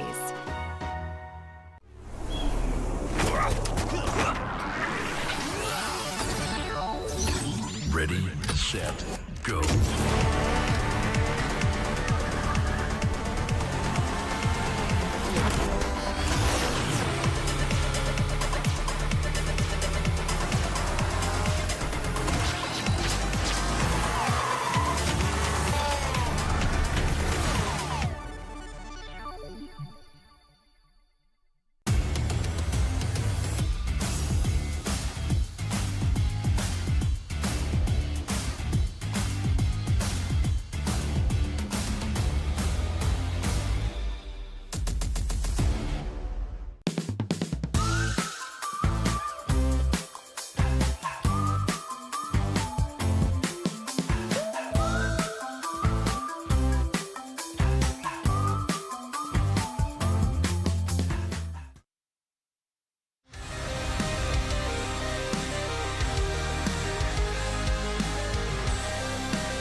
Honor 200 series, the best portrait phone AI empowered.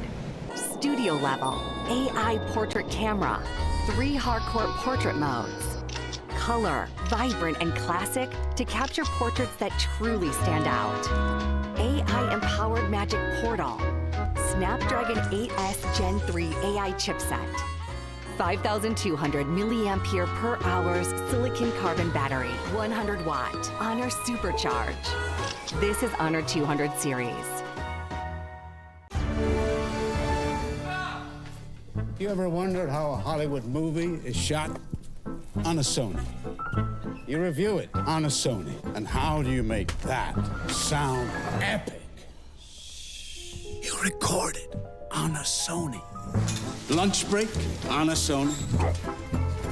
So why wouldn't you watch it on a Bravia by Sony? Have you got what it takes to get to the top? It doesn't matter how high you climb. To reach the top, even the biggest champ needs a break. So you can recharge, dive back in, and dominate.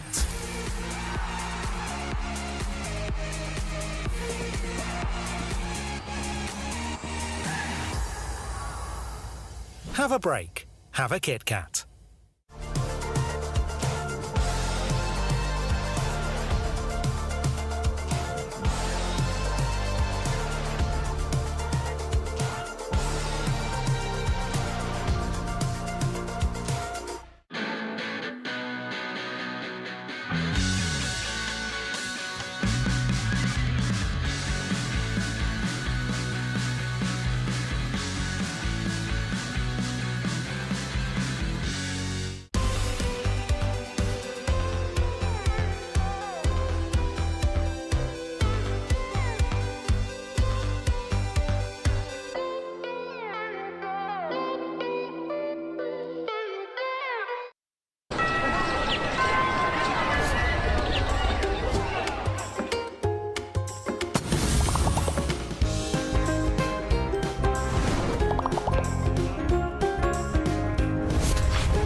We're back, ladies and gentlemen, at MWI X EWC 2024. And for the last match of the day, we will bring you a surprise with a surprise guest. Hello, Maria. How are you? Surprise. I'm really great. Thank you for having me here. Thank you so much. Orang Malaysia. Yeah. What's going on with these two? Orang Malaysia kat sini dengan seorang Indo. Like, it feels good. Yeah, it feels good. Aku mengerti. Yeah, kamu mengerti. I understand. Yeah. I really appreciate it. Yeah. But this is the English broadcast, right? It is. Okay, back to you. Yeah. Okay, just to remind you, it is the English broadcast. But you know, our first question, for Maria here. Sorry, I surprised you a little bit because today's full of surprises. How do you think of today? It was the first day of MWI to open it up. It's one of the biggest events that we've ever seen for the MLBB women's scene. How are you feeling about it so far? I feel so empowered to see all the ladies out there competing with full of their heart to prove something. Maybe to prove other people wrong, or maybe to prove they are right to be here for their dreams. And especially for GGHG, really proud that they are here. And I'm really hope that they're gonna make it to the next stage, because we're gonna against team that is so huge. So, yeah. Yeah, that actually brings me to my next question, right? And I think we regarded Group A as the group of death, but now Group D, after seeing everyone's performance, they have been popping off. And it looks like GGHG are struggling now, right? Yeah. Because technically, if they don't find a win against Team Vitality, they might not make it to the playoffs. How confident are you that GGHG can actually move forward to the playoff stage? Super confident because recently that Malaysia won the MSC. So we have the motivation, we have the high spirit in the name of Malaysia. We can, in the recent interview, Fafau, she said that she's motivated because of the recent winning. Of course, because we are always like not to be seen between Philippines and Indonesia, but it gives us motivation. It boosts our, fighting spirit to prove that we are here to be the world champion. Of course, for me, I can say as an audience or maybe just an observer, I'm really confident. I'm really hope that can make it to the stage because we know they are very consistent. It's just that they really need to avoid small mistake because this is international stage. No mistake are allowed. So any kind of small mistake, like tiny, you're gonna get punished. So I'm hoping that they're gonna get focused and consistent. So that's the key because we are right here bringing the spirit of Malaysia boleh or Malaysia can do it. Malaysia boy. I need her confidence, man. Like, she's very confident that homegirls can do it. I'm like, I'm a bit 50-50. And I agree with her. Like, don't do small mistakes. Let's go 100. Yeah, don't do small mistakes. Yes. Yalla. Do the big one. Yalla. Wait, what? Wait, what? No. Oh, no, that wasn't the point. Let's don't do a mistake. Oh, let's embrace mistake and you fix it up. See, like, and woo. Like, you never expect the big mistake. So if you do it, then you're like, oh. Okay, that's a bad idea. Okay. Maybe don't. But GGHG now against Vitality, that's actually the highlight of the day by Jamil Motorsports. So everyone's actually waiting for this matchup to come through. And here it is, right? Team Vitality, once again, like you mentioned earlier on. Thank you so much, Maria, by the way. And of course, good luck to GGHG. Okay, yeah. Thank you, Maria. She's awesome. I love her already. That was the first time I met her. Really? Yeah. And then she not already... the first time. Oh. She's great. She has an amazing personality and I love her confidence as well. I really like her editing skills. Her editing skills. Again, Maria is the head of WTM, and honestly, looking at the social media, she really brings the story of all the Malaysian teams in Malaysia to the eyes of everyone watching the esports scene. Like, she's honestly a critical point that makes Malaysia strong today. On that note of strong, we're going to welcome the two strong teams, right? Jamil Motorsport walk-in, player arrivals as they are rolling in, ladies and gentlemen, for the final match of the day. And it always comes back down to that final point, right? Again, if Team Vitality go 2-0, I believe that is the scenario when we will be expecting a tiebreaker. Yeah, and again, I feel like tiebreakers are very tricky, right? Because you've went up against those opponents before, and because it's going to be happening tomorrow, it's not going to be happening today. There's going to be ample time for both teams to do their research. So if we're going for a tiebreaker, honestly, it's a bigger matchup for the coaches because the coaches have to figure out what's the real weakness You're right. But we're going to throw it over to the stage because it seems like our players are ready and our hosts are ready. Go ahead. And we are back again أعزائي المشاهدين هنا بكأس العالم للرياضات الإلكترونية مع موبايل ليجندز بانج بانج وومنز انفيتيشنال في المباراة الأخيرة. Last match taking place right here. It's been an amazing day and with a lot of exciting things and surprises. That's right, we're only in day one and just take a look at the Land of Dawn. It's just absolute havoc caused by the femme fatales of Mobile Legends Bang Bang. And right now here, we're down to the final match of the day. And right now we're gonna be seeing the likes of the reigning queens of MWI, and that is Team Vitality going up against the Gaming Gladiators homegirls.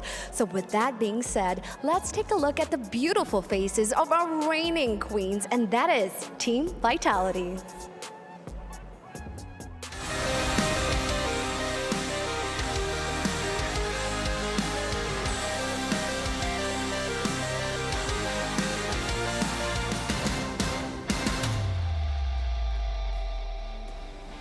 So yes, given, the match that we've seen earlier in match 5, they are the reigning queens for a reason, and they are defending their throne really heavily with that super stomp of that 2-0 clean sweep earlier that we have seen against TLG. Now, they're going to be facing off against the Malaysian players, Malaysian representatives. And with that being said, presenting to you, Gaming Gladiators homegirls.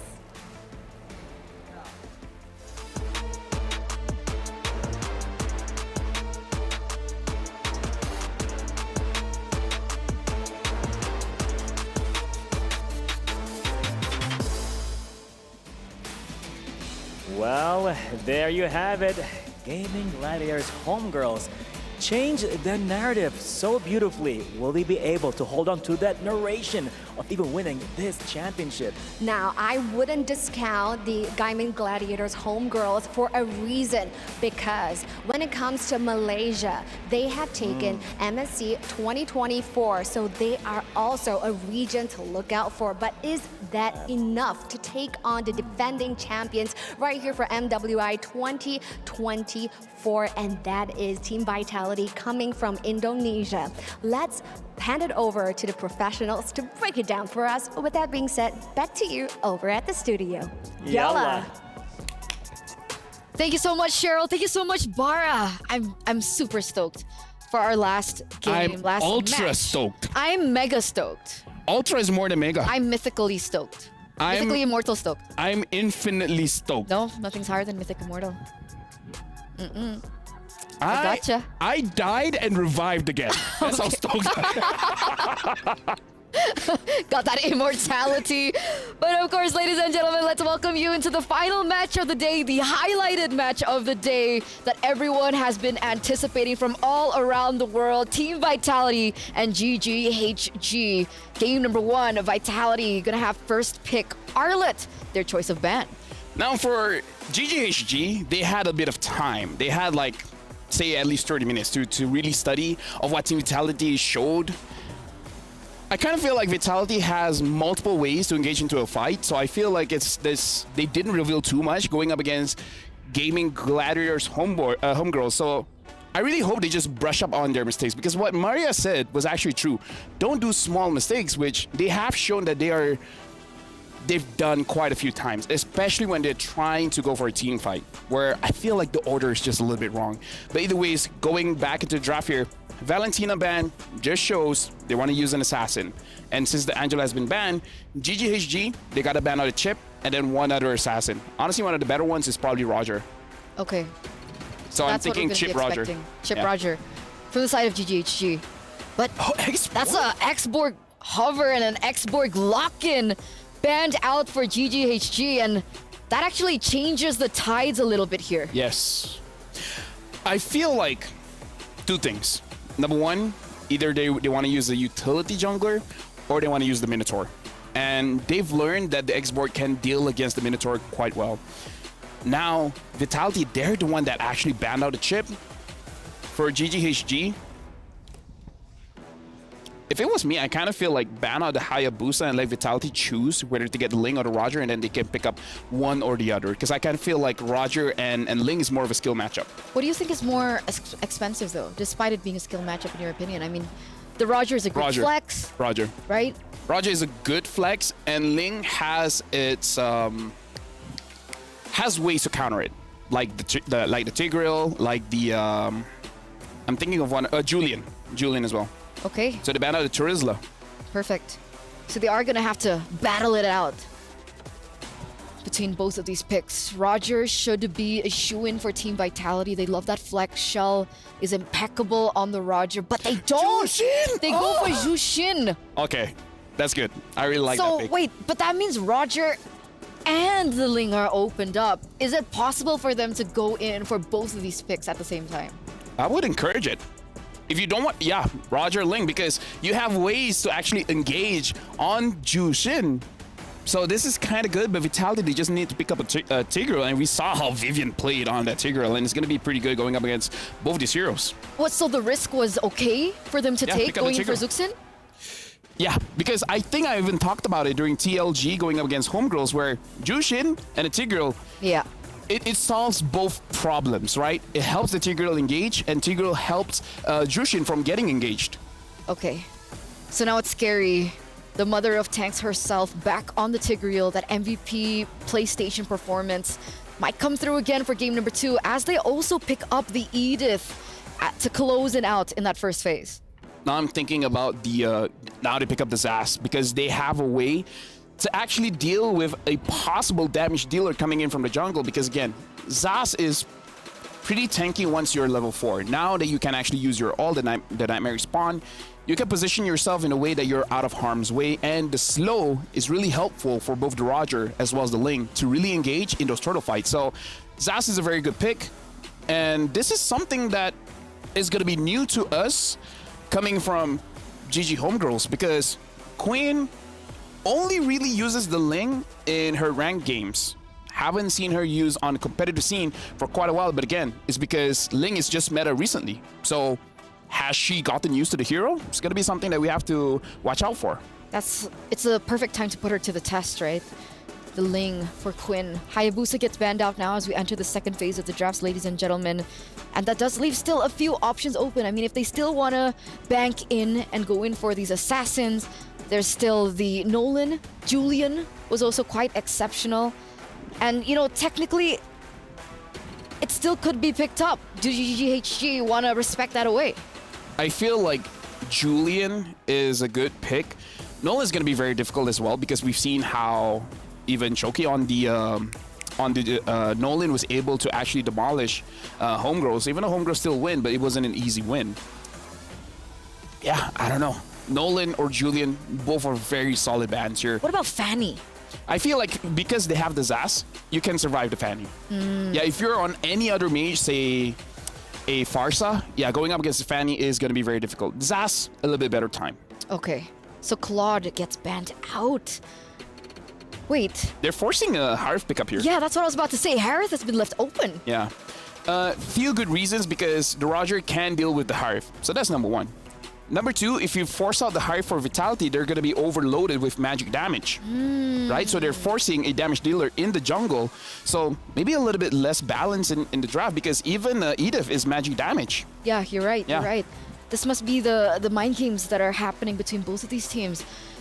So you don't think that they should go for the Harith? You think they should go for something else? I feel like the Harith is still fine, as long as you have a very good jungler here, which this also kind of makes it bad if they want to pick up a Julian, because then it's all magic damage. Yeah. So what do you think? Do they go for Alpha?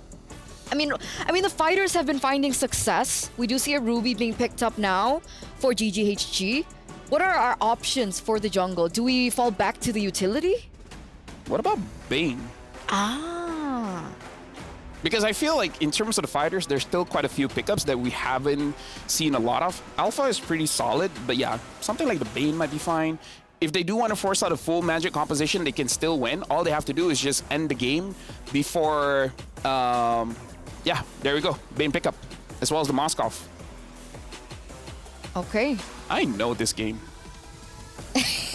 That's why they're the analysts. See, do you still miss Mirko now? No. You're handsomer, better hair. But final pick for GGHD now. I'm thinking what's going to be good going up against the Edith here. Yuzong is still open. I don't know if they want to pick up the Yuzong, but the Yuzong is going to be pretty solid. And Jushin is going to have a hard time. If not Yuzong, something like even... The Lapu-Lapu is good in theory, but it's just not good in this meta right now. So what do we think, right? Because technically they already do have a setup hero in the Ruby. Do they need more peel? Do they need more sustainability? Go crazy, or more can they dive. go for something crazy like Paquito, Benedetta, that kind of strat? Or the CC? Yeah, as long as that can give more pressure to the backline, and you call it the Benedetta. Maybe you should do this job. No. That was lucky. No? I was lucky. Right now for homegirls, I like that they're going for an all-in composition. It's a full dive. The only thing is, Vivian on this Tigro. It could ruin their plans. Mother of Dragons. Mother of Roamers. Oh, yeah. Dragons is a different series. I mean, technically Yuzong's not a roamer. Not yet. You're Things right. could change, right? Not yet. Things could change. Expect the unexpected. Hashtag. Unexpected the expected. There you go. And there it is, ladies and gentlemen, the final compositions for both of these teams as we are moments away of throwing it over to the casters. Nice to Leo, are you there? Show us a sign. Give us a sign. We are here. Thank you again, Lavelle and Turna. And yes, it's me, Naisu, alongside Leo. We're bringing you the last match here for day number 1 of MWI and EWC. And we're rounding it out, of course, for Group D. I don't know, man. I think it's going to be the House of Vivian again. I'm trying to hide my excitement. Bane has come out once more. Hey, if they have Bane. Let me get out of the way. Yes! Hey, I know how you feel, man. When Gord was starting to fit into the meta, you know, he's fallen out as of late. Yeah. But now it's your time to shine. Thanks. It's Bane's time. And not to mention, this is Vival rocking the Bane. Warcry. Escalating its, value on the current metagame. Oh, wait, let's talk about that later. Vivian forced to flicker out. She's fine. Chinny taking care of the Nightmare Spawn. Did not know you could do that. You could soul snare that thing out. My face as I saw that too. Yeah, like, huh. Whoa. All right. Back to what I was talking about. The Bane on the Warcry. Yeah. In the early days of the debut of Warcry, I was, Were you happy? I was in the lab with Warcry. Okay. Yes. It's so good. Because I would assume it's very easy to proc off too with Bane. It is. And then after that, all your skills are relatively low cooldown. You just keep going. And Deadliest Catch gets more deadly. Yeah, not as quick as, like, say, a Ling or a Lancelot. Right. Rather, a Ling and a Hayabusa. But it's fast enough that it's AoE. That's what changes the dynamic. Yeah. And you know what's funny? Because you mentioned it, this is, often when we see Lings take the Warcry. But this time, Quinn goes with the Quantum Charge. Again, it's different. Flavors of junglers. Despite all of those utility jungler loyalists, yeah, I'd still say the meta's wide open. It is. And don't knock it till you try it. Definitely, because I think, even when we were looking at a lot of the data from MSC, that's what we saw from teams. And they do it the same way here for MWI. Turtles for the taking, though. Wow. Ball secures with a deadly catch. Oh, no! Chi gets caught out with a suplex, a choke slam. Forcing out Tempest Ablaze. I think that's enough stacks on the Quinn. Now the fight continues. Hani inside her massive nightmaric spawn. The oats spent up already. Enough to push back the rest of Team Vitality, but the Queens still walk away with a big win. Another choke slam!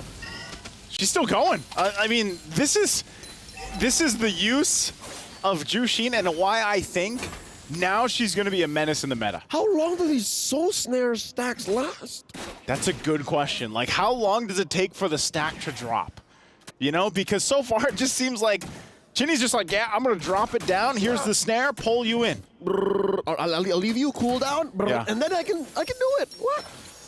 Oh, man. This is... another implosion is going to be used? Vivian coming in. The implosion into the deadly catch. Enough to catch Quinn. Hey, good friend of ours, Ray Ash, noted that it's very hard to hit Quinn with the soul snare. Yeah. But you can do it after all that. Like, you can just kill him. You can just kill the hero. And, Chinny. They got tired of it. Didn't get the flicker out. Miss Honey with the onward and as well the SOD, but they are going to get him with the Primal Wrath. And now Ash, here she is, dashing through. It's also been a while since we've seen Benedetta. Yeah, you know, and it's good to see for Ash here that picks up the Benedetta, can be aggressive with it. She's already got the 2 kills as well. But there's a Deadliest Catch down the mid lane, stopping Ash from going back a little bit early. But, you know, that's the thing that they want to do. They want to play with some of this aggression that they can. We're going to take a look at the replay here by STC. And you can see it. This is where Ash came in. She swooped in. She got the kills. And even for this, you know, too bad, right? Because the spear from Shell wasn't going to be able to land. And then they end up fighting this out anyway. So trading across between both teams, but Team Vitality will still hold on to a relatively good lead this early on. It's very healthy. 2,000 gold. This is enough to disincentivize any engages. Fumieko coming in from the flank with the flicker and the Earth Shatter. Looking for one big implosion once more from Vivian. Serving up a kill to Vival. Fumi taken out. I like the final blow spent up already by Ash. 3 down. Honey gets a double. Chinny and Vival. Vivian calls it. Split. And GGHG, hey, great fight there. Great exchange. Going into that, we were just talking about that gold lead, that healthy gold lead. It's gone now. That's it. And they're going to turn it into a lot of gold up top, maybe even end this turret. Take it. There it is. There it is. They pretty much get a minor lead, or they even it out at this point. They get a turret too off top of it. Picking up that Berserker's Fury. That fight deserves a replay. If there was ever a time to go back to that, that would have been it, because it happened in the blink of an eye. It was almost a perfect implosion from Vivian too. Yeah, it was a good setup, but I think, you know, this is where, all right, for the Jushin, it's like, we know she's a utility mage. You know that you're trying to get those stacks off, and then you're trying to pull. It's not about the damage. It's not about the damage. You know, your main point is getting. Oh, hold on. Ash. It's got a flicker implosion. Vivian committing everything but the kitchen sink. That was a lot. Serves up to Vival, and they're still going. She's very low. This is not a place where you put a Bane. Falfao gets the kill. Vivian might get punished here. Dashing through. Chile takes out Falfao. Vivian goes down. Hani gets 1. 2 for 2. But look what's happening. 2 for 2, is it though? Because Queen's gonna take down this turret. Yeah, GGHG is playing the macro game. They're fighting these moments here, but they're gonna go ahead and get a turret off of it. Hey, if Quinn doesn't need to fight, she's okay. She'll take turrets, but it looks like I thought the minion would be able to get that last hit. The CC on the Earth Shadow was enough. It was enough.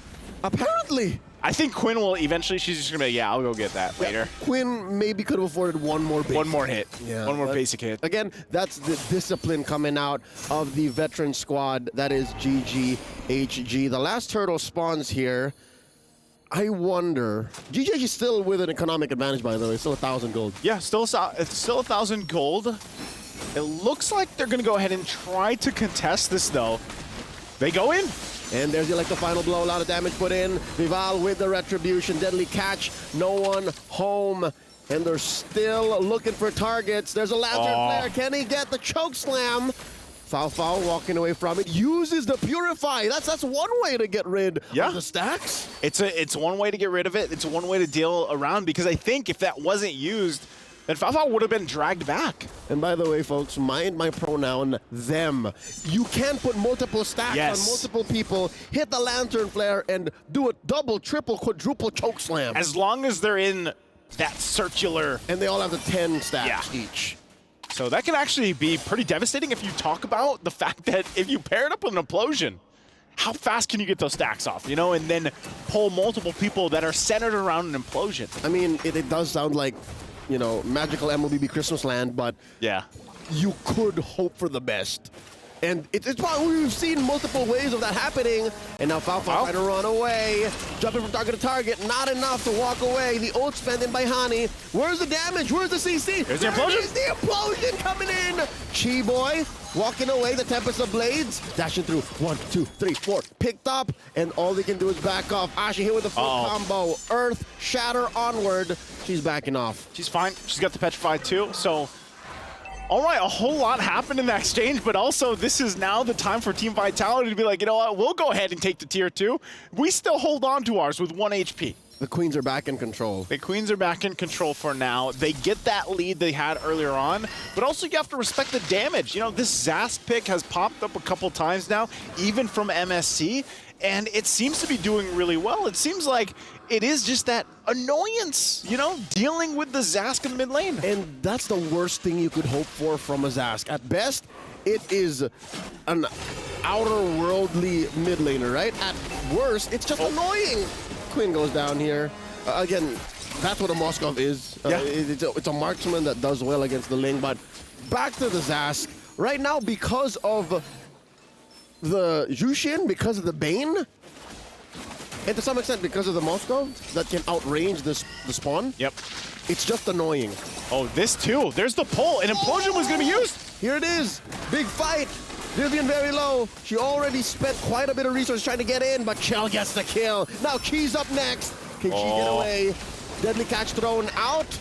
Vival's gonna push in, and Quinn actually looking for the kill. Serving up to Ashe, but Ashe goes down, and there's a knockout. Oh, no. Quinn's gonna go down. Double kill for the Bane. Hey, this Bane is doing wonders so far, just today alone. And, you know, it was a great kind of opportunity there for GGHG to go ahead and win that fight. Quinn really tried, but unfortunately for her, it was not enough. So now objective going in the hands of Team Vitality as well. Endless Battle now also picked up here by Vivel. So she's online, man. If there's anything I can say about Team Vitality now, the way that they progressed, the way that they developed over the couple of best of twos we've had today that we've seen them in, they don't mind getting their hands dirty. They don't mind playing a messy team fight lineup like this and still going over. Yeah, I think that's what is one of the, I guess, strengths of their lineup. The fact that they've been playing together for so long, you can pull out some of these drafts and make them work. Again, just relying on each other to play the part, because that's what happened even in the previous series. And as a Bane connoisseur, something called out to me. Looking at Vival's build, she does not have War Axe.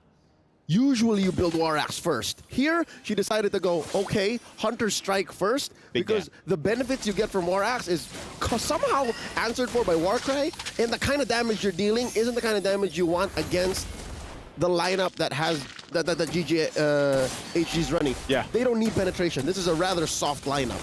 Yeah, and not only that, but you have a tanky enough front line to go ahead and help you. You get the Hunter Strike, you get the damage, you have Endless Battle, so then you're pumping out damage. It's all out. You're proccing the Warcry. There's very little sustain you need. And here we go, Quinn deep in. Another implosion, keeping her in place. Taken down by Chell as she picks up the Wind of Nature. And there's the SOD coming in from the back. Honey goes down. She is next. They don't have a wave, but they do penetrate up top. There is a wave pushing in. Down 2 members for GGHG. 3 defenders. Can they defend it? Can they do it? Here we go, putting them stacks on with the Lantern Flare. Sanchi. And there's the deadly cast. Now goes Ashe. She-Boy's up next. Immortality's getting popped here. They cleared the wave. Still no waves. Vivian gets taken down. Just Foul left. They bought time. Soon. But yeah, a minute out till the Lord. I think Vitality should play for that. Yeah, GGHG, they had one assignment at that point. They're like, you know what, just clear the wave. We will lose some bodies, but clear the wave. We stay in this game past that 12-minute mark. And so far for Team Vitality, they've been ending their games 11, 12 minutes. So GGHG buys some more time. Even with these pickups here, Endless Battle now there, you can see the Haas Claws too from Quinn. You've got a Malefic Roar now for Foul, but is it enough to contest against this lore, or should they just defend in the base? I'd say play safe. You gotta, if you're trying to answer the question of who's the beatdown, it's still Team Vitality. So GGHG have to very carefully pick their fights and find resources on the map to close this 7K gold lead. That's a huge gap, almost light years away at this point because of the firepower that Team Vitality is playing with. And talking about the item builds, right? Like, there's no contester from GGHG. I say play it safe right now. Unless Quinn! Whoa! Quinn, what are you thinking? Here comes the CC. The flip over, the super. Quinn coming through. Tempest the blade. GGHG walks away with a big win, but trading out for Quinn. Fumi for Quinn, but they do get the Lord. I feel like that was the best thing that could happen for GGHG. Quinn goes in. Yes, she's probably going to die, but at least she gets the Lord. It's going to be worked on here. But again, what we're talking about for GGHG is buying time in this game because you already mentioned it leading into that. 7,000 deficit. They have to work against that. And that helps them. It's not a winning play, but it does delay Team Vitality. So anything else to prolong the match is what GGHG is going for, and kudos, respect. Oh, wow. Right now, Shell between 3. She gets punished. That's a lot of money. That's a lot of gold, and I'm surprised that Shell, even when she landed the Spirit of Destruction, she's like, I'm going to full send this. I'm jumping into 3. The Queens are far ahead enough that they're allowing these risky plays. Yeah. At some point, it's going to get punished. At some point, GGHG is going to go, maybe you shouldn't have done that. Yeah, maybe not. Maybe not. You know? And at this point, too... Even Shell's wondering, maybe I shouldn't have. Maybe I shouldn't have followed up on that. But I think at this point, you know, for GGHD, they have accomplished nearly what they wanted to. I think if they would have gotten those tier 2s, because they're literally like 1 HP both on the top and bottom. The one remember that one that Quinn was working earlier? On like 5 minutes ago? Yeah. Yeah. Well... maybe this is part of the plan too. You know, let Quinn go ahead, push these side lanes later on. You can still see too, like we saw just minutes ago, that Zask is playing its part. The damage is insane. And you can actually see in some of these fights for Hani, she's still able to pump out that damage in these fights. She has such a huge target on her back. She does. As well as each Nightmare spawn, because they're just constantly... Yeah. You know what I mean? And looking at the totality of the damage, that's why she's top in charge. You could put the damage that Shell and Vival are dealing, and you would almost end up with the damage Hani put on the board. I mean, look at her item build too. Like she's still... She's short 1. She's short 2. No, she's short 2. And she's dealing that much already. So imagine if she gets the full build. This does confirm our suspicions, though, our theories on Jushin being a completely utility mage. Yeah. Look at that, Clock of Destiny. Yep. You usually see that on tank mages these days, like chunky heroes that rely on constant engages. Yeah. Like a Hylos. It's on Jushin. She wants to be there up front. Yeah, because I think, yeah, that's what you do. Like, I mean, her ultimate basically reminds me of an Odette ultimate, like the Swan Song. Oh, yeah. But you can move around, and you get the stacks, and then you just pop the Winter's Crown. Yep, there's a false engage. Chi coming in with a conceal, and no one home. So I guess they have to realign, and they have to reposition. Oh, wow. That's one way to use the Lantern Flare. That's Check bushes. Check bushes, but Quinn trying to replicate what she did previously. She's going to jump in on the side. She gets information. Going to reset. So no trigger just yet, but look at this. Hani actually just poking him down. You can say what you can about the Lantern Flare, but the damage on Hani is real. Nothing compared to that Jushin. But now look at this, the collapse. Is that an Immortality pop? That's a Winter Crown on Chini. They're still going. Quinn goes down, the clap back. Oh, Chi as well. 2 down for free. And all it took from Team Vitality were a bunch of flickers. I think like that was the plan. Team Vitality was like, let them try again. They got one. They're not getting it this time, so let's feign the take and then fight GGHG. If they can get Quinn, because they know that Quinn, she has to come forward. She has to be in that position, and I like the way that even Shell, the way she played it, pumping out the damage, and then you have Vivian do the same thing, use the implosion, and then cap out on a win. So this looks like it's very grim now for this game here. Yep, all inhibitors are down. Echo forcing it out. That's it. That's a critical mass. Team Vitality takes game 1. Took them a little bit longer, but Team Vitality will go ahead and get another W here. Few engages, rough around the edges, but I would be lying if I said it wasn't entertaining. It was great. And you know, I love the debut day here that we have, like Eterna. That DD. That DD. And again, this helps in molding the metagame. Like, we understand a little bit more what's possible. And you know what I like?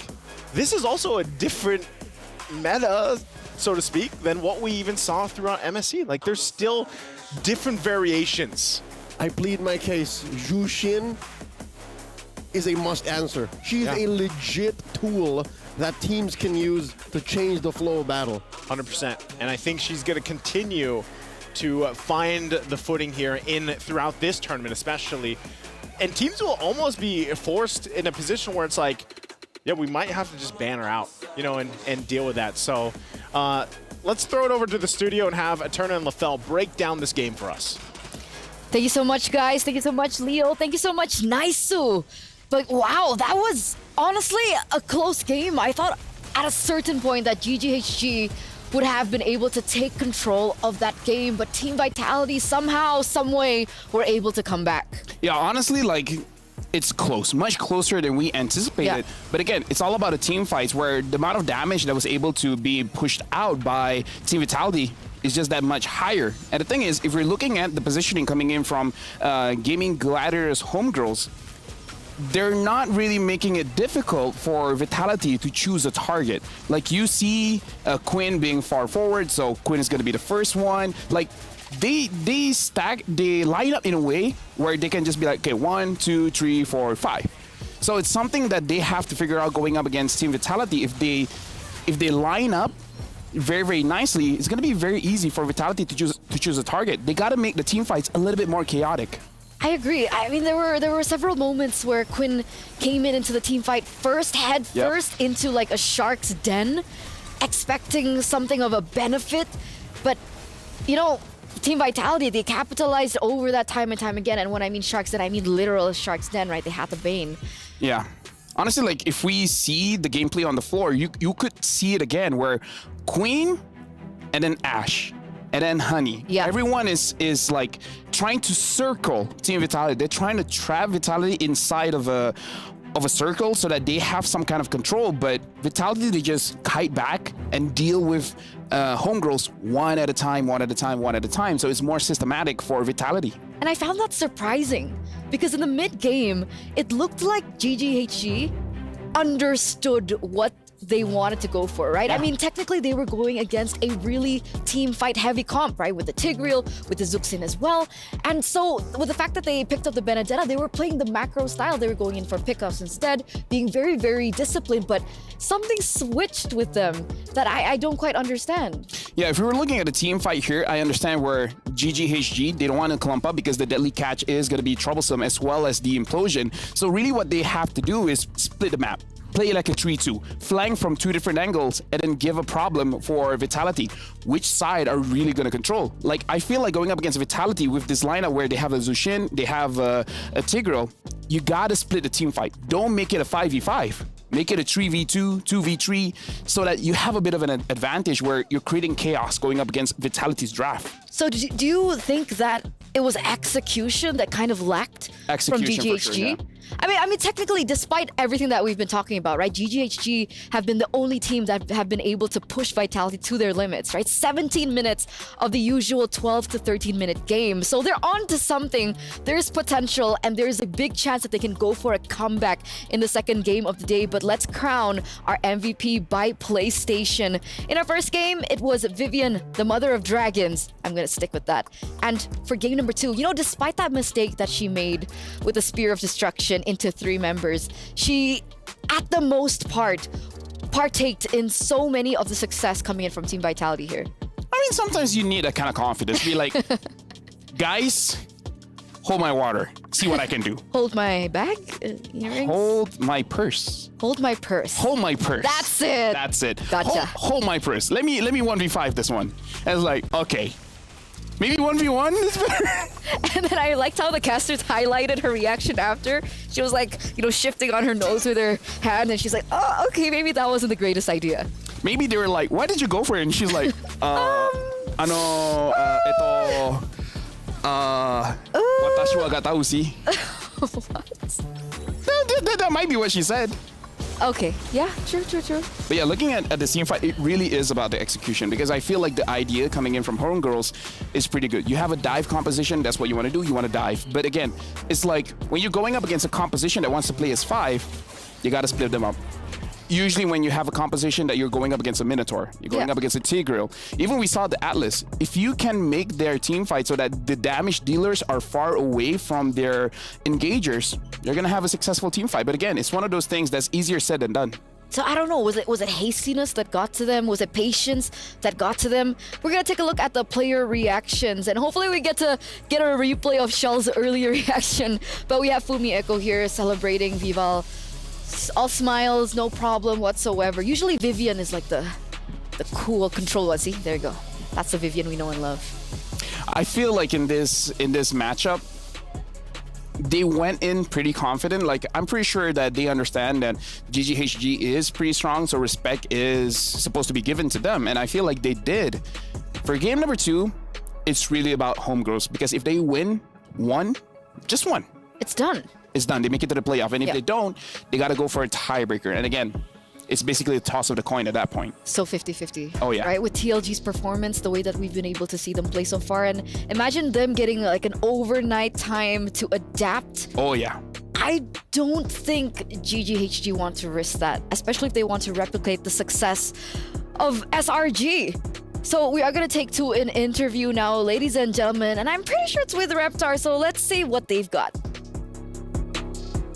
Hey, I'm here right now with Chinny, the mid laner of Team Vitality. And I gotta ask you, you've already won this tournament twice. You're favored to win it all again 3 times in a row. How are you feeling going up against Gaming Gladiators for your first series of the day? Because it's our first time meeting them, because they just recently changed the roster. But I'm pretty confident with our team. Oh, so very, very confident with pretty much what everyone is feeling about you guys. You're also feeling that too? Confidence? All right, that's good, that's good. Now, I gotta ask you though, and fun fact, by the way, Chinny here, sisters with Chell, the gold laner of Team Vitality. What's your favorite thing about being in the same team as your sister? Okay, because we're just 2 years apart, so we're really close. So like, I don't know, we always joke around together. Yeah. And yeah, it's really fun because I have a family member with me all the time, so I feel safe. Yeah. And because I'm the younger one, yeah, she'll always always on be there my to side. protect you. Yes. Okay, so she's there. Oh, that's great. And that's wait, but it's funny because you're the mid laner, so you're protecting her in game. That's actually true though. But outside of the game, it's like big sister has you. Yeah. Oh, that's very sweet. So, do you have any sweet messages this time for the fans of Indonesia supporting Team Vitality? Buat netizen Indonesia, tolong support kita terus, support kita dan juga tim Falcon karena kita sama-sama representatif dari Indonesia. Dan don't trash talk and just keep supporting each other. Yeah, Yes. well, you heard that in the end. She said, Indonesian netizens, please support Team Vitality and also support Team Falcons Vega. Just in the pride, yeah? Yes, In the pride. All right. For grand finals. Yeah. Whoa. He speaks Indo now. Exactly. I was about to ask, is this a girlfriend buff on Reptar's side?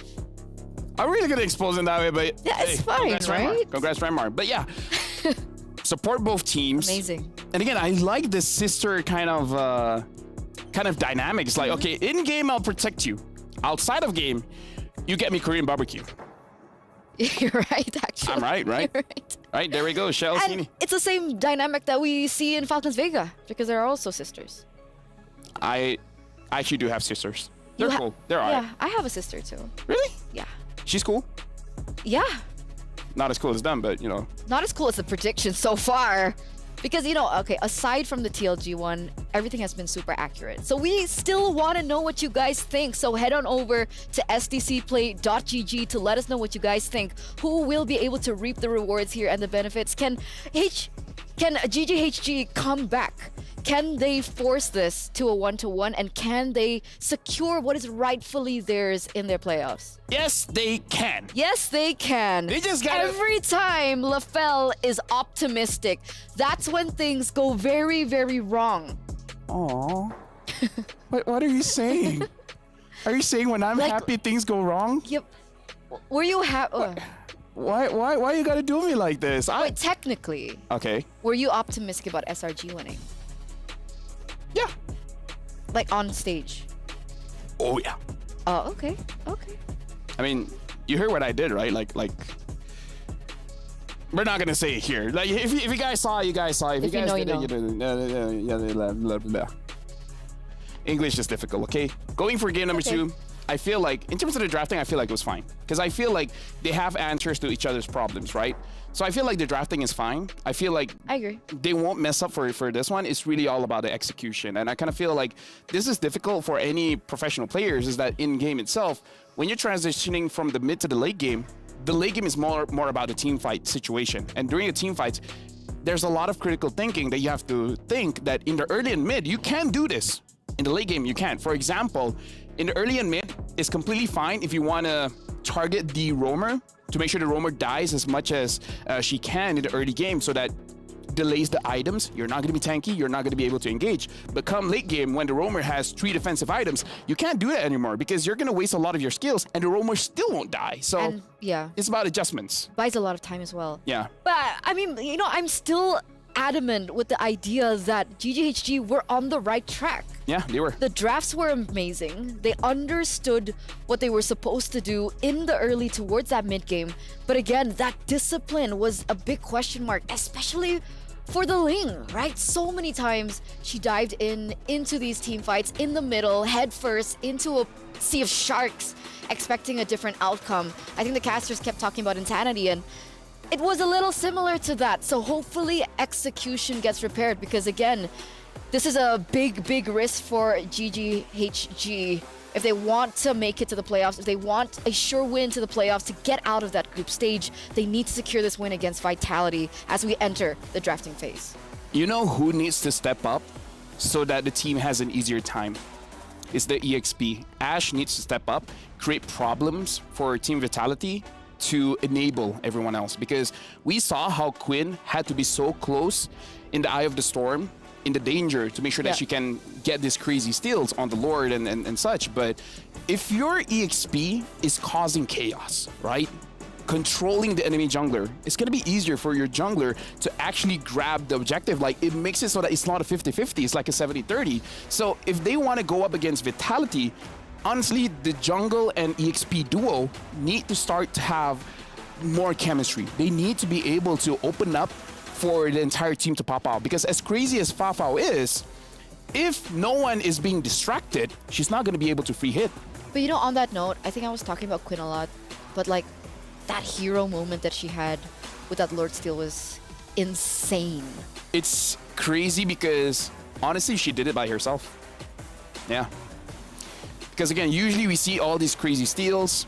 The roamer will flicker in, EXP will flicker. The mid lane will try to control and try to poke anyone in the front line so that there's a lot of chances for the jungler to create that moment. Quinn did it by herself in that game. So I'm hoping for this game, they're going to give her more space, because I feel like that's the problem as well. Fafao and Quinn is not having the space. So let's see how they're going to be able to give that space, right? Because right now with GGHG swapping sides here with Team Vitality, it looks like these are completely different bans. Very different. Charizla Edith gets taken off the board. You're right. Ruby, Chip, last man, Lafel. I think it should be Luyi, because GGHG is going to be pretty good with the Luyi, or ban out the Roger, because even though Vitality won against the Roger, but still probably want to respect that. So Roger getting banned here. Now you have an option between Valentina or Luyi here. Both are honestly equally good. So we're not in a shoe-in for Zuxin? It's a new hero. I keep forgetting about her. But we saw that Zuxin is not a free hero. There's an answer with the Zas. There's an answer with the Kagura. So it's a strong hero, but it's not like Luyi in MSC. Yeah, but do they want to leave that open for Team Vitality to pick up in the next 2 picks that they will bring out?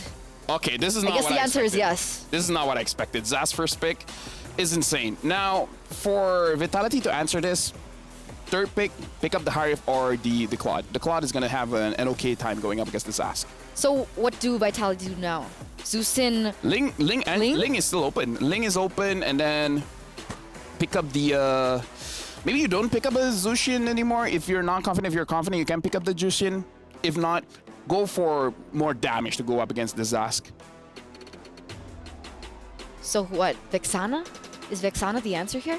Honestly, Vexana is pretty solid because of the nature of her passive, exploding things. So just dealing with one thing, you're kind of dealing with everything else. But it looks like they're picking up the Arlet as well as the Ling. Now that the Terizla is not open, this Arlet is going to have an easier time dashing around with the Vengeance. So technically, they also do still have time, right? Even if they wanted to go for Zuxin, they didn't have to go in first phase because of the Zas pickup. So I guess they're buying time now. Arlet a really good trade-in, especially now that Terizla has been banned out. Now, for GGHD, they are the ones who do have that option to pick up the Harith. It's difficult. I feel like this is why they pick up the Arlet as well as Ling right now. The Harith, he's not going to have an easy time going inside the Zaman Force because the Ling has an answer for that as well as the Arlet. So I kind of feel like this is why they pick up these two heroes, so that if Homegirls makes the mistake by picking out the Harith, they already have the answer. Props to Susugeja. Yeah. Minotaur gets picked up, and the Hayabusa. The Hayabusa is a pretty good pickup here. Okay. The Minotaur as well, especially because they probably don't feel an X-Borg is coming, but Arlet Roam is good against the Minotaur, where you basically just pick off the Minotaur. Make sure the Minotaur dies by like 3 times before the third turtle spawns. Actually, that's a good point to make, right? Arlet is still flex. It's not a sure win to go into the EXP lane. It actually can be flexed into the roam for the Mother of Dragons to pick up herself. So now that there's a bit of a flex here that Vitality can utilize coming into the second phase of the drafting, do you think, I keep mentioning this, but Zuxin, because I think she's been so okay, they go for the Claude instead. Yeah. Like I said, the Claude is pretty good going up against the Zas, so that was what we were expecting for the third pick. Okay. But again, I feel like the Zushin is pretty okay still, especially because we've seen how strong the Zushin is against the front line. It's really about seeing his experience going up against the Zas. If the Zas was a very horrible experience for her, then perhaps going for something that has a little bit longer range so that she can impact the team fight without directly interacting with the Zas might be good. Harif gets banned here. I feel like it's a very good ban. For GGHG, this is a good opportunity for them to either ban out the roamers so that the Vivian can't really shine, ban out something like the Tigreal, or just ban out the mid lane so that the Zas has a better time. Going up against the Claude is difficult, but at least you don't have a difficult time in the laning phase against an annoying mid laner. And there it is, the Tigreal being banned out straight in, as you mentioned it. And for Team Vitality, they're gonna go for the carry ban here. Or are they gonna let it go? I feel like the carry ban is pretty solid here. If they want to ban something else, maybe ban some kind of EXP that has an easier time going up against the Arlet, but we haven't seen Ashe using the Yuzong even when it's open. So perhaps they're like, yeah, she probably can't use it. So just ban on the carry might be better. Or the Moskov.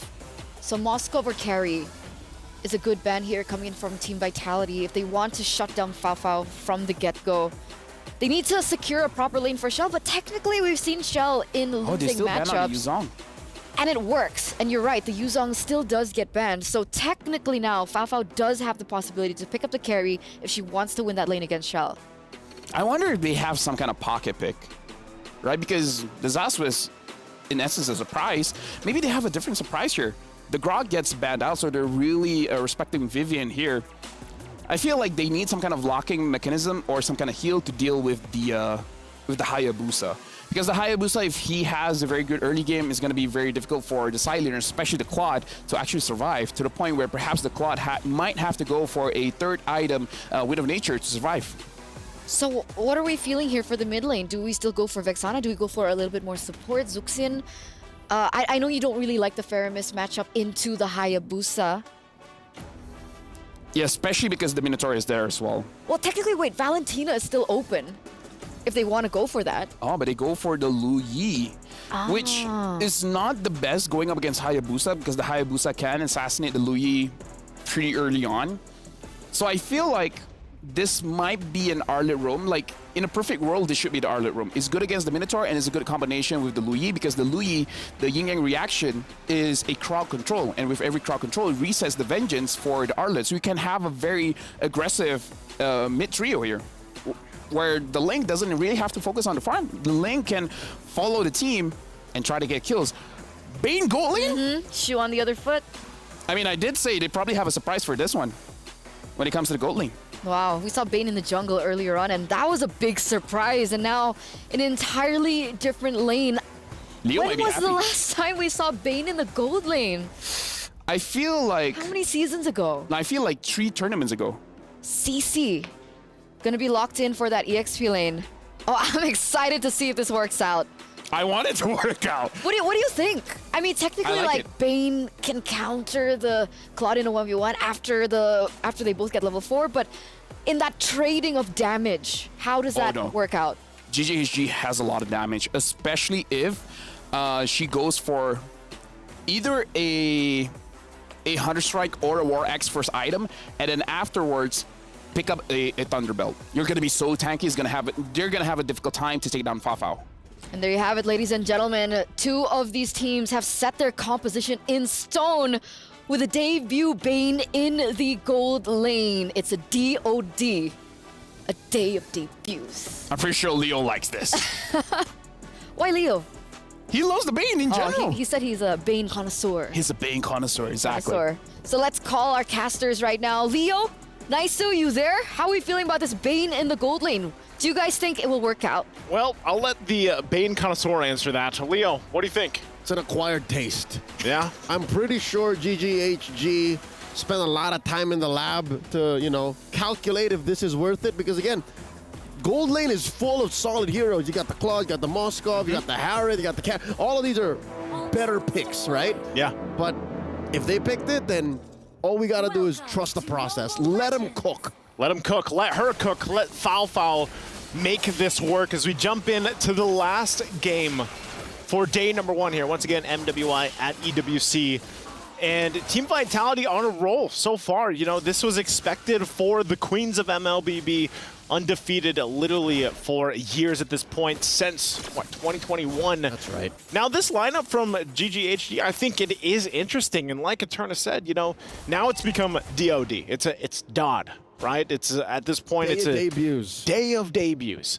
And with this happening here, you know, I really want to break down that lineup that we have from GGHG, because I think if you even look at the previous game that they had where, you know, Team Vitality, they struggled with dealing with some of the pressure that was put there.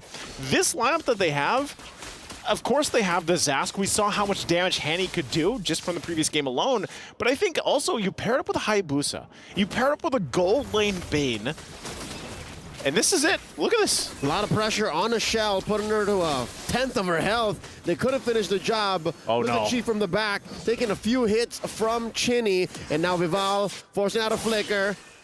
Out of harm's way. Can Fafao survive? Still has a flicker. Gets right underneath the turret. Tempest ablaze up in the skies. Not enough blaze to pick up. And Fafao lives. Oh, for now, but look how low they are. They should be fine. Okay. I would say out of that whole exchange, Team Vitality at least gets a couple flickers from GGHG. Turtle's now coming up here in just a second, so they're going to go ahead and reset. They know that information, though. Not only that, but you also lose, you know, some valuable time in terms of getting that XP. For Chi especially, she's not going to have the Minoan Fury available just yet, unless they stall this out for some way, because they know, at least for Vival, she's got to get the purple buff. Yeah, she couldn't do the old XP mid lane rope-a-dope swap to get the level 4 on the roamer, but she did spend a lot of time protecting Fafao, which they need to right now. She's their insurance policy, especially in big team fights, but check this out. I don't think they can contest it? With the diversion. Yeah, no, not at all. No. At this point, you just got to give it up.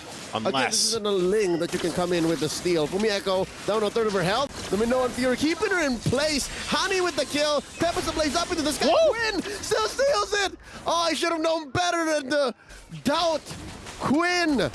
She did it before. And walks away with a kill, too. They're up by 1,000 gold now. She did it in the previous game. I guess, yeah, we can't count Quinn out. I owe my homegirls an apology. Give him the apology. Take a look at the STC replay here. She pulls this off great, and also it was the pressure from Ashe.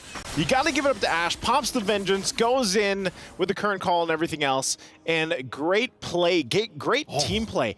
Look at that. First item right away, boom. 1,500 easy. 1,500. 1,500 easy, the best 1,500 you'll ever spend as a Hayabusa. Sky Piercer on her, she's about 200 gold ahead of Vival. And yeah, say what you will about how Team Vitality is always on point, how their mechanics are second to none. If you're behind, you're behind. And now look at this. Shell takes a good amount of hits here. Wow. Gold lane tier 1 turret helps with the damage reduction. Now Tempest of Blades. Down goes Ash. Off camera. The punishment on Vivaldi. She walked away with nothing. She walked away with nothing. The Tempest of Blades look great, but then you just get you get stopped in your tracks. You know, and on top of that, the kill, you're gonna see it here kind of fall into place. Like I was saying, you're gonna have the Tempest Blades pop, but look at this. Boom. The damage. Gold lane Bane comes through, gets a kill. Fafa's been dealing with a lot of pressure early on, so I'm sure that feels good to finally get that kill there. But also there was a trade, right? Team Fatality also did pick something up. They're still gonna, okay. The attack speed boots. Yeah, attack speed boots on the Bane. She's leaning into those passive hits. And she's got War Axe early on as well. That's the usual. That's the usual, right? That's what you were talking about previous games. That's your bread and butter. So what's next? You could go Hunter Strike. Go Hunter Strike. Go Endless Battle.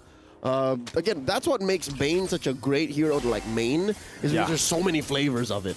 So many flavors, different build paths we've seen. You could go Magic Bane if you like. That's true. I haven't seen it yet, but I play a good amount of it on rank. Was that the old Vanix build? Was that right? Yeah. I think so, yeah. See it for a bit, yes. Yeah. So Turtles up again here. Team Vitality going to go ahead and take control of this area, but once again, they have to be kind of cautious on how they approach this. Wow, Vival's actually quite low, so she actually might not be in a position to give this one a go just yet. And a flicker comes out early on from Chinny, so here we go. Control for GGHG. In comes the big cow. The Minoan Fury coming through. Chi putting them all in harm's way. Quinn secures the turtle. Fumieko down from Hani. Now Chi finally taken out here by Chell and forcing out a defensive Tempest of Blades. I'd call it a wash. If anything, GGHG walking away with a victory there by a small margin. Small margin. Same with the gold lead that they have at this point.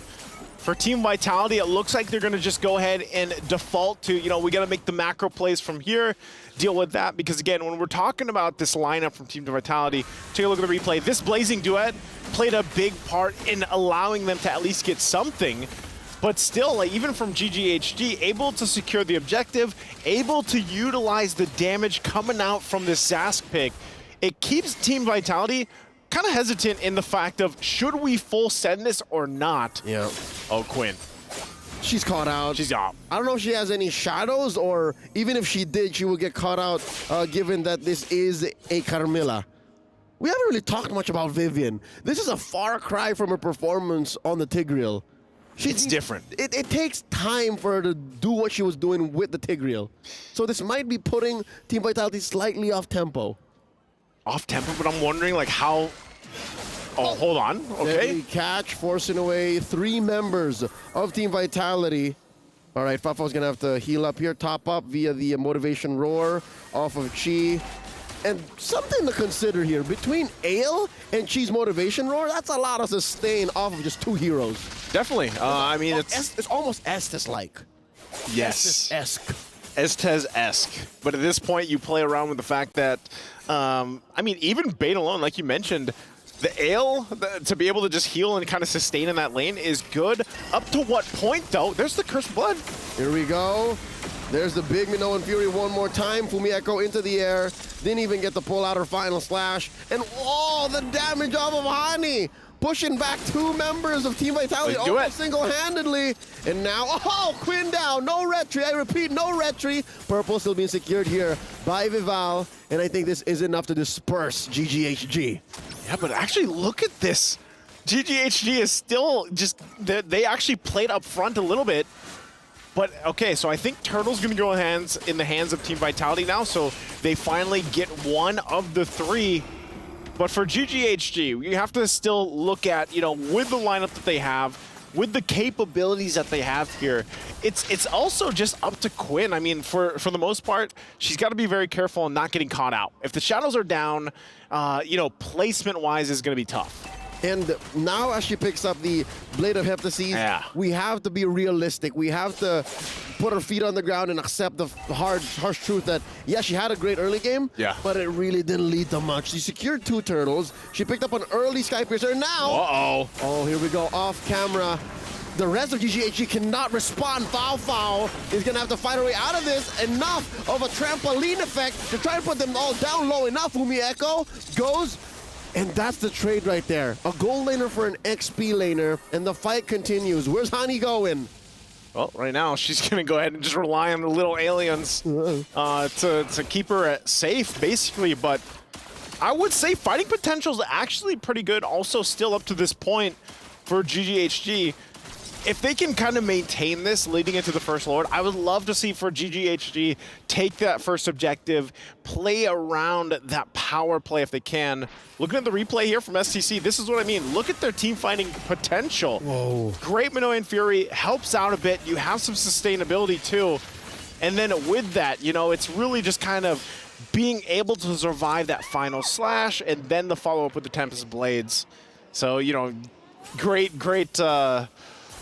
I feel like they feel good about that They're team fight. having fun. Yeah. But Chi, though, is on point. Looking at her stat line, 0, 1, and 5. She's been there for 100% of all the engages and all of the team fight wins, or at least kills for GGHG so far in this 10-minute bout. And she had to take off her spectacles to really get in there. You see, I was wondering, like, is this the same player? But yeah, no. It's her. Chi without the glasses. I was going to say, yeah, it's her. And she's been on point. Fair enough. She's been doing so well that even this off-meta pick of a gold lane Bane is working out. I think even when you talk about... Oh, hold on again. Talk about later. Chini's in trouble. Chini goes down. One more hit on the turret. Great conversion, almost instantly. Hani taken down here. A shutdown by Vival, and the fight continues. Ash pushing them all away as GGHG makes a beeline for mid.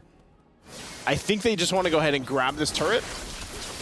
And then if they can, they go for that, but they actually just starve the Lord. For Team Vitality, they're going to go ahead and respond themselves, but look at this. Pressure also top side. They got to deal with the wave. Malefic Roar picked up for Quinn. They're pushed back to this bottom side. And with that too, Chini's back up. She has diversion she can use if she needs it, but they just full send the Lord. Here we go, big knockup. Where's the Lord going? Chi secures the Lord. Kel is down. Fumi Echo as well, 2 for none so far, plus the major objective. Oh, you can see her Fumi Echo. She can't believe exactly what just happened. She's struggling. And you know, that GGHG, I said it minutes ago. I was like, man, if they can get the Lord, hold on too. Whoa, Quinn actually gets some revenge too herself. Fascinating, Vival. And not to mention, there's a Lord down bottom. They pop the shield in mid. I guess GGHG's off-tempo plays and their, again, uncanny aggression is enough to take Team Vitality off of balance. This is a great thing for GGHG. It is only the first Lord, but they're a threat to Team Vitality right now in this game. I don't think they can end it just yet. Final Slash going to be used. Shields are going to be popped. There's a push up top off of Quinn. Working solo. The Deadly Catch taking a good chunk out of Team Vitality and their inhibitor. And now the fight continues. Team Vitality has to focus on defending. There's a penetration in mid.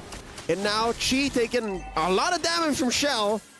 Vival looking for a few hits as well. Oh, wow, Vival. Gonna get taken out here. Tempest Blaze through on the defense. Vitality still breathing. No! Echo taken out! Shell dealing a lot of damage, but not enough. She might even get taken down here. Oh, Crab Claw Cannon. That could have been it. It could have been it, and I think if she... Oh! All right, Chini's not done. Sends herself and Vival through. You were saying?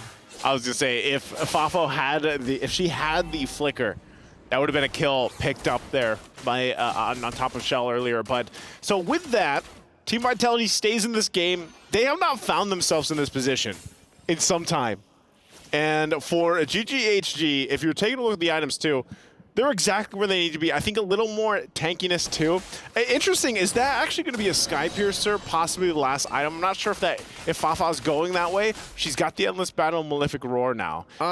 It could be. It could be. It could be a Sky, number one, it could be a Sky Piercer, or it could be a Winter Crown. Yeah. Because sometimes she finds herself in the middle of a Final Slash or like underneath the Tempest of Blades.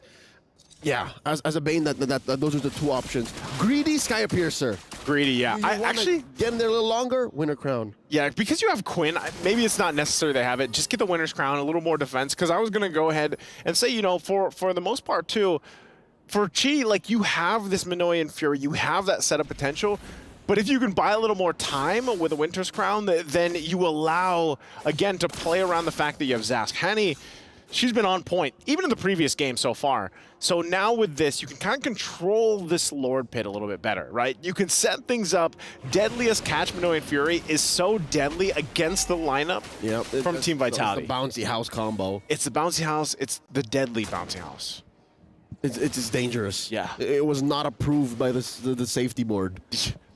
Yeah. Between an octopus man and a Minotaur. Oh no! Take it out! Forcing out the old jungler battle. The anime battle, almost off camera. You see it now. Still, Vival gets taken down by Hani. Nothing comes for free, not by GGHG. Hey, both junglers down, so you might as well. I feel like both teams are just like, you know what? Fight it out. Oh, Vivian walking away. Really haven't felt much from the queen of tank, the mother of tanks here. The mother of tanks, but I mean, in the essence, like, she has it. It's just not the same as Tigreal because like that's what we've seen. But is that fair? Should we expect for it to do Tigreal things? No, we shouldn't. You know, you do the Curse of Blood things. There's the Winter's Crown. Yeah, for Fao. So we got our answer for that. Yeah. Need to be a little defensive. You're putting people through something as dangerous as the bouncy house. Yeah. Keep yourself safe. Keep yourself safe. It's a hard hat.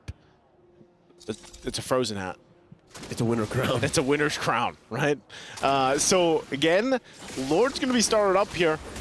I think both junglers, you really have to be kind of on point with the placements here. You can see them both kind of get in position. Chi coming in, committing a flicker with the Minoan Fury, and that's an immortality popped onto Vivian. Can she find the ult? Can she find the stuns? Ooh. There we go, dashing through, Ash down. Here comes Shell. While coming through, Shell, but she gets to the blazing duet from the back line. 3 for 1, the current trade.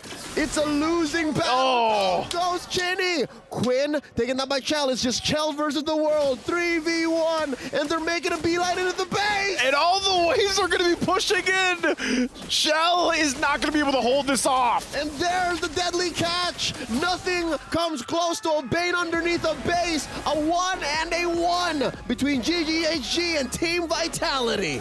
Oh, they're going to feel good about that one, as you guys can see. What an adjustment from this lineup here from GGHG. And you can only imagine how Team Vitality feels. This game wasn't out of their grip. It's just GGHG snowballed out of control in the mid game. And I guess part of that is just the lineup that they brought here. Gold lane Bane. Gold?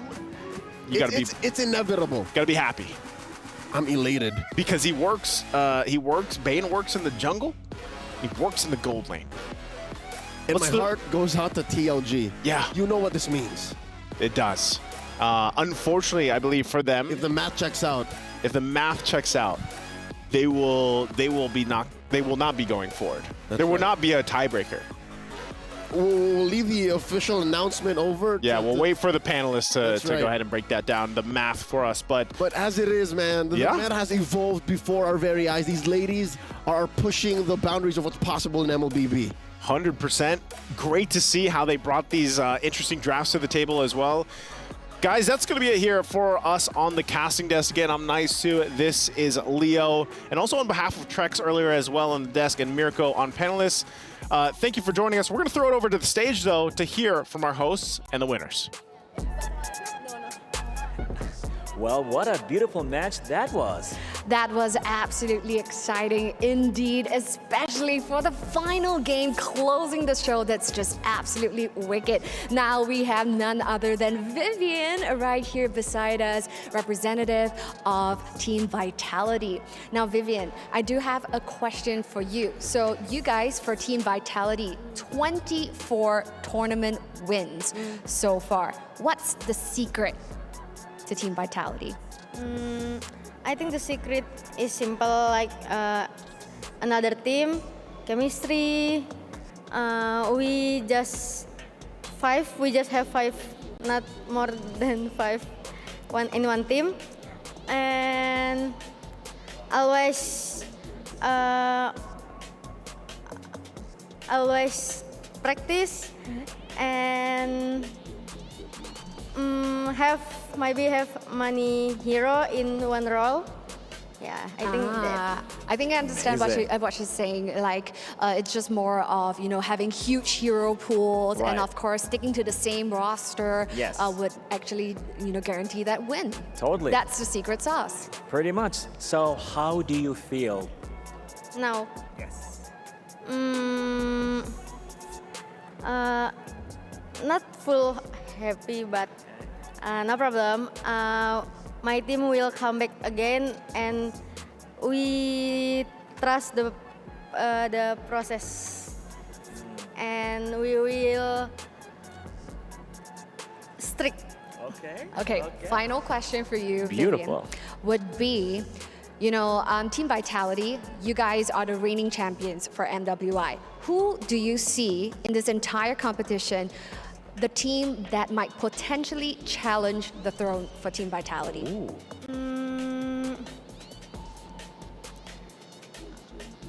All of team have a.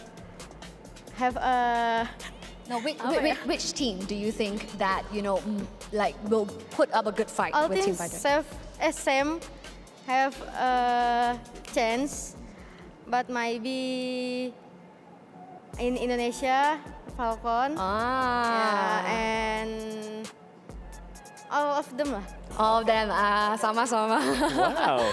All right, so thank you so much, Vivian, for joining us for this segment. Now, of course, these are the reigning queens right here for MWI. But of course, with homegirls taking one game off Team Vitality, it is definitely a huge feat coming from the representatives of Malaysia. Now, you know, before we throw it off to the studio, Bara, you know, just for fun, right here the tagline for MWI. Yes. It's Layla's tagline, kind of, Okay. the Layla hero, and it's their time to shine. All right? Yes. So perhaps throwing over to the studio, we challenge you guys here from the stage using your best Layla voice, say it's our time to shine. So perhaps starting off with me. Let's go. Over to the studio. It's our time to shine. Love it. Take it away, guys. Yalla.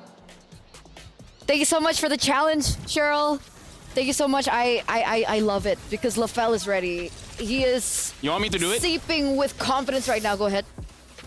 Our time to shine.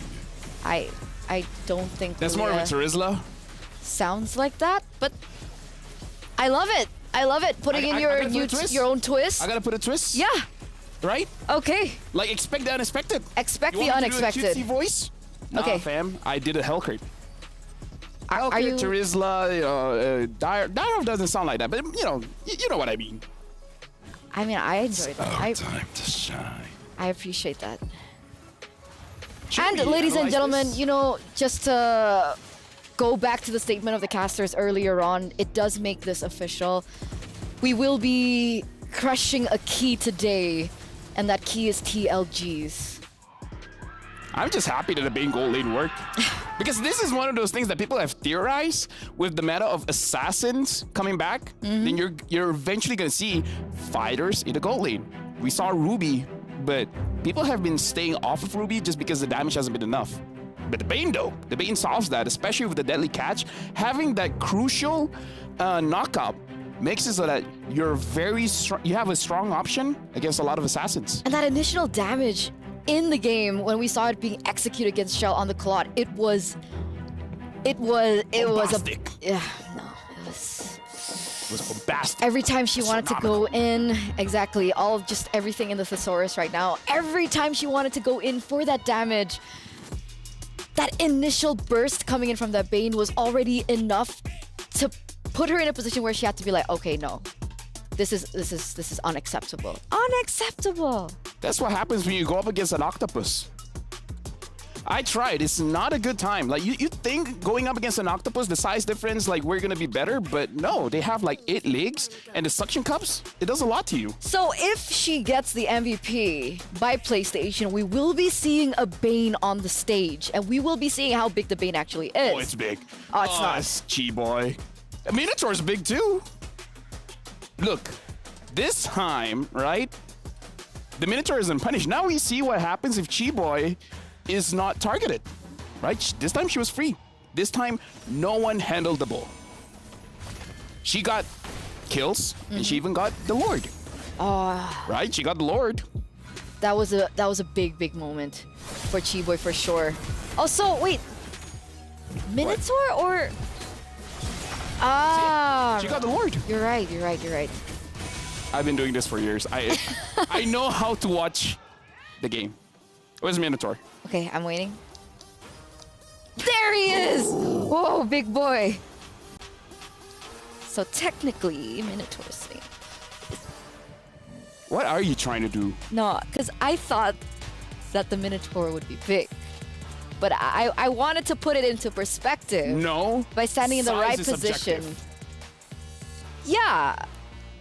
Of course it is. Vivian looks small between Cheryl and Bara. But next to me. Exactly. Size is subjective. It is. But it is a very unfortunate fact that, TLG we had to say goodbye to TLG after everything that they, were able to showcase here. It's the perfect time for them to, come back to the drawing board and reform after that, because definitely they have the potential. That was their debut on an international stage, by the way, and that's how much progress that we have seen from them. But it's time for the Kadia Play of the Day. Oh, dude, looking back at the plays for today, it's been amazing. Like, we had 6 best of 2s, and almost every single one of them, you have this crazy moments, and it comes from various different positions. We've seen crazy plays coming in from the mid, coming in from the roamer, even the gold laner. Like, today has been showing quite a lot. And even the jungler, right? I mean, I think that moment coming in from Quinn on the Ling to go in for the steal has got to be one of my personal highlighted moments of the day. What's gonna be mine? I don't want to take that one. I feel, just in general, being in the goal lane, that's my highlight. Yeah, okay. Shout out to the whole team. Like, it could be the coaches, it could be the players, probably a combination of the two. It's great. Looking at the game as well, shout outs to TLG. Again, like, we were gonna see moments coming in from Jushin. Seriously, they show why this hero is bannable, and like our caster said, you need an answer for that. You know what, let this be my play of the day. Okay. Fatal Links into Fatal Links. Okay. Right, that's cool. Fatal Links into Fatal Links. Fatal Links into Fatal Links. Yeah. There were so many moments that you'd think that, okay, they got a good moment, but the fact that it was able to be counter-engaged with the Fatal Links of their own, of the IMU. And we actually talked about it in the drafts, right? It was a very risky play that they went, especially with the IMU from Hanny on the Valentina. And that's kind of what we got earlier on as well. And this was also a very, very big moment in... Not my favorite moment. Wipeout. Boom. Again, like, if the waves will start a little bit better, they could have actually ended the game. So there is a world where TLG got a 2-0, and then a different story is held here. For sure. But big props once again for TLG, as we're gonna, take a look at the schedules later on. But of course, so for Group A, it's gonna go down to tomorrow in that best of 1 where they go in for the tiebreaker. But for tomorrow's schedule, we are gonna be focusing on Group B as well as Group C. How do you feel about these two groups? I mean, we regarded Group A as a group of death, and it turns out Group D was also quite close to a group of death. But for Group B and C, I don't know. First thing for me, I really want to see DreamHack, because I've heard from behind the scenes, the content team was able to talk to them, and they look very, very confident. And I kind of feel like, seeing as how basically all the teams today, they're fighting with their hearts, right? So I feel like DreamHack is one of the teams that I really want to see, because we saw what TLG can do. So I'm really hoping for a good game coming from them. I agree. But I think confidence has kind of been just like the theme, right? A lot of these female players are coming onto the stage, whether it be their debut or they're veterans in their own right, but they're coming in with a confidence, and it just really shows that maybe they're finally happy, right? Finally, we get the moment and the place to finally showcase what we've got, who we are, and what we're made of. Honestly, they inspire me, because if you guys don't know, I'm a very shy person. Like, I'm not talkative at all. Like, people would come out to me and it's like, no hables inglés, That's not true. They inspire me. I'm very insecure. I'm very shy. They give me confidence. Now back to Eterna. And now I really enjoy how the casters put it as well when they were throwing it over, right? The women's team, they're testing boundaries, they're pushing the barriers. And that's what we saw, right? Gold Lane Bane. Even Team Vitality are not the uncrowned queen, sorry. The reigning queens, the defending champions of MWI. They've won the first MWI and they came in and were able to get the champions in the second MWI. Now we're on the third. And the fact that they were caught off guard is insane. And I'm excited to see how the meta continues to shape over the course of these next 3 days. Yeah, honestly, like, Homegirls did defeat Vitality before. I believe it was ISF or something. But either way, it's like, Homegirls has done it. But again, we see the happy expression because defeating Vitality is a very good feeling. For sure. I mean, their vibe is so intimidating already. Yeah. I'm scared of them though. Vivian is scary. Watching them, I had to take off my shoes. He actually did, ladies and gentlemen. did. I can confirm. He was so scared he took off his shoes. But we're going to take a look at the groups before we end the day, ladies and gentlemen. Group A, Group B, done and dusted. Well, technically, we do still have one more game for Group A to figure out who will be moving forward to the playoffs, as Team Falcons Vega, uncontested so far, 4-0.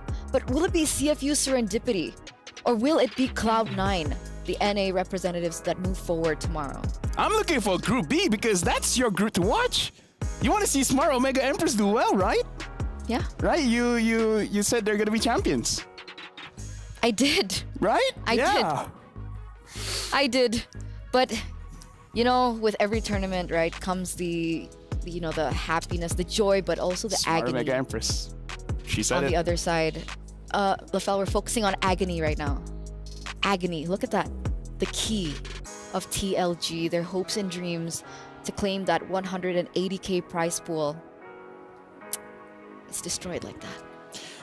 Every single time I see this, I have mixed emotions of happiness and joy. Happiness and joy? Yeah, it's mixed between the two. I don't know which one I feel better. Wait, why? There's people that are happy when they do good. Some people are happy when other people... I know why you're happy. Why am I happy? You're happy because of the free skins. Am I right? From the Youth Fair? I love free skins! Me too! The Youth Fair is here, ladies and gentlemen, with incredible bonuses and exciting events. Grab multiple permanent skins for free, just like Sylvana's Classroom Charm and its painted skin Classroom Glam. More exciting events will be revealed, so watch out and stay tuned. Is that your favorite skin, Sylvana? Yes! Joy and happiness, remember? We talked about this. No, we don't. Don't make up lies just for the show. Right? We did not have this conversation, okay? Don't lie to the audience. They know, right? You guys know. If we say this, like, you know what? Do you have final thoughts? It's been a challenging day, especially for the second half. Gotta be honest. You know what I think? You know what? Today has been amazing, right? Yes. Because A and D, doesn't matter the group. We've seen exciting matches. And throughout the day, we've seen a lot of debut picks. We've seen a lot of clashes, a lot of crazy steals, compositions, and big bursts of damage. So honestly, this is a very good start for MWI. I agree, and my heart still goes out for TLG because you guys have promise. You guys can definitely, reach higher highs in perhaps the next international tournament that you guys have joined. But already, you guys are amazing. So that's it, ladies and gentlemen, for the first day of MWI 2024 at EWC. We do still have tomorrow to level out the group stage, to have a bit of a feel of the 8 teams that will move forward to the playoffs. That's it from me, Eterna. Thank you so much. Alongside with Lapel. And on behalf of Mirko and all the other casters that joined us today, we want to thank you, and we'll see you tomorrow. Let's continue to break barriers and redefine esports. It's time to shine.